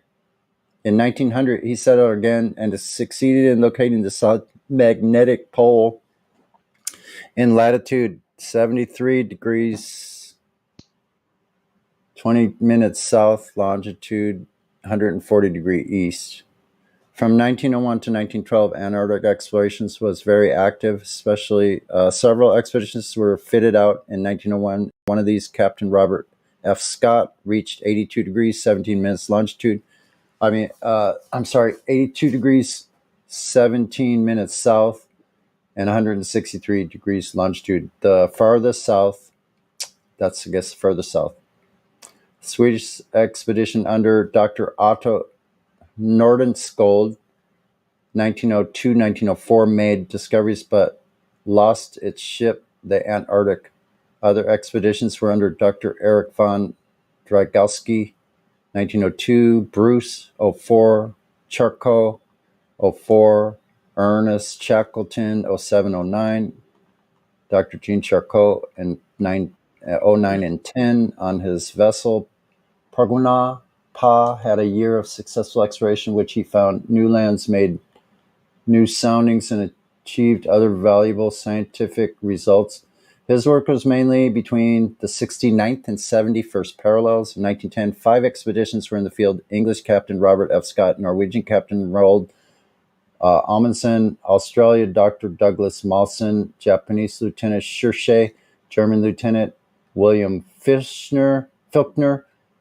Captain Scott sailed from New Zealand, his vessel Terra Nova, 29 November 1910. I'll just stop there. Interesting. I just found something on cannabis. It's a new land. It says the hemp plant cannabis sativa, an annual produces a very valuable fiber and important seed oil and a narcotic drug. It grows in almost any climate, preferably on rich weed-free alluvial soils, reaches height between 4 and 12 feet, has a green stem and yellowish green flower. Russia, China, India, France, and Italy are the chief producers of this fiber. The United States had a production of about 120,000 tons in 1942 to separate the fiber from the stem. And wow. Yeah. 149,000 tons. 120,000 tons.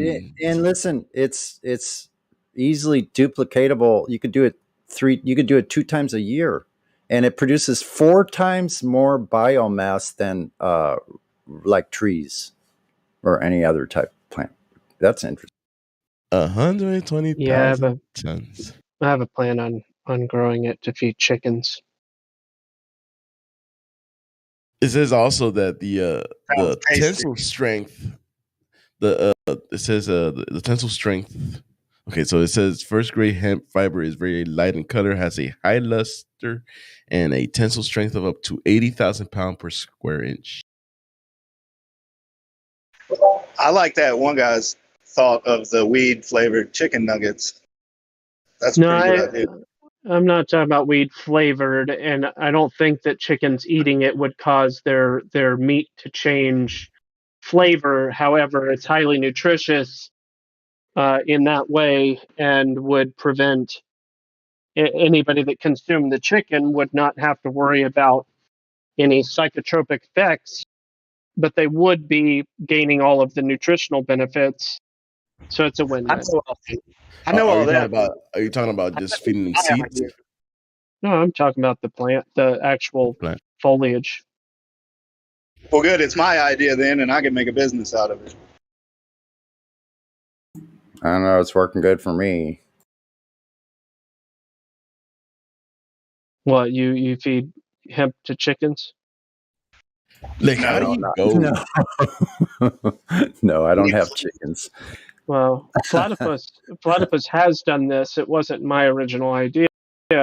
Platypus did it for quite a while, and yeah, it was nice. It was effective.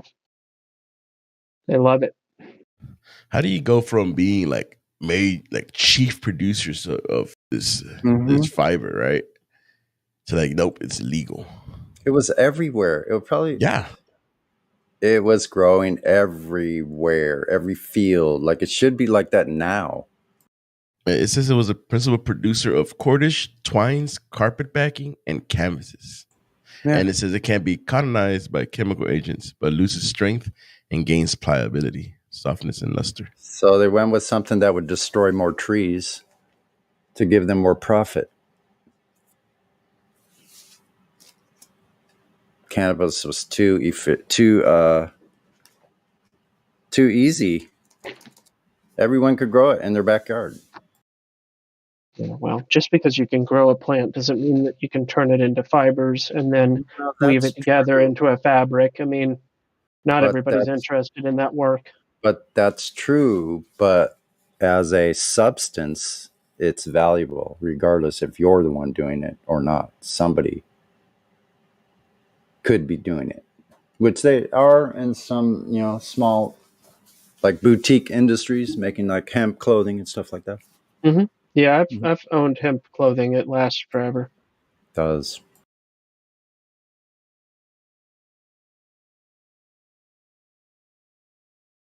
The canvas on those sails, all those sailing ships, and the ropes were all hemp.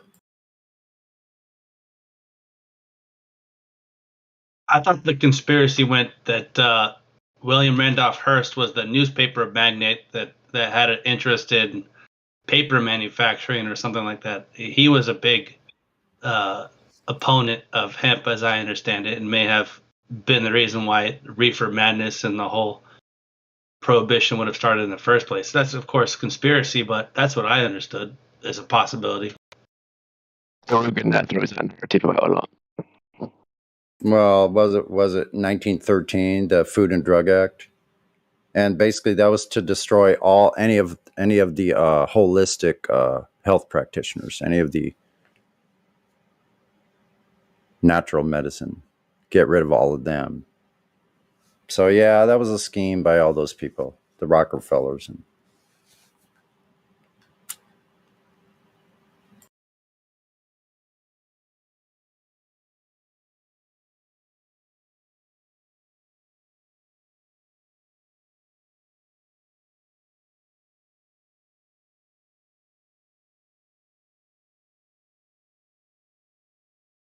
Pretty objective understanding that hemp and obviously, it's a commercial product, and obviously its medicinal products are fairly beneficial, right? I mean, it's understood that it's a valuable plant that you can pretty much make anything from, right? It's not a boutique material. It's kind of more of an ancient material that's gone by the wayside because Yep. Planned obsolescence is more valuable now. I don't know. Yeah, they say that cannabis is may be the oldest plant that man cultivated. That may have been one of the very first plants that man cultivated. Hello, everyone. I hope everyone is doing great. What up, Hey, Clay? Clay Emerson.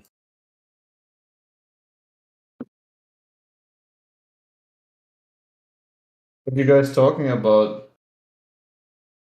Hemp. Well, generally, what we find in the 1958 encyclopedia. Okay. Anything interesting? Only that the U.S., well, Russia, China, India, France, and Italy were the chief producer of the fiber from hemp, and the U.S. used to produce about 120,000 tons of it in 1942. Yeah, I it's so obvious that they don't use hemp anymore because it's just such a great way to produce things very cheap and fast. You know, And medicine. and medicine, right? Yeah. Like Henry Ford made a whole entire car, fueled it and everything. Like basically 95% of it was made of hemp. No, didn't know that. That's quite interesting. Ran on hemp fuel. He made hemp plastic. This is like 1920 or something.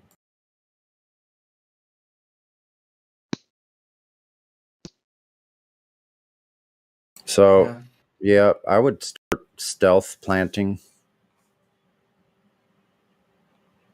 everywhere. If I had more access to some seeds, once I do, it's going to be all over. I have thought about that.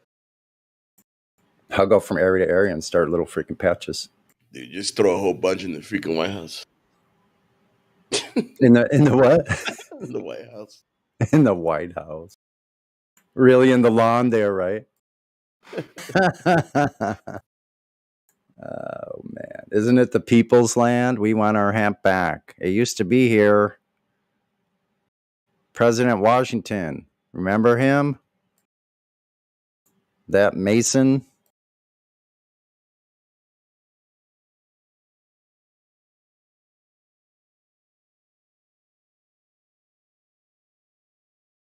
Like, how hard is it to say, "Oh yes, we screwed up. You know, let's rectify this shit."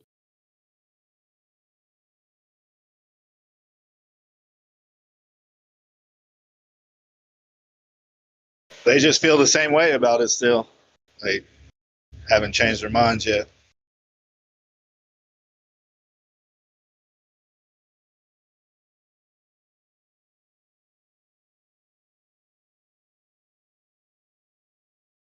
You know, I'm really thinking about buying myself a P1000, but on the other hand, I don't know if I'm gonna use it a lot.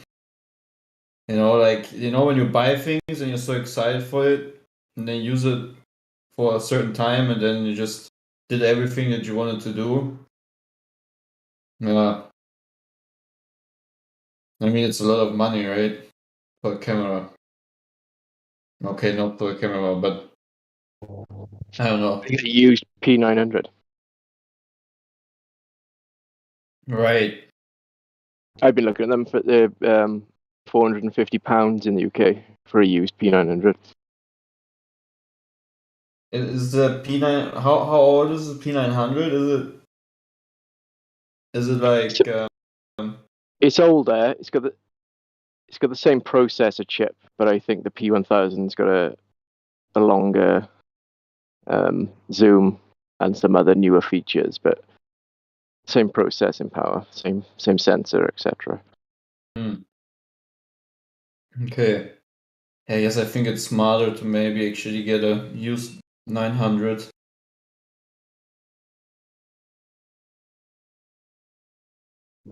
I'll send you a link to where I've been looking at them. Okay, thank you.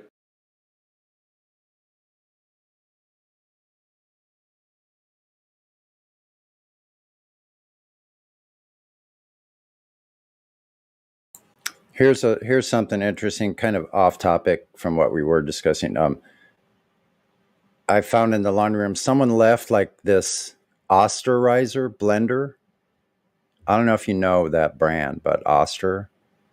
So it's got like a huge 2-quart mixer, 14 speeds. This was like $150 freaking mixer, and they put it in a bag and they left it in the laundry room. Only thing's wrong with it needs a new blade. What? So I go online and buy a $10 blade. It's coming like tomorrow. I have like almost a brand new really high powered mixer blender that I got for free just because I know how to fix stuff. I love that. It's good. I'm a Vitamix shill now. Say what? I said I'm a Vitamix shill now. Okay, that's good though. I got it as a Christmas present a year and a half ago now. And do you use some kind of protein powder? No, I've made flour. Okay. You take whole grain wheat and stuff like that, so you can make Right. flour with it. That's one of the most new things I was never able to do before that Cool. I can do now. That's cool. It's got a motor that just doesn't give up. It's So you can pretty. do all kinds of things mixing and blending with it, right? It's just really a strong motor. That's the main thing. I'm sure there's other design elements that make it special, but I think it's industrial really level, aren't they? Yeah. Yeah. I've got a Ninja, which is okay. Yeah, the Ninja is supposed to be just like only 5 or 10% less in benchmarking and stuff like that. It comes very, very, very, very close. Yeah, I have like a knockoff of a Ninja. It's pretty good too. It's not been bad. Still works. But yeah, I took cane, like unbleached cane sugar, and I made powdered sugar, which is neat because then you don't have to add cornstarch as long as you can keep it super, super dry. I bet I could do that with this one. If it can chop ice, then pretty much it could do just about anything else. Depending, I think there's different blades you can use too. Yeah. There's such a thing as a dry blade and a wet blade, and it's about how it folds the material. Hey, rookie, you're hot miking. Sorry. All right. Anyway, I was posting some links to the roster of the board of directors, both current and historical, for the Council of Foreign Relations. CFR. A lot of people don't know about this CFR and what. There's also the Trilateral Commission. That's but these different groups and who they are and what they've done, and who has been associated with these groups. All that stuff, I think, is worthy of looking at. Yeah, worthy of looking at. Like, so, yeah, you have the CFR, the Trilateralist, and then you have the Bilderbergs and offshoots like Bohemian Grove and think tank, yay! Skull and Bones. It goes all into the secret groups. Nothing wrong with thinking. Good for people to think. Thinking how to control all the human beings. Thinking about that. Yeah. How can we control everything? Yeah. So if the people in the White House are going to these people to ask them what to do, serious trouble. Yeah. Trouble. With a capital T. What is that song? Cat Stevens? Huh? I'm getting my songs mixed up. What is the Trouble song? Is that Cat Stevens? Oklahoma, where the wind comes roaring across the plain. No. It's trouble, capital T, and River City with capital R, something like that. No. Cat Stevens song. I'm thinking of the Cat Stevens song. Oh no, sorry. You don't know that song? Which song? Trouble. I have to listen to it. I can't. Yeah, that's the song. Man, that guy. What a musician.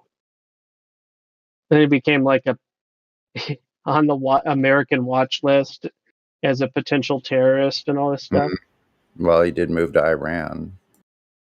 Yeah, but he's a good singer. I used to listen to him way back in the early days, man. Junior high school. That was very popular back then. Very popular. Mm-hmm. It's still really fun acoustic music to learn how to play, like all those songs. Mm-hmm. Yeah, I was raised on that era of music. That's like all I listened to growing up, even though it wasn't part of my generation. I just yeah. Music like Crosby, Stills and Nash. Let's see who. Bread. America, Bread, exactly. Those kind of Chicago. groups. I listened to a bunch of that stuff. Chicago was a little too piano-ish and horny, like horn music. Oh, okay. For me, too much horn music. I don't know, like I was always like a hard rocker from way back. Not so much. Like Rush. Like Yeah, Twisted Zeppelin, Rush, Black Sabbath, Deep Purple, hard rock, those ones. But I've mellowed in the years. I actually love listening to Django Reinhardt, music from the 20s and 30s. Like, I think it's great stuff, man. And I've incorporated some of those little styles into my own playing. It's been really fun.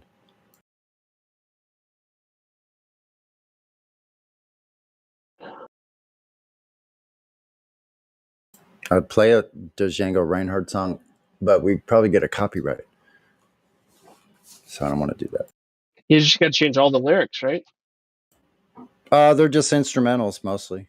Oh, gotcha. Yeah, he's a guitarist, instrumentalist. He only had 2 fingers that he could play with. He got his hand burnt and lost 2 of his fingers. So he played like that with only 2 fingers and a thumb.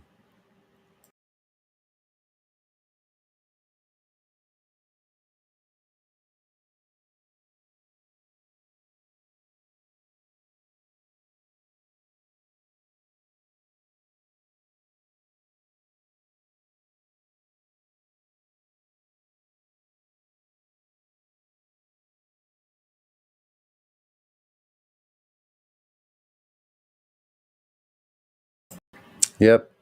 And that's an interesting video about Mount Meru, the Doc Mercator to John D. Some stuff was going on in the north you might want to be aware of.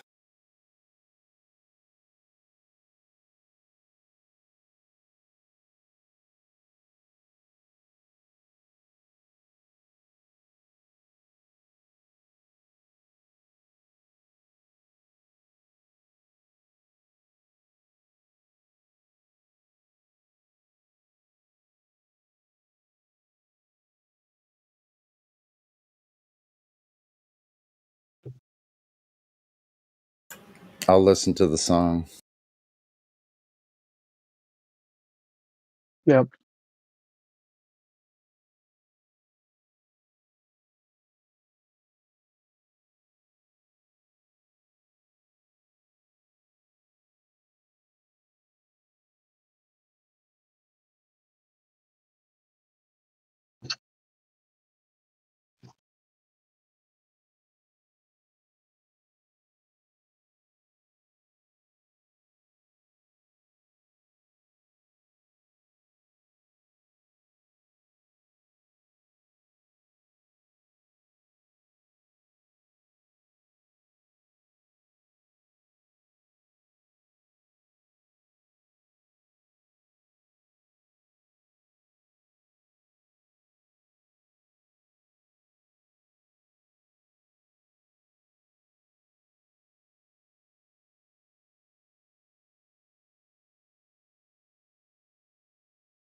Yeah, that was one of his more mellower ones. Yeah. Mm-hmm. Yeah. Pretty Pensive. cool stuff. Good stuff, though. It really is. It's classic, man.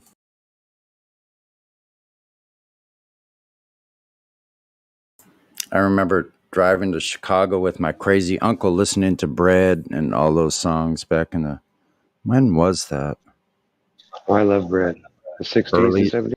Early 70s. 72.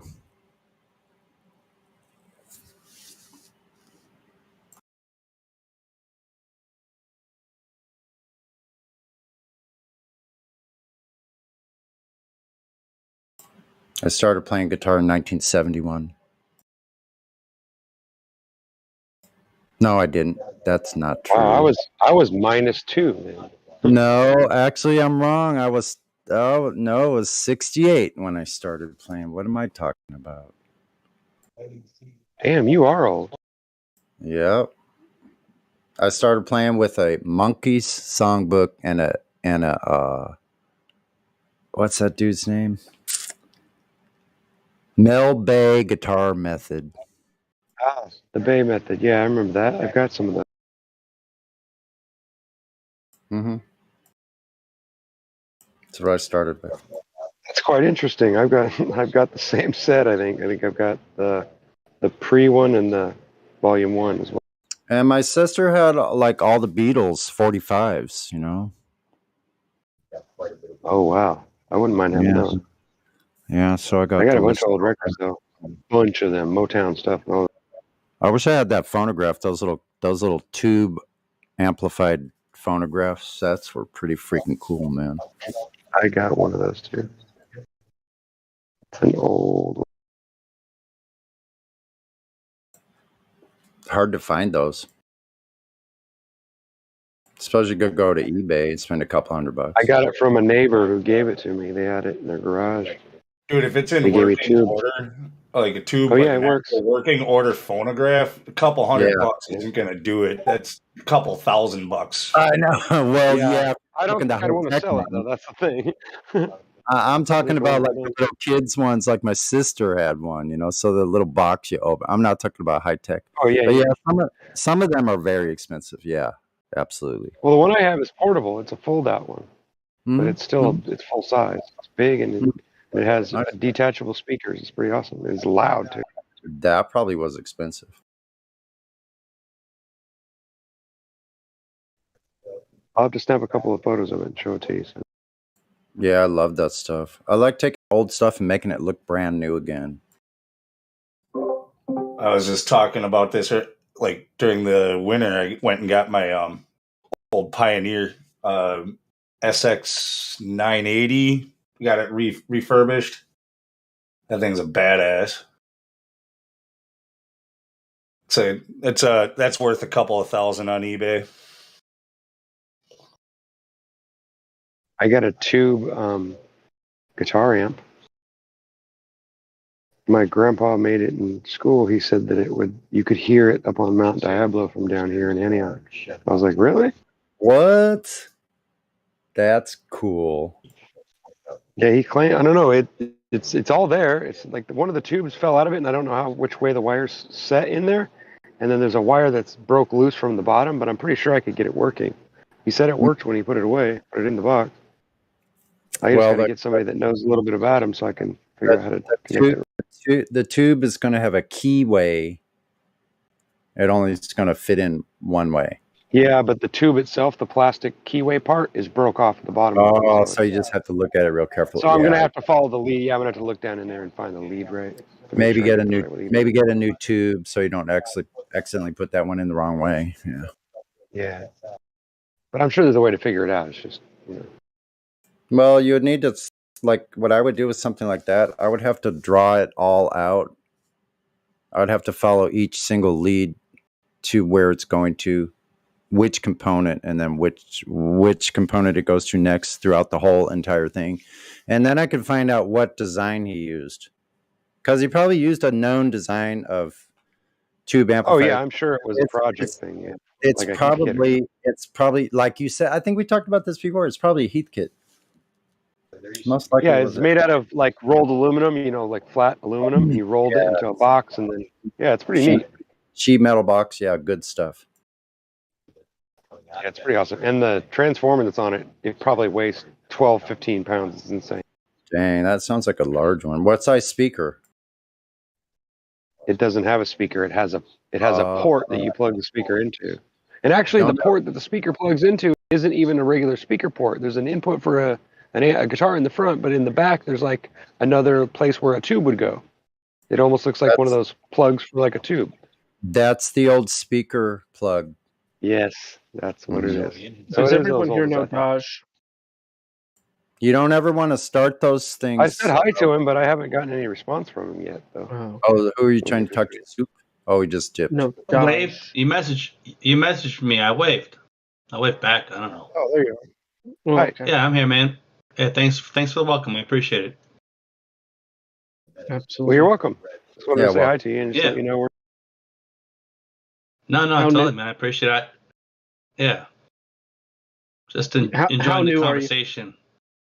I mean, I just got interviewed, like what, Friday or something, I think, or Saturday. Okay. I'm not sure. Yeah. Yeah, and But how I- about I've, the subject? How new to you are you in the subject of flat Earth? Oh, I mean, basically, I've been following. I'd say a couple of years. I got started with the flat Earth debate. Nathan Oakley's debate. I don't know. I've been paying enough attention to kind of be with it. I'm a weirdo. Like I'm kind of in the ether. I've been getting a kick out of all the ether stuff that's been happening over there at Nathan's end of the world. That's call myself familiar. Gotcha. Thanks. Yeah. And thanks for having me. I was I guess since I got the mic now a little bit, you mentioned that Osterizer, and it's like it's such a shame, right? That someone couldn't fix the blade or thought it was broken, set that blender aside, and then you go like, people complain about planned obsolescence, but I mean, I don't know. Mm-hmm. They kind of got a case. Maybe they're right. Maybe they are just designing things to break because people don't care. Like, I don't know. Yeah. Maybe Yeah, it's not malicious. Maybe it's intentional. I don't know. Yeah, well, there's a book that was written in, I forget when it was written, I think in the 70s. What was that book? Called Future Shock. It talks about the disposable society where there's an increase, like an acceleration of the number of objects in one's life. That's causing an illness that he called future shock. Great. It's an Oh, yeah, that interesting sounds book. vaguely familiar. Yeah. I think I've seen reference to that before. Yeah, you should read that book. Talks think it's kind of all- about what's happening right now with the Yeah, psychosis. I mean, We have the mass psychosis that's out there. I think people buying into the concept of progress, right? Like, what is progress? To me, it's a bill of goods. I mean, in the sense that, are we really progressing, or are we? I think we're kind of more of a entropic world, right? We're actually degrading. You referenced music, 20s or 30s, how good you thought it was. Well, sonically, it probably is superior in a lot of ways. But that's not what is thought, right? It's older, therefore it's antique, therefore it's to be disposed of, in a sense.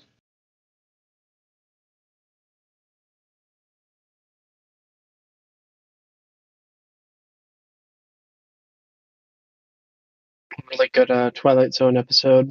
I put a GIF in the chat in reference to that. If you haven't seen the episode, check it out.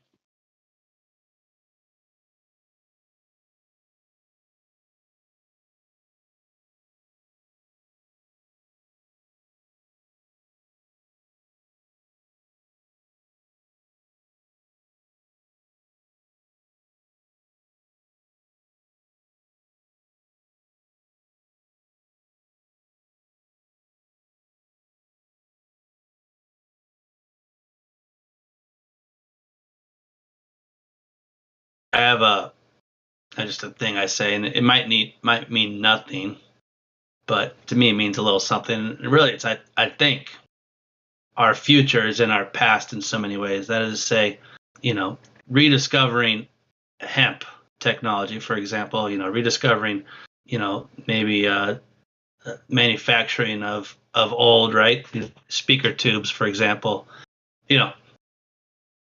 So much knowledge thrown by the wayside under the premise that it's somehow dated or antique, when in fact it's superior, right? Just because it doesn't look like we think it's supposed to look doesn't mean it's not superior.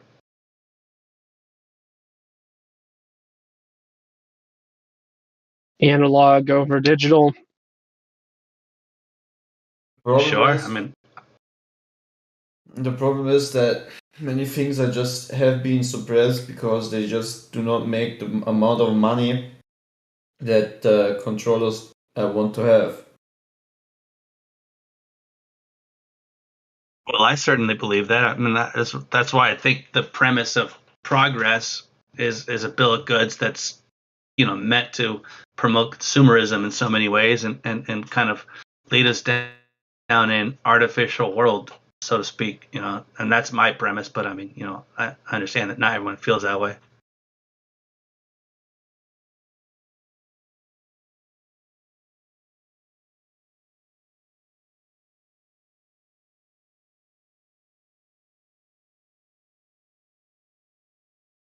I mean, if you just look at the guy who forgot his name, I think something with wisdom or some. I'm not sure. Anyways, there was a guy who was going around in the U.S. to the time where they banned uranium for being harmful and radioactive and so forth, and he just was going around the whole country and talk to people about how it's all a lie, and he also ate uranium all the time when he when he did these what is it called lectures. And the funny thing is he actually was part of the first nuclear power plants as a security officer, or however you want to call it, and he's a professor, and he literally knows everything about nuclear science and so forth. And he died with being 82, and he ate so much uranium. But it's just a lie, Uranium doesn't kill you, and this whole atomic bomb BS. It's just all fake. Doesn't exist. Yeah, that's Galen Windsor was that guy's right. name. Right. Yeah, he's you can find him on YouTube, and there's one or two different lectures that are archived, and yeah, I've seen those, and you're absolutely right. I think his premise was that that it's an attempt to hoard the material, maybe create artificial scarcity around it, and then certainly, of course, there's the tie into nuclear war, right, or nuclear destruction, and kind of the fear and that can create, right? Imagine you had a little nuclear reactor in your car, and you could just drive for I don't know how many years. Just think about the energy capabilities, or everyone could have just a little nuclear reactor at their house. Sure. Or how about the simple fact that nuclear energy is nothing more than fissile material heating up water, creating steam, and pushing that steam through turbines, right? I mean, it's like you think about it as if the uranium itself is somehow doing anything more than heating up water. I'm not sure how they initiate or activate it, but that's essentially what's going on. It's no more complicated than that. Yeah, Galen Windsor would talk about swimming in the pools, that where they I don't know if they stored barrels or whatever it was, but it was the pools, and swimming in them, these highly radioactive pools, but they were essentially pristine pools. You can imagine the amount of effort and time that goes into dressing up a pool that's a nuclear pool. It's essentially the world's cleanest pool, swimming in it. Yeah.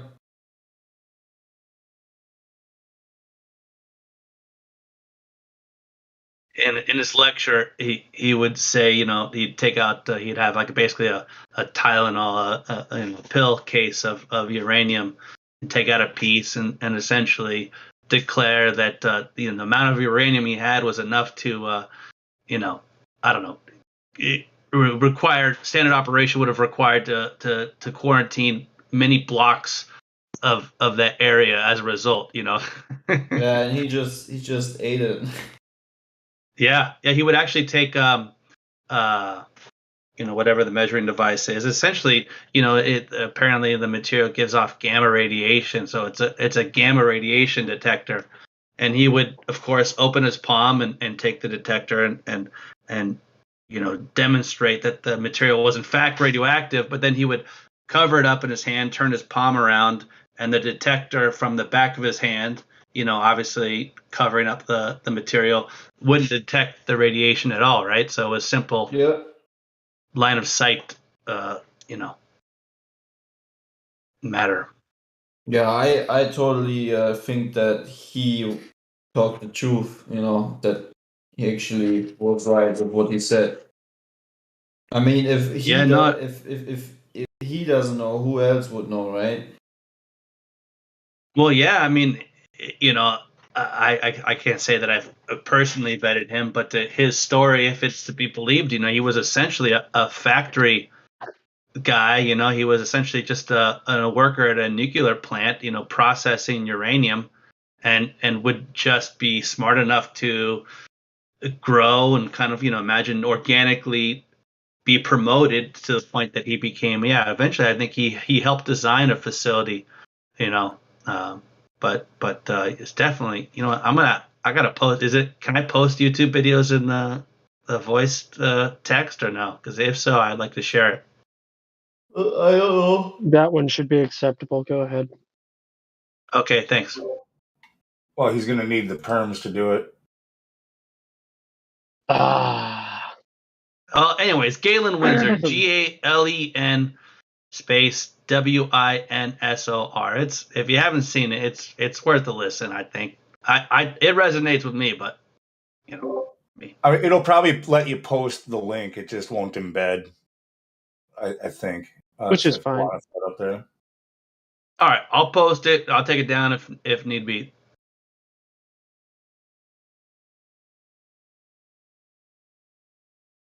But isn't that what they used to say about mercury? That mercury was harmless. They used to play with mercury in their hands till they realized that there was something called mercury poisoning. Whatever happened to Galen Windsor?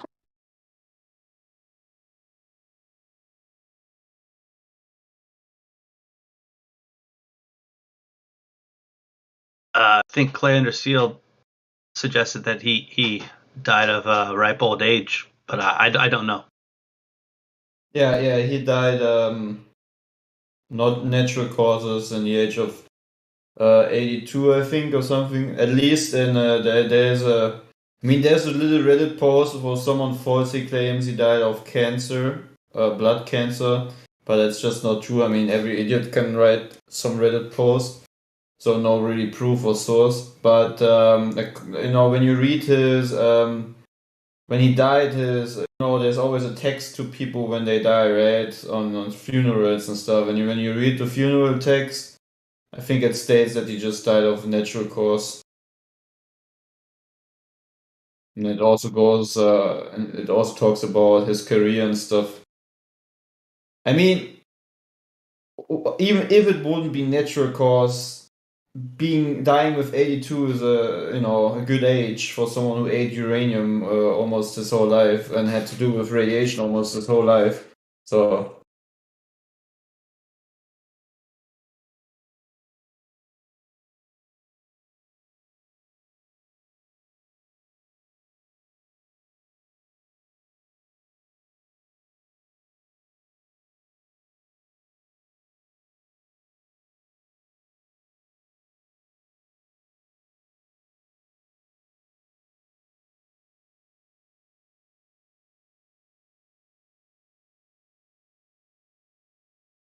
Yeah, that's exactly the text that I was talking about. Thank you, Ghost Bearer. Yeah, it doesn't seem to be overly disparaging or rude in the obituary. It's pretty straightforward. I don't see any shaming or Yeah. psyope type stuff. I mean, it just simply said he has had many jobs and projects that promoted and advocated nuclear energy even after retiring. And that's all it says pretty much in regards to he had a job at a uranium ore facility. Anyway, it's an obituary, and it seems tasteful. I see the other articles though that are like calling him crazy and Yeah, sure. I've had this discussion with an anti-flat earther before, and they basically just said, look, he's the one in 1,000 that didn't have a reaction to radiation poisoning. But I bet if you touched the uranium, you'd get the radiation poisoning, but not him. He survived it, like you could walk through the middle of a street blindfolded, and you might be the one in 1,000 that doesn't get hit by a vehicle. It's exactly the same, Mm-hmm. Well, That's the crazy. following projects are all declassified, so you can read, whatever on the subject. Project Sunshine is one of them, but give me a second. I've got a list here. Project Kiwi is another one. Project Manhattan, obviously, many people know about the Manhattan Project. I thought I had more.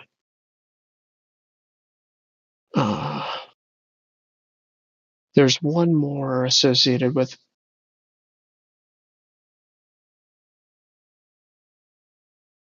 maybe Project 57.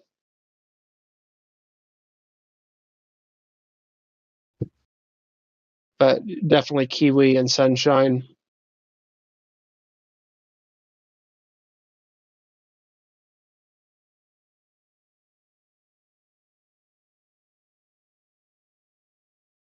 Well, in discussion with anti-flat earthers, and I've not built my debate skills up to the point where I can do it actively. Just purely observation.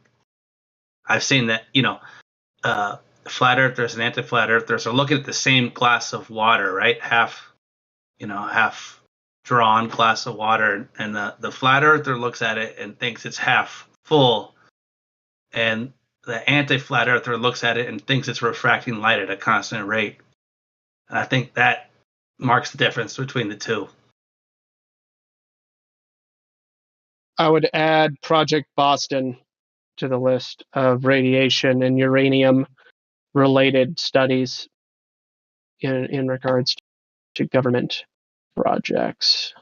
In Project Boston, they injected people who were seeking treatment for cancer, and they were injecting them with uranium.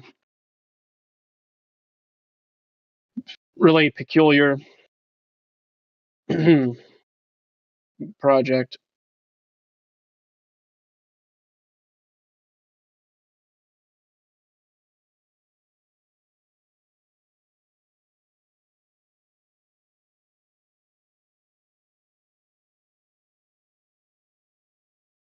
No one ever has to wonder how their tax dollars are being spent.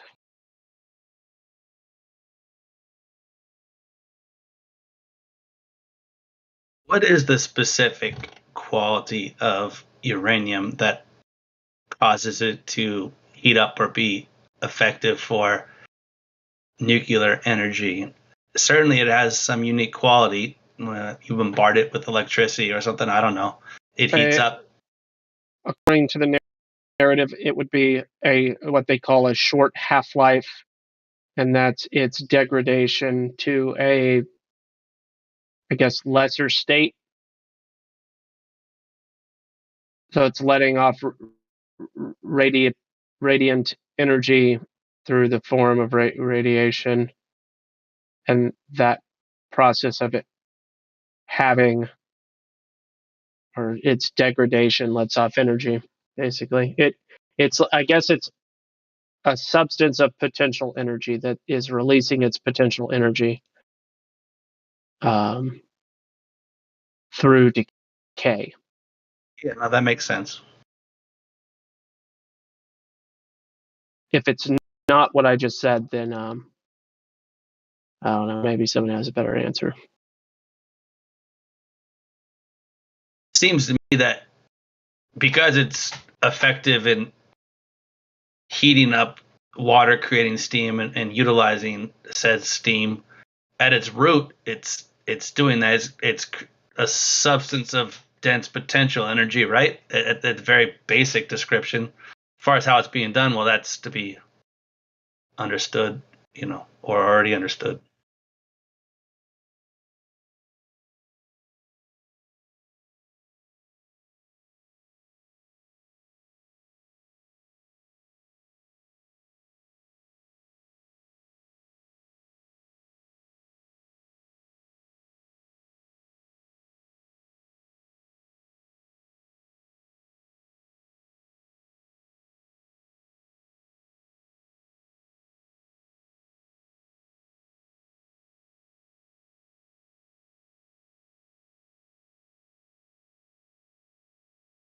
Something that's not often discussed is that those Geiger counters, those radiation meters, they also pick up static electricity as radiation. So if you rub a piece of plastic on felt, and you build up that positive static charge, that object will start registering as radioactive because the machine measures static. So it's a strange sort of dynamic. Someone was asking now about uranium, what it actually is. It's just a mineral that's exothermic, which means that it just produces more heat, like just in its standing state. It produces a lot of external heat, radiance. And when they use enriched graphene in a core, whatever you place it inside starts to continually heat up. So then they place it in liquid, and then it causes that liquid to boil, thereby generating steam and driving a turbine. So effectively, it's a steam power plant, the way that they've done it for 150 years already. But yet that mineral is the thing creating the heat, just in its own capacity. So the idea that could be dangerous, yeah, I can understand how they got to that. But after, Windsor showed all those different experiments, people should have started questioning this a little bit more. I know in his lecture, he does reference that there is a scenario, I mean, maybe if it's exposed to water or something where, and in a large enough mass, it can become explosive, or at least I guess it can go from basically like a stable state to, I guess, highly exothermic at that point. And it can be dangerous in that sense. But as a substance sitting there on the shelf, it itself is not dangerous per se. That is, say, the radiation energy coming from it isn't anything more than a sunburn. He actually described it. I think he described it as sunburn.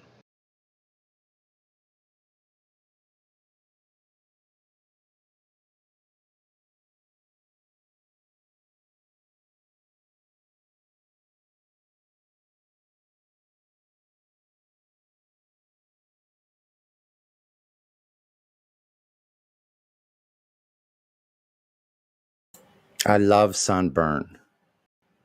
Actually, I never get sunburn. I only use coconut oil on my skin. That's it.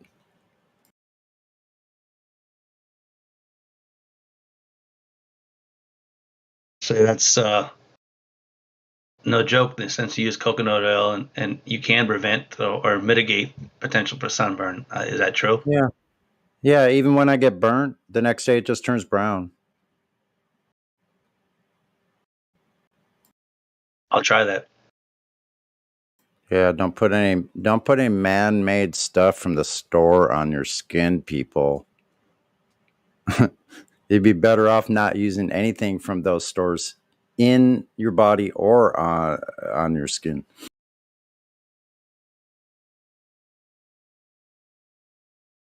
Unless you like being an experiment. I don't personally like that.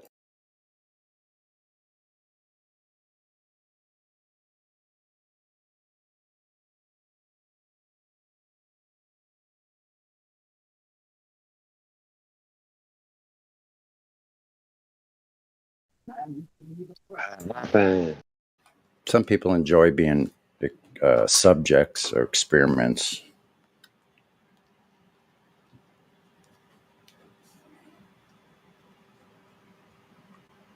Yeah, personally, I don't like being the first in an experiment group like this. I like experiments when it's other people, but not when it's me. Exactly. Yeah, I like experiments. You first. Change is great. You first. Yeah, we'll stick as the control group.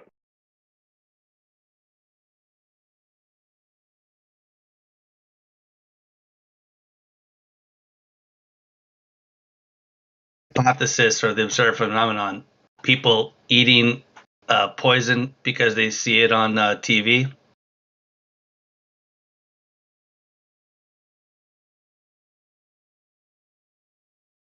But it looks really pretty when it's on the TV. So then we can judge a book by its cover. I'm the powers that be. Here's my hypothesis: people will eat our, processed poison in perpetuity as long as we support, their distractive habits with the mainstream media.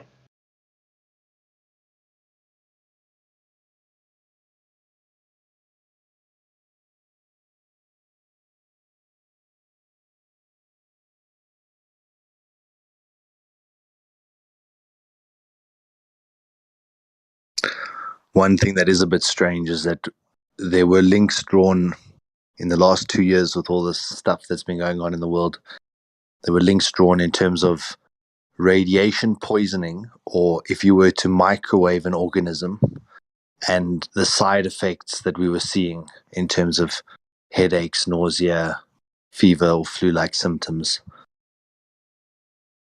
They're directly correlational. So the rise in a certain mobile telecommunication network could also be accounting for a lot of the flu-like symptoms that we've been encountering. So it's interesting how we've realized that uranium may not be as deadly as thought of, but that our devices that we carry with us may potentially in the future be far more deadly than any uranium ever could.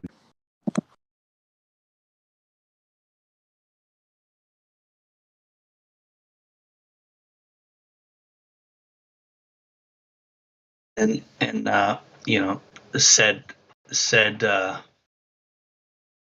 recent history, previous to Wuhan had actually gone live that October previous with particular mobile technology. Of course, it's conspiracy was drawn, but it's certainly related to people becoming hypoxic and things of that nature. So it's certainly a possibility. As I recall, me being a little conspiratorial minded, the other hotspot was like in Milan, and Milan itself had gone online previous to that as well, as I remember in my research. Certainly a possibility. Yeah, so again, that's correlational and not necessarily causational, because as the debunkers came forward, they presented maps where there were hotspots where there was no network activation. So therefore, the hypothesis disproven, because a faulty test kit could actually generate a false positive in a region that doesn't have a network, then it obviously dismisses the entire scientific and accurate validity of the real symptoms being a sign of both microwave exposure or radiation type poisoning, and exactly like what you were talking about, the hypoxia. They tried to hand wave dismiss it by saying there's areas that don't have activation, therefore it cannot be causal.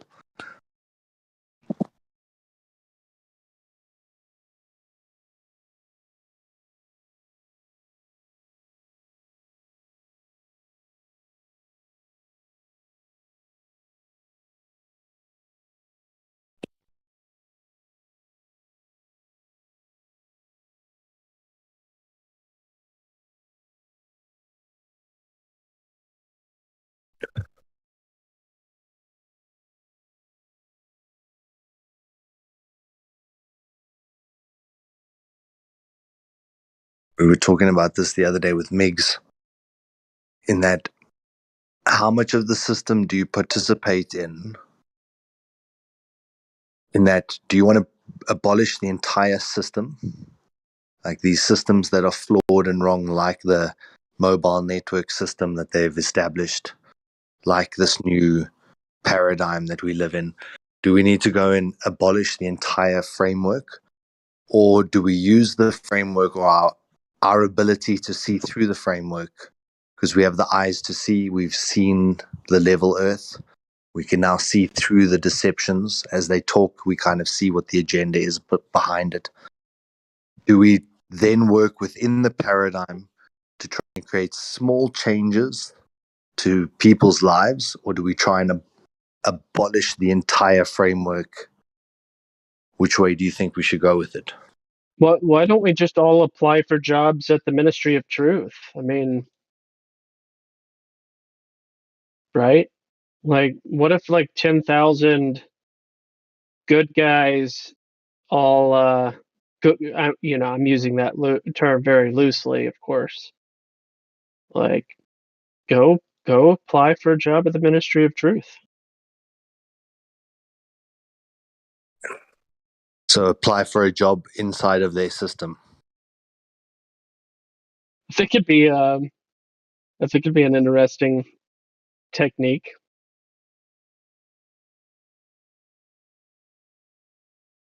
So, like, for example, with the monetary system, you can become a Mormon and declare that you'll never use money again, go live off the ground. You don't use the television or telephones or any kind of network coverage. You disregard the entire system in its entirety. Or do you go become a day trader to make a lot of money and then use all the money you've made to help people? That's the kind of idea that I'm asking. Do we abolish the system entirely, or do we position ourselves within the system to make change on a more local, smaller scale? Well, one thing I can tell you is that with the refund money or whatever they call it stimulus money or whatever from both Trump and Biden. A lot of guns were purchased, and if that was the intended result and not a unintended consequence, then I would really love to know what or I would love to know why that was the intended outcome for a bunch of people to buy guns and ammo, because that's what happened with a lot of the stimulus money. Guns and ammo. It's weird, but it's loosely connected with what you're talking about, how we use or refuse the system. How do you use the system against the system, or refuse the system altogether and they die from atrophy? And by die, I'm speaking metaphorically, just for the algorithms. I don't want to hurt any algorithms' emotional stability. But yeah, That happened.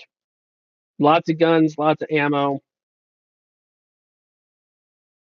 Kind of funny. Seems ironic, unless there's something I'm missing. What peeks into the back of my head is, well, maybe it's part of the depopulation thing. You give a bunch of people money, they buy guns and ammo, and then give them a reason to break out in war, and then everybody's already armed. And I mean, you could go down that road, I suppose, of making some type of argument for it being a psyop, but there seems to be other ways, unless it's the whole keep your hands clean method. Well, they killed themselves. I mean, it's not our fault. I don't know. Just speculating.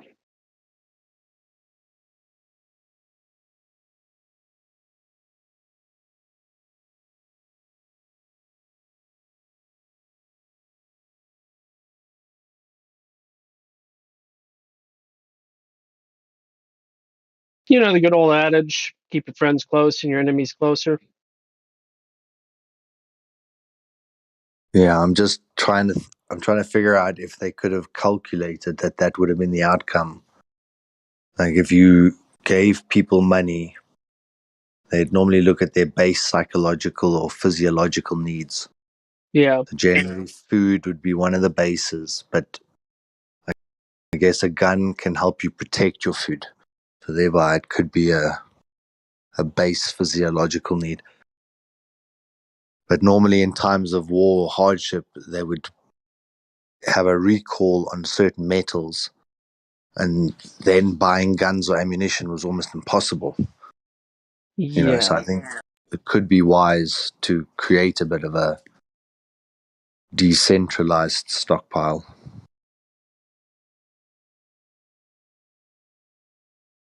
Hmm.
Hello, hello.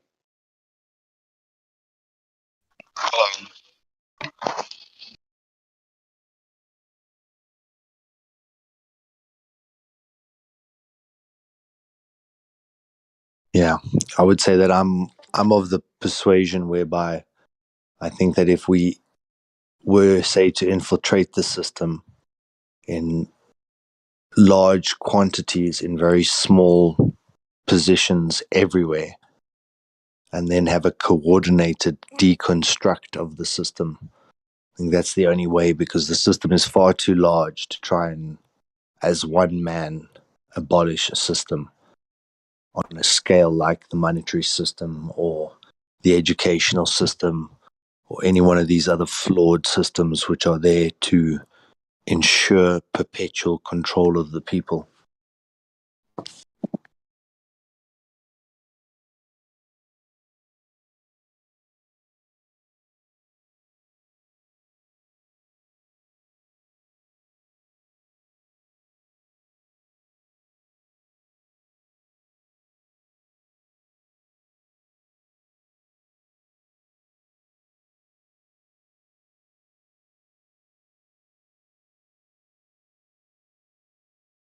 Gregory, how you, brother?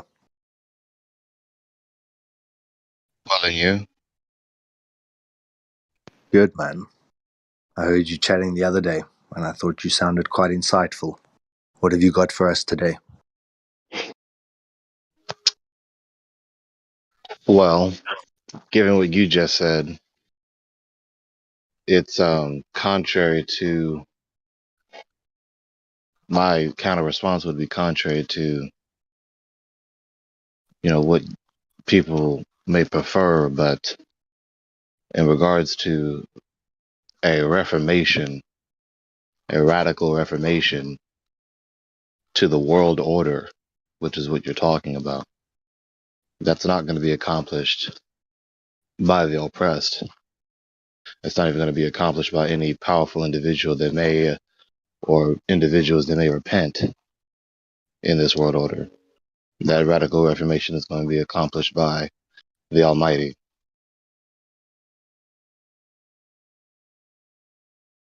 And the only time that Amen. true reformation can be achieved is not just a reformation in policy or a reformation in the execution of the industry or establishment, the system, but a reformation of the heart. Because the corrupt world order that you and I live in is the symptom of a corrupt heart, which bears the fruits of a wicked rebellion, which you and I complain about and suffer under, and are guilty of contributing evil ourselves. You cannot have a reformation of a world order, let alone, you can't have a reformation of a single individual, let alone an entire world order, without a reformation of the heart. People want to talk about political this, political that, and not get to the heart of the matter in regards to politics. Politics presupposes morality. Morality presupposes a moral lawgiver. And presupposes a very disreputable aspect about human nature. And does our historical knowledge support that position? It certainly does. It was a little bit of an alley-oop. All too much. Little bit of an alley-oop there for you. And I slammed it. Yeah, I mean, they're... Gotta slam that. Yeah.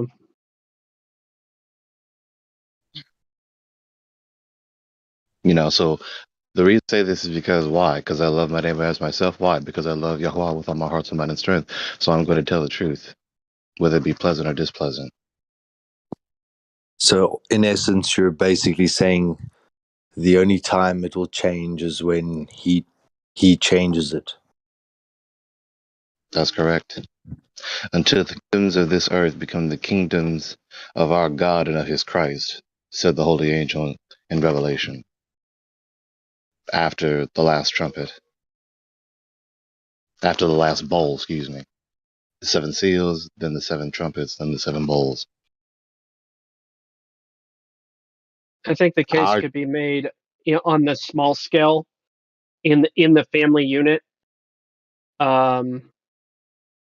We can experience certain aspects of what everyone hopes for on a more wide scale.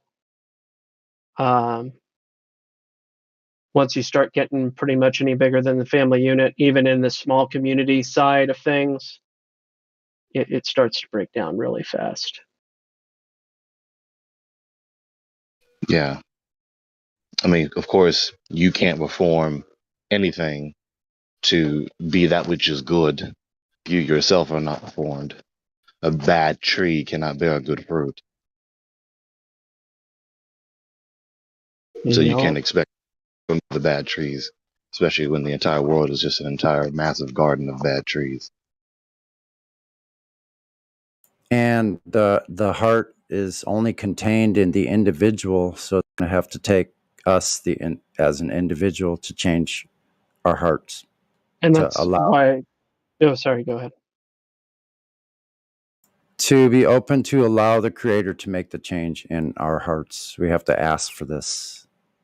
Yes. Yes, it's the Creator. It's Yah that makes the change. It's not the individual themselves that autonomously with their own power change themselves. but it's Yah that grants repentance, makes the change in the heart. The regeneration, transformation of the Holy Spirit to then become a good tree to bear good fruit, thus being reformed, as it were, being transformed by the renewing of your mind, and then going in the will of the Holy Spirit in the world, doing good, making whatever effect you can, whatever good effect you can in your vicinity.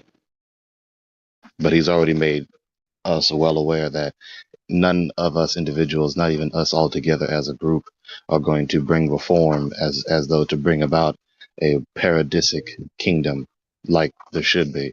No, Yah is going to accomplish that. And I'm glad he will, because he can do it much better than we can.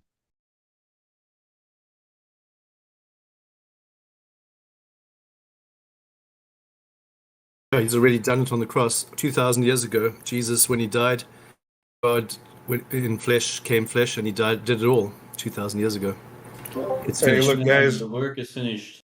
Look, guys. I mean, if you want to talk Bible, have a little Bible study, there's a room for that down there. If you want to talk about flat Earth, like Bible that supports flat Earth, we can talk about that in here. But we don't want to turn this room into a Bible study.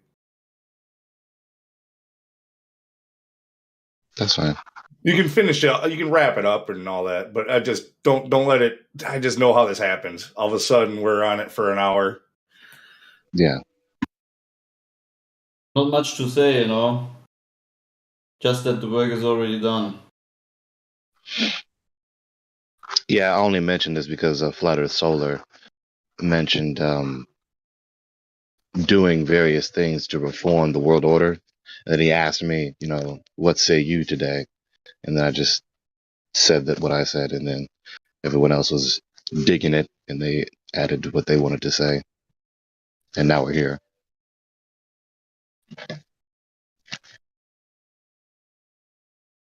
The new world order was defeated 2,000 years ago. Everything was defeated. Every problem, every situation was defeated. Some people just haven't realized it yet, but it's actually all finished.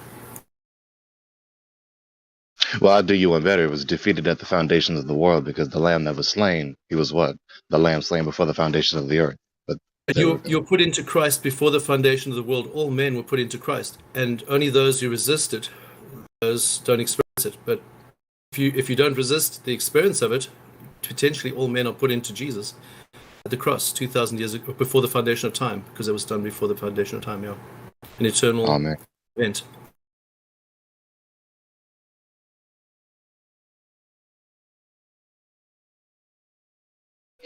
Any newcomers trying to talk about the earth today? None that I've seen so far.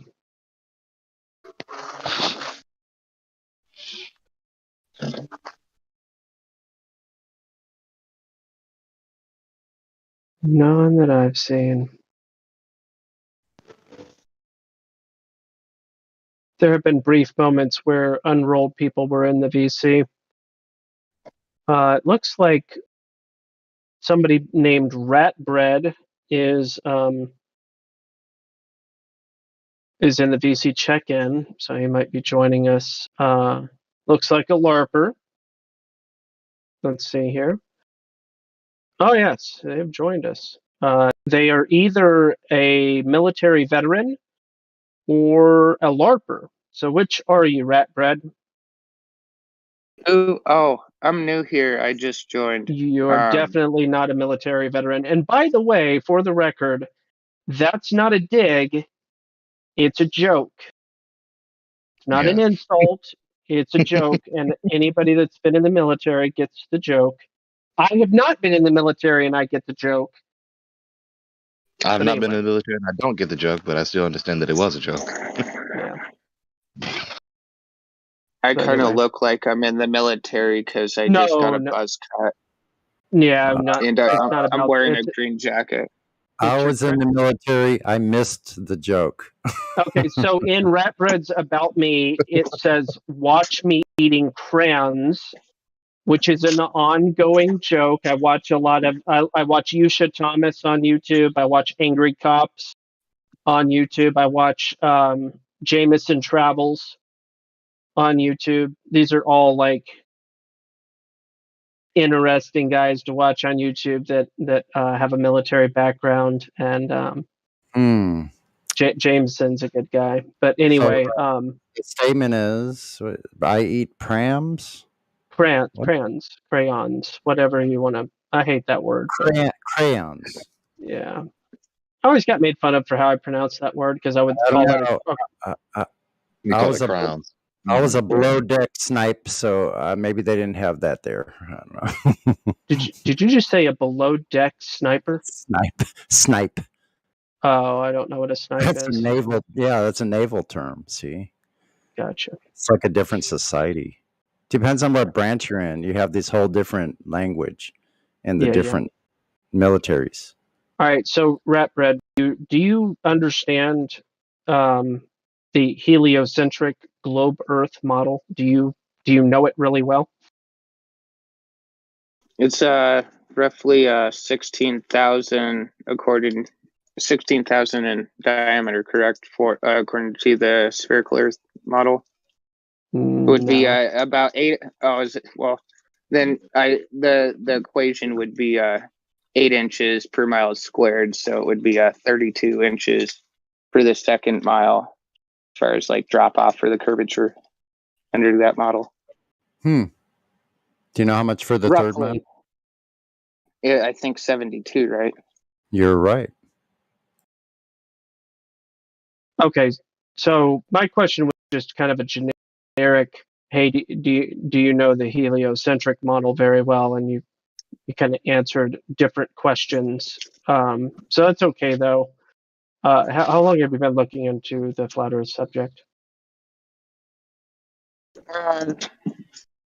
I'd say a few years. What really got me was interested in it is all these videos on YouTube where people with P900, like Nikon P900s or 1000s, taking photographs from way farther than they should be able to, or like videos, and it's real high quality photography, and it's way more available now, and you're seeing it more and more, and it doesn't add up with the spherical model.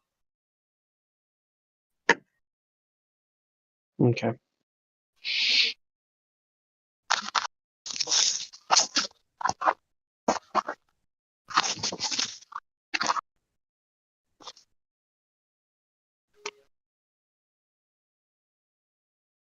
So I bet I get the impression that you know the truth about the cosmos, that the Earth is a level plane. Not gonna say definitively either way. I'm still on the fence, I would say, but I'd say it's more likely flat from all the stuff I've seen. Now, what about are you uncertain of that's making you be on the fence? I just haven't looked into it enough. Just having all these photographs, I mean, it's not enough proof. I'd be interested in doing some more experiments. I was thinking maybe I could get myself one of those cameras on eBay used or rent one, and then if I sold it after I'm done with it, I could retain most of the money back. So, according to your knowledge, what you know, what about your experience or any of the empirical data makes it seem that the globe model has a fighting chance?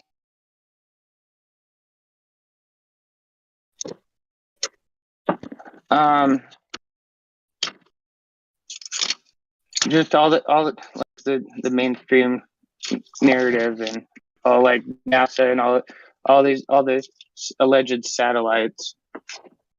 And I mean, if you look at the mathematics, you could argue like the mathematical equations basically line up on a spherical Earth in the same. If you just like did it, like if instead of it being like a sphere, if you like it's still the same size, but on a flat Earth model. So the prominence of the establishment and its narrative, its official narrative, and the vast multitude of mathematical jargon that they use in explication of their narrative. So everyone is at different levels of understanding. It's fine. So with that being said, as persuasive as that may be, that is not proof. Because what you just listed is basically an assertion of this, and then the mathematical explication of that premise. It's a very long-winded premise that's merely an assertion, but none of that is empirical data which substantiates the premise. So regardless of the official narrative, and regardless of the official status and prestigious status in the world order of these official institutions of government and research, and regardless of all the math that they write down and try to say when speaking, none of that substantiates, none of that is empirical data to substantiate the premise that the Earth is a sphere. So don't be baffled and don't be intellectually bullied by the prestigiousness and status of the institutions and establishments and all their math that they may or may not even understand themselves. You see, because one can think deeply but be insane and not understand what they're saying, as opposed to thinking soundly, being sane. So don't be baffled by their prestigiousness and the status in the world order. Right? Oh, it's NASA. Oh, it's the Royal Society. Oh, it's MIT. Oh, it's the military. How can I ever challenge them and refute them? It's possible. And it's more possible than people may initially imagine and presume. So regardless of that, and regardless of all the math that they run their mouth about, none of that substantiates the premise that the Earth is a sphere.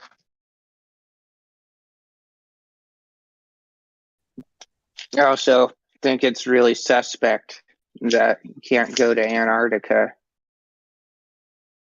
Yeah, they argue, prevent you, block you from going to Antarctica. Yeah. Even if we crowdfunded, like as a group, enough money to get down there, we would get shot to death before we made it. I'm not sure they would shoot you, but they'd probably stop you.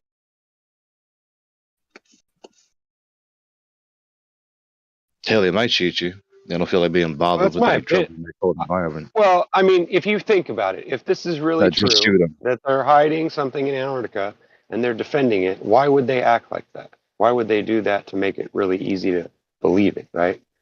Excellent You know what I'm question. saying? Unless they want us to believe this bull and it's not really true. I mean, it makes me wonder, really. Of course, I've seen people that supposedly go out there and you know, of course, you can't tell where they're at. It's just a video, but it does make me wonder, like, if that's really true.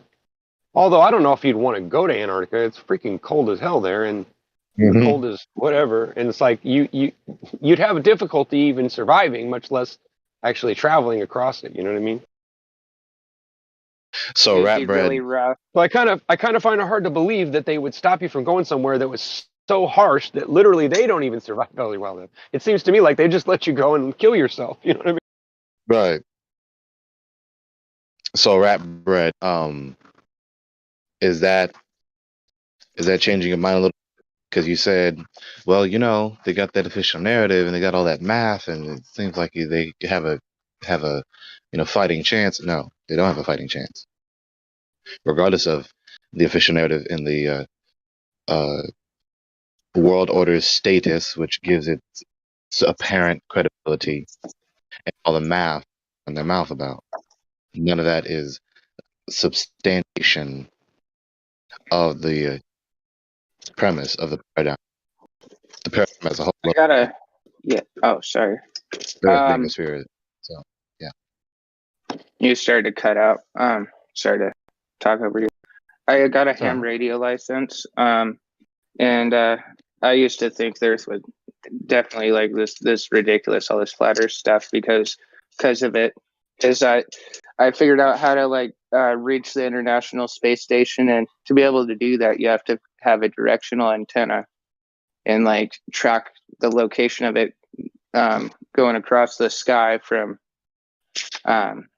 So basically, that with that same math, you can it would work the same on a flat Earth model. So yeah, I used to think, oh, that proves it right there. And now I realize it could actually their own math would actually work both ways. Right. And then people make not conclusion doing what you just described. It does not necessarily follow that given you made a connection to some place where you can establish radio connection, does not then follow that the place that you are establishing connection with is flying around in a vacuum around a humongous ball surrounded by water and gas, flying around in a great void around the sun. That conclusion about the cosmos does not follow from the premise establish radio connection with this other radio at this place, even if it's in the air. At best, what you have is that you establish radio connection with some object that it perhaps can be manned, with persons in it, and has a radio that can be contacted, that is moving above the face of the earth, the level plane earth, in the air, high in the air, not around a presupposed sphere flying around in a void. And this area, this location, or rather this vehicle, is falling, quote unquote, falling around this ball that we supposedly live on in a void. Doesn't follow.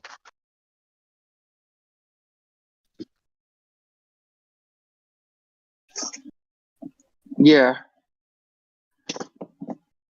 So I've been thinking about the playa. You know where Burning Man is out in Nevada, Black Rock Desert? Yeah. Believe it. Yeah. I think in the wintertime, if it's not, I know it's a drought right now, but if there is enough water it'd be a perfect spot to do some mirror experiments. But we'd have to get a couple guys out there and basically be on the spot, live out in a trailer out there for a while until you had the coldest, clearest day with no wind, just to minimize refraction. But I think that would be an ideal place to do some mirror experiments. If anybody actually wants to, yeah. What do you mean by experiment? Test. Well, we could do mirror flash test. Yeah, with a laser, and we'll get some really big mirrors and some crystal meth in the oven. I would want to do it. Yeah. It would have to be a group effort. I would have to have somebody to do it with me. You'd need at least 2 people. So we'd have one person on each side of the lake. I bet right there you could almost achieve similar observations as they do in Bolivia.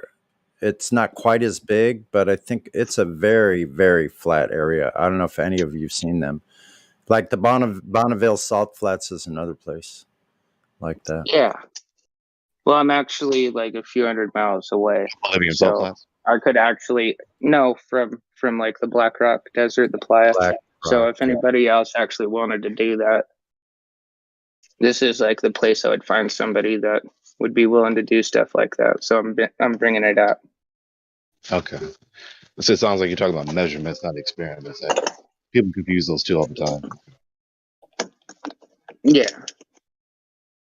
Yeah, I prefer to call them test. Those are to me. Those are tests. I'm testing to see if I have connection of this light to this other location. I'm just testing. Yeah, you could consider measurements if you know the distances and heights. That's what we pretty much have going for us here. Whenever we provide information, we always do try to provide the empirical data that goes with the observation as well. That's what seems to be severely lacking on the globe side. I just had a quick comment about radio transmission. Now, I've never seen this model. I would love to see if they have a radio transmission model that does this. Now, you have this thing flying up in space, right? Like the engineer, supposed engineer, said yesterday, 450 kilometers. Now, I'd like to see, for one, the distance of 450 kilometers line of sight transmission. That's fine if we have that. There's a problem right there, though, because don't they? There has to be a container. So anyway, so I digress. So now, once this object goes over your line of sight, over the bulge of Earth onto the other side of this bulge of Earth, right? There's an obstruction, correct? Yeah. So how? Like a mountain. So now, how does this thing? I know they're going to say bouncing the things off of the ionosphere or some nonsense that I've never seen a model for either, or test. Like, who cares about a model? I want to see the actual tests that show that the transmissions are going from line of sight, which we know they do, unless they have some magical transmission. Like, how do they do that? All the way to the moon, 238,000 miles, or to some rover on freaking Mars? Can someone please tell me? Very simple question. When the satellite goes over past the Sagittarius on the other side of said ball, how are they connecting the radio? Wouldn't it lose connection every time? Yeah, you only have a few. I don't remember exactly how long, but no, it does go out. You can only do it at certain times. It's got to be line of sight. How would their radio transmission switch to line of sight to bouncing off of something? I need to see this. They don't. I know. Whoever's claiming that is wrong. That's why I'm asking for it. Yeah, it's a rhetorical question. Because they don't have it. They don't have anything that shows it can switch from line of sight. Now, are there other ones that they have proof of it bouncing off of air? I've never really seen any of this technology. Me neither. Specifications, technical manuals, whatever. I want to see. I want to dig into it. You know what I'm talking about? Yeah. So I haven't seen anything. I'd love to see how they're switching from line of sight to bouncing off of something. And then I want to see the connection data. In other words, to somebody's point, yeah. demonstrate that what they say they do is possible. Yes. Show me it's possible for prima that. facie, prima facie on its face, the things that they say they do are unfathomable. And then you can't even fathom how they would demonstrate it. But they say it. Yeah, they become unfalsifiable. Unfalsifiable. So out of the reins of being able to determine anything about them conclusively, right? Unfalsifiable, undemonstrable, unverifiable, unfalsifiable, unfathomable. Fathomable. Say that 10 times fast. Are you guys familiar with the lunar moonlight experiments? Do tell. Okay, so I bought myself an infrared thermometer, and I saw these. They're only like $15 on Amazon if you want one. And so there's all these videos of people. Temperature if like, differences. all right, yeah. So like, if you're in this shade, right, during the daytime, it's usually colder, right? Yes or no? Is it hotter in the sunlight or in the shade usually? In the No, sunlight. I'm just asking. Yeah, of course, right? So if the sun is reflecting light off the moon and it's bouncing down to us, wouldn't you think that it would be hotter in direct moonlight than in a shaded area that's not directly exposed to moonlight, right? You would think, given what we know about the sunlight, right? Okay, so there's all these videos of people taking these thermometers and then pointing them at like on the ground or on like whatever material and they have and then it'll be hotter and by like a factor of like 8 or sometimes like 5 6 like 7 8 degrees difference to where it's actually hotter in the shade as opposed to direct moonlight. I did it myself, but I didn't get those results, and I think some of these ones are they're definitely doing it wrong because they're leaving like they're using the way infrared thermometers work. You can't just get an accurate reading off every different material, and then like it like could have like resonant heat from like baking in the sun all day. So I did it myself, and I removed all those factors, and I didn't get any negligible difference. And I did it on a full moon, like when it's right at midnight or whatever. So it'd be optimal. I'm gonna keep trying, but yeah, I didn't get anywhere with my testing so far on that, or any favorable results. Did you say the moonlight was Sorry. colder than the shadow, or vice versa? It's colder in direct moonlight as opposed to the shade, which would contradict. Like the sun's a heat source. Sun, you'd think like moonlight would be hotter, but no, it's like 5 or 6 degrees colder from these experiments people have been doing.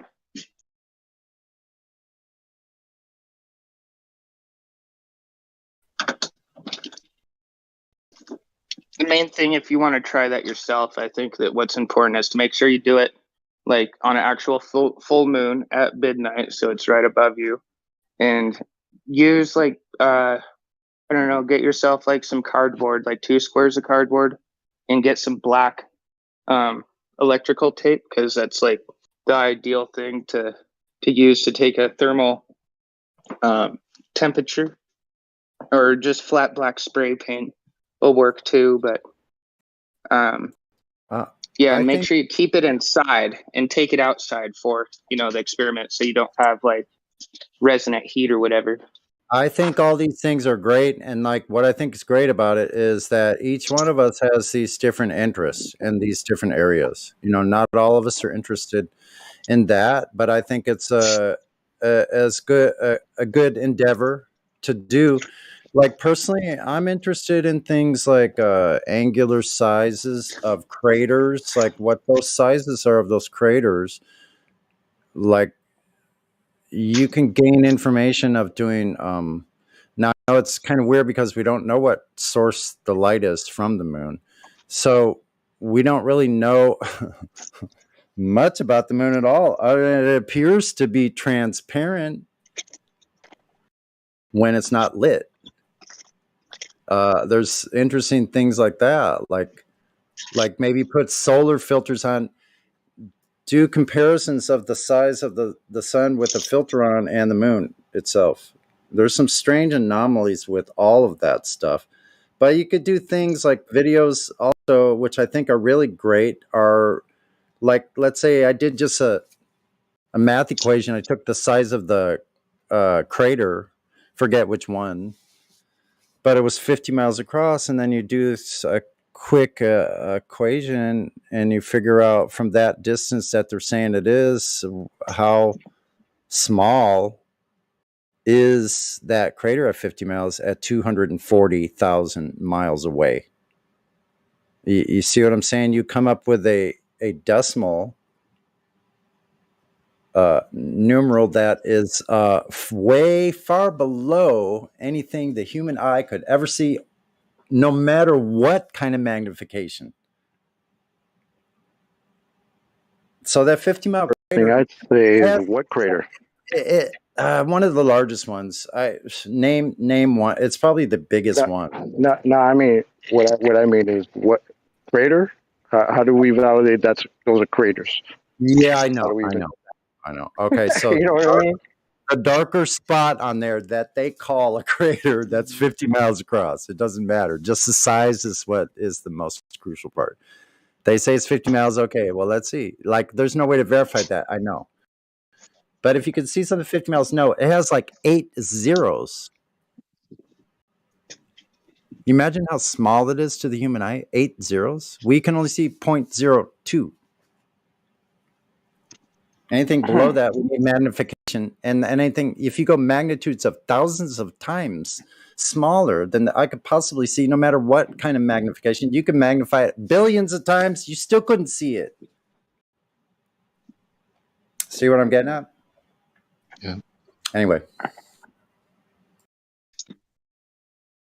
So there's lots of things that can be done with optics and observations. So I like the observations on land most of all, though, because that's the most telling. It really is. Because see, when you're looking at things out there, or you're dealing with light, like there's so little we know about light to begin with. How do you have a reference that you know what you're talking about at all with light? Like, okay, so let's say you come to the ultimate conclusion that okay, a moonlight is definitely, provably, repeatably shown to be cooler in the light itself than the moon shades. Yeah, what do you do with that? What are the implications is a fantastic doesn't really go question. anywhere. It doesn't really go anywhere else other than that. Okay, great. So we know that, well, Earth is flat, and I can see that every day, and I can actually do measurements or tests of my visibility range to things that it should be impossible if there's a sagitta in the way. So that's where I'm coming from. I love the stuff in the sky, believe me. I mean, I've been fascinated with the sky and the stars and those illuminated bodies up there my entire life. I've been fascinated by them. I'm mesmerized by it. Even more now, I think. I'm totally in awe. Like, sometimes I've gone out at night just to look at the sky, and it was freaking just incredible. I was like, wow, what is this place? I truly go out there and go, I don't know where I am, other than like when the lights are on in the daytime, then I'm like, oh, I see this stuff around. But when you're out there at night and you're just looking at the sky, it's really we're so used to it because we were born here, and we're here from the very beginning, as long as we remember, in this body, right? So if you're not going out there once a day and seeing how absolutely amazing this place is, who am I? How did I get here? What am I doing here? How do I know all these things that I have no idea how I would know these things, but I do? Like, I don't understand that. Where does information come from? What am I receiving and transmitting? There's some activity going on that you can't put in English words. Sonny, if you want to talk about this, come down with me into philosophy. I will, but I actually absolutely it's crucial I get my day started, and I can't sit here all day. I was like locked down for 2 or 3 weeks. I was ill. I couldn't even move around in pain. So once it's daylight, I need to start getting moving. But I will. Honestly, I will. Send me a DM. I said that. And I'll do that. I'd love to have that conversation further. Yeah.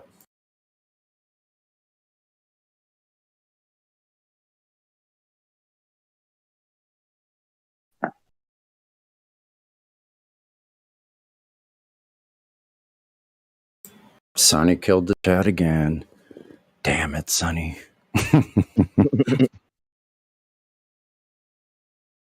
Just trying to keep it on topic or whatever. There's nothing wrong with that. That is Sunny.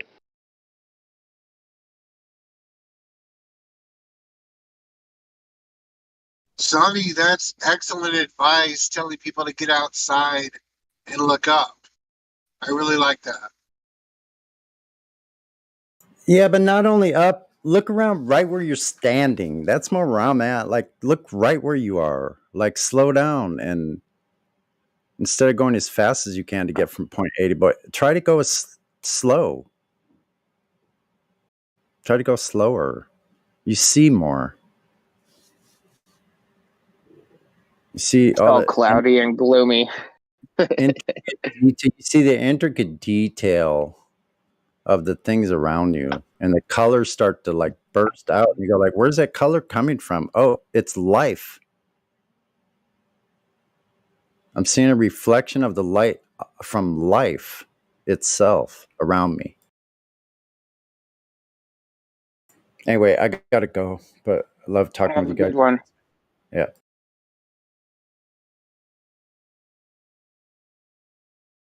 This is maybe a little silly. I don't know. Has anybody seen anybody use a rainbow in some sort of argument or debate or some sort of reference, and like for any like flat Earth experiment? Not really sure how that would like help anything, but I was curious if anybody used that. Yeah, you can't really perform experiments with the rainbow, though.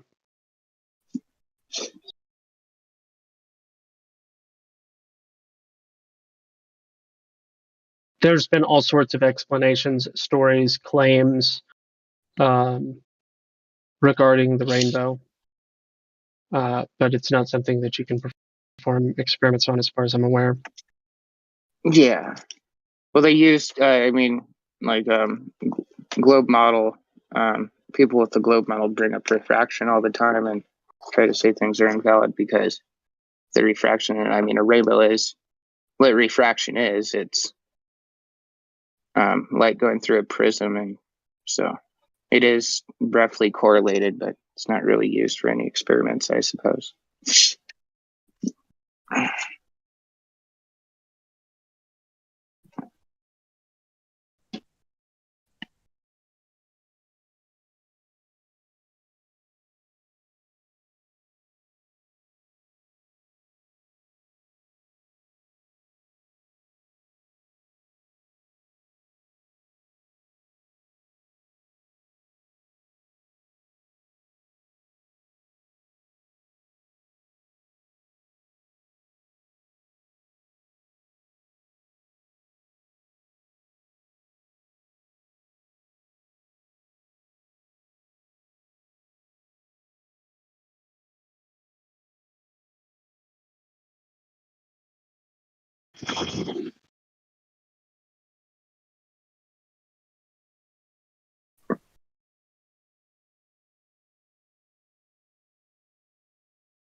Mic check. Thank you.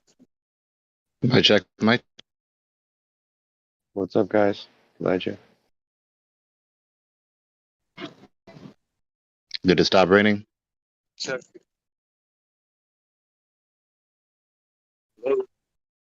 Yep, I hear you.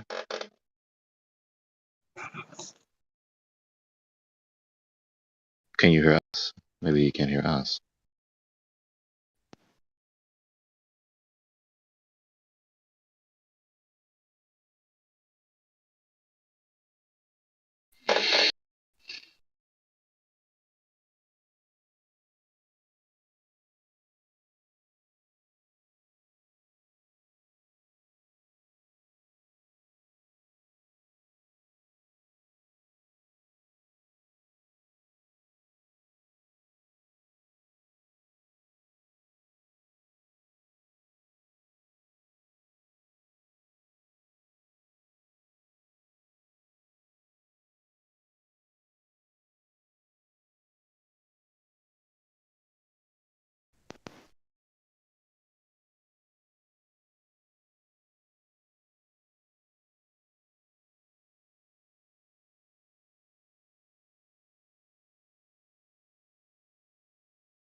So Neil, you're not a climate scientist, but you're a very distinguished scientist and astrophysicist.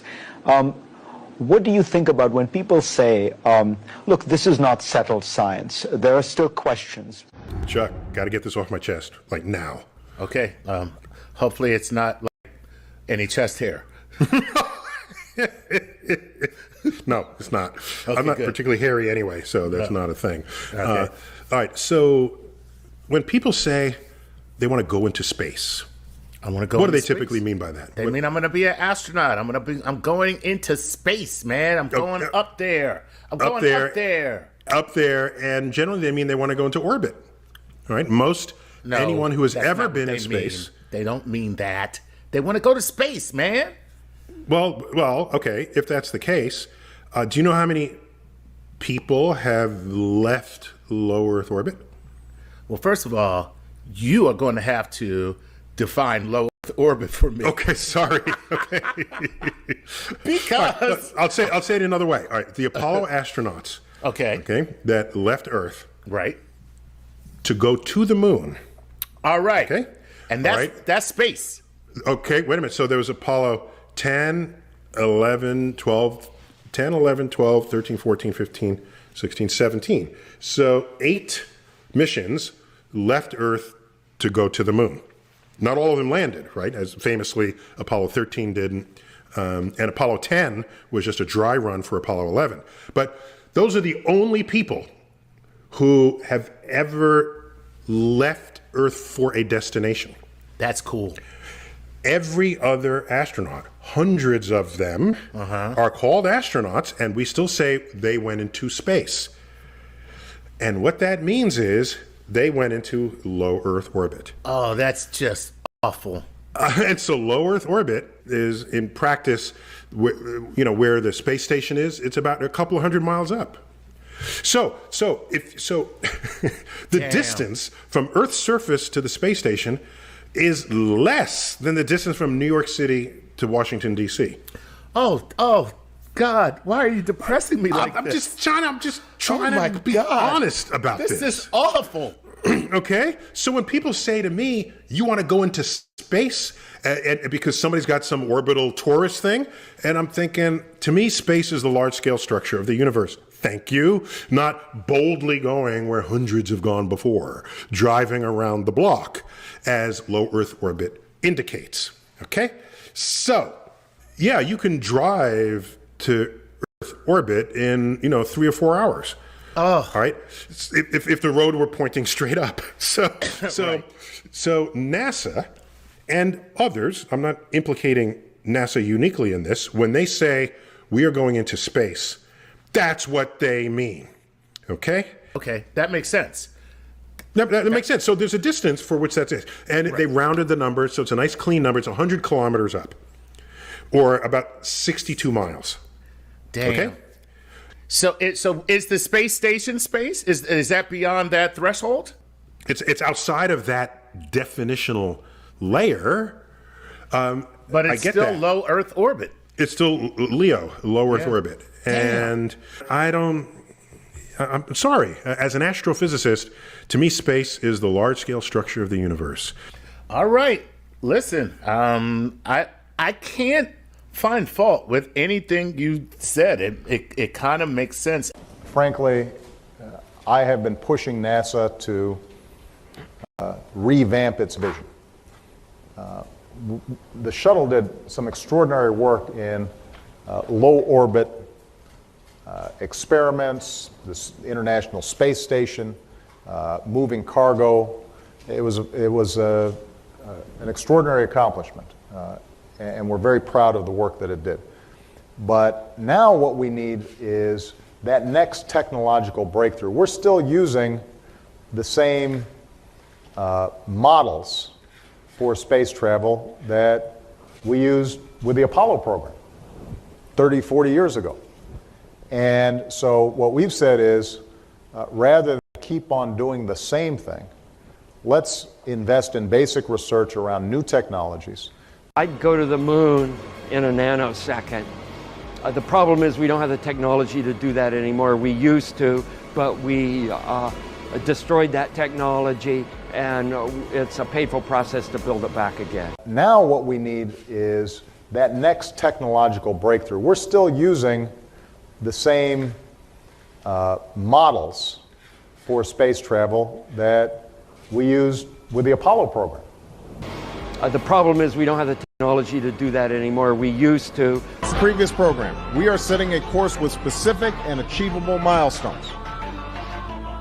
Early in the next decade, a set of crewed flights will test and prove the systems required for exploration beyond low Earth orbit. The technologies that we're testing out on Space Station are definitely helping us with our goals of going beyond low Earth orbit. Well, that's a great question. The plan that NASA has is to build a rocket called SLS, which is a heavy lift rocket.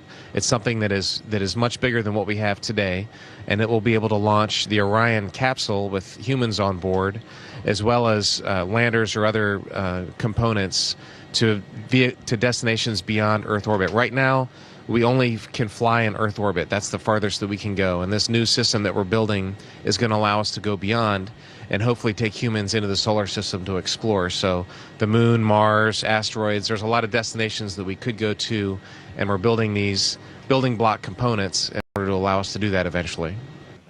Nowadays, outer space is a given in everyone's mind. It's virtually in every movie, video game, comic book, novel, and even music and TV shows, causing mostly everyone to believe in outer space without question, even though they have never been there or seen it for themselves. Did you know that we are told that a mere 536 people have been to space, with only 24 of them traveling beyond low Earth orbit? That's barely a drop in the bucket as far as the entirety of Earth's population is concerned. I hear y'all. And one of the funniest... I have a little reprise from the rain, so I hooked my mouthpiece back up. Mouthpiece? Are you going to sing for us, Elijah? Yeah, because I have like a No. like a gamer kind of headset kind of deal. Oh. So I can actually like disconnect it, and when it rains and it gets wet, it doesn't work at all. So I just disconnect it now. Yo, what up, Eli? It's good. What man. up? What up? I heard the guy talking about rainbows, and there's a lot of rhetoric about the sun rays parallel, and it's your angle because of the curve. So that all that stuff is dumb. Like the guy said, a rainbow is basically just refraction and light through a prism. Refraction. um, through any substance that light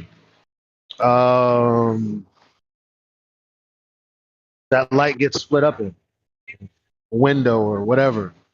But the bottom line is, for this phenomenon, or for any phenomena of refraction, light has to pass boundaries. And as far as the heliocentric empty space other than us space, you can't have light emanating from like gas in a vacuum to, it's going to nothing, which is why space is black. And then it's going from whatever light is to interaction with our atmosphere or our air. And then sometimes there's a rainbow. It's like, well, going from no medium to a medium, that's nonsensical. Right? I don't even, that can't work. It just can't work. Can't work. There's something up there. We all know that.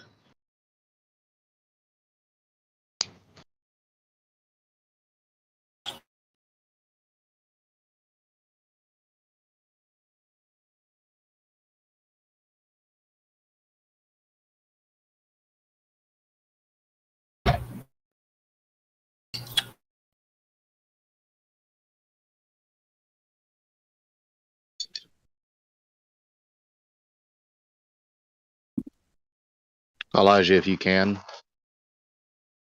Actually, you know what? No, I'm not gonna say it now. I'll text it to you.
You know, I really can't help but laugh every time somebody plays one of those clips from all the NASA jokesters.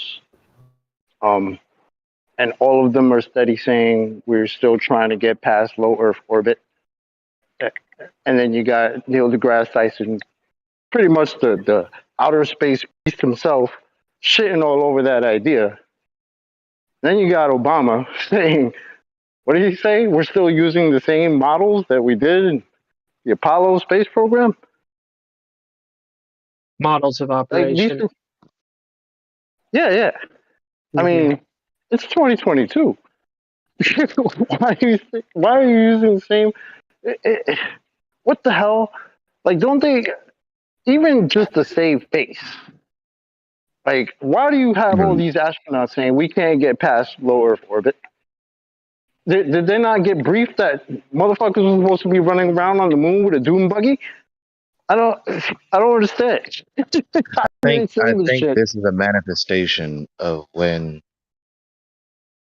deceivers simply fail to be consistent with their lies.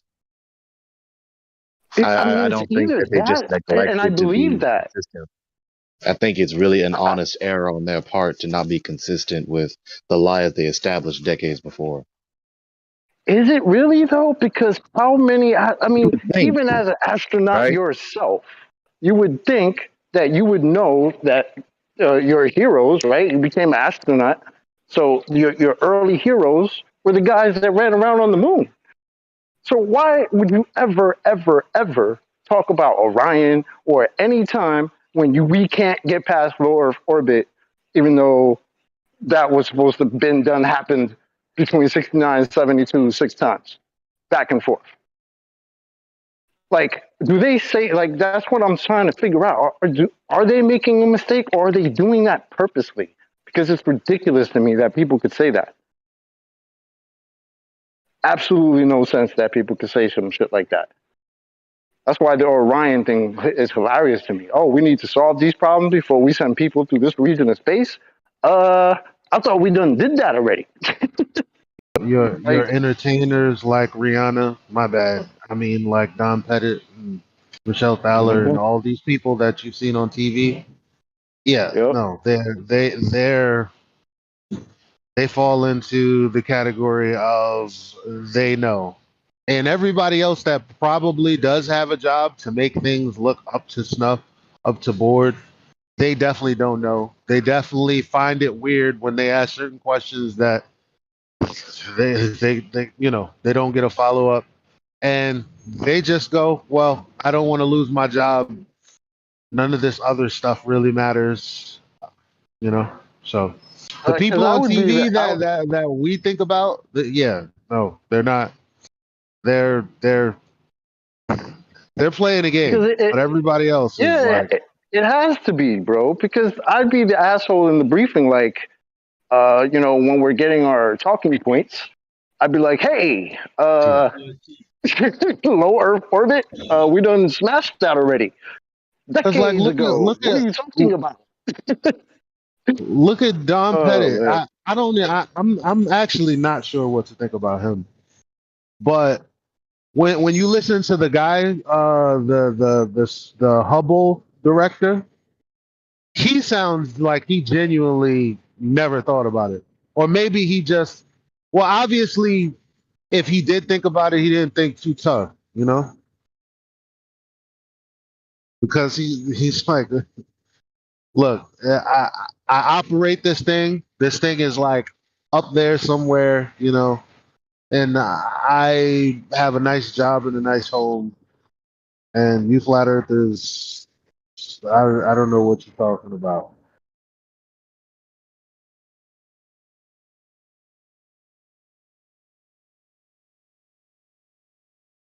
I just feel like if you're gonna tell a story, try to keep your story straight, unless you're literally purposely not keeping your story straight.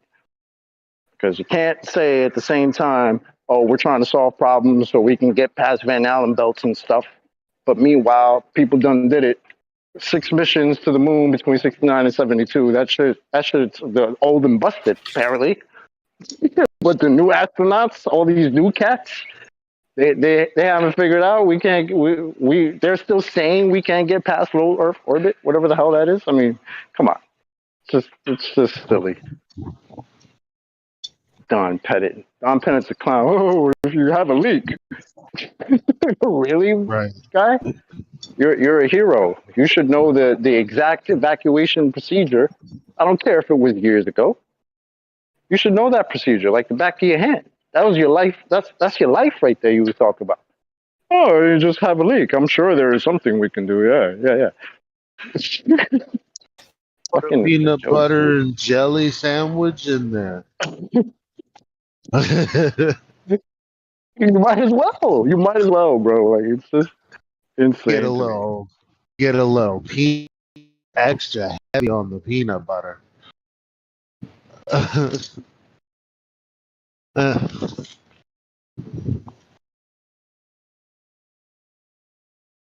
I could see them doing that. Peanut butter is very delicious, but it also doubles as an adhesive agent.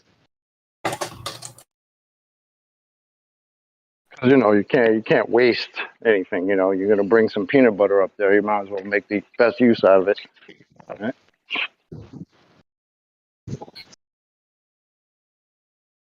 Just like he was playing with eggs one time. He was like, "Don't ask me how we brought eggs to the space station," because I'm sure Right. that was priority.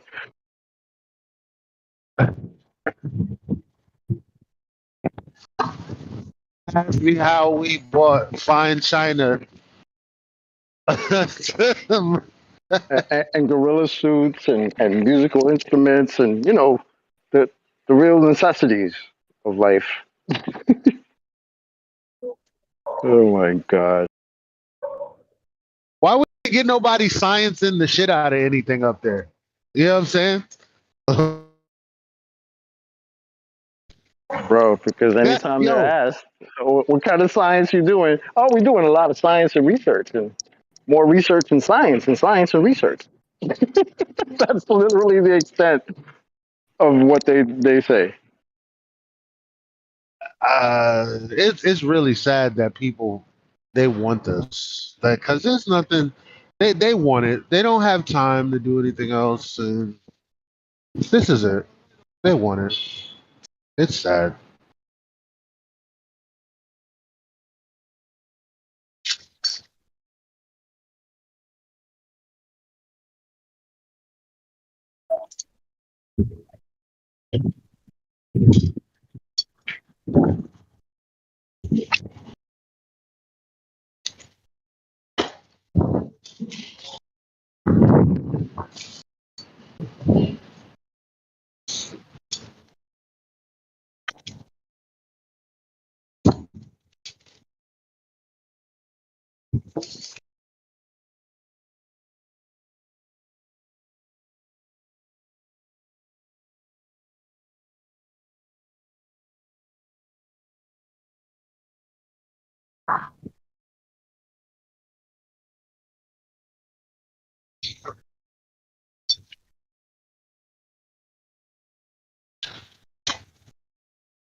Elijah, what was y'all last talking about? I had to speak to my supervisor. I don't know. It's been quiet for a minute. I just thought about like 5 other things. Yeah, they ended my assignment today, of course. Oh, okay. Yeah. Yeah. Hopefully, did he recommend or is he going to be helpful for, finding something else? It's a woman who's my supervisor at the staffing agency. Yeah. Help you do the goddamn thing. That's right.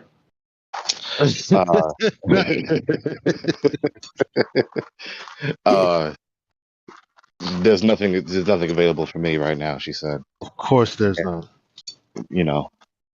So I have to go browsing again. Terminated for tardiness and quote unquote violating the PPE policy. It just so happens that their earplugs are designed, shaped in a way that causes earaches in me. And by no fault of my own or theirs or anyone else's except Yah himself, and it's not his fault. It's not a fault on him. That my ears are so small. I have unusually small ears. I have very small ears. And when I put their earplugs in, it causes an earache. And I've tried it both ways. So you have this soft rubber earplug, you squeeze it and you roll it, then you stick it in your ear. Now you can stick it in all the way, or you can stick it in part of the way. I did both. Right. Both caused earaches. So Yeah, it sucks. no matter how far I put the earplugs in, and no matter how well I rolled it or unwell I rolled it, it still caused earaches. It just does not comport. It doesn't complement my ear. So I have earphones like what I'm using now, the same earphones that were an issue on the job. I'm using them now, and they fit in my ear. Thank y'all. But the idiots who don't know how to execute policy with 15N? wisdom 15N? make it an issue. So I'm simply using these earphones as a substitute of these earplugs, which meet the so-called OSHA standards for protecting your ear, in the same way that their earplugs that they provide meet the OSHA standard. And so there's no audio playing in the earphones. So they're simply acting as the same way as the earplug. Oh, but they're not proper PPE. Oh, because they could fall in, or the metal detector won't detect them. No, first of all, your earplugs can fall in, fall out just the same. And two, these are metal detectable. So there's no issue. They function just the same. It's just that they have a capability of playing audio, which I'm not doing because I don't have my phone or any other device that could play audio on me. And I got permission directly from the general manager, the boss of the boss who hates me, Gregoria. Above her is Jesus, and above him is John, the general manager, who gave me permission, who is much more rational and loving than Gregoria.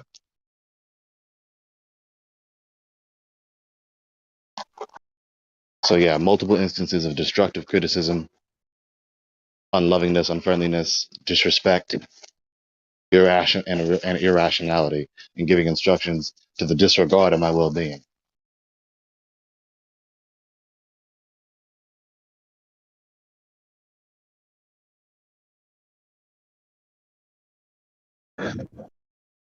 Yep. That's yep. Yep. That's people.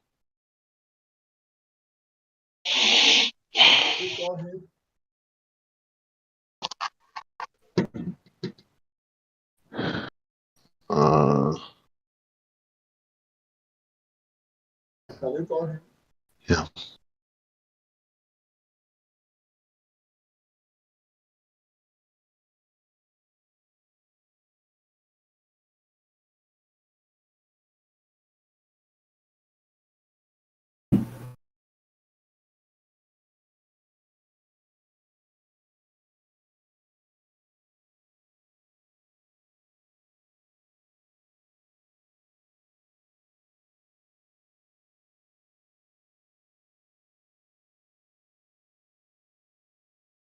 Tardiness, transportation, traffic, obstacles that are out of your control that prevent you from getting to where you want to get when you want to get there. In this urban infrastructure that is not designed for human feet to walk upon or even run upon, but rather for the wheels of these automatons.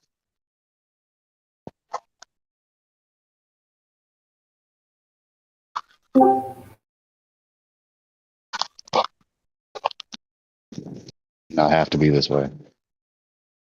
Did not have to be this way.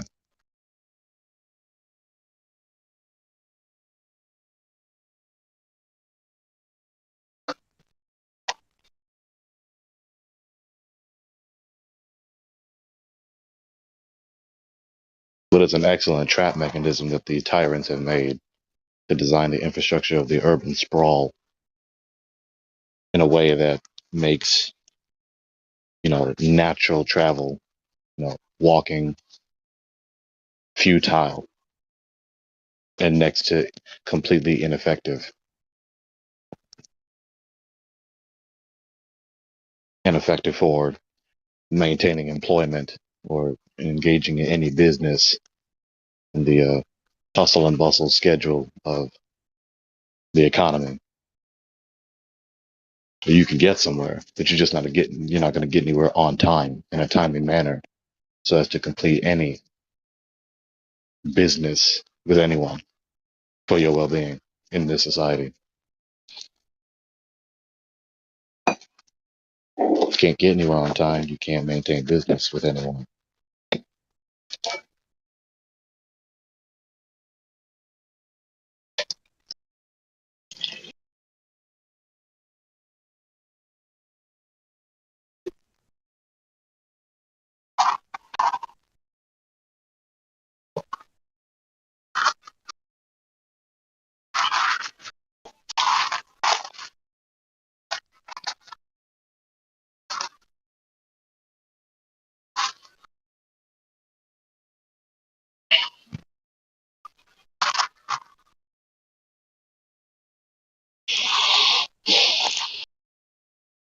Did she forget to close the door?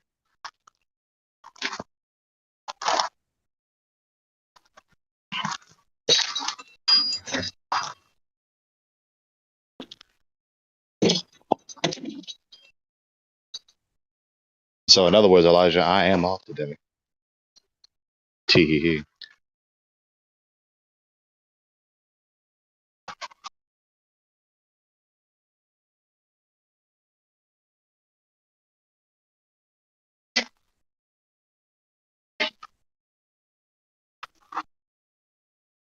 had to drop out. Never mind.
Oh.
What'd your teacher do?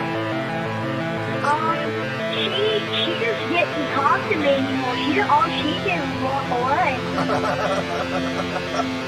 And I was like, what is this about? What? That's okay though. For being so young, you're very, very smart. That's fantastic. Yeah. So keep up the good work, man, and stay flat, okay? Okay, I'm a flat earther.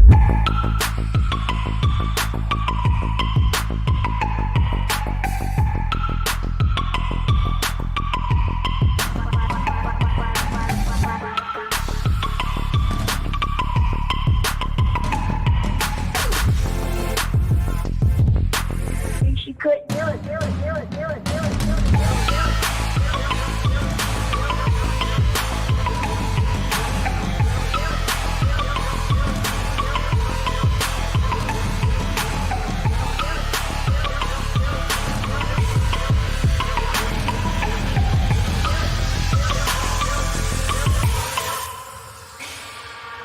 I'm a flat earther. I'm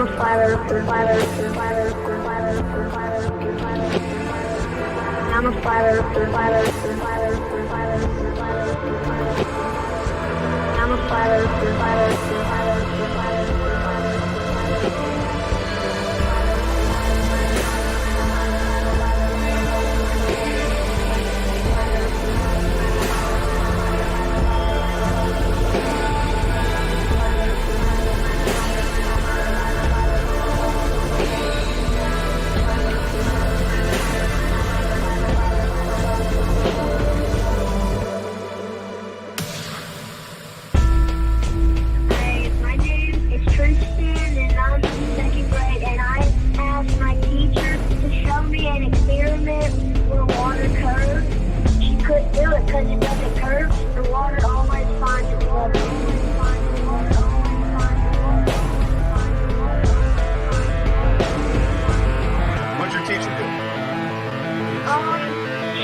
She just didn't talk to to me anymore. All she did was walk away. And I was like, what is this about? What? That's okay though. For being so young, you're very, very smart. That's fantastic. Yeah. So keep up the good work, man, and stay flat, okay? Okay, I'm a flat earther.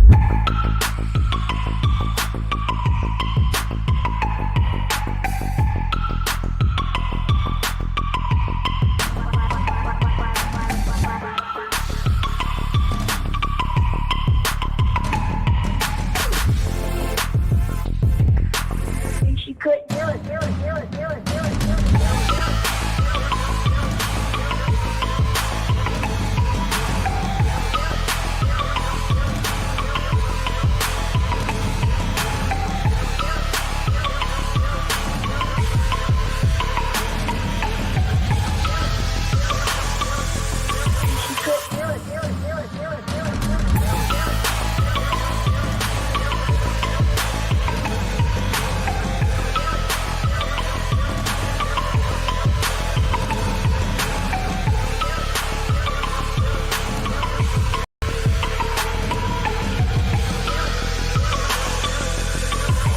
Put this up for sound bites. This is awesome.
Hey, yo, I only know what I see.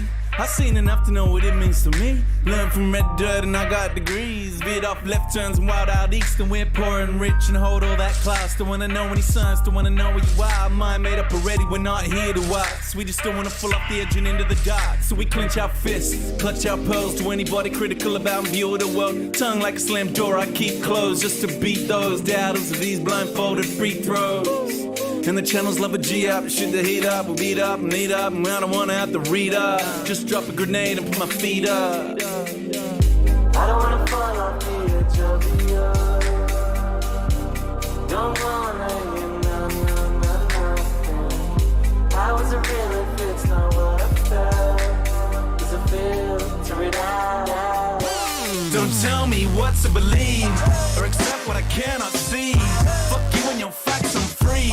If you don't like it, leave. I didn't even wanna walk in your shoes, what about me? Flutter, flutter.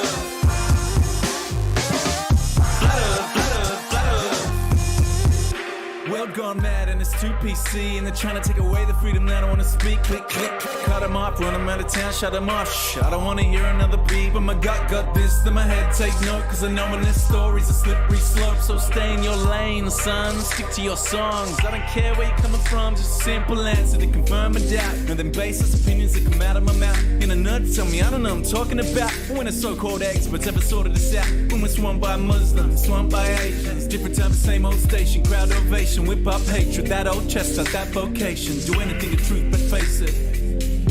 I don't wanna fall off the edge of the earth. Don't wanna hear nothing. I wasn't real if it's not what I felt. 'Cause I filter it out. Don't tell me what to believe. Fuck you and your facts, I'm free. Don't tell me what to believe. Fuck you and your facts, I'm free. Don't tell me what to believe, or accept what I cannot see. Fuck you and your facts, I'm free. If you don't like it, leave. I didn't even wanna walk in your shoes, what about me? Flutter, flutter.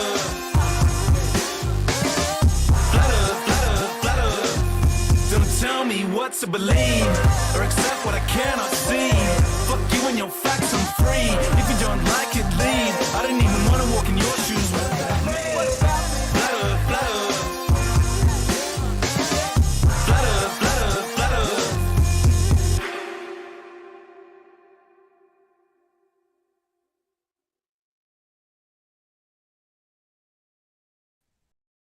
Best Flat Earth song ever.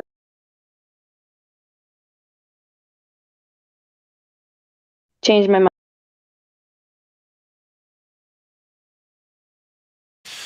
That is correct. That is the #1 best, objectively best Flat Earth song. Indeed. Change my mind as well. See if you can. Show me a better one.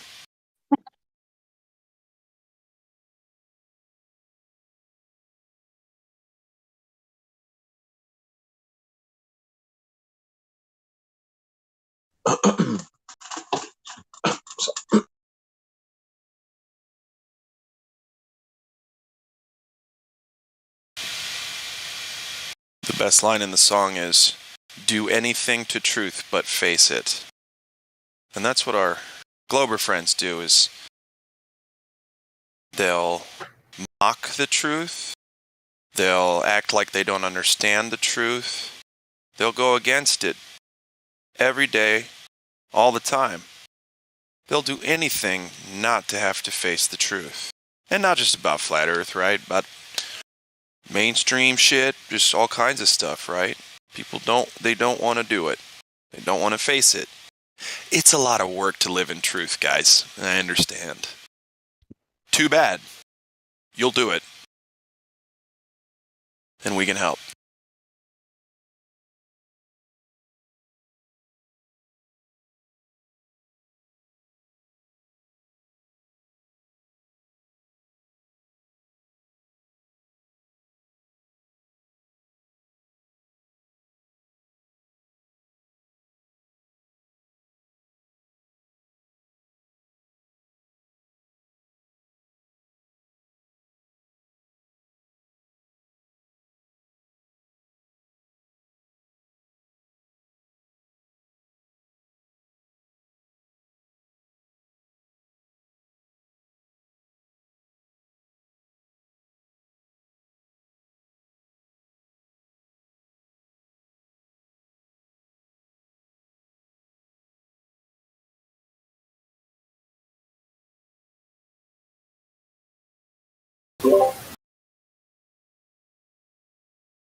There's a video out there.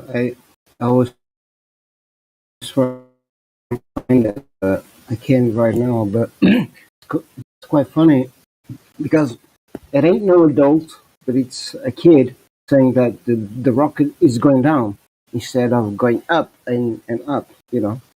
So I was listening to tracks that you guys put it on right now, and just I just remember of that one, kind of hilarious.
Welcome to ODD TV. Kill the programming.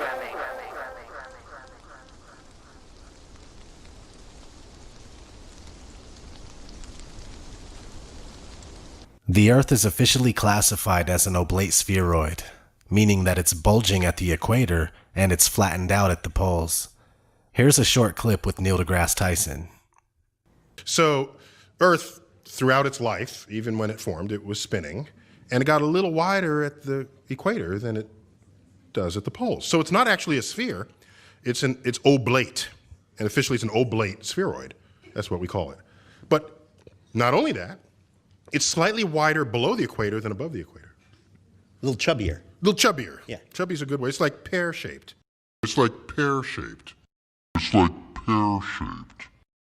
So apparently it's a pear-shaped oblate spheroid.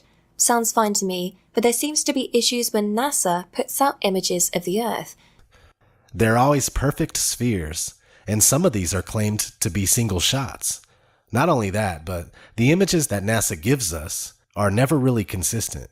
Here's 3 separate NASA images of the Earth, and North America is a different size on each one. Come to find out that NASA photoshops their images using CGI composites. In 2002, Blue Marble 2.0, NASA's Rob Simon made this.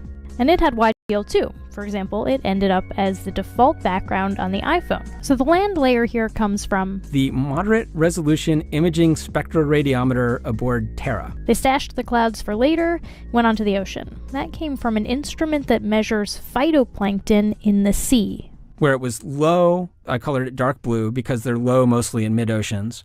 And then where it was a little bit higher, it was like a little bit brighter green. Then add the clouds back in. It is photoshopped, but it's has to be.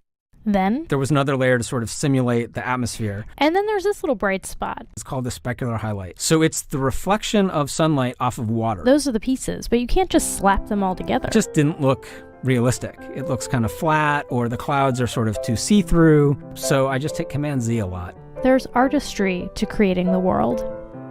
What I imagine it to be. Unfortunately, I'm not an astronaut. I've never been to space. I'm getting results that I like, but I think it's a little bit exaggerated. So I'm working on some techniques to try to tone it down a little bit. So here we are in 2018, and we can't trust that we've ever seen a true image of the Earth from a distance. On one hand, we're told that we live on an oblate spheroid, and on the other hand, NASA pumps out cartoon balls that are perfect spheres. Speaking of oblate spheroids and perfect spheres, both of them would have detectable curvature, right? Well, it's not showing up for anyone who tries to find it. Let's jump right to the current world record for long-distance landscape photography. This photo defies the curvature of Earth, even with the heights of both mountains factored in. Okay, so since this is all in meters, let me convert this to feet. 4102. That's 13,458. Again, that's what Bill said. 13,458 was the elevation for the distant mountain range. And from this other place right here, which is at 2820. And just to confirm, yep, 9251 and change, so 9252, let's just say, round it up. That's the altitude of the photographer. So we go to, let's just go ahead and copy that. Go to the Earth Curve Calculator here, everybody likes to use. And let's say that's the height of the observer. 9251.969, and the distance at 440 kilometers away. Let's do this as kilometers and miles. 273.403. 273.403. So, what is supposed to be hidden? According to this, the horizon's at 117.799969 miles away. According to this, if you're here, this is at that altitude, your horizon's going to be at 117.8 miles away. And the target over here should be 16,140.1805 below your ability to see it. So let's do something else here. We'll use a little calculator here and see what the difference is. 16,140.1805. Subtract the height of the mountain, which was again 13,458.005. So if I'm understanding this correctly, then the top of that mountain range should be 2,682.1755 feet below the curvature. In other words, about a half mile below the ability of the observer to see it. 273 miles away. It's mind-blowing. From point A to point B, the shortest car ride would be 8 hours.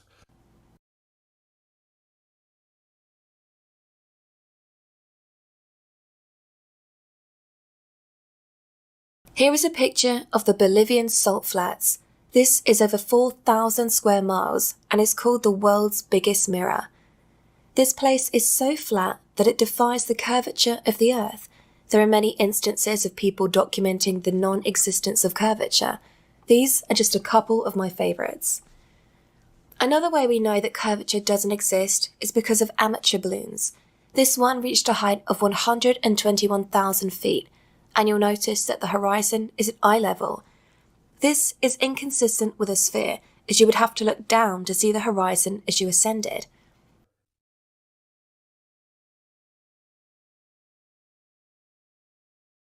Let's watch another high-altitude balloon. It's always flat when you're not using a fisheye lens on the camera.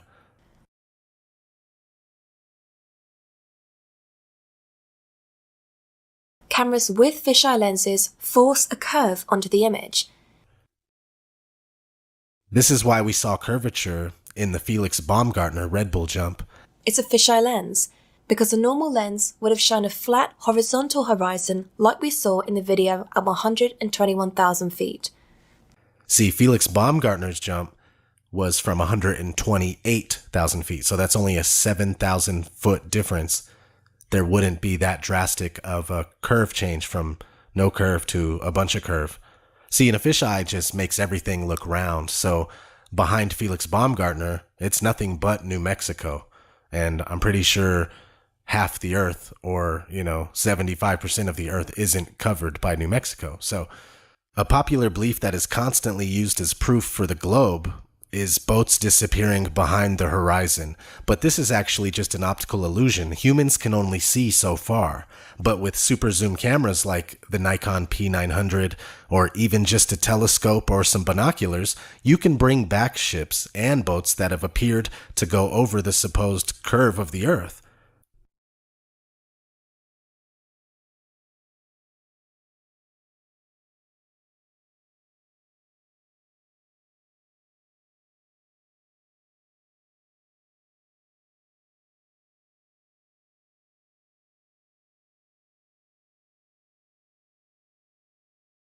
Did you know that the word horizon stems from horizontal?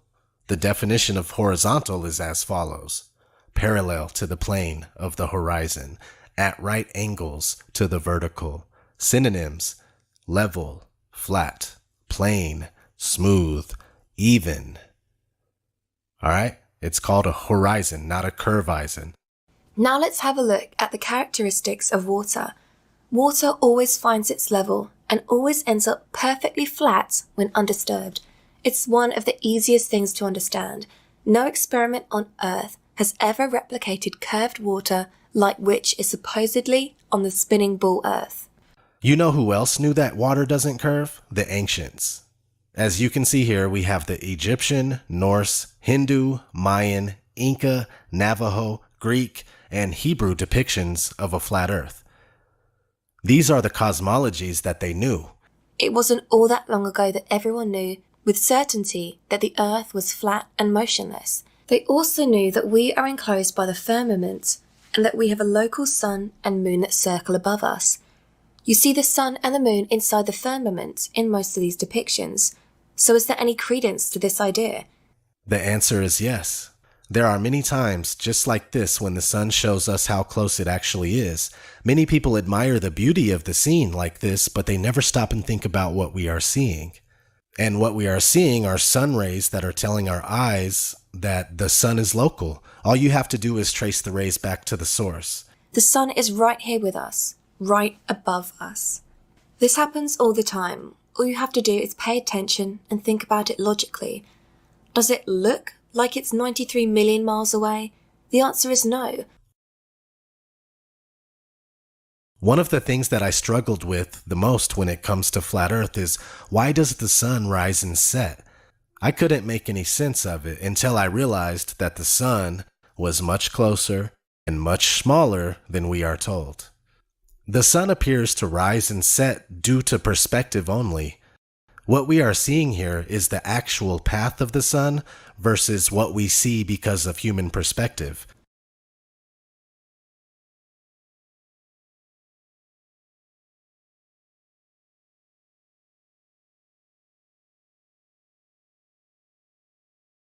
It seems as if it's rising and setting, but it's just coming and going. It's the sun as well as the moon that do the moving across the sky. The earth is not moving whatsoever. Also, you see here that the sun does, in fact, shrink as it gets further away, but only if the atmospheric conditions are right. When it's really humid, the sun gets magnified. When it's dry out, you pretty much see the sun for its true size as it comes and goes.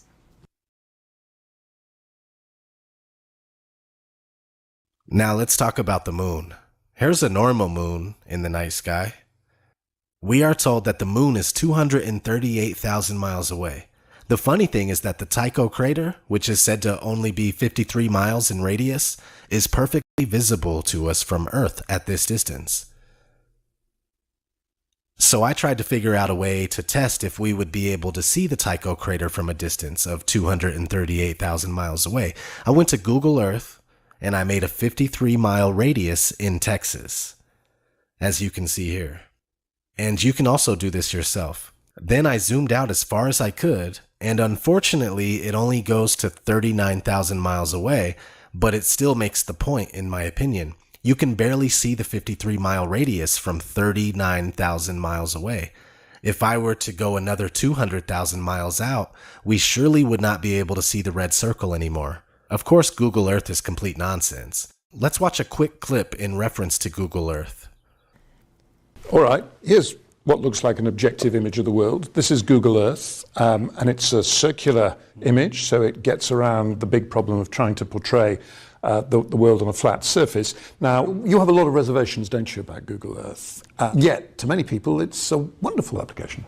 It is great technology, and that's what I first thought when I started doing the work on it. But I do now think that because of the way in which they have bought up so much of the data, which they fed into this geospatial application, it's what they call it, they are monopolizing maps online. If you go online and you're using maps, you are probably using a Google map. And there's also some sort of sinister and worrying dimensions to Google because they buy Earth Viewer, which is the application, and that is funded by the CIA. We'll know our disinformation program is complete when everything the American public believes is false. William Casey, director of the CIA in 1981. The CIA's whole purpose is to dispense propaganda and disinformation. So anyway, we were talking about the moon and how being able to see Tycho crater doesn't make sense. Now let's look at an image of the moon during the day. Now just think about this. Why would we ever see the moon during the day?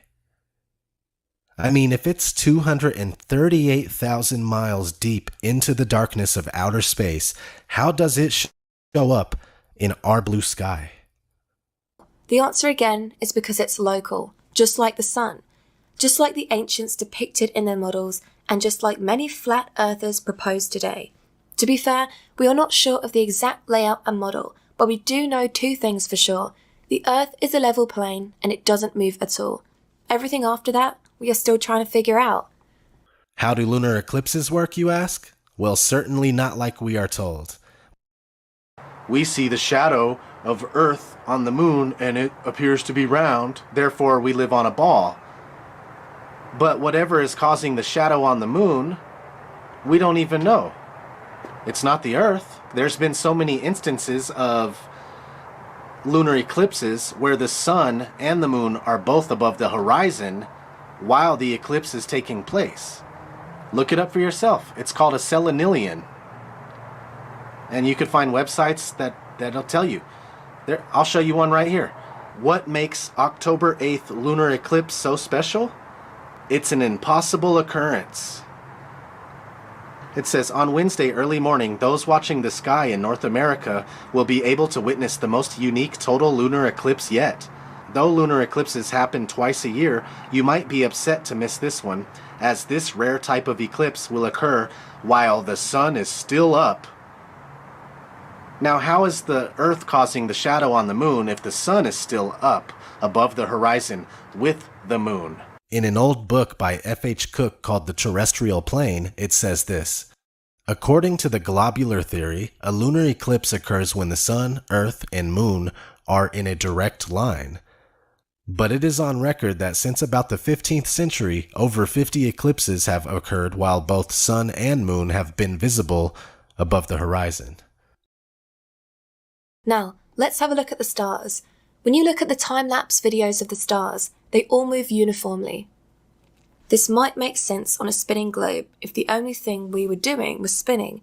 However, mainstream science not only tells us that the Earth is spinning at 1,000 miles per hour, but we are also told that we orbit around the Sun at 67,000 miles per hour. In addition to that, our solar system, Earth and all, rolls around the centre of the galaxy at 490,000 miles per hour. And finally, the entire Milky Way galaxy is travelling through space at over 1 million miles per hour.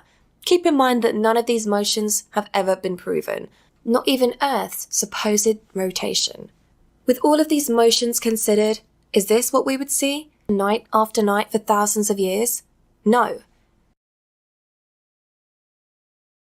They also tell us that the stars are distant suns, but they look like orbs of dancing energy when you zoom in on them with a high-power zoom camera, and considering how far away they are, should we even be able to zoom into them in the first place? Now let's talk about planets. People always ask me, why is Earth the only planet that's flat? And it's simple, really. It's because Earth is not a planet. Planets were known to the ancients as wandering stars. Let's have a look at the etymology of the word. This is from the online etymology dictionary. Wandering stars. See, that's what you need to pay attention to. Wandering stars. That's what these were called, planets. And we weren't considered a wandering star. Now let's keep going. From planetstai to wander, so called because they have apparent motion unlike the fixed stars, originally included also the sun and moon. Okay, so they move in a completely different way than the regular uniform stars that all move the exact same, originally included the sun and moon. Also, Earth was originally not included because it's not a planet, it's a plane. You can find the planets of the universe encoded in our weekdays. Sunday is Sun. Monday is Moon. Tuesday is Mars. Wednesday is Mercury. Thursday is Jupiter. Friday is Venus. Saturday is Saturn. All 7 wandering stars are accounted for. You're probably wondering about Uranus, Neptune and Pluto. Well, as you may know, Pluto was demoted from planet status in 2006. And there is much debate online as to whether Uranus and Neptune should even be considered. If not, then we are back at 6 planets, but that's including the Earth. Take away the Earth because it's not a planet and add the Sun and Moon back in, and we're back at the original 7 planets. Now let's have a look at what we are told the solar system looks like. Central Sun, hence heliocentric, and the planets all going around it. Now, just like pictures of the Earth, you can't find any real pictures of the so-called solar system. Here's what you get when you do a search for real pictures of the solar system. A bunch of cartoons. The argument is that we just can't go out far enough and take pictures of the solar system, bro. It's not that simple. Well, I beg to differ. NASA claims to have the Hubble telescope taking real pictures of distant galaxies. Here's one right here. Look up spiral galaxy pair NGC 4302 and NGC 4298